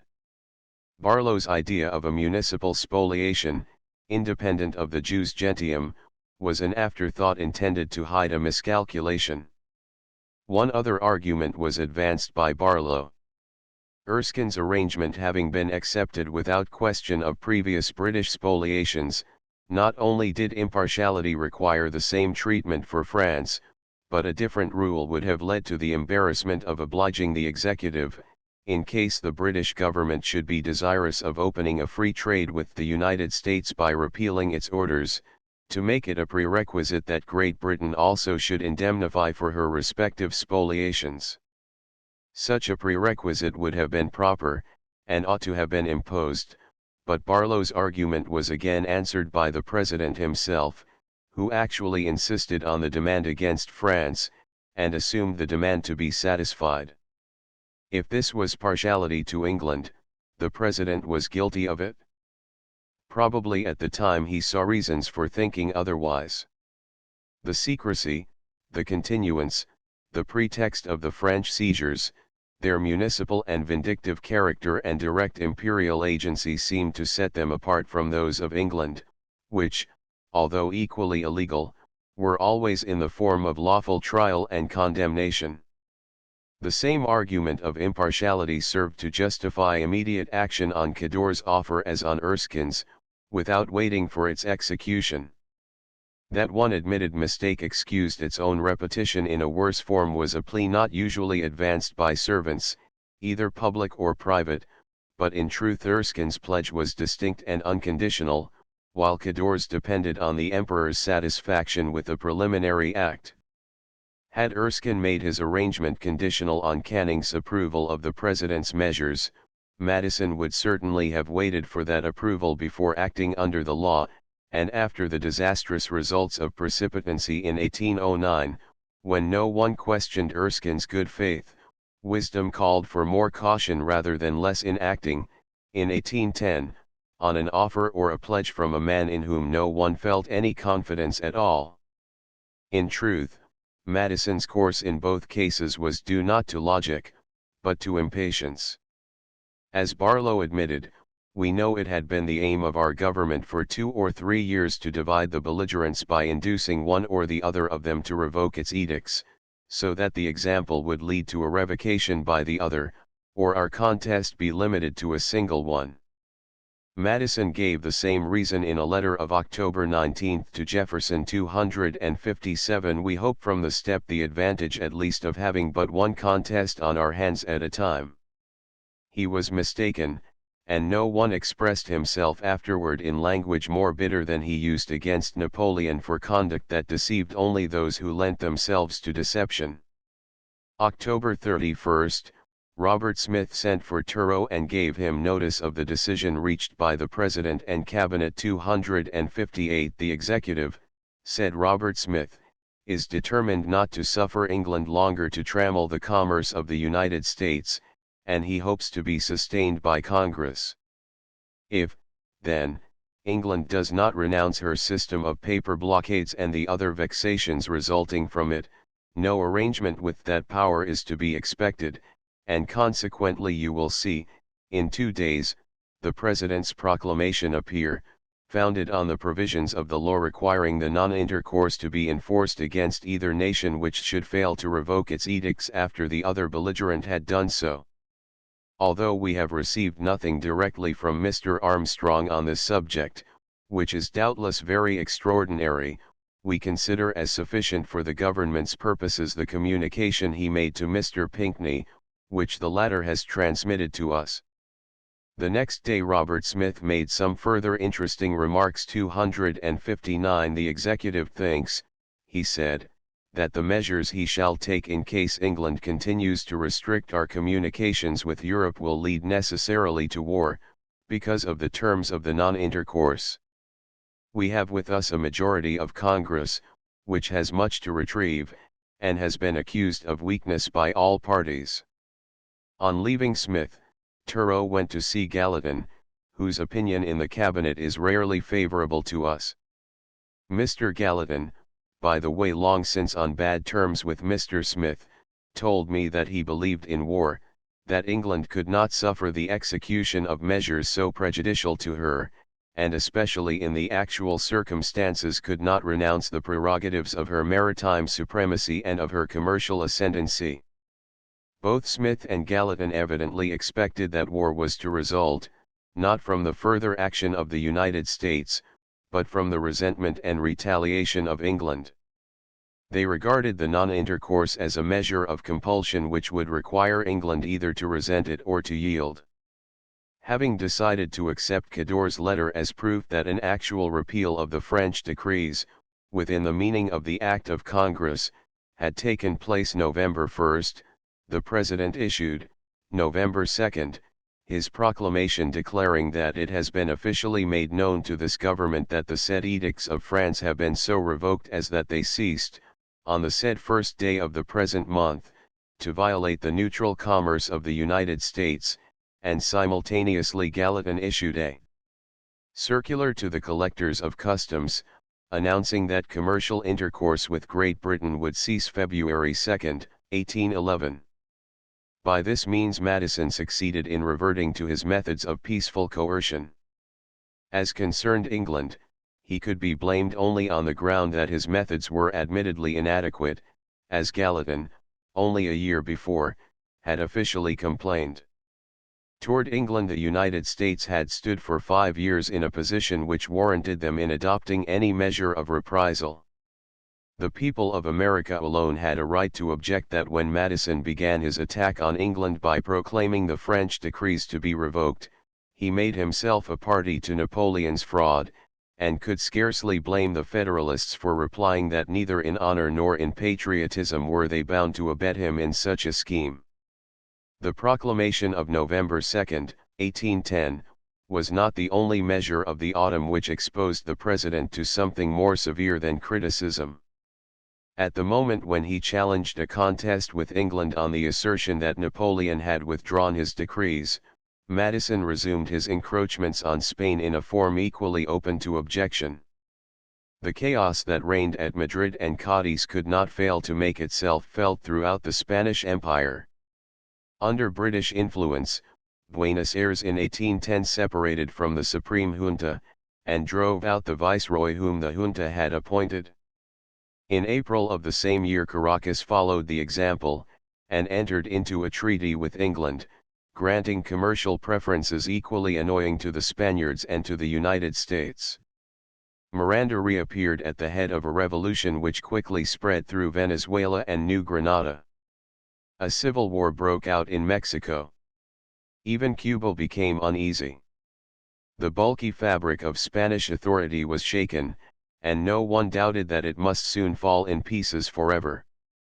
England and the United States, like two vultures, hovered over the expiring empire, snatching at the morsels they most coveted, while the unfortunate Spaniards, to whom the rich prey belonged, flung themselves, without leadership or resources, on the ranks of Napoleon's armies. England pursued her game over the whole of Spanish America, if not by government authority, more effectively by private intrigue, while the United States for the moment confined their activity to a single object, not wholly without excuse. As long as Baton Rouge and Mobile remained Spanish, New Orleans was insecure. This evident danger prompted Madison, when Secretary of State, to make a series of efforts, all more or less unfortunate, to gain possession of West Florida, and perhaps nothing but Napoleon's positive threat of war prevented the seizure of Baton Rouge during Jefferson's time. After that crisis, the subject dropped from diplomatic discussion, but as years passed, and Spanish power waned, American influence steadily spread in the province. Numerous Americans settled in or near the district of West Feliciana, within sight of Fort Adams, across the American border. As their number increased, the Spanish flag at Baton Rouge became less and less agreeable to them, but they waited until Buenos Aires and Caracas gave notice that Spain could be safely defied. In the middle of July, 1810, the citizens of West Feliciana appointed 4 delegates to a general convention, and sent invitations to the neighboring districts inviting them to cooperate in re-establishing a settled government. The convention was held July 25, and consisted of 16 delegates from 4 districts, who organized themselves as a legislature, and with the aid or consent of the Spanish governor began to remodel the government. After some weeks of activity they quarreled with the governor, charged him with perfidy, and suddenly assembling all the armed men they could raise, assaulted Baton Rouge. The Spanish fort, at best incapable of defense, was in charge of young Louis Grand Pré, with a few invalid or worthless soldiers. The young man thought himself bound in honor to maintain a trust committed to him. He rejected the summons to surrender, and when the Americans swarmed over the ruinous bastions they found Louis Grand Pré alone defending his flag. He was killed. After capturing Baton Rouge, the Americans held a convention, which declared itself representative of the people of West Florida, and September 26 issued a proclamation, which claimed place among the curious products of that extraordinary time. It is known to the world, began this new Declaration of Independence 260 with how much fidelity the good people of this territory have professed and maintained allegiance to their legitimate sovereign while any hope remained of receiving from him protection for their property and lives. The convention had acted in concert with the Spanish governor for the express purpose of preserving this territory, and showing our attachment to the government which had heretofore protected us, but the governor had endeavored to pervert those concerted measures into an engine of destruction, and therefore, appealing to the supreme ruler of the world for the rectitude of our intentions, we do solemnly publish and declare the several districts composing the territory of West Florida to be a free and independent state. A few days afterward the convention, through its president, wrote to the Secretary of State, Robert Smith, urging the annexation of the new territory to the United States, but claiming all the public lands in the province for the people of this Commonwealth, who have wrested the government and country from Spain at the risk of their lives and fortunes.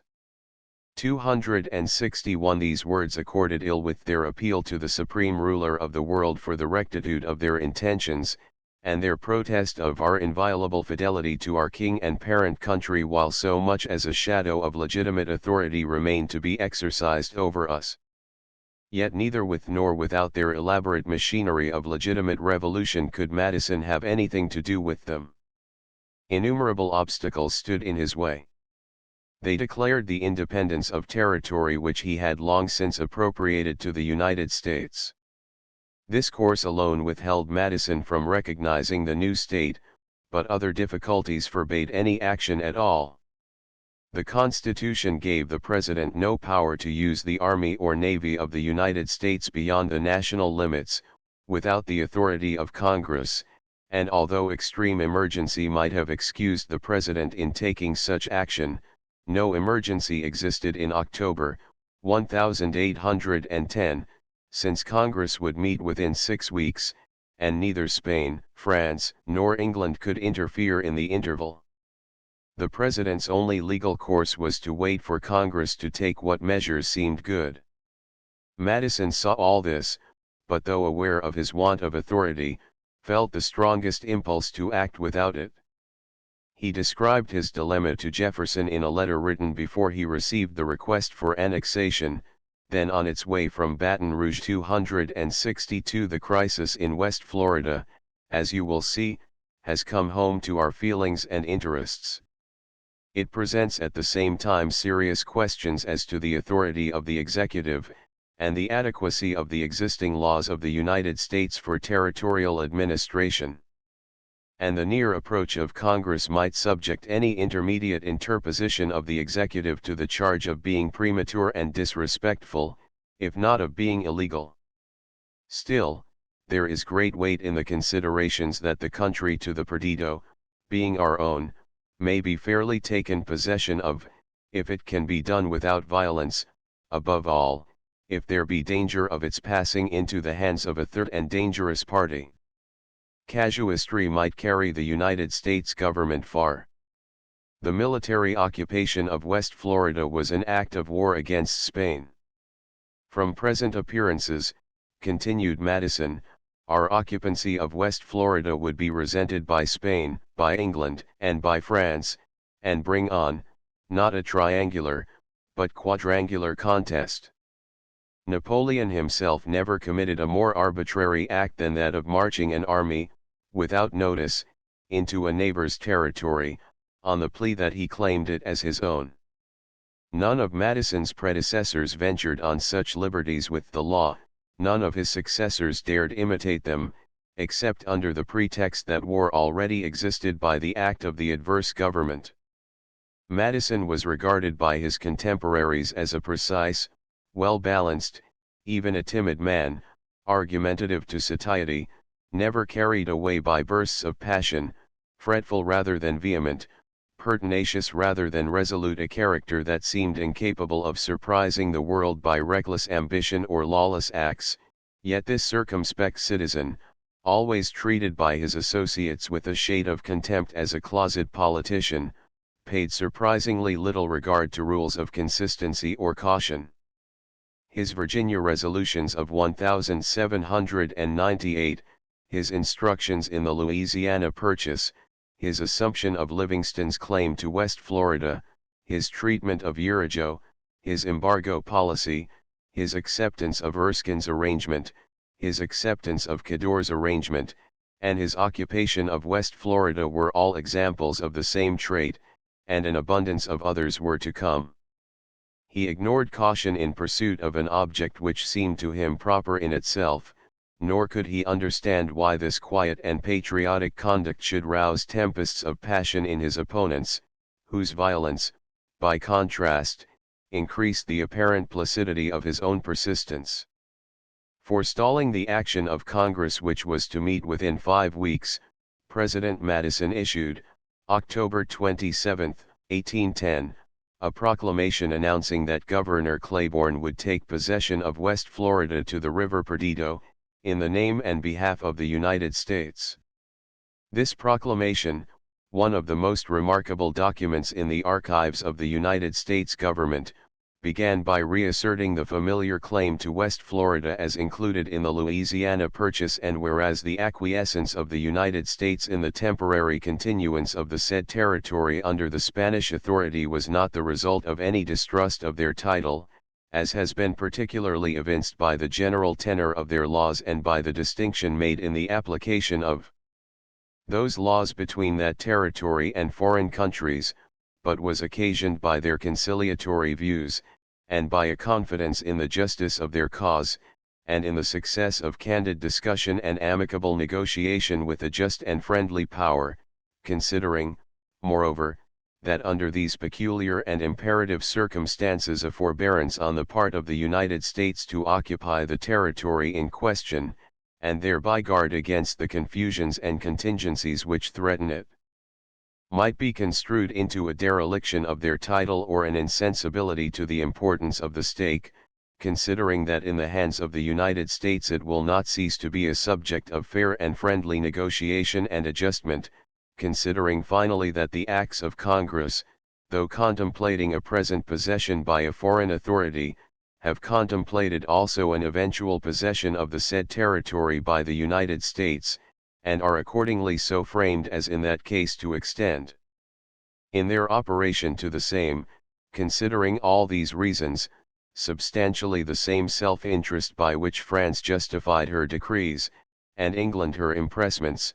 The President ordered Governor Claiborne, with the aid of the United States Army, to occupy the country and to govern it as a part of his own Orleans Territory 263. By a letter of the same date the Secretary of State informed Claiborne, that, if contrary to expectation, the occupation of this revolutionized territory should be opposed by force, the commanding officer of the regular troops on the Mississippi will have orders from the Secretary of War to afford you, upon your application, the requisite aid. Should however any particular place, however small, remain in possession of a Spanish force, you will not proceed to employ force against it, but you will make immediate report thereof to this department. 264. Having by these few strokes of his pen authorized the seizure of territory belonging to a just and friendly power, and having legislated for a foreign people without consulting their wishes, the President sent to the Revolutionary Convention at Baton Rouge a sharp message through Governor Holmes of the Mississippi Territory, to the effect that their independence was an impertinence, and their designs on the public lands were something worse. 265 A few days after taking these measures, Robert Smith explained their causes to Turreau in the same conversation in which he announced the decision to accept Cador's letter as the foundation of non-intercourse with England. The wish to preclude British occupation of Florida was the motive alleged by Smith for the intended occupation by the United States. 266 As for the Floridas, I swear, General, on my honor as a gentleman, said Robert Smith to Turreau, October 31, not only that we are strangers to everything that has happened, but even that the Americans who have appeared there either as agents or leaders are enemies of the executive, and act in this sense against the federal government as well as against Spain. Moreover, these men and some others have been led into these measures by the hope of obtaining from a new government considerable concessions of lands. In any case, you will soon learn the measures we have taken to prevent the English from being received at Baton Rouge as they have been at Pensacola, which would render them absolute masters of our outlets by the Mobile and Mississippi. We hope that your government will not take it ill that we should defend the part of Florida in dispute between Spain and us, and whether our pretensions are well founded or not, your interest, like ours, requires us to oppose the enterprises of England in that country. Claiborne took possession of the revolutionized districts December 7, and the Spanish governor at Mobile was not sorry to see the insurgents so promptly repressed and deprived of their expected profits. Yet Claiborne did not advance to the Perdido, he went no farther than the Pearl River, and began friendly negotiations with Governor Foch at Mobile for delivery of the country still held by the Spaniards between the Pearl and the Perdido. Governor Foch had none but diplomatic weapons to use in his defense, but he used these to save that portion of the province for some years to Spain. The 4 districts west of the Pearl River were organized by Claiborne as a part of the territory of Orleans, in which shape, the President's proclamation had said, it will not cease to be a subject of fair and friendly negotiation and adjustment with Spain. Within a few weeks the President announced to Congress in his annual message that the legality and necessity of the course pursued required from the legislature whatever provisions may be due to the essential rights and equitable interests of the people thus brought into the bosom of the American family. The difficulty of reconciling two such assertions perplexed many persons who in the interests of law and of society wished to understand how a people already brought into the bosom of the American family could remain a subject of fair negotiation with a foreign power. The point became further complicated by the admission of Louisiana as a state into the Union, with the 4 districts which were to be a subject of fair and friendly negotiation. The first result of these tortuous proceedings was to call a protest from Moyer, the British charge at Washington, who wrote to the Secretary of State, December 15, a letter 267 containing one paragraph worth noting. Would it not have been worthy of the generosity of a free nation like this, bearing, as it doubtless does, a respect for the rights of a gallant people at this moment engaged in a noble struggle for its liberty, would it not have been an act on the part of this country dictated by the sacred ties of good neighborhood and friendship which exist between it and Spain, to have simply offered its assistance to crush the common enemy of both, rather than to have made such interference the pretext for wresting a province from a friendly power, and that at the time of her adversity? Spain had little reason to draw distinctions between friends, allies, and enemies. She could hardly stop to remember that the United States were filching a petty sand heap in a remote corner of the world, at a time when England was wresting not one but all the splendid American provinces from their parent country, and when France was kneeling on the victim's breast and aiming stab after stab at her heart. Chapter 15. The elections for the 12th Congress, as far as they took place in 1810, showed a change in public opinion, and not only reduced the Federalists to their old rank of a faction rather than a party, but also weakened the conservative Republicans of Jefferson's school, while the losses of both strengthened a new party, which called itself Republican, but favored energy in government. Henry Clay and William Lowndes, John C. Calhoun and Felix Grundy, Langdon Cheves and Peter B. Porter, whatever they might at times say, cared little for Jeffersonian or Madisonian dogmas. The election which decided the character of the 12th Congress, by choosing men of this character to lead it, decided also the popular judgment on the 11th Congress, which had as yet run only half its course. Rarely in American history has any particular Congress been held in high popular esteem, but seldom if ever was a Congress overwhelmed by contempt so deep and general as that which withered the 11th in the midst of its career. Not only did Republicans and Federalists think alike for once, but even among the members themselves no one of weight had a good word to say of the body to which he belonged. Quick to feel a popular rebuke, congressmen submitted to punishment, and obeyed the orders they would rather have resisted, but their work in such a temper was sure to be done without goodwill or good faith, for a body which had lost its own respect could hardly respect its successor. The American system of prolonging the existence of one legislature after electing another, never worked worse in practice than when it allowed this rump Congress of 1809, the mere scourings of the embargo, to assume the task of preparing for the War of 1812, to which it was altogether opposed and in which it could not believe. No Congress had been confronted by greater perplexities. President Madison submitted to it a number of executive acts more than doubtful in legality, which must all be approved, and these measures, when approved, led to a policy of war with England and Spain, which required great increase of executive strength, careful reorganization of the executive machinery, especially great care of the national credit and of its chief financial agents' political duties of extreme difficulty and delicacy. President Madison's annual message, December 5, called attention to such business as he wished to present. Naturally, the revocation of the French decrees took the first place.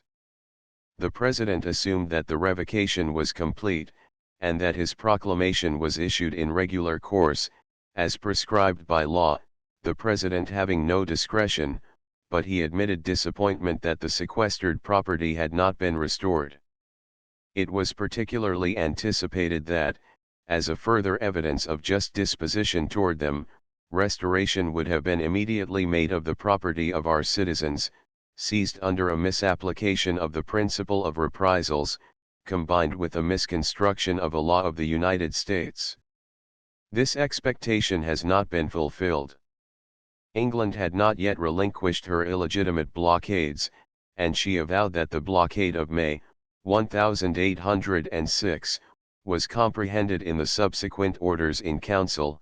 The withdrawal of that blockade had therefore been required by the President as one of the conditions of renewing intercourse with Great Britain. The state of the Spanish monarchy had produced a change in West Florida, a district which though of right appertaining to the United States had remained in the possession of Spain, awaiting the result of negotiations for its actual delivery to them. The Spanish authority being subverted, the President did not delay taking possession. The legality and necessity of the course pursued assure me of the favorable light in which it will present itself to the legislature. If this sketch of foreign affairs lacked perfect candor, the view of domestic concerns gave matter for other doubts. With the Indian tribes, said the message, the peace and friendship of the United States are found to be so eligible that the general disposition to preserve both continues to gain strength. The story of Tippecanoe and Tecumseh soon threw new light on this assertion. To Indian friendship domestic prosperity succeeded, and the message praised the economy and policy of manufactures. How far it may be expedient to guard the infancy of this improvement in the distribution of labor by regulations of the commercial tariff, is a subject which cannot fail to suggest itself to your patriotic reflections. A navigation law was also required to place American shipping on a level of competition with foreign vessels. A national university would contribute not less to strengthen the foundations than to adorn the structure of our free and happy system of government. Further means for repressing the slave trade were required. Fortifications, arms, and organization of the militia were to be provided. The military school at West Point needed enlargement. Congress found more satisfaction in Gallatin's annual report, sent to Congress a week afterward, than they could draw from Madison's message, for Gallatin told them that he had succeeded in bringing the current expenses within the annual income, and only in case they should decide to prohibit the importation of British goods after February 2, 1811, should he need further legislation both to make good the revenue and to enforce the prohibition. Congress lost no time. West Florida called first for attention, and Senator Giles, December 18, reported a bill extending the territory of Orleans to the River Perdido, in accordance with the President's measures.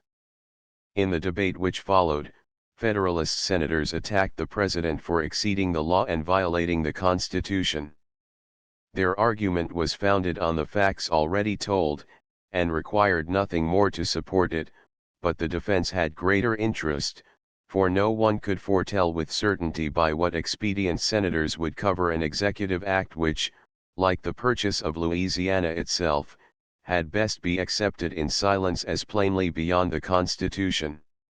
Henry Clay acted as the President's champion, and explained on his behalf that the Act of October 31, 1803, authorizing the President to occupy the ceded territory of Louisiana, was still in force, although regular possession to the Iberville had been taken, December 20, 1803, in pursuance of that act, without further demand on the part of the United States, and although the Act of March 20, 1804, providing for the temporary government of the territory, declared that the act passed the 31st day of October, shall continue in force until the 1st day of October, 1804. In face of this double difficulty, the exhaustion of the power and its express limitation, Clay asserted that the power had not been exhausted, and that the limitation, though apparently general, was intended only for the provisional government established by another portion of the Act of 1803. He produced in his support the Act of February 24, 1804, empowering the President to erect West Florida into a collection district whenever he deemed it expedient. These laws, continued Clay, furnish a legislative construction of the treaty correspondent with that given by the executive, and they vest in this branch of the government indisputably a power to take possession of the country whenever it might be proper in his discretion. Congress approved this opinion, which was in truth neither weaker nor stronger than the arguments by which the Louisiana Purchase itself had been sustained. Fate willed that every measure connected with that territory should be imbued with the same spirit of force or fraud which tainted its title. The Southern states needed the Floridas, and cared little what law might be cited to warrant seizing them, yet a Virginia Republican should have been startled at learning that after October 1803, every president, past or to come, had the right to march the army or send the Navy of the United States at any time to occupy not only West Florida, but also Texas and Oregon, as far as the North Pole itself, since they claimed it all, except the Russian possessions, as a part of the Louisiana Purchase, with more reason than they claimed West Florida. As usual, the most pungent critic of Republican doctrines was Senator Pickering, who, if he could not convince, could always annoy the majority. He replied to Clay, and in the course of his speech read Talleyrand's letter of December 21, 1804, which put an end to Monroe's attempt to include West Florida in the Louisiana Purchase. Nothing could be more apt, but nothing could be more annoying to the administration, for Talleyrand's letter was still secret. Confidentially communicated with other papers to Congress by Jefferson, December 6, 1805, the injunction of secrecy had never been removed, and the publication tended to throw contempt on Madison not only for his past but particularly for his present dalliance with Napoleon. Pickering could charge, with more than usual appearance of probability, that West Florida was to be Madison's reward for accepting the plainly deceptive pledge of Cador's letter of August 5. The Senate, with some doubts, resented Pickering's conduct to a moderate extent. Samuel Smith moved it to be a palpable violation of the rules, and with the omission of palpable, the resolution was adopted. The deference to executive authority which allowed so important a paper to be suppressed for 5 years showed more political sagacity than was proved in censuring Pickering by a party vote, which he would regard as a compliment, because he read a document that the administration should have been ashamed not to publish and resent. The interlude helped only to embarrass the true question what should be done with West Florida. President Madison's doctrine, embodied in Giles's bill, carried out the Livingston-Monroe theory that West Florida belonged to Louisiana. In theory, this arrangement might answer the purpose for which it was invented, but in fact West Florida did not belong to Louisiana, either as a Spanish or as an American province, and could not be treated as though it did. If Mobile Bay and the Gulf Coast as far as the Perdido belonged to Louisiana, the territory afterward divided into the states of Alabama and Mississippi had no outlet to the Gulf. Georgia would never consent to such treatment, merely to support President Madison in alleging that West Florida was occupied by him as a part of the Orleans Territory. Senator Giles's bill was silently dropped. The Senate reached this point December 31, but meanwhile the House reached the same standstill from another side. December 17 the Speaker appointed a committee, with Macon at its head, to report on the admission of Orleans Territory as a state. The admission of the state of Louisiana into the Union was for many reasons a serious moment in American history, but one of its lesser incidents was the doubt which so much perplexed the Senate, whether Louisiana included West Florida. If this was the case, then by the third article of the Treaty of Purchase the inhabitants of Mobile and the district between Mobile and Baton Rouge, without division, should be incorporated in the Union of the United States, and admitted as soon as possible to the Union as part of the territory of Orleans. This was the opinion of Macon and his committee, as it had been that of Giles and his committee, and of the President and his cabinet. December 27 Macon reported a bill admitting Louisiana, with West Florida to the Perdido, as a state, but no sooner did the debates begin, than the Georgians for the first time showed delicacy in regard to the rights of Spain. Trupp could not consent to include in any state this territory yet in dispute and subject to negotiation. Bibb held the same misgivings. The President by his proclamation, although he had required its occupation, had declared that the right should be subject to negotiation. Now, if it became a state, would not all right of negotiation be taken from the President? To prevent this danger, Bibb moved that West Florida, from the Iberville to the Perdido, should be annexed to the Mississippi Territory or made a separate government. On the other hand, Rhea of Tennessee held that no other course was open to Congress than to admit the Orleans Territory in its full extent as ceded by France, according to the President's assertion. The treaty was peremptory, and Congress was bound by it to annex no part of the Orleans Purchase to a pre-existing territory. West Florida belonged to Louisiana, and could not lawfully be given to Mississippi. The House tried as usual to defer or compromise its difficulty.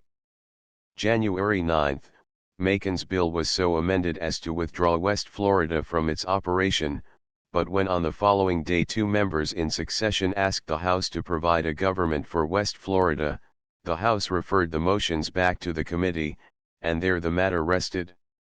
No man knew whether West Florida belonged to Louisiana or not. If the President was right, Mobile and all the Gulf shore to a point within 10 miles of Pensacola, although still held by the Spaniards, made part of the state of Louisiana, and even an act of Congress could not affect it, while if this was not the case, the President in ordering the seizure of West Florida had violated the Constitution and made war on Spain.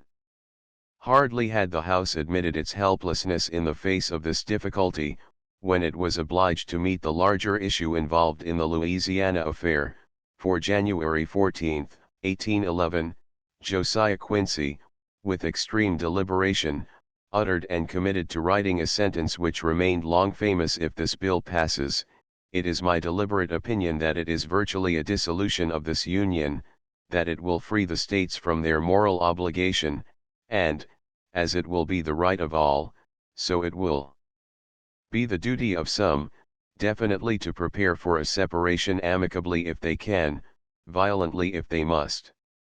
The Speaker decided this language to be disorderly, but the House, by a vote of 56 to 53, reversed the ruling, and Quincy went on arguing, as Jefferson had argued 8 years before, that the introduction of new states, outside the original Union, was no part of the compact, and must end in overwhelming the original partners. Quincy's protest wanted only one quality to give it force. He spoke in the name of no party to the original compact. His own state of Massachusetts assented to the admission of Louisiana, and neither the governor nor the legislature countenanced the doctrine of Quincy and Pickering. If the partners themselves made no protest, the act had all the legality it needed, in the absence of appeal to higher authority, but it consummated a change in the nature of the United States government, and its results, however slow, could not fail to create what was in effect a new constitution. The House, without further delay, passed the bill by a vote of 77 to 36. After some amendment by the Senate, and dispute between the Houses, the bill was sent to the President, and February 20, 1811, received his signature. The act fixed the Iberville and the Sabina for the eastern and western boundaries of the new state. Meanwhile West Florida remained, till further legislation, a part of Orleans Territory for all purposes except those of admission into the Union, and, according to the view implied by the action of executive and legislature, the President retained power to order the military occupation of Texas under the Act of October 31, 1803, subject to government afterward, like West Florida, by the proconsular authority of the executive. As though the Florida affair needed still further complication, the President, January 3, sent to Congress a secret message asking authority to seize East Florida. "I recommend the expediency of authorizing the executive to take temporary possession of any part or parts of the said territory, in pursuance of arrangements which may be desired by the Spanish authorities. The wisdom of Congress will at the same time determine how far it may be expedient to provide for the event of a subversion of the Spanish authorities within the territory in question, and an apprehended occupancy thereof by any other foreign power." In secret session Congress debated and passed an act, approved January 15, 1811, authorizing the President to take possession of East Florida, in case the local authority should consent or a foreign power should attempt to occupy it. The President immediately appointed 2 commissioners to carry the law into effect. The orders he gave them, the meaning they put on these orders, the action they took, and the President's further measures were to form another remarkable episode in the complicated history of Florida. Congress next turned to the charter of the United States Bank, but if it succumbed before West Florida, it was helpless in dealing with finance. Long hesitation had ended by creating difficulties. Local interests hostile to the bank sprang into existence. In many states private banks were applying for charters, and preparing to issue notes in the hope of seizing their share of the profits of the United States Bank. The influence of these new corporations was great. They induced one state legislature after another to instruct their senators on the subject. That Massachusetts, Pennsylvania, and Maryland should wish to appropriate the profits of the national bank was not surprising, but that Virginia and Kentucky should make themselves instruments of the capitalist states showed little knowledge of their true interests. As the crisis came near, the struggle became hotter, until it rivaled the embargo excitement, and every hour of delay increased the vehemence of opposition to the charter. The bank was vulnerable on more than one side. Largely owned in England, it roused jealousy as a foreign influence. Congress could hardly blame this ownership, since Congress itself, in 1802, aided President Jefferson in selling to the Barings, at a premium of 45%, the 2,220 bank shares still belonging to the government. The operation brought to the Treasury not only a profit of $400,000 in premiums, but also about $1,300,000 of British capital to be used for American purposes. Fully two-thirds of the bank stock, amounting to $10 million, were owned in England. All the 5,000 shares originally subscribed by the United States government had been sold to England, and as the bank was a mere creature of the United States government, these 7 millions of British capital were equivalent to a score of British frigates or regiments lent to the United States to use against England in war. By returning them, the United States seriously weakened themselves and strengthened their enemy. Unfortunately, this interest was national. Local interests felt that Englishmen received profits which should belong to Americans, and capitalists in general were not inclined to lower their profits by inviting foreign capital into the country unless they shared its returns. The second misfortune of the bank was that of being a Federalist creation, chiefly used for the benefit of Federalists, who owned most of the active capital in the country. The third objection went deeper. The bank was the last vestige of strong government created by the Federalists, a possible engine of despotism, and no one could deny that if decentralization was wise, the bank should be suppressed. Finally, the bank was a bulwark to Gallatin. Its destruction would weaken Madison and drive Gallatin from office. Doubtless the objections to the bank were so strong as someday to become fatal. In a society and government so little developed as those of America, a national bank was out of keeping with other institutions. Even in England and France these banks exercised more influence over the treasury than was proper, and in America, if once the bank should unite in political sympathy with the government, it might do no little harm. The necessity for such an institution was merely one of the moment, but in the period of national history between 1790 and 1860, the year 1811 was perhaps the only moment when destruction of the bank threatened national ruin. A financial cataclysm had prostrated credit from St. Petersburg to New Orleans. Prices were nominal. England owed America large sums of money, but instead of discharging the debt, she was trying to escape payment and withdraw specie. Already the supply of specie in the United States was insufficient to sustain the banknote circulation. In New York City the state banks were supposed to hold not more than $500,000, and in Pennsylvania not much more than $1 million, while the Bank of the United States had lost $3.5 million in 11 months, and had but $5.5 million left 268. Meanwhile the state banks not only expanded their issues, but also rapidly increased in number. Suppression of the national bank could not fail to stimulate this movement. The banks established by the state legislatures will scramble for the privilege of filling the chasm to be made by the destruction of the Bank of the United States.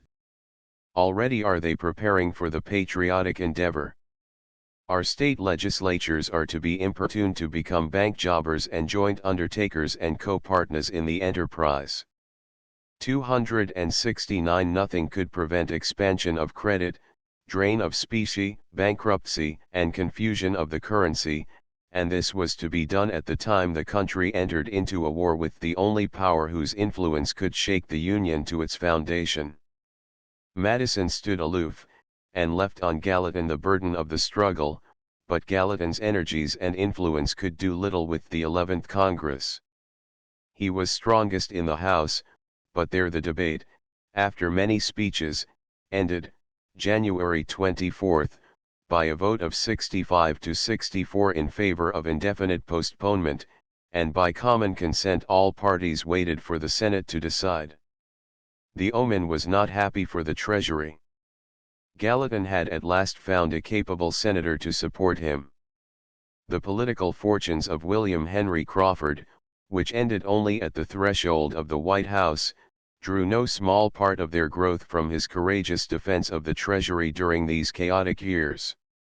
Crawford showed the faults of a strong nature. He was overbearing, high-tempered, and his ambition did not spurn what his enemies called intrigue, but he possessed the courage of Henry Clay, with more than Clay's intelligence, though far less than his charm.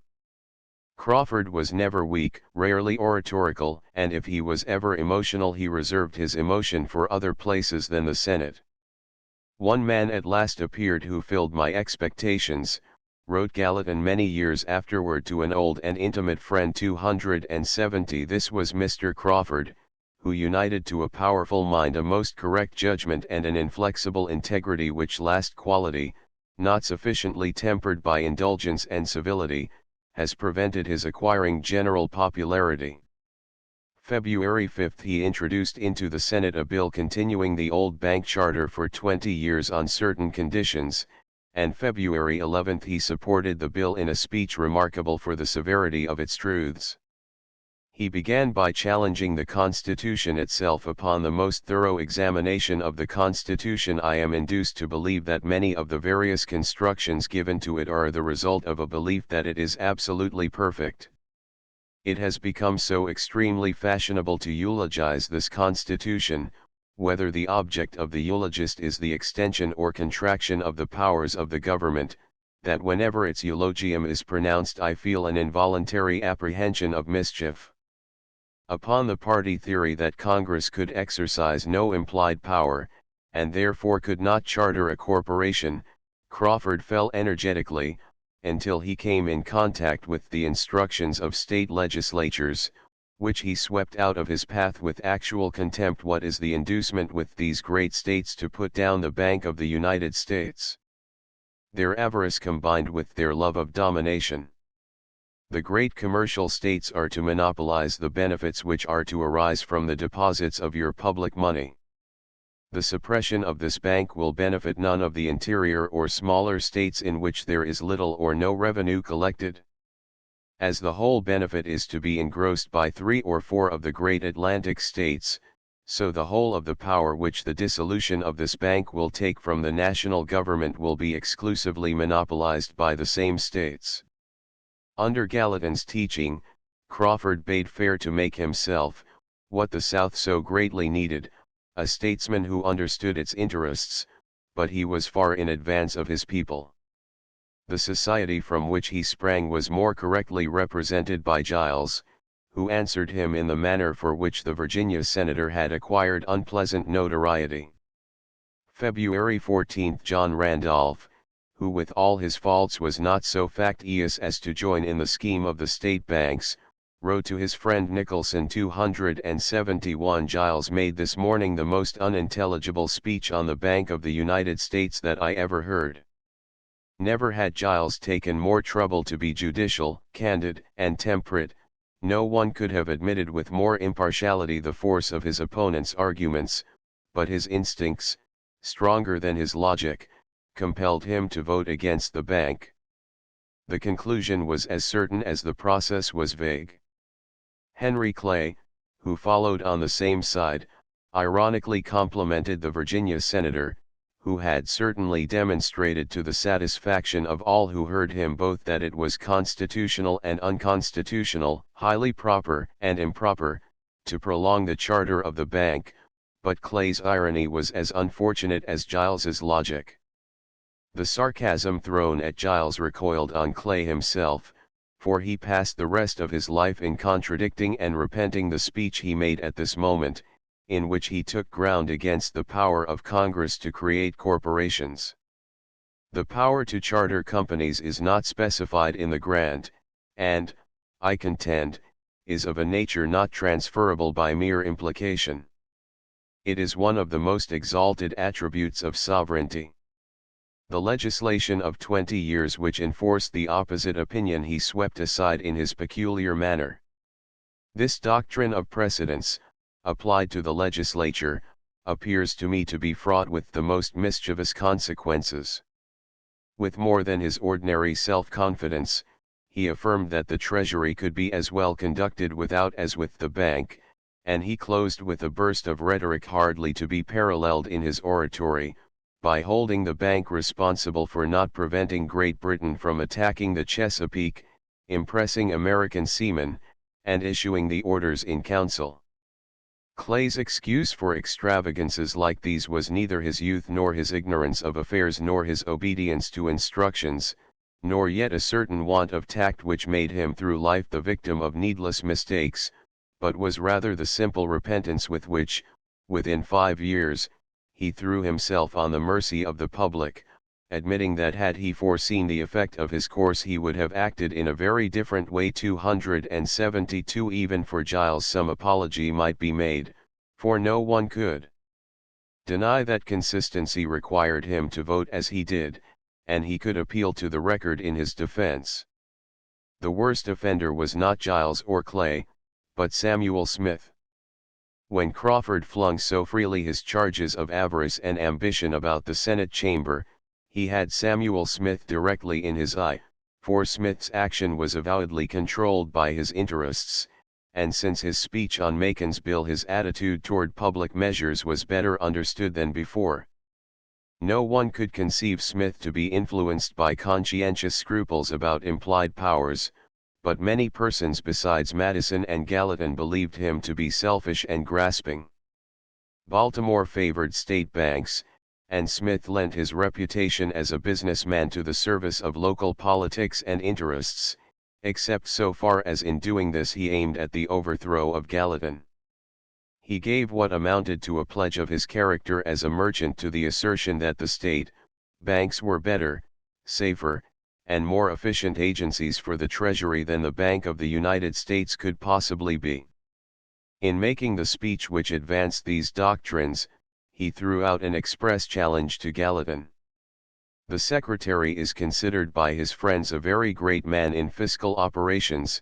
In commercial matters I may be permitted to have opinions of my own. As a commercial authority he asserted that government had much greater control over the state banks than over the United States Bank, that more confidence could be put in the security of the state banks than in that of the national bank, that they could more easily effect the necessary exchanges, that they were as prudently conducted, that the national bank did not act as a check upon them, but they acted as a check upon it, that the ordinary and extraordinary business of the Treasury could be as effectually and securely done by the state banks, and that the liquidation of the United States Bank would be remembered 9 days and not much longer. When 5 years afterward the fallacy of these opinions became too notorious for question, Smith did not, like Clay, throw himself on the justice of his country or admit his errors, but he voted to re-establish the bank in a far more extensive form, and took the ground that it was the only means of repairing mistakes which he had been a principal agent in making. The other speeches made in this debate, although quite equal in ability to these, carried less political weight, for they implied less factiousness. One remained, which excited no small curiosity and some amusement. When the Senate, February 20, divided on the motion to strike out the enacting clause, 17 senators voted for the bank and 17 voted against it. 9 Northern senators voted in its favor, including 7 of the 10 from New England, and 9 on the opposite side. 8 Southern senators voted one way, and 8 the other. Of the 27 Republican senators, 17 voted against the bank, and 10 in its favor, while the 3 senators who were supposed to be in personal opposition to the President, Giles, Samuel Smith, and Michael Leib, all voted in opposition. The force of personal feeling was credited with still another vote, for when the result was announced, the Vice President, George Clinton, whose attitude was notorious, made a short address to the effect that the power to create corporations is not expressly granted, it is a high attribute of sovereignty, and in its nature not accessorial or derivative by implication, but primary and independent. On this ground he threw his casting vote against the bill. So perished the first bank of the United States, and with its destruction the Federalist crisis, so long threatened, began at last to throw its shadow over the government. Chapter 16. While Congress recoiled from the problem of West Florida, and by a single voice decreed that the United States Bank should cease to exist, nothing had yet been decided in regard to England and France. This delay was not due to negligence. From the first day of the session anxiety had been great, but decision, which even in indifferent matters was difficult for the 11th Congress, became impossible in so complicated a subject as that of foreign relations. The President's proclamation named February 2, 1811, as the day when intercourse with England was to cease. Congress had been 6 weeks in session, and had barely a fortnight to spare, when at last the subject was brought before the House, January 15, by John W. Epps of Virginia, chairman of the Committees of Ways and Means and Foreign Relations, who reported a bill for regulating commercial intercourse with Great Britain. As a third or fourth commercial experiment, a companion to the Partial Non-Intercourse Act of April, 1806, the Embargo of December, 1807, and the Total Non-Intercourse Act of March, 1809, the new bill promised more discontent in America than it was ever likely to create in England. The measure was not a non-intercourse, but a non-importation, severe and searching, in some ways almost as violent as the embargo, and was to be passed by a Congress elected expressly for the purpose of repealing the embargo. The proposed bill lay on the Speaker's table. February approached, and still Congress did nothing, yet this delay substituted in place of the Constitution a system of government by proclamation. In 2 instances involving not only foreign war, but also more than half the foreign trade and several principles of fundamental law, the country depended in February, 1810, on 2 executive proclamations, which rested on 2 assertions of fact that no one believed to be true. In spite of Madison and his proclamations, West Florida was not a part of Louisiana, Napoleon had not withdrawn his decrees, and Congress was unwilling to support either assertion. Unless the Berlin and Milan decrees were repealed November 1, 1810, as Cador's letter was held to promise, neither President nor Congress could reasonably take the ground that Cador's letter, of itself, revived the non-intercourse against England. The United States had the right to make war on England with or without notice, either for her past spoliations, her actual blockades, her orders in council other than blockades, her rule of 1756, her impressments, or her attack on the Chesapeake, not yet redressed, possibly also for other reasons less notorious, but the right to make war did not carry with it the right to require that the world should declare to be true an assertion which the world knew to be false. Unless England were a shrew to be tamed, President Madison could hardly insist on her admitting the sun to be the moon, and so well was Congress aware of this difficulty that it waited in silence for 2 months, until, February 2, the President's proclamation went into effect.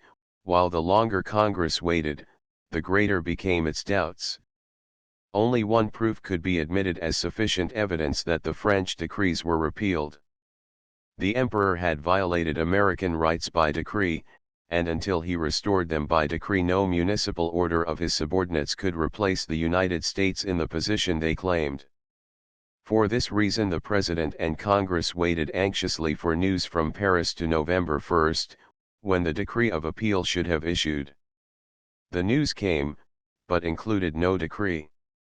The President then assumed that at least the decrees of Berlin and Milan would not be enforced in France after November 1, but letters from Bordeaux, dated December 14, 1810, brought news that 2 American vessels which entered that port about December 1 had been sequestered.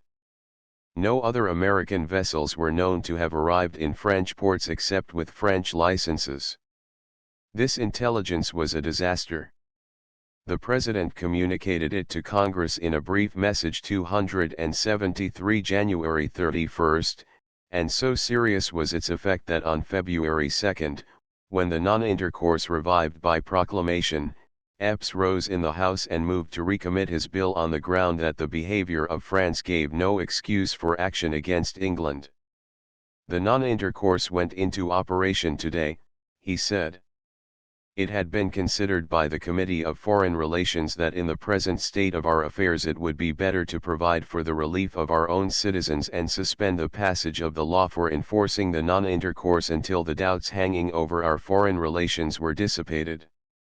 The opposition would have done well to let Epps struggle with his difficulties as he best could without interference, but Randolph, who liked to press an advantage, professing a wish to relieve the President from the dilemma in which he must now stand, moved the repeal of the Non-Intercourse Act of March 1, 1809, a step which if taken would have repealed also the President's proclamation. The motion brought on a premature debate. Out-reasoned, outmaneuvered, and driven to the wall, the Republicans could only become dogged and defiant. They took the ground that retreat was impossible. Epps avowed that he considered the national faith pledged to France, and although he would not enforce the non-intercourse against England until he had certain knowledge that the French decrees were withdrawn, he must have unequivocal evidence that France had violated the faith pledged to this nation before he would vote to repeal the law. Apologetic throughout, he admitted that indemnity for the French seizures had always been considered an essential part of any arrangement with Napoleon, yet held that the national faith was pledged to that arrangement, although an essential part of the emperor's obligation was omitted. Every speaker on the Republican side, with the exception of Dr. Samuel L. Mitchell of New York, asserted with increasing vehemence that the Act of May 1, 1810, created a contract with France, made perfect by Cador's letter of August 5. This legal view of Napoleonic statesmanship had much force with the Republican lawyers of the 11th Congress, although its necessary consequence followed its announcement, for since law, whatever lawyers might sometimes seem to assert, was not politics, differing especially in the point that law had a sanction of force, while international politics had none, and since Napoleon could in no way be controlled by any sanction, and still less be trusted, the so-called contract, while binding on America, in no way bound France. Even Langdon Cheves, the new member from South Carolina, maintained that the United States could no longer break their compact with the emperor. Was it not better, he asked, that the nation should preserve all it had left, its good faith? Its property and honor had been sacrificed, and all that was left was its good faith. Cheves admitted that his doctrine of good faith had an ulterior motive, which was to force a conflict with England. He had never been satisfied with the wisdom or propriety of the law of May last in any other view than one. He believed it would make the country act a part worthy of its character, it would precipitate us on a particular enemy, and this, he believed, the country required. He went so far as to assert that the decrees were removed, and that if the violation of our rights continued tomorrow, yet the decrees were so revoked on the 1st of November last as that they did cease to violate our commerce. If our rights are now violated, it is a violation independent of the decrees, by the mere will of an arbitrary and powerful government. Rea of Tennessee went further still. If any compact, said he, can be of greater dignity than a treaty, the law of May 1, made by the constituted authorities of the United States, and agreed to and acted on by the constituted authorities of France, forms that compact. When one nation is agreed in the policy of fighting another, any pretext will answer, and government need not even be greatly concerned to give any reason at all, but in the condition of America in 1810, grave dangers might result from setting aside the 4 or 5 just issues of war with England in order to insist on an issue that revolted common sense. If ingenuity had been provoked to suggest the course which would rouse most repugnance in the minds of the largest possible number of Americans, no device better suited for its purpose than the theory of Epps, Chivas, and Rhea could have been proposed, and if they wished to exasperate the conscience of New England in especial to fanatical violence, they came nearest their end by insisting on an involuntary, one-sided compact, intended to force Massachusetts and Connecticut to do the will of the man whom a majority of the people in New England seriously regarded as Antichrist. Even on the floor of the House no Republican could stand a moment before John Randolph without better protection than this compact with France, which France herself did not recognize. "This is the 2d of February, said Randolph.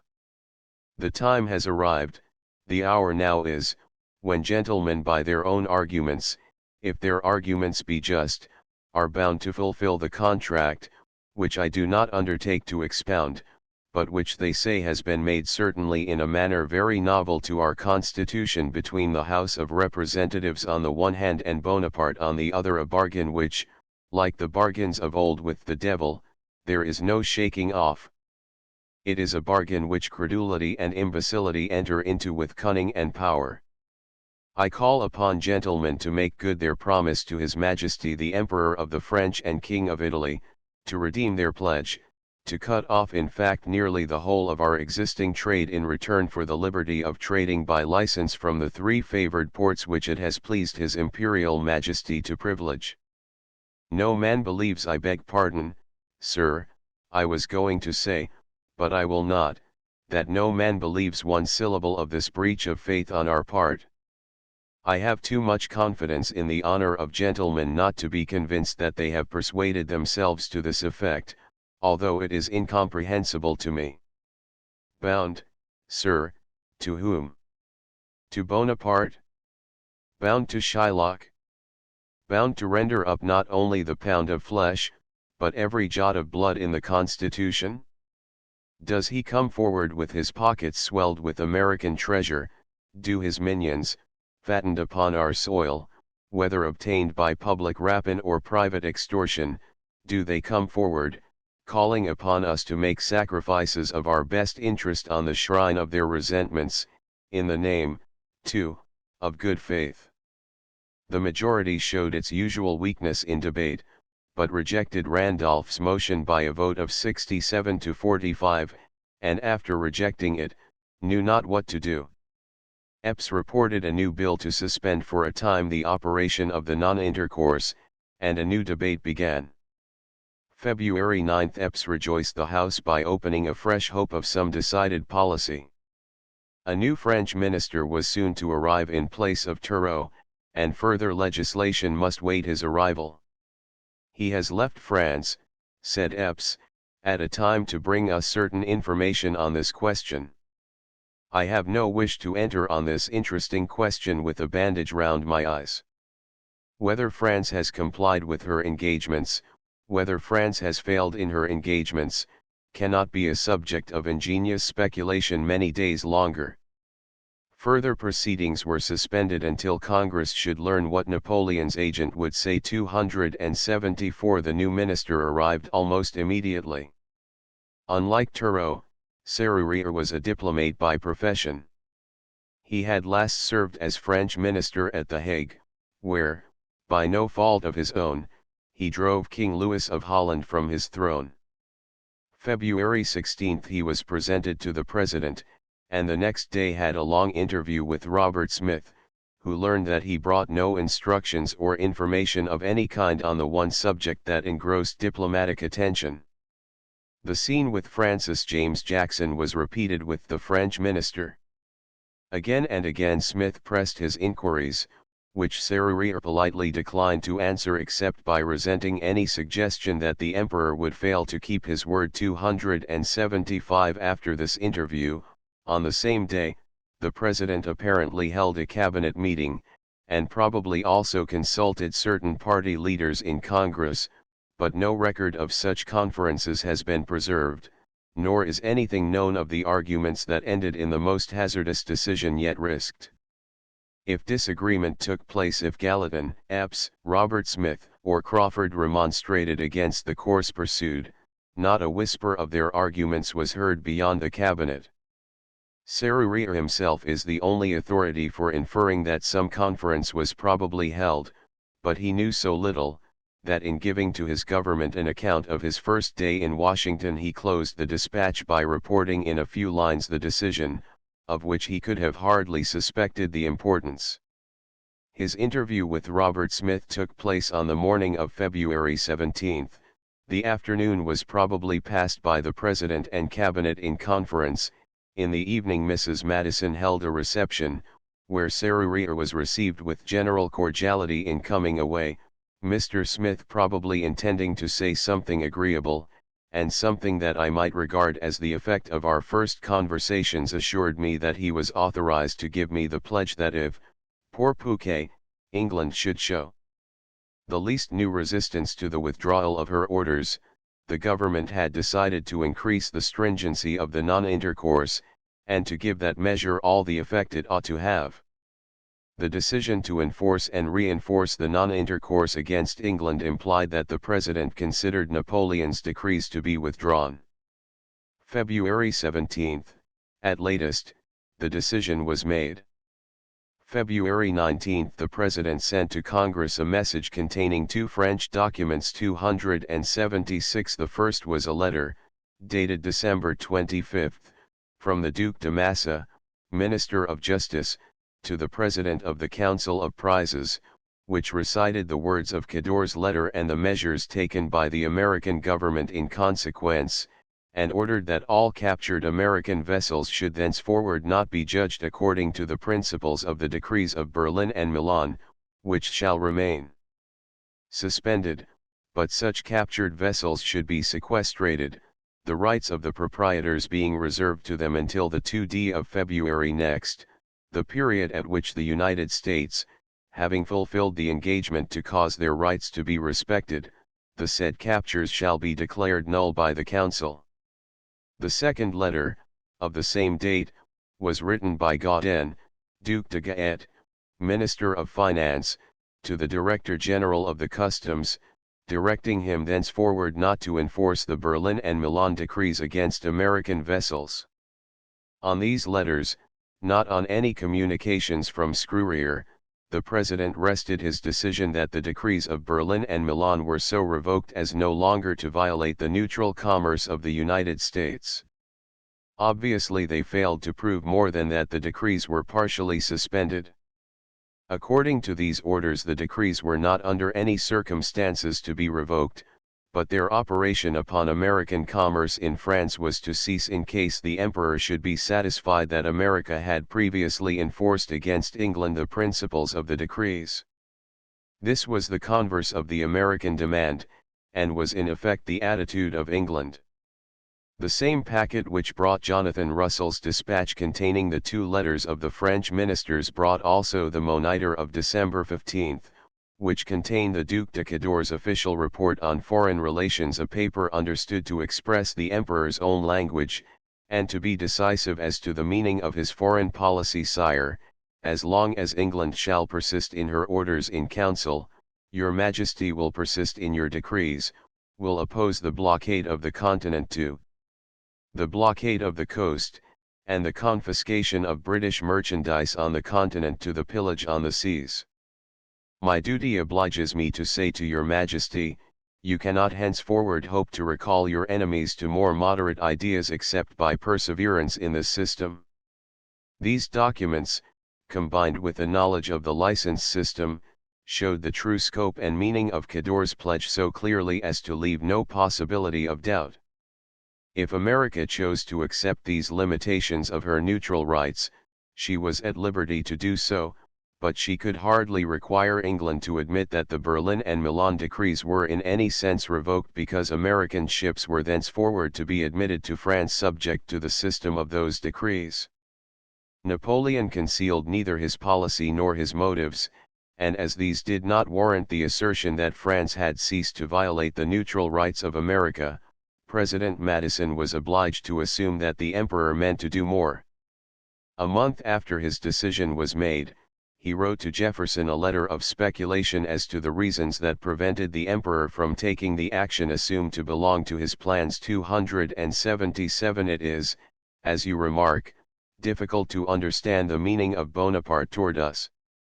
There is little doubt that his want of money and his ignorance of commerce have had a material influence. He has also distrusted the stability and efficacy of our pledge to renew the non-intercourse against Great Britain, and has wished to execute his in a manner that would keep pace only with the execution of ours, and at the same time leave no interval for the operation of the British orders without a counter-operation in either his or our measures. In all this his folly is obvious. Such language was not only inconsistent with the doctrine that the French decrees stood repealed in such a manner as no longer to violate American commerce, but it also showed that Madison deceived himself as to Napoleon's character and his policy. Of all theories on which to found political action, the least reasonable was that of assuming Napoleon to be foolish, yet his obvious folly was Madison's explanation of an ingenious and successful device to enforce the continental system. Having adopted a policy, Madison could not but carry it to its practical results. Robert Smith came to him February 20 with the draft of a note addressed to Serrurier, asking for information as to the withdrawal of the decrees, a course similar to that adopted with Jackson. I was, to my astonishment, told by him that it would not be expedient to send to Mr. Serrurier any such note. His deportment during this interview evinced a high degree of disquietude, which occasionally betrayed him into fretful expressions. 278 Smith did not understand the uselessness of asking Serrurier for information he could not give, after deciding to act on such information as though it had been given. Although everyone knew privately that Serrurier would say nothing on the subject, the President could not afford to give the silence official emphasis, and he probably regarded Smith's attempt to do so as a part of his general effort to discredit the whole system of commercial restrictions. The proposed letter to Serrurier could be of no use except to embarrass Congress in legislating against England. Already the first steps for this purpose had been arranged, and the next day, February 21, Epps moved in the House to amend his bill by substituting two new sections, which revived the non-intercourse of March, 1809, against England in respect to all vessels which left a British port after February 2, 1811, and forbade the courts to entertain the question whether the French edicts were or were not revoked. Nothing short of a revolution in the form of government could force such a bill through Congress at so late an hour, but the Republican party, having decided on the measure, did not shrink from employing the means. February 23 the House went into committee and took up Epps's new bill. That it was unsatisfactory could not be denied. Robert Wright of Maryland, a new member of the war party, moved to amend by requiring from England an arrangement about impressments as an additional condition of restoring intercourse, and had the government intended to make war its ultimate object it would have adopted Wright's motion, but the House had no such object. Impressment was not one of the grievances which of late had been urged against England. Indeed, the subject had somewhat fallen out of sight, and so little did the House care to insist upon it, that only 21 votes supported Wright's motion. On the other hand, the conduct of France was hotly discussed, but only by Federalists. The Republicans sat silent. After one day's debate the bill was reported, and February 26 the true struggle began. The House sat 18 hours, while the minority consumed time by long speeches and dilatory motions. During the last 4 hours no quorum was present, and the Speaker decided that in the absence of a quorum no compulsory process could be issued. When the House reassembled at 10:30 on the morning of February 27, long speeches were resumed. The evening session began at 6 o'clock, when on both sides patience was exhausted. Randolph made two successive motions to postpone. Epps declared that Randolph's motive was to delay and defeat the bill. Randolph retorted by the lie direct, and for a time the House fell into confusion, while Epps wrote a challenge on the spot, and sent it by Richard M. Johnson to Randolph, who left the House to instruct his second. Until 2:30 in the morning of February 28, time was consumed in these tactics, about 80 members being present, and the majority keeping silence. At that hour Barrett Gardenia was on the floor making another diffuse harangue, when Thomas Golson of Virginia called for the previous question on the last motion before the House. According to the rules, Speaker Varnum stated the motion, "Shall the main question be now put?" It was decided in the affirmative. Gardenia immediately attempted to speak on the main question, when Golson called him to order. Then followed the coup d'état. The Speaker decided that according to the late practice of the House it was in order to debate the main question after the previous question had been taken. He said that this practice had been established by the House by a decision 2 years ago, in opposition to an opinion which he himself had always entertained and had then declared. His decision on that occasion was reversed, and he felt himself bound by that expression of the House. Golson appealed. The Speaker decided that the appeal was debatable, but his decision was reversed by a vote of 66 to 13. The House then, without a division, reversed his first ruling, and ordered that thenceforth, after the motion for the previous question should have been decided in the affirmative, the main question should not be debated. By this means and by persistent silence the majority put an end to debate. When Randolph returned to the hall and heard what had been done, he burst into reproaches that the House had disgraced itself, but his outcry, which like his language to Epps was attributed to drink, received no answer except cries to order. Further resistance was not carried to extremes. Perhaps the dilatory tactics of later times were hardly applicable to so small a body as the House of 1811, or needed time for development. At all events the bill was forced to its passage, and at about 5 o'clock on the morning of February 28 the House passed it by a vote of 64 to 12. March 2 it passed the Senate, and was approved by the President. Of all the Republicans, Macon alone in the House and Bradley of Vermont in the Senate voted against it. Matthew Lyon, who also opposed it, left the House in disgust without voting. The rule of the previous question thus adopted has been the subject of much criticism, and doubtless tended among other causes to affect the character of the House until in some respects it became rather a court of registration than a deliberative body. With few exceptions in history, this result has proved inevitable in large assemblies whose cumbrous inefficiency has obstructed public needs or interests, and perhaps the House of Representatives in 1811 was not to blame for seeking to correct vices inherent in its character. Such great and permanent changes implied a sufficient cause behind them, even though they led to worse evils.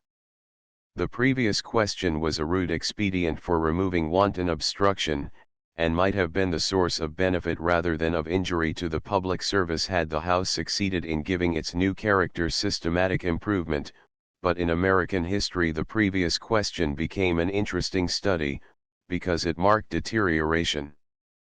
Of all the defenses provided by the Constitution for special or feeble interests, the right of debate was supposed to be the most valuable, and nowhere was this right so necessary as in Congress.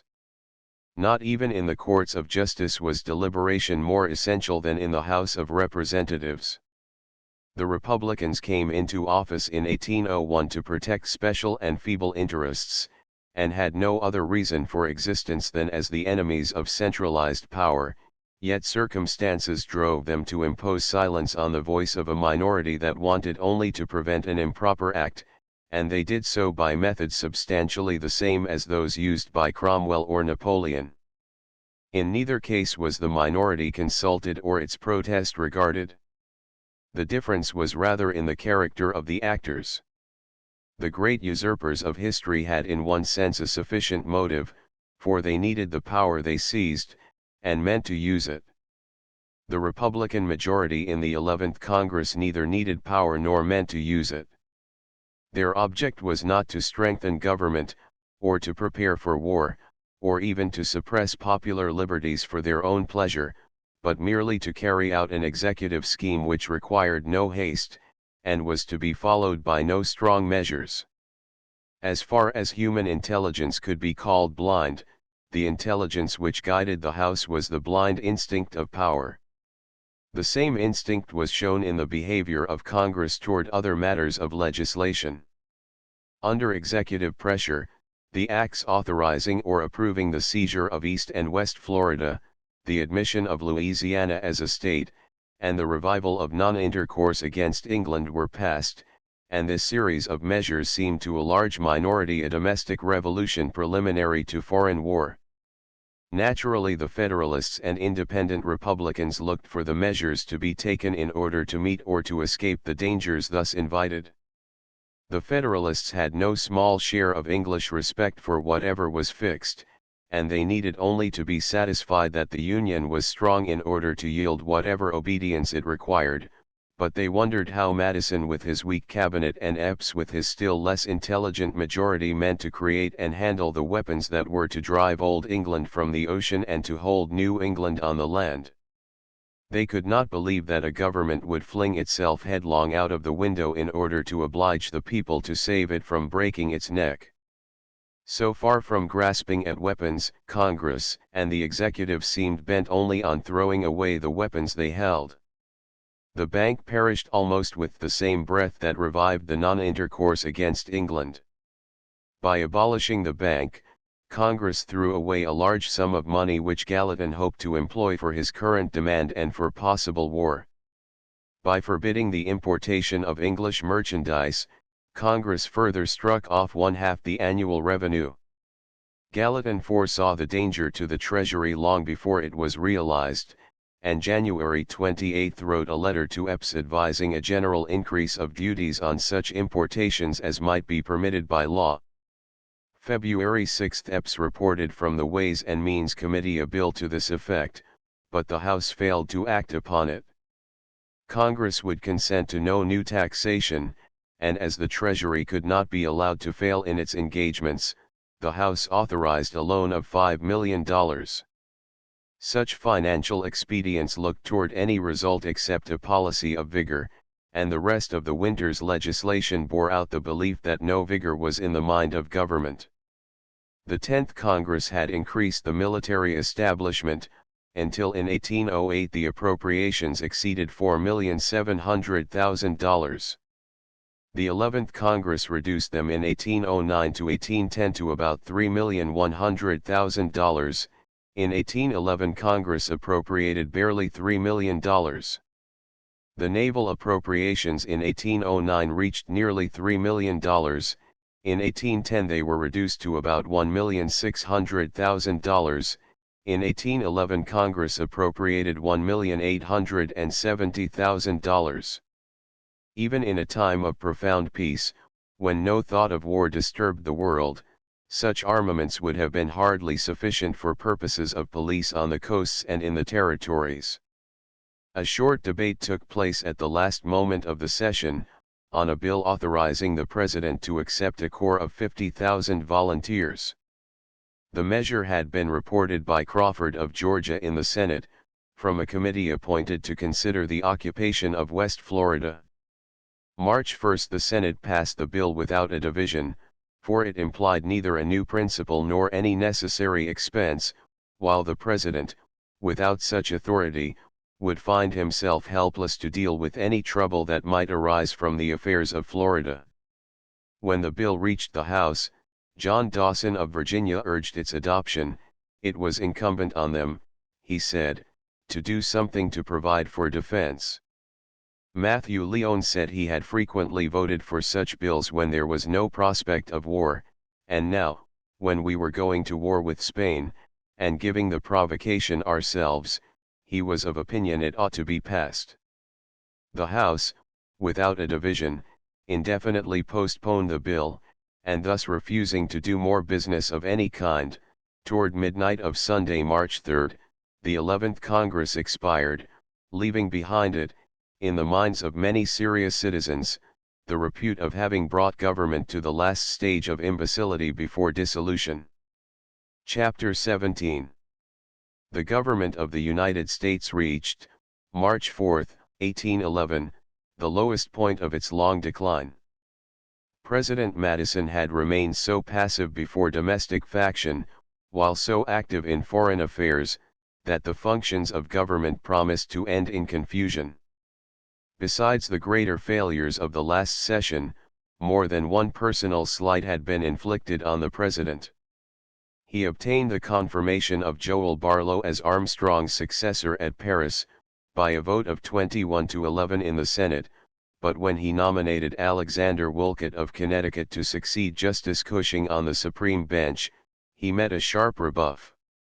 The selection was far from brilliant, but New England offered no great choice among Republicans suited to the bench. Sullivan was dead, Levi Lincoln declined the office, Barnabas Bidwell, detected in a petty defalcation, had absconded to Canada, Joseph Story, still a young man, only 31 years of age, was obnoxious to many Republicans on account of his hostility to the embargo, and particularly to Jefferson, who took personal interest in this appointment. 279 The president could think of no one who brought stronger recommendations than Wolcott, and accordingly sent his name to the Senate. A few days afterward John Randolph wrote to his friend Nicholson. 280 The Senate have rejected the nomination of Alexander Wolcott to the bench of the Supreme Court, 24-9. The president is said to have felt great mortification at this result. The truth seems to be that he is president de jure only. Who exercises the office de facto I know not, but it seems agreed on all hands that there is something behind the throne greater than the throne itself. February 21 the president nominated J.Q. Adams, then absent as minister at St. Petersburg, to the same place, and the Senate unanimously confirmed the appointment. The rejection of Wolcott had no meaning further than showing the opinion held by the Republican Party of their president's judgment. Our cabinet presents a novel spectacle in the world, continued Randolph. Divided against itself, and the most deadly animosity raging between its principal members, what can come of it but confusion, mischief, and ruin? Macon is quite out of heart. Gallatin was also out of heart. The conduct of Duane and his Aurora put additional venom into the wounds made by the session. Commonly some foundation of truth or probability lay beneath political attacks, some show of evidence or some responsible voucher was alleged if not produced, and the charges against public men, to be accepted, were shaped to suit the known character and habits of the victims, but this was not the case with Duane's assertions of Gallatin's wealth, speculations, embezzlements, and secret intrigues. Duane assumed the truth of his own inventions, and although few persons might be so credulous as to believe him, many were so far influenced as to draw aside and leave Gallatin and the Smiths to fight out their battles as they liked. This withdrawal of active support chiefly weakened the administration. President Madison had no hold over his friends so long as he refused to declare whom he regarded as friends. He lost not only the Smiths, but also Gallatin, by standing aloof. Things as they are cannot go on much longer, wrote Randolph, February 17. The administration are now in fact aground at the pitch of high tide, and a spring tide too. Nothing then remains but to lighten the ship, which a dead calm has hitherto kept from going to pieces. If the cabal succeed in their present projects, and I see nothing but promptitude and decision that can prevent it, the nation is undone. This judgment was so far true that none but persons hostile to all central government could look toward the future without alarm, for if the system continued in the future to lose energy as in the 10 years past, the time was not far distant when the country must revert to the old Confederation, or to ties equally weak. Such a result was the outcome of Randolph's principles, and he should have welcomed it, but Randolph was a creature of emotions. With feminine faults he had feminine instincts and insight, which made him often shrink from results of his own acts. At this crisis he showed more political judgment than could be expected from wiser men. Though a Republican of the narrowest Virginia creed, he would take part with none of the factions that racked the government. He opposed vehemently not only the legislative assertion that the French decrees were withdrawn, but also the legislative violence that overthrew the constitution of the House by means of the previous question. If Randolph was wrong on either of these points, he was at least wrong in company with history itself. He favored his old policy of peace, economy, and a decentralized government, and lost his temper with his colleague Epps, to the verge of a duel, but for this course he was little to be blamed, since the policy was that of his party, and the contest was not of his making. He gave to Gallatin all the support he had to give. Though more deeply committed than any regular party man to the constitutional doctrines of narrow construction, he voted with the Friends of the Bank. Randolph's opinion on the bill to renew the charter of the United States Bank is, I believe, unknown to every person except himself, wrote Macon, February 2281. Although Macon, himself opposed to the bank, was Randolph's intimate friend. Disgusted with the factiousness of others, Randolph became almost statesmanlike, and for a brief moment showed how valuable he might have been had his balance equaled his intelligence. Randolph had long since ceased to hold direct relations with Gallatin, but neither then nor ever afterward did he doubt that Gallatin was the only capable character in the government, and that he must be supported. The cabal, whose influence excited disgust in his mind as it did in that of Macon, ought to be put down, and Randolph said plainly to Gallatin's friends that the president must be compelled to do it. 282 This dreaded cabal drew life only from the president himself, in any other sense it was a creature of the imagination. So little did Randolph and Macon know about it that they called its members the Invisibles, and puzzled themselves to account for the influence it appeared to exert.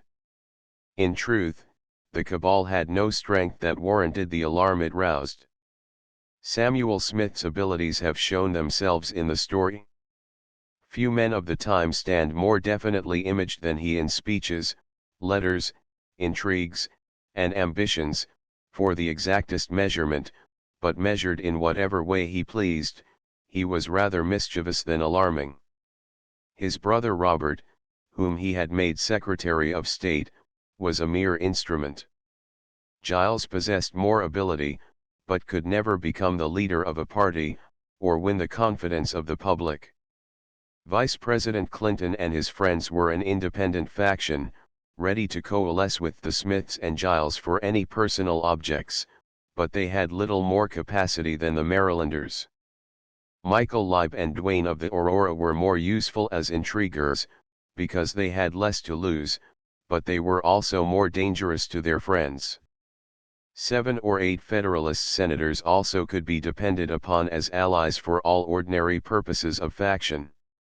Yet in such a combination no solidarity existed, no common head, no plan, no object held its members together. The persons engaged in this petty and vexatious war on the administration could not invent a scheme of common action, or provide a capable leader, or act in unison on any two measures. As Randolph justly said 283, I am satisfied that Mr. Gallatin, by a timely resistance to their schemes, might have defeated them and rendered the whole cabal as impotent as nature would seem to have intended them to be, for in point of ability, capacity for intrigue excepted, they are utterly contemptible and insignificant. Randolph had ruined himself by impetuosity, his only idea of resistance implied violence. Gallatin never used the knife except when every other means had been tried, but when he did so, his act was proof that no other outlet could be opened by the clearest head and the most patient temper of his time. For 2 years he had waited, while the problem he placed before Madison and Jefferson in 1809 became more perplexed and less soluble with every month, but when the 11th Congress expired, he reached the same conclusion with Randolph, that promptitude and decision could alone save Madison. Acting on this belief, he wrote a letter of resignation 284. It appears to me, he told the President, that not only capacity and talents in the administration, but also a perfect heartfelt cordiality among its members, are essentially necessary to command the public confidence, and to produce the requisite union of views and action between the several branches of government. In at least one of these points your present administration is defective, and the effects, already sensibly felt, become every day more extensive and fatal. New subdivisions and personal factions, equally hostile to yourself and the general welfare, daily acquire additional strength. Measures of vital importance have been and are defeated, every operation, even of the most simple and ordinary nature, is prevented or impeded, the embarrassments of government, great as from foreign causes they already are unnecessarily increased, public confidence in the public councils and in the executive is impaired, and every day seems to increase every one of these evils. Such a state of things cannot last. A radical and speedy remedy has become absolutely necessary. Gallatin's resignation obliged the President to act. How long he might still have waited had Gallatin taken no step, only those can say who best understand the peculiarities of his temper, but in any case he could hardly have much longer postponed a crisis. Not only were his ablest supporters, like Crawford, as impatient as Randolph of the situation, but his own personal grievances were becoming intolerable. He could acquiesce with patience while Gallatin and the Treasury were sacrificed, but he could not bear to be crossed in his foreign policy, or to be opposed on his sensitive point, the system of commercial restrictions. Gallatin probably liked the non-intercourse as little as it was liked by the Smiths, but he did not, as a cabinet minister, intrigue against the President's policy, while Robert and Samuel Smith did little else. When Gallatin, probably March 5, sent, or brought, his resignation to the White House, Madison declined to accept it, and at once authorized Gallatin to sound James Monroe on the offer of the State Department.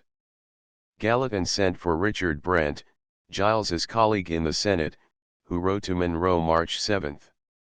Brent's letter, followed by others, opened another act in the political drama, for it made Monroe Secretary of State and President of the United States, and prolonged the Virginia dynasty for 8 years, but in order to reach this result, Monroe himself had to thread more than one dark and dangerous passage, which would have wrecked the fortunes of any man not born to carry a charmed political life. Monroe's return to the paths of promotion had been steady and even rapid. In 1808 he was the rival candidate for the presidency, on the ground that he leaned toward reconciliation with England, while Madison leaned toward France.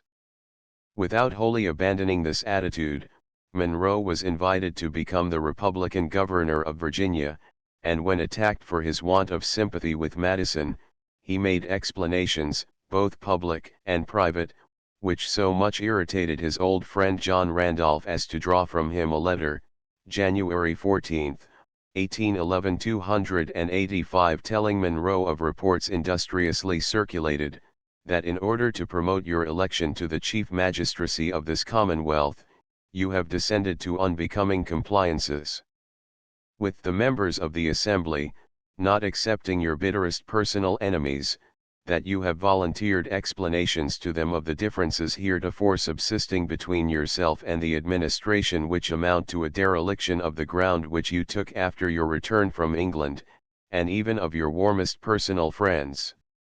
The charge was never answered to Randolph's satisfaction. 286 Monroe could not publicly avow that he had made a succession of mistakes, partly under Randolph's influence, which he wished to correct and forget, but on this tacit understanding he was elected governor of Virginia, and for the rest of his life became to John Randolph an object of little esteem, considering the confidence and admiration he had so long inspired. More than most men, Randolph could claim the merits of his own defects. If he was morbidly proud and sensitive, he was at least quick to understand when he had lost a friend.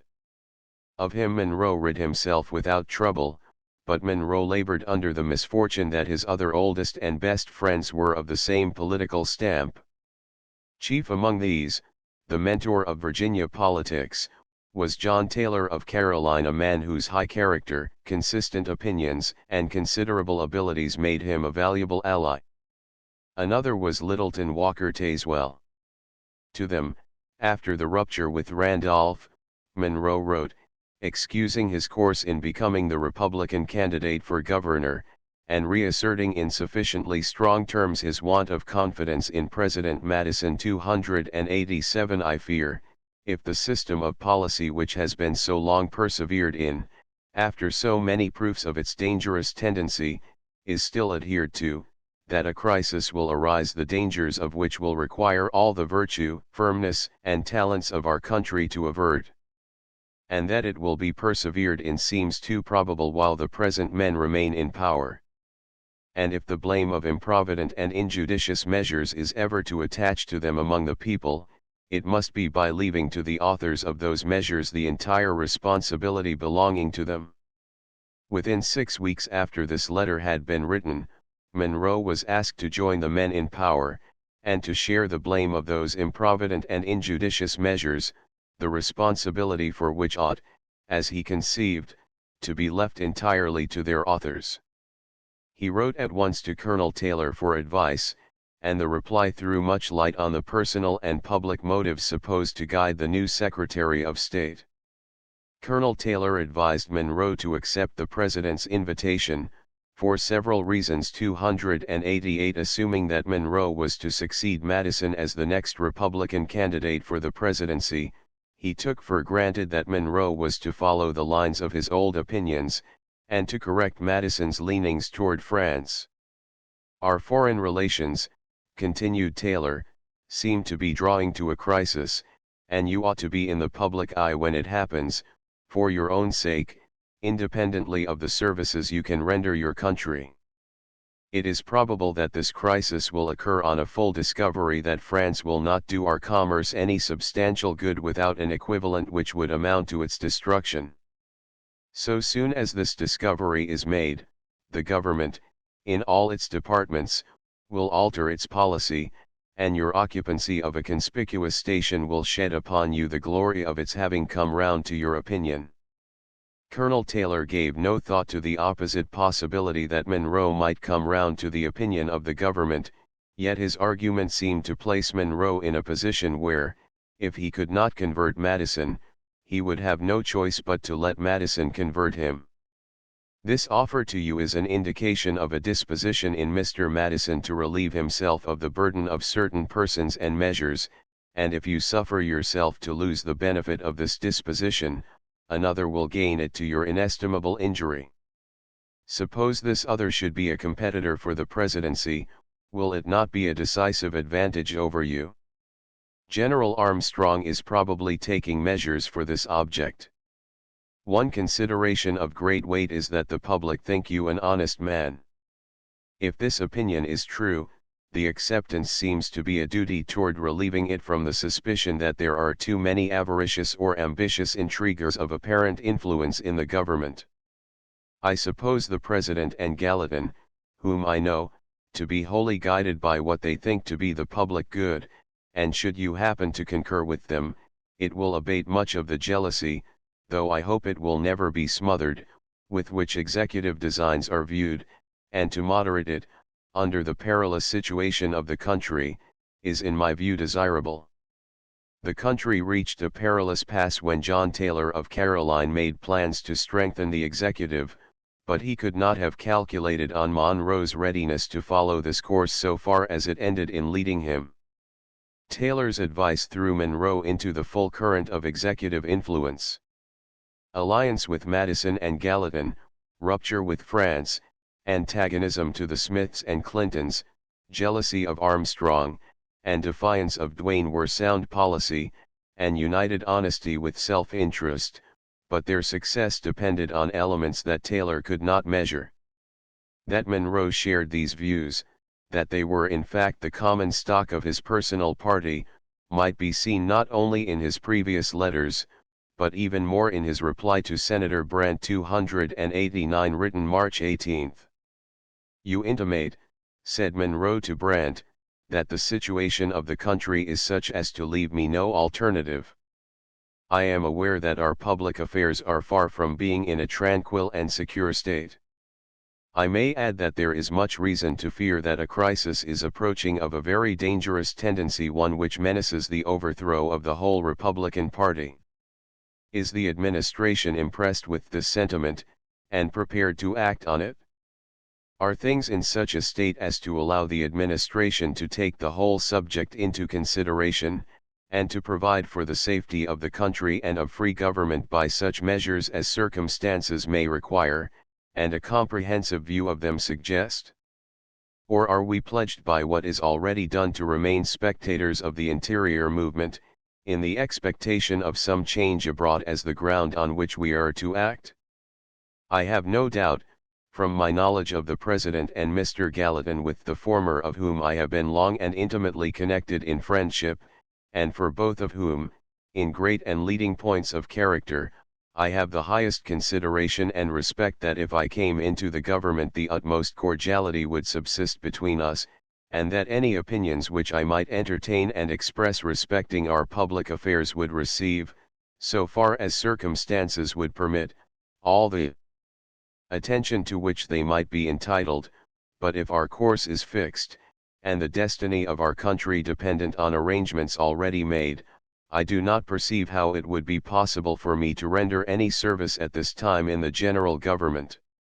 If the President's proclamation of November 2, 1810, and the Act of Congress passed March 2, 1811, 3 weeks before Monroe wrote this letter, had not fixed the course and destiny of the country, instructions to Pinckney and Jonathan Russell, on which those two agents had already acted, and which would be the first papers to be read by Monroe as Secretary of State, seemed certainly to fix beyond recall the course about which Monroe inquired.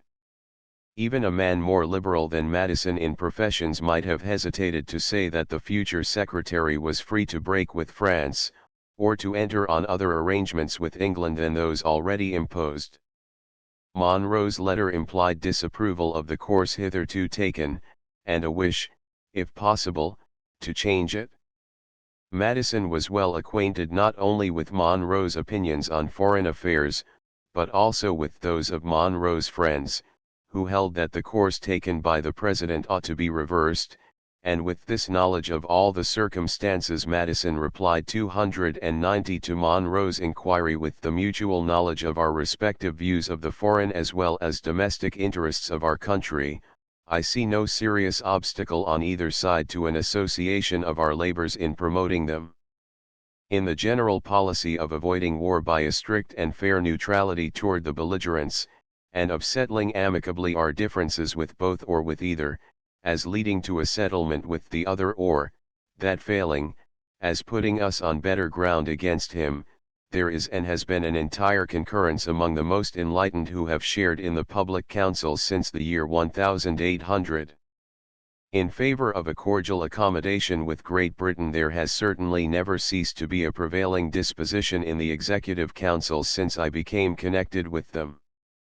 In the terms of accommodation with that as with other powers, differences of opinion must be looked for, even among those most agreed on the same general views. These differences, however, lie fairly within the compass of free consultation and mutual concession as subordinate to the unity belonging to the executive department. I will add that I perceive not any commitments, even in the case of the abortive adjustment with that power, that could necessarily embarrass deliberations on a renewal of negotiations. From these letters, the attitude of Monroe in entering Madison's cabinet may be understood. Committed to the doctrine that Madison had leaned toward France, and that this bias should be corrected, Monroe and his personal party looked on Madison's offer of the State Department as the pledge of a change in policy which should have a rupture with France for its immediate object, and the presidency for its ultimate reward. Madison, on his side, understanding the scheme, saw no objection to it, and was unconscious of having committed the government to any position that could necessarily embarrass Monroe. Monroe's acceptance of the situation was as natural as his refusal would have been surprising, for no man who wanted office, and who saw the presidency in his grasp, could be required to show rigorous consistency. Madison's attitude was somewhat different, and his assurance, in March, 1811, that he saw no commitment which could necessarily embarrass Monroe in renewing negotiations with England, showed not only that Madison, notwithstanding Robert Smith's assertions to Turreau, still counted on no war with England, but felt no suspicion that his measures within little more than a 12-month would lead him to a recommendation of war. The policy of commercial restrictions still satisfied his mind. Madison was not alone in this ignorance. Monroe himself, still less conscious than Madison of a war spirit, expected to reach the presidency by conciliating England. Even Robert Smith, to the surprise of the world, posed as the victim of his hostility to France, and hoped to become the center of a combination of Smiths, Clintons, Federalists, and Duane Pennsylvanians, who charged that Madison was less friendly to England than he might have been. The president suffered much annoyance from the Smiths because he could not disprove their assertions or demonstrate his goodwill for Great Britain. As soon as Madison learned through Senator Brant that Monroe made no serious difficulty in accepting the State Department, he sent for Robert Smith. A faithful account of the conversations that followed would add vivacity to the story, for Madison seemed at times to enjoy commenting not only on the acts of his opponents, but also on their motives, while Robert Smith, being easily disconcerted and slow in defense or attack, offered a tempting mark for arrows of temper. The first interview took place March 23, 291, and Madison made a long memorandum of what passed. I proceeded to state to him, recorded Madison 292, that it had long been felt and had at length become notorious that the administration of the executive department labored under a want of the harmony and unity which were equally necessary to its energy and its success, that I did not refer to the evil as infecting our cabinet consultations, where there had always been an apparent cordiality and even a sufficient concurrence of opinion, but as showing itself in language and conduct out of doors, counteracting what had been understood within to be the course of the administration and the interest of the public. That truth obliged me to add that this practice, as brought to my view, was exclusively chargeable on him, and that he had not only counteracted what had been the result of consultations apparently approved by himself, but had included myself in representations calculated to diminish confidence in the administration committed to me. Robert Smith protested, in his somewhat incoherent way, against the truth of this charge, and the President, roused by resistance, spoke with more preciseness, instancing Smith's conduct in regard to Macon's bills in 1810, as evidence of the Secretary's bad faith. With respect to his motives for dissatisfaction, I acknowledged that I had been, for the reasons given by him, much puzzled to divine any natural ones, without looking deeper into human nature than I was willing to do, that whatever talents he might possess, he did not, as he must have found by experience, possess those adapted to his station, that the business of the department had not been conducted in the systematic and punctual manner that was necessary, particularly in the foreign correspondence, and that I had become daily more dissatisfied with it. The man must have been easy-tempered who could listen to these comments on conduct, motives, and abilities without sign of offense, but Robert Smith showed no immediate resentment, for when the President closed by offering to send him to St. Petersburg to succeed J.Q. Adams, who was to take Justice Cushing's place on the Supreme Bench, Smith showed no unwillingness, although he avowed his preference for the other vacancy on the bench soon to be caused by Justice Chase's death, or for the English mission left vacant by Pinckney's return. Madison declined to encourage these ambitions, and Smith retired to consider the offer of St. Petersburg. For several days the President supposed the arrangement to be accepted, but meanwhile Robert Smith consulted his friends, who held other views on the subject of his dignity and deserts. When he next saw the president, he declined the mission, declaring that acceptance would be only indirect removal from office, the result of a most shameful intrigue. After trying in vain the characteristic task of convincing him that he altogether exaggerated his own consequence, Madison accepted his resignation and left him to carry out his threat of appealing to the country. He took his leave with a cold formality, concluded Madison, and I did not see him afterward. For 10 years Robert Smith had been one of the most powerful influences in politics, trusted with the highest responsibilities and duties, seeming more than any other single cabinet officer to affect the course of public affairs. When at a breath from the president his official life was snuffed out, his reputation for ability vanished, and the Republican Party, which had so long flattered him, suddenly learned to belittle his name. Under the shadow of monarchical or absolute governments such tales of artificial greatness were common, and their moral was worn thin by ages of repetition, but in the democratic United States, and from the bosom of Jefferson's political family, this experience of Robert Smith was a singular symptom. Never again did this genial gentleman sun himself in the rays of executive power, or recover the smallest share of influence. He returned to Baltimore, where he lived 30 years longer without distinguishing himself, but about 3 months after his retirement from office, in the month of June, 1811, he published an address to the people, charging President Madison with offenses more or less grave, and surprising everyone by representing himself as having persistently but vainly opposed Madison's fixed purpose of making a virtual alliance with France. The evidence of the late Secretary of State, who might reasonably be thought the best informed and most competent judge, confirmed the Federalist and British theory that Madison was under secret pledges to Napoleon. So gravely did it compromise Madison that he caused Joel Barlow to write a semi-official reply in the National Intelligencer, and although Barlow wrote in a bad temper, Madison himself wrote privately in a worse. You will have noticed in the National Intelligencer, he told Jefferson July 8, 293 that the wicked publication of Mr. Smith is not to escape with impunity. It is impossible, however, that the whole turpitude of his conduct can be understood without disclosures to be made by myself alone, and of course, as he knows, not to be made at all. Without these his infamy is daily fastening upon him, leaving no other consolation than the malignant hope of revenging his own ingratitude and guilt on others. Robert Smith hardly deserved such invective.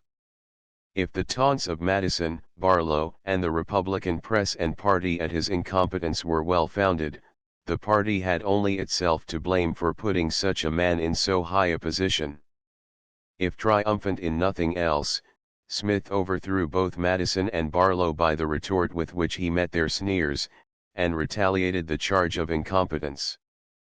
This advocate, replied Smith, in the Baltimore American, to Barlow, in the Washington Intelligencer, would have us believe that many persons both in and out of Congress thought that Mr. Smith from want of talents and integrity was quite unfit for the Department of State, and that his appointment was the effect of an intrigue. Were there any truth in this remark, it could not fail to convince every person of the utter unfitness of Mr. Madison himself for his office. It in plain English says that from the officious persuasion of a few intriguers he had appointed to the most important and the highest station in the government a person without talents and without integrity, and this person not a stranger, respecting whom he might have been misled, but one who had been his colleague in office during the long term of 8 years, and of whose fitness he of course had better means of judging than any other person or persons whatever, nay, more to this same person, without talents or integrity, was offered by Mr. Madison not only the mission to Russia, but the important office of the Treasury Department. Chapter 18. April 1, 1811, Monroe took charge of the State Department. The first person to claim his attention was the French Emperor, and Monroe had reasons for knowing that diplomatists of reputed sagacity found use for uninterrupted attention when they undertook to deal with Napoleon. Monroe stood in a situation of extreme difficulty, hampered not only by the pledges of his own government, but still more by the difficulty of dealing at all with the government of France. When Armstrong quitted Paris in September 1810, being obliged to fix upon some American competent to take charge of the legation at Paris, he chose Jonathan Russell. The selection was the best he could make. Jonathan Russell possessed advantages over ordinary ministers coming directly from America.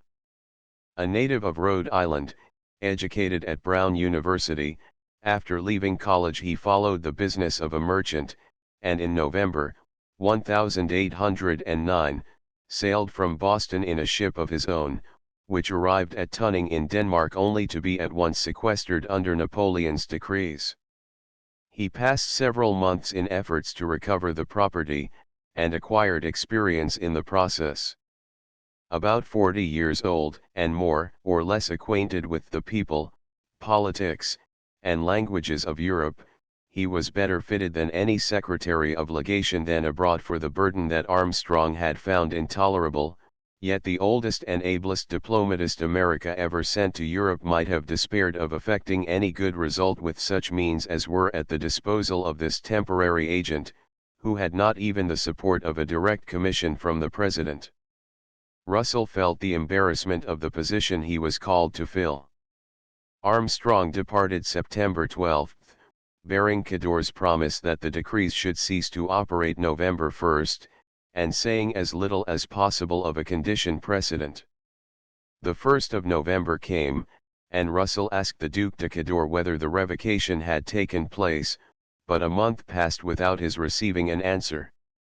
December 4, 1810, Russell wrote to the Secretary of State 294 No one here except the Emperor knows if the Berlin and Milan decrees be absolutely revoked or not, and no one dares inquire of him concerning them.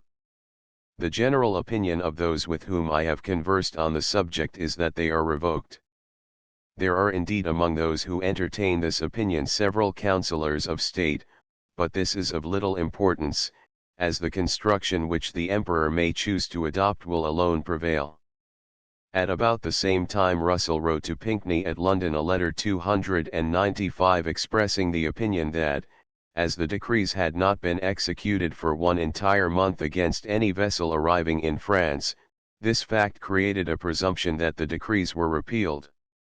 He could not be blamed for an opinion so cautious, yet he was mistaken in committing himself even to that extent, for he learned a few days afterward that 2 American vessels had been seized at Bordeaux, and he found himself obliged to write the Duc de Cador a strong remonstrance on the ground that as this was the first case that had occurred since November 1 to which the decrees could have applied, the seizures created a presumption that the decrees were not repealed. 296 Russell's instructions from America, including the President's proclamation of November 2, arrived 3 days later, December 13, requiring him to assume the revocation of the decrees, but only 2 days after receiving them, he read in the Monitor of December 15 Cador's official report to the Emperor declaring that the decrees would never be revoked as long as England maintained her blockades, and again, December 17, he found in the same newspaper the Count de Simonville's official address before the Senate, declaring that the decrees of Berlin and Milan should be the palladium of the seas. Yet Russell's position was not quite so desperate as it seemed. Certainly the decrees were not revoked, but he had a fair hope of obtaining some formal act warranting him in claiming their revocation. Although Napoleon's motives often seemed mysterious except to men familiar with his mind, yet one may venture to guess, since guess one must, that he had looked for little success from the maneuver of announcing the revocation of his decrees as concerned the United States. Perhaps he dictated Cador's letter of August 5 rather in order to prevent America from declaring war against himself than in the faith that a trick, that to his eye would have been transparent, could effect what all his efforts for 10 years past had failed to bring about, a war between the United States and Great Britain. The Emperor showed certainly almost as lively surprise as pleasure, when December 12 he received the President's proclamation of November 2, reviving the non-intercourse against England. His pleasure was the greater when he learned that President Madison had adopted his suggestion not only in this instance, but also in requiring of England the withdrawal of Fox's blockade of 1806 as a sine qua non of any future renewal of commerce. Delighted with his success, not only did the Emperor take no offense at the President's almost simultaneous proclamation for the seizure of West Florida, but rather his first impulse was to lose not a moment in fixing Madison in his new attitude. He wrote a hurried letter 297 on the instant to Cador, ordering him if possible to send fresh instructions to Serurier, who was already on his way to succeed Turreau as French minister at Washington. Send me the draft of a dispatch for M. Serurier, if he is still at Bayonne. You will show in this letter the satisfaction I have felt in reading the last letters from America. You will give the assurance that if the American government is decided to maintain the independence of its flag, it will find every kind of aid and privileges in this country. Your letter will of course be in cipher. In it you will make known that I am in no way opposed to the Floridas as becoming an American possession, that I desire, in general, whatever can favor the independence of Spanish America. You will make the same communication to the American charge d'affaires, who will write in cipher to his government that I am favorable to the cause of American independence, and that as we do not found our commerce on exclusive pretensions, I shall see with pleasure the independence of a great nation, provided it be not under the influence of England. This hasty note still throws out flashes of the fire that consumed the world. Silent as to the single question that America wanted him to answer, the Emperor not only resumed his old habit of dangling the Floridas before the President's eyes, but as though he were glad to escape from every Spanish tie, he pressed on Madison the whole of Spanish America. Once more one is reduced to guess at the motive of this astonishing change. No one knew better than Napoleon that the independence of Spanish America could benefit England alone, that England had fought, intrigued, and traded for centuries to bring this result about, and that the United States were altogether unable to contest English influence at any point in Central and South America. He knew, too, that the permanent interests of France could only be injured by betraying again the Spanish Empire, and that nothing could exceed the extravagance of intriguing for the revolt of Mexico and Peru while his armies were exhausting themselves in the effort to make his own brother king of Spain. Such sudden inconsistencies were no new thing in Napoleon's career. The story of the Floridas repeated the story of Louisiana. As in 1803 Napoleon, disgusted with his failure at St. Domingo, threw Louisiana to Jefferson, so in 1810, disgusted with his failure at Madrid, he threw Spanish America in a mass to Madison. What was more serious still, as in 1803 Germany could foresee that she must pay on the Rhine for the losses of France at St. Domingo and New Orleans, so in 1810 the Tsar Alexander already could divine that the compensation which Napoleon would require for Mexico and Peru would lie somewhere in the neighborhood of Poland.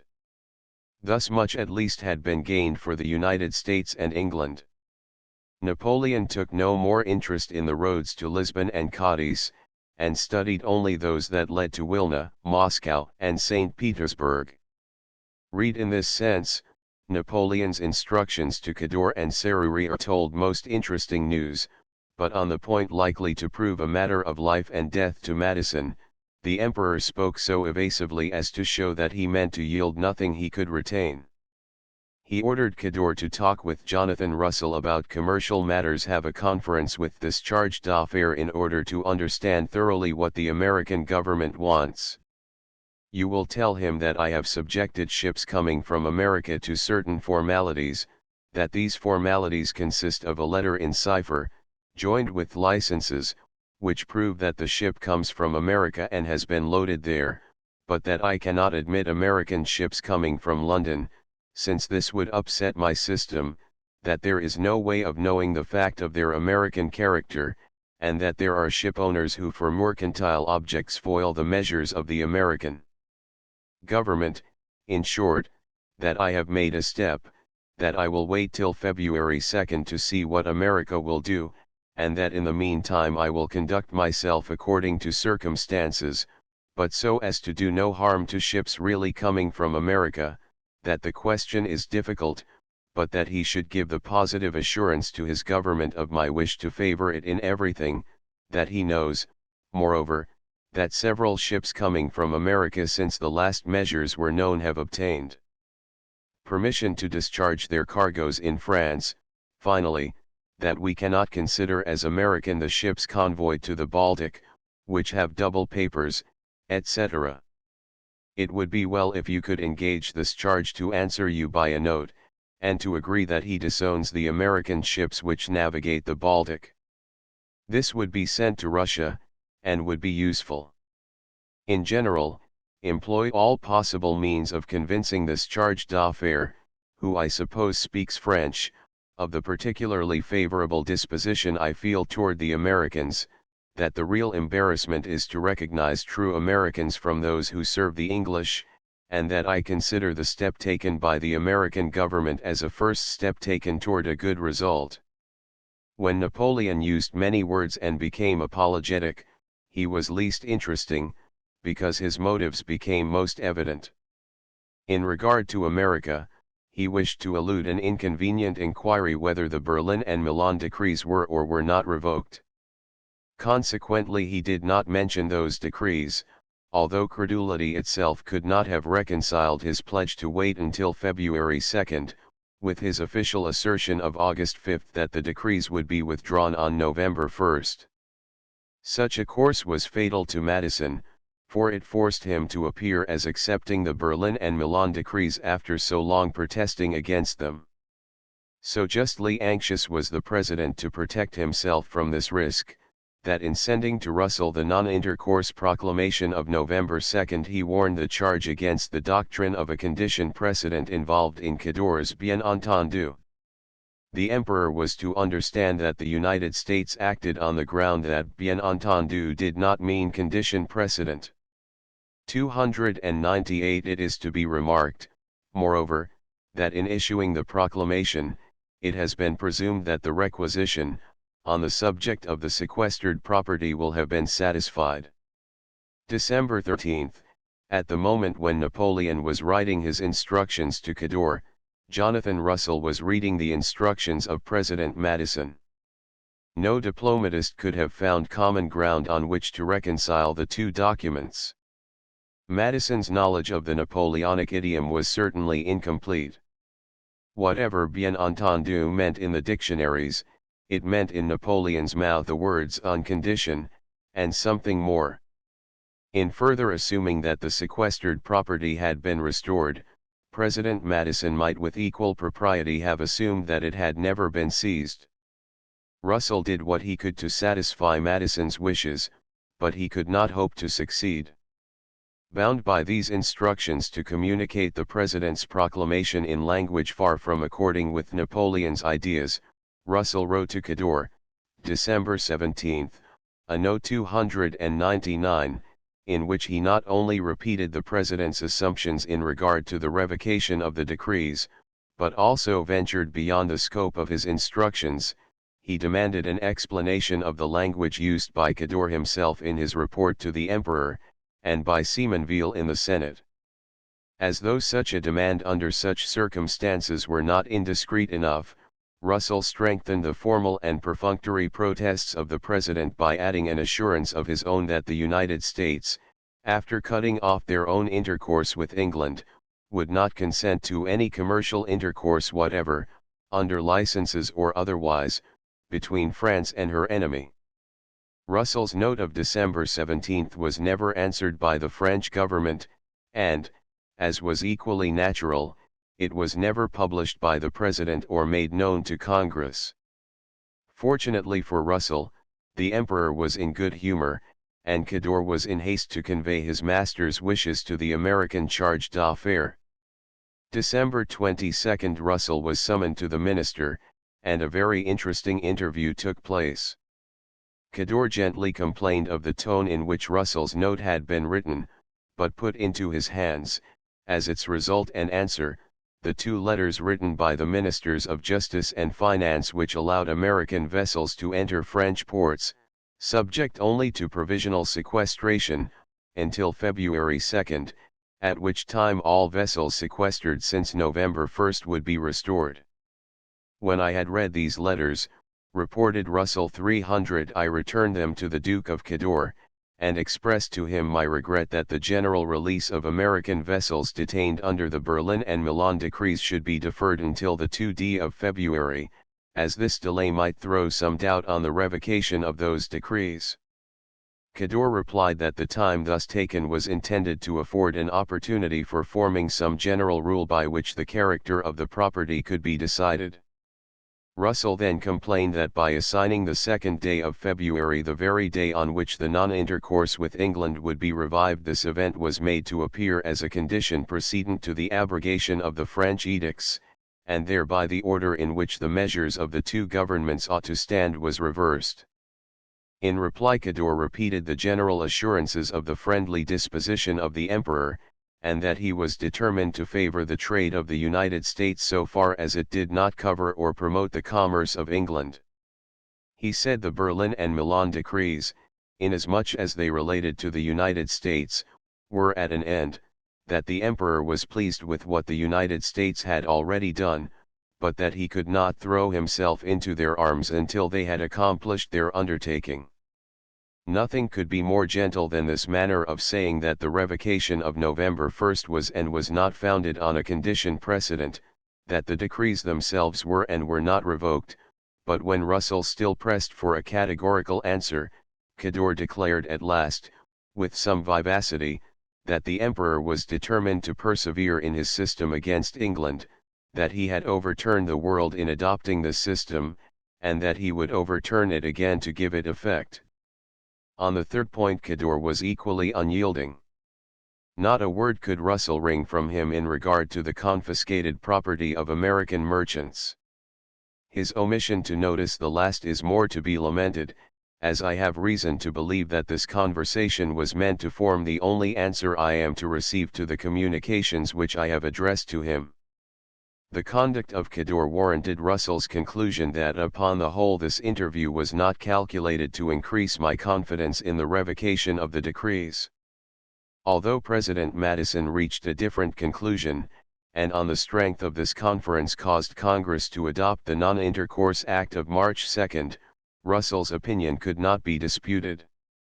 At the end of another week Cador sent word that one of the American vessels, the Grace and Green, arrived at Marseilles since November 1, had been released, and Russell wrote to Pinckney that this release might be considered conclusive evidence of the revocation. 301 A month afterward he wrote to the Secretary of State on the same subject in a different tone. 302 saying that the United States had not yet much cause to be satisfied, that no vessel arrived since November 1 had been permitted to discharge her cargo, and that tedious delays were constantly interposed. As for the property confiscated before November 1, Russell avowed himself afraid to make the reclamation ordered by the President.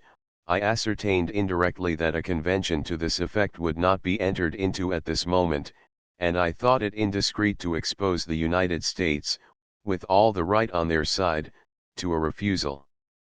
No action of the United States, he feared, could redeem the unfortunate property. 303 Failure on these points was accompanied by a promise of success on others. The President had remonstrated against the Emperor's scheme of issuing licenses through the French consuls to vessels in ports of the United States, and Russell wrote to Cador, January 12, 1811, that such consular superintendence was inadmissible, and would not be permitted. 304 January 18 Cador returned an answer, evidently taken from the Emperor's lips. 305 I have read with much attention your note of January 12, relative to the licenses intended to favor the commerce of the Americans in France.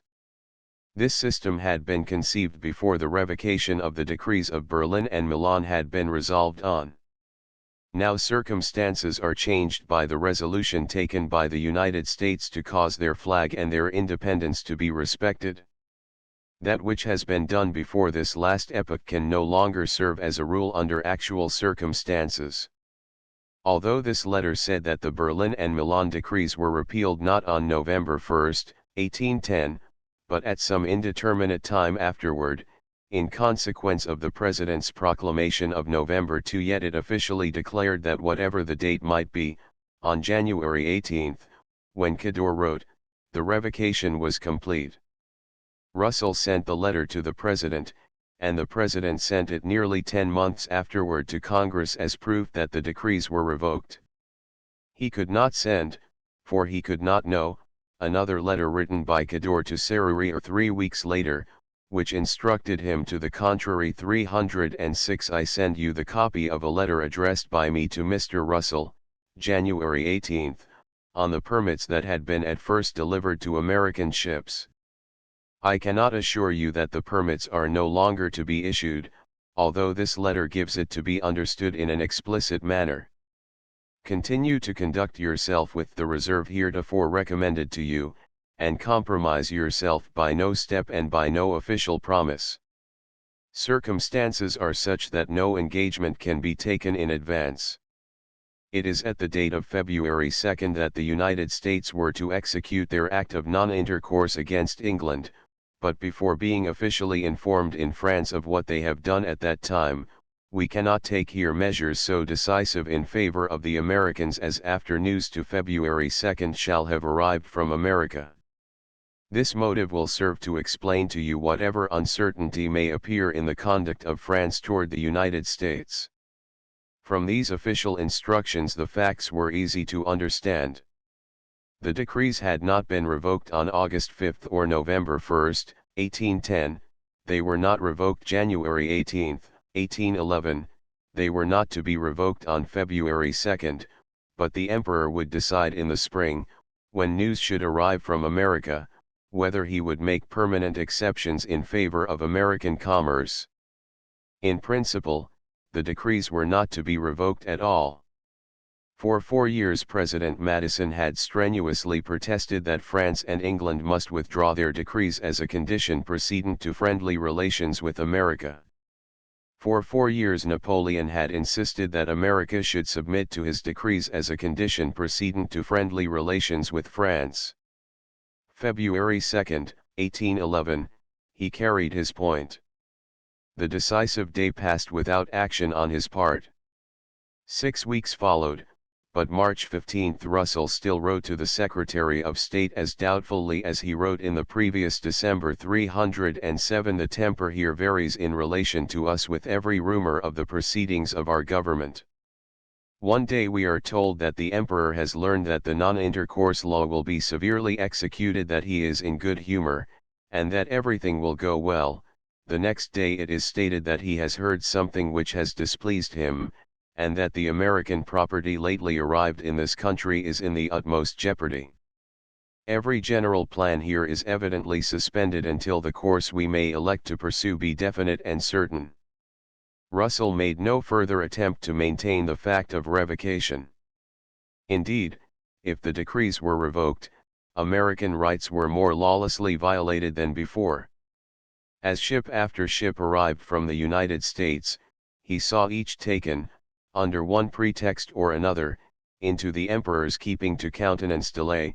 No doubt, a new order was issued to the custom houses on the 18th ultimate, that no vessels not having licenses, coming from foreign countries, be admitted without the special authority of the Emperor. This indeed makes the detention indefinite, as when once a case is before the Emperor it can no longer be inquired after, much less pressed, and it is impossible to say when it may attract the imperial attention. It is my belief that our property will be kept within the control of this government until it be officially known here that the Non-Intercourse Act against England went into operation with undiminished rigor on the 2d of February. Under such circumstances, the idea that the United States were bound by a contract with France, the principle on which Congress legislated in the month of February, had no meaning to Jonathan Russell at Paris, where as late as April 1 not a step had yet been taken toward making the contract complete. "I trust," wrote Russell, March 15, "that I shall not be understood in anything which I have written in this letter to urge any obligation on the United States to execute at all the non-intercourse law. This obligation is certainly weakened, if not destroyed, by the conduct of the government here." Russell never misunderstood the situation or misled his government. Although Napoleon's habit of deception was the theme of every historian and moralist, the more remarkable trait was his frequent effort to avoid or postpone an evidently necessary falsehood, and, above all, his incapacity to adhere to any consistent untruth. Napoleon was easily understood by men of his own stamp, but he was not wholly misunderstood by men like Armstrong and Russell. He did not choose to revoke the decrees, and he made no secret of his reasons even to the American government. In the spring of 1811 the emperor was surrounded by difficulties caused by his interference with trade. The financial storm which overspread England in 1810 extended to France in the following winter, and not only swept away credit and capital throughout the empire, but also embarrassed Napoleon's finances and roused fresh resistance to his experiments on commerce. The resistance irritated him, and he showed his anger repeatedly in public. At the Tuileries, March 17, he addressed some deputies of the Hanseatic League in a tone which still betrayed an effort at self-control. 308 The decrees of Berlin and Milan are the fundamental laws of my empire. They cease to have effect only for nations that defend their sovereignty and maintain the religion of their flag. England is in a state of blockade for nations that submit to the decrees of 1806, because the flags so subjected to English laws are denationalized, they are English.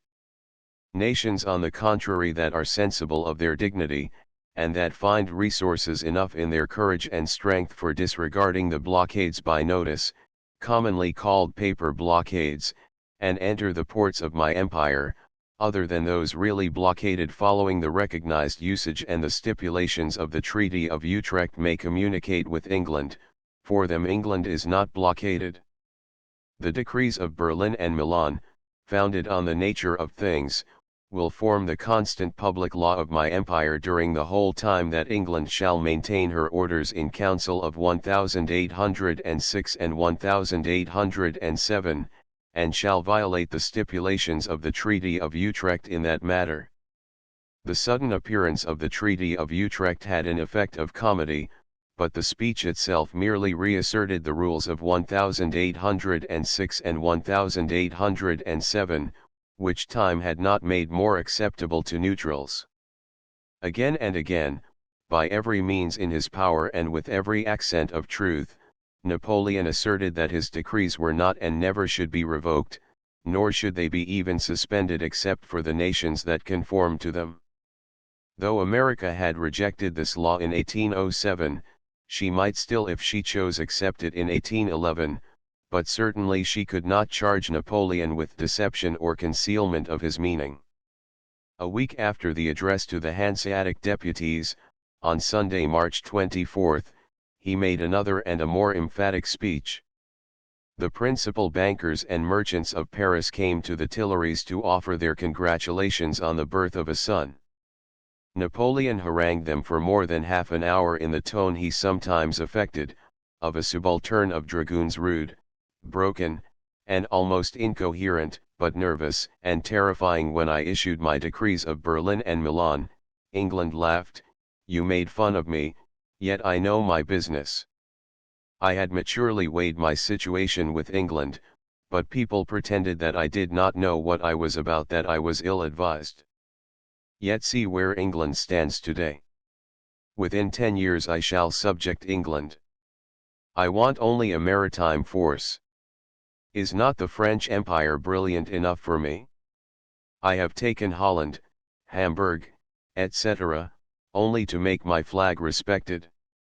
I consider the flag of a nation as a part of herself, she must be able to carry it everywhere, or she is not free. That nation which does not make her flag respected is not a nation in my eyes. The Americans, we are going to see what they will do. No power in Europe shall trade with England. 6 months sooner or later I shall catch up with it, J.E. Elatendre, my sword is long enough for that. I made peace at Tilsit only because Russia undertook to make war on England. I was then victorious. I might have gone to Wilna, nothing could stop me but this engagement of Russia. At present I am only moderately desirous of peace with England. I have the means of making a navy, I have all the products of the Rhine, I have timber, dockyards, etc., I have already said that I have sailors. The English stop everything on the ocean, I will stop everything I find of theirs on the continent. Their miladies, their milords we shall be quit. Leurs miladies, leurs milords nous serons à deux de jeu. This hurried talk, which was rather a conversation than a speech, lasted until the emperor's voice began to fail him. He flung defiance in the face of every nation in the Christian world, and announced in no veiled terms the coming fate of Russia. His loquacity astounded his hearers, and within a few days several reports of what he said, differing in details, but agreeing in the main, were handed privately about Paris, and were on their way to St. Petersburg, London, and New York 309. One account varied in regard to the words used about America. The decrees of Berlin and Milan are the fundamental laws of my empire, began the second report. As for neutral navigation, I regard the flag as an extension of territory, the power which lets it be violated cannot be considered neutral. The lot of American commerce will be soon decided. I will favor it if the United States conform to those decrees, in the contrary case, their ships will be excluded from the ports of my empire. Russell sent to Monroe these private accounts, adding a few details to show more exactly the emperor's meaning. Writing April 4, he said that no American vessel had been allowed an entry since February 4 unless carrying a license, that a secret order had then been given to the Custom House to make no reports on American cases, that the Council of Prizes had suspended its decisions, and that, notwithstanding Cador's promise, licenses were still issued. If the license system, concluded Russell, were concerned, as the Duke of Cador suggests, to favor American commerce during the existence only of the Berlin and Milan decrees, it is probably necessary to infer from the excuse of that system the continuance of those decrees. Left without powers or instructions, Russell could thenceforward do nothing. Remonstrance was worse than useless. A representation of this kind, he wrote, however mildly it might portray the unfriendly and faithless conduct of this government, might have hastened a crisis which it does not become me to urge. At length, April 25, dispatches arrived from America enclosing the Non-Intercourse Act of March 2 and the Secret Act for taking possession of Florida. The President's accompanying Instructions 310 ordered Russell to explain that the different dates fixed by the proclamation and by the Act for enforcing the non-intercourse against England were owing to the different senses in which Cador's letter had been construed in France and America, the President having assumed that the decrees would have been extinct November 1, 1810, while the French government, as appears from its official acts, admits only a suspension with a view to a subsequent cessation. These instructions, as well as Russell's dispatches for the most part, were never communicated to Congress. April 17, a week before these documents arrived, Napoleon made a sudden change in his cabinet, by dismissing Cador and appointing Hugues Marat, Duc de Bassano, as his Minister of Foreign Affairs. No one knew the cause of Cador's fall. He was mild, modest, and not given to display. He lacked conversation, Napoleon complained. Probably his true offense consisted in leaning toward Russia and in dislike for the commercial system, while Marat owed promotion to opposite tendencies. Marat's abilities were undoubted, his political morality was no worse than that of his master, and perhaps no better than that of Cador or of Talleyrand, whom he hated. 311 He could hardly be more obedient than Cador, and as far as America was concerned, he could do no more mischief. When Russell repaired to the Foreign Office, April 28, he was received by the new minister, who availed himself of his inexperience to ask many questions and to answer none. Russell had a long interview with no results, but this delay mattered little, for the emperor needed no information. No sooner had he received the Non-Intercourse Act of March 2 than he ordered his ministers to make a report on the situation of American commerce. 312 The order was due not so much to a wish of hearing what his ministers had to say as of telling them what they were to report. The United States have not declared war on England, but they have recognized the decrees of Berlin and Milan, since they have authorized their citizens to trade with France, and have forbidden them every relation with England. In strict public right, the emperor ought to exact that the United States should declare war against England, but after all it is in some sort to make war when they consent that the decree of Berlin should be applied to ships which shall have communicated with England. On this hypothesis, one would say, the decrees of Berlin and Milan are withdrawn as regards the United States, but as every ship which has touched in England, or is bound thither, is a vagrant that the laws punish and confiscate, it may be confiscated in France. If this reasoning could be established, nothing would remain but to take precautions for admitting none but American products on American ships. This view of the contract to which American faith was bound, though quite the opposite of Madison's, was liberal compared with its alternative. Finally, if it should be impossible to trace out a good theory in the system, the best would be to gain time, leaving the principles of the matter a little obscure until we see the United States take sides, for it appears that that government cannot remain long in its actual situation toward England, with whom it has also political discussions. Concerning the affairs of Spanish America, the emperor's will was law. The council set itself accordingly to the task of leaving the principles of the matter a little obscure until the United States should declare war against England, while the emperor, not without reason, assumed that America had recognized the legality of his decrees. Chapter 19. The emperor's decision was made known to the American government by a letter 313 from Bassano to Russell, dated May 4, 1811, almost as curt as a declaration of war. I hasten to announce to you that His Majesty the Emperor has ordered his Minister of Finance to authorize the admission of the American cargoes which had been provisionally placed in deposit on their arrival in France. I have the honor to send you a list of the vessels to which these cargoes belong. They will have to export their value in national merchandise, of which 2/3 will be in silks. I have not lost a moment in communicating to you a measure perfectly in accord with the sentiments of union and of friendship which exist between the two powers. This was all. No imperial decree of repeal was issued or suggested. President Madison cared little for the released ships, he cared only for the principle involved in the continued existence of the decrees, and Bassano's letter announced by silence, as distinctly as it could have said in words, that the principle of the decrees was not abandoned. Such were Napoleon's orders, and in executing them Bassano did not, like Cador or Talleyrand, allow himself the license of softening their bluntness.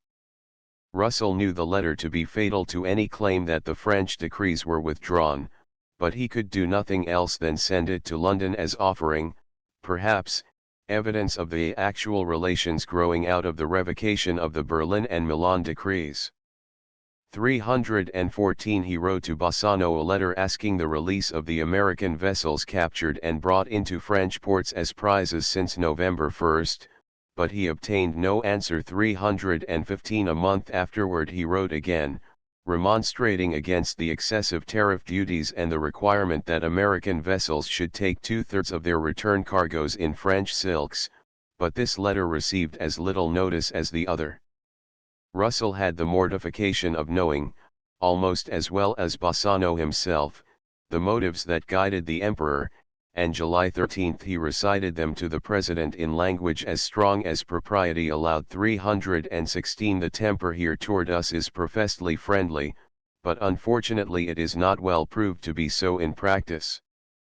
It is my conviction, as I before wrote you, that the great object of the actual policy is to entangle us in a war with England.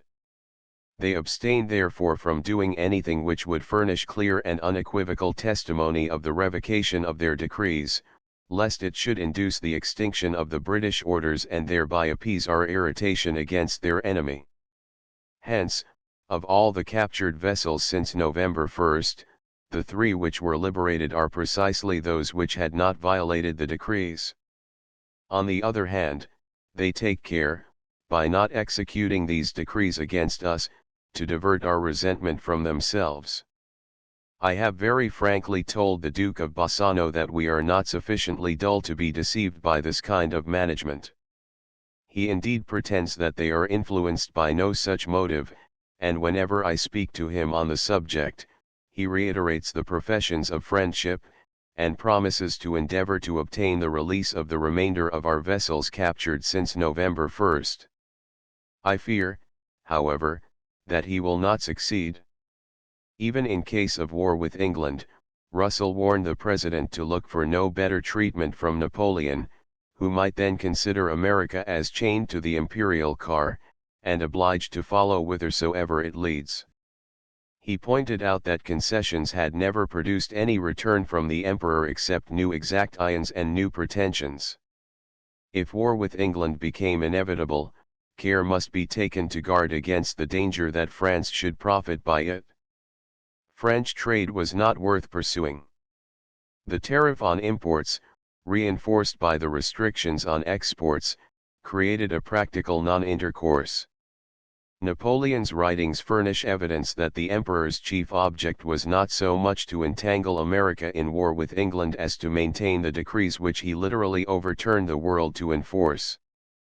When he suspended their enforcement against American ships in his own ports, he did so only because his new customs regulations had been invented to attain by other means the object of the decrees.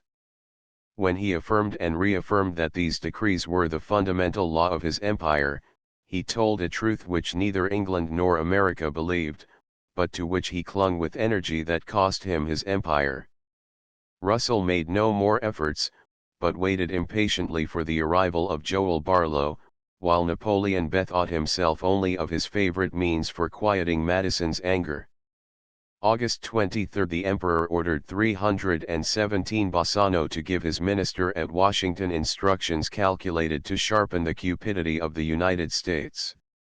Serrurier was to be active in effecting the independence of Spanish America, was to concert measures for that purpose with the President, promise arms and supplies, employ the American government and American agents for his objects, and in all respects give careful attention to what passed in the colonies.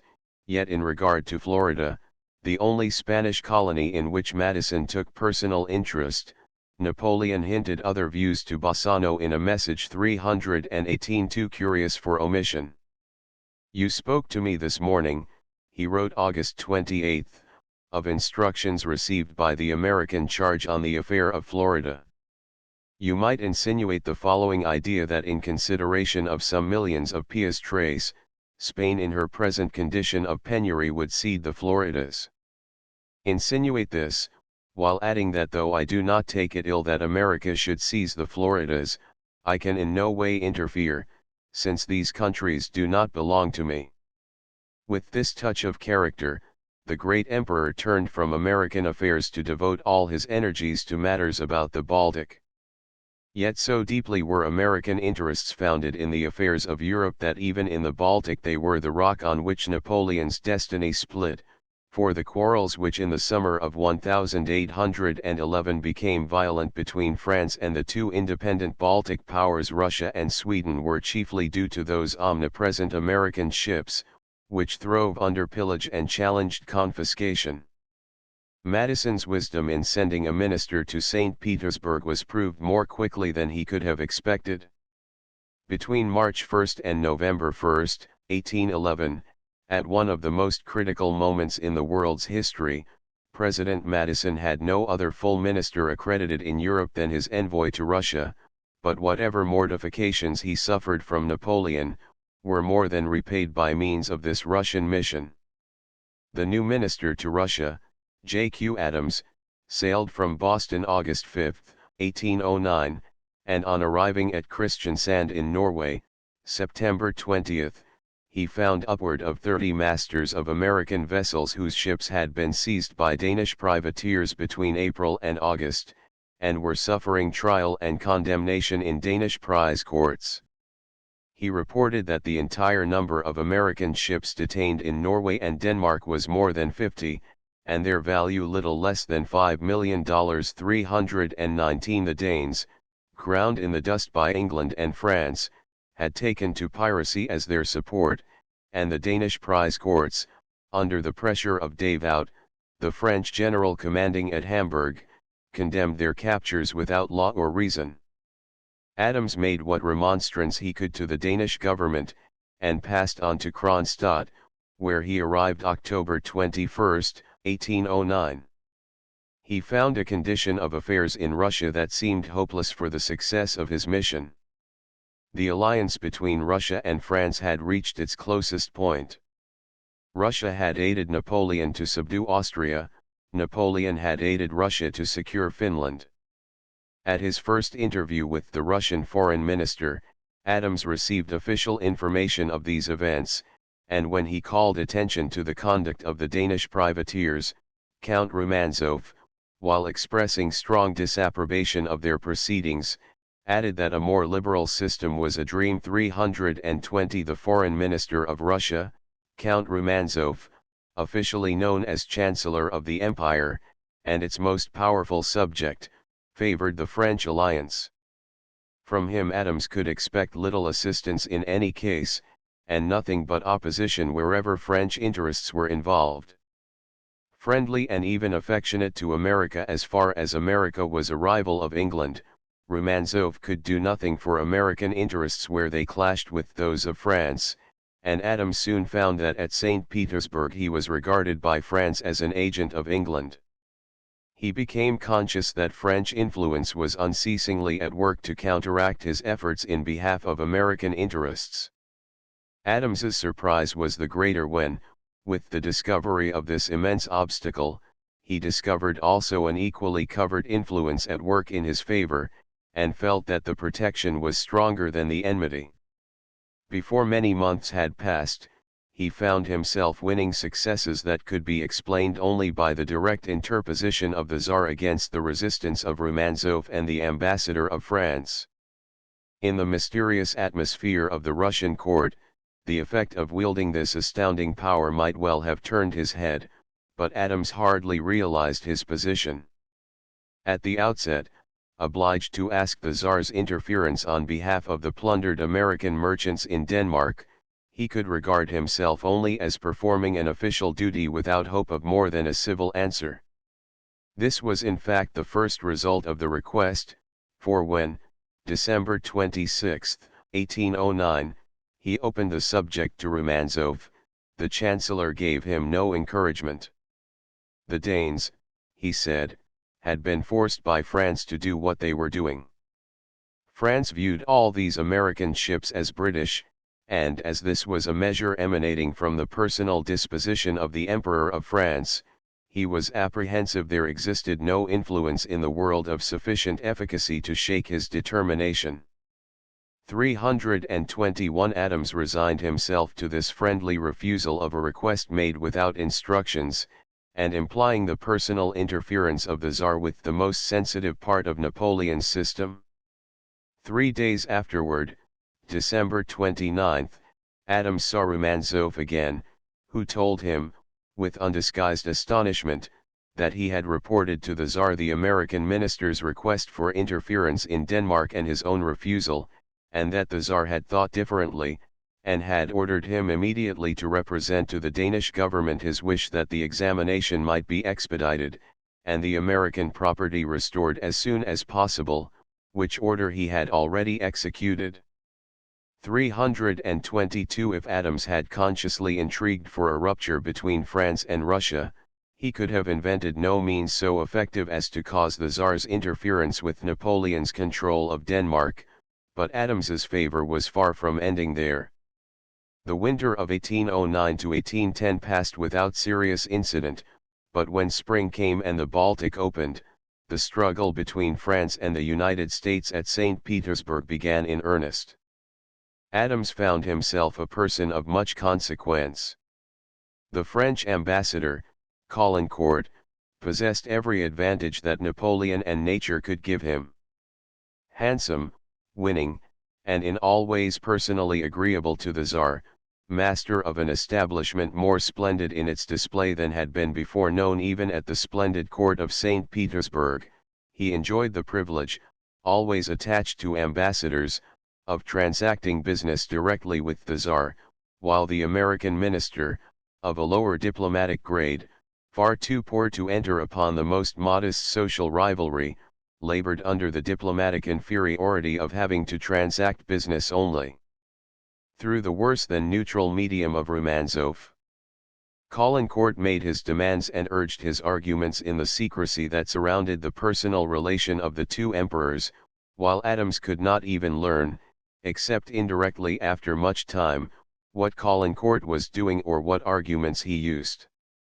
Already in April, 1810, Adams reported 323 to his government that the commercial dispute threatened a rupture between France and Russia.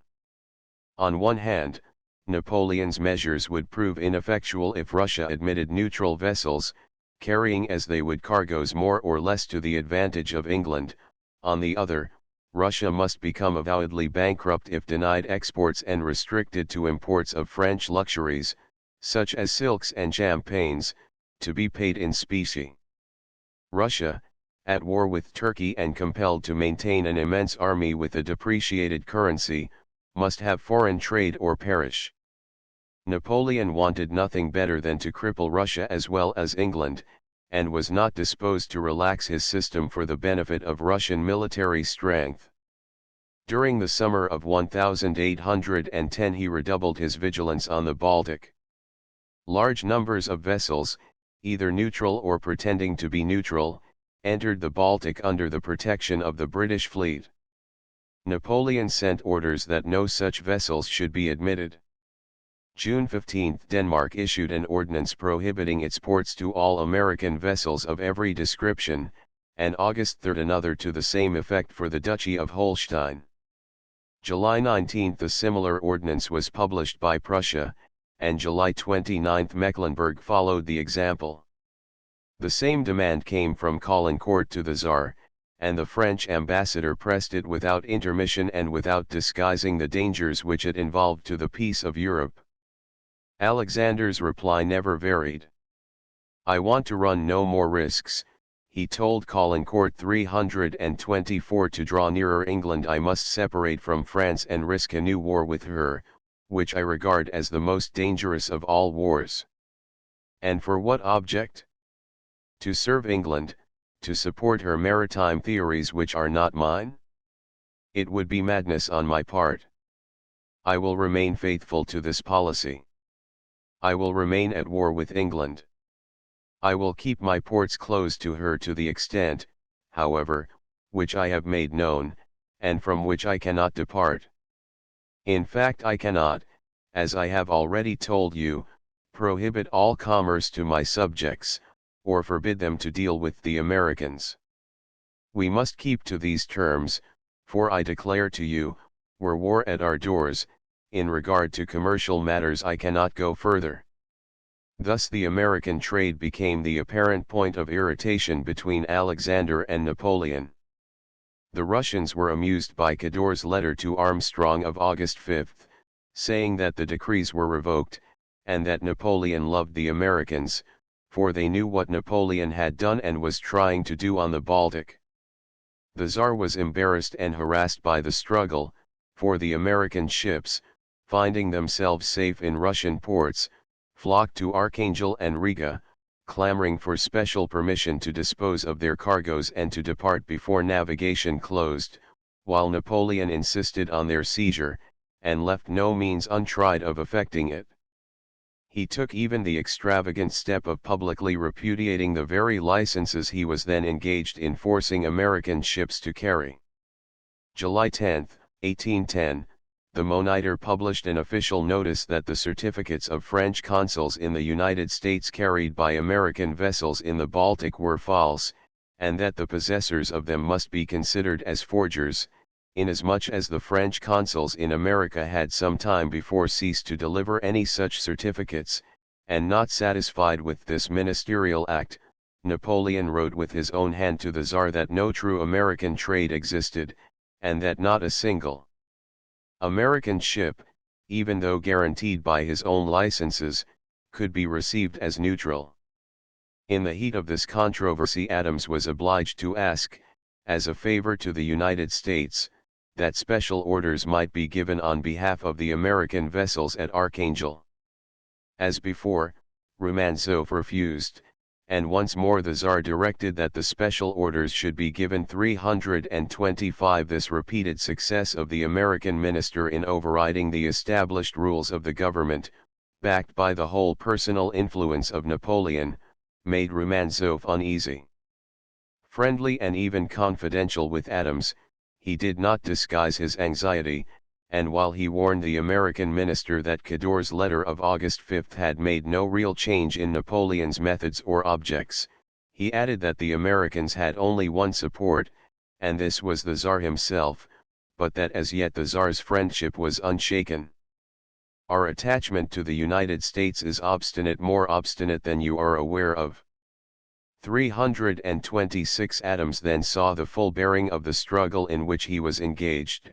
His sources of information were extended, his social relations were more intimate, and he watched with keen interest the effect of his remonstrances and efforts. He had every reason to be anxious, for Napoleon used diplomatic weapons as energetically as he used his army corps. Only 10 days after Romanzov made his significant remark about the Tsar's obstinacy, Napoleon sent orders to Prussia, under threat of military occupation, to stop all British and colonial merchandise, and the following week, October 23, he wrote with his own hand to the Tsar a letter of the gravest import. 327 600 English merchant vessels which were wandering in the Baltic have been refused admission into Mecklenburg and Prussia, and have turned toward your Majesty's states. All this merchandise is on English account.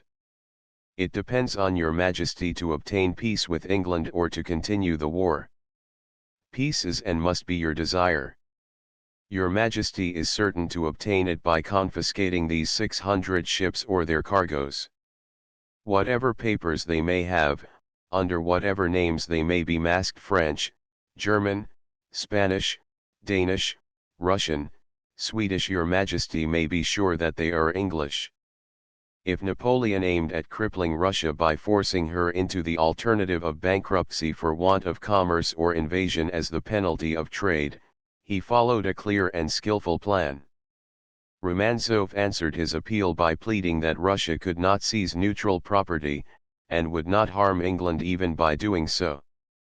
November 4, 2 days after President Madison proclaimed the revocation of the French decrees, Napoleon dictated his reply to Romanzov's argument. 328 As for the principle advanced that though wishing war on England we do not wish to wage it on neutrals, this principle arises from an error. The English want no neutrals and suffer none, they allow the Americans to navigate, so far as they carry English merchandise and sail on English account. All the certificates of French consuls and all other papers with which they are furnished are false papers. In short, there is today no neutral, because the English want none, and stop every vessel not freighted on their account.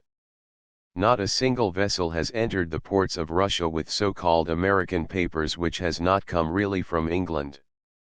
329 Armstrong, quitting Paris September 10, 1810, wrote to Madison in his last dispatch a few significant words on the subject. 330 suggesting that Napoleon's true motive in reviving the energy of his restrictions on commerce was, among others, the assistance it lent to his views and influence on the Baltic.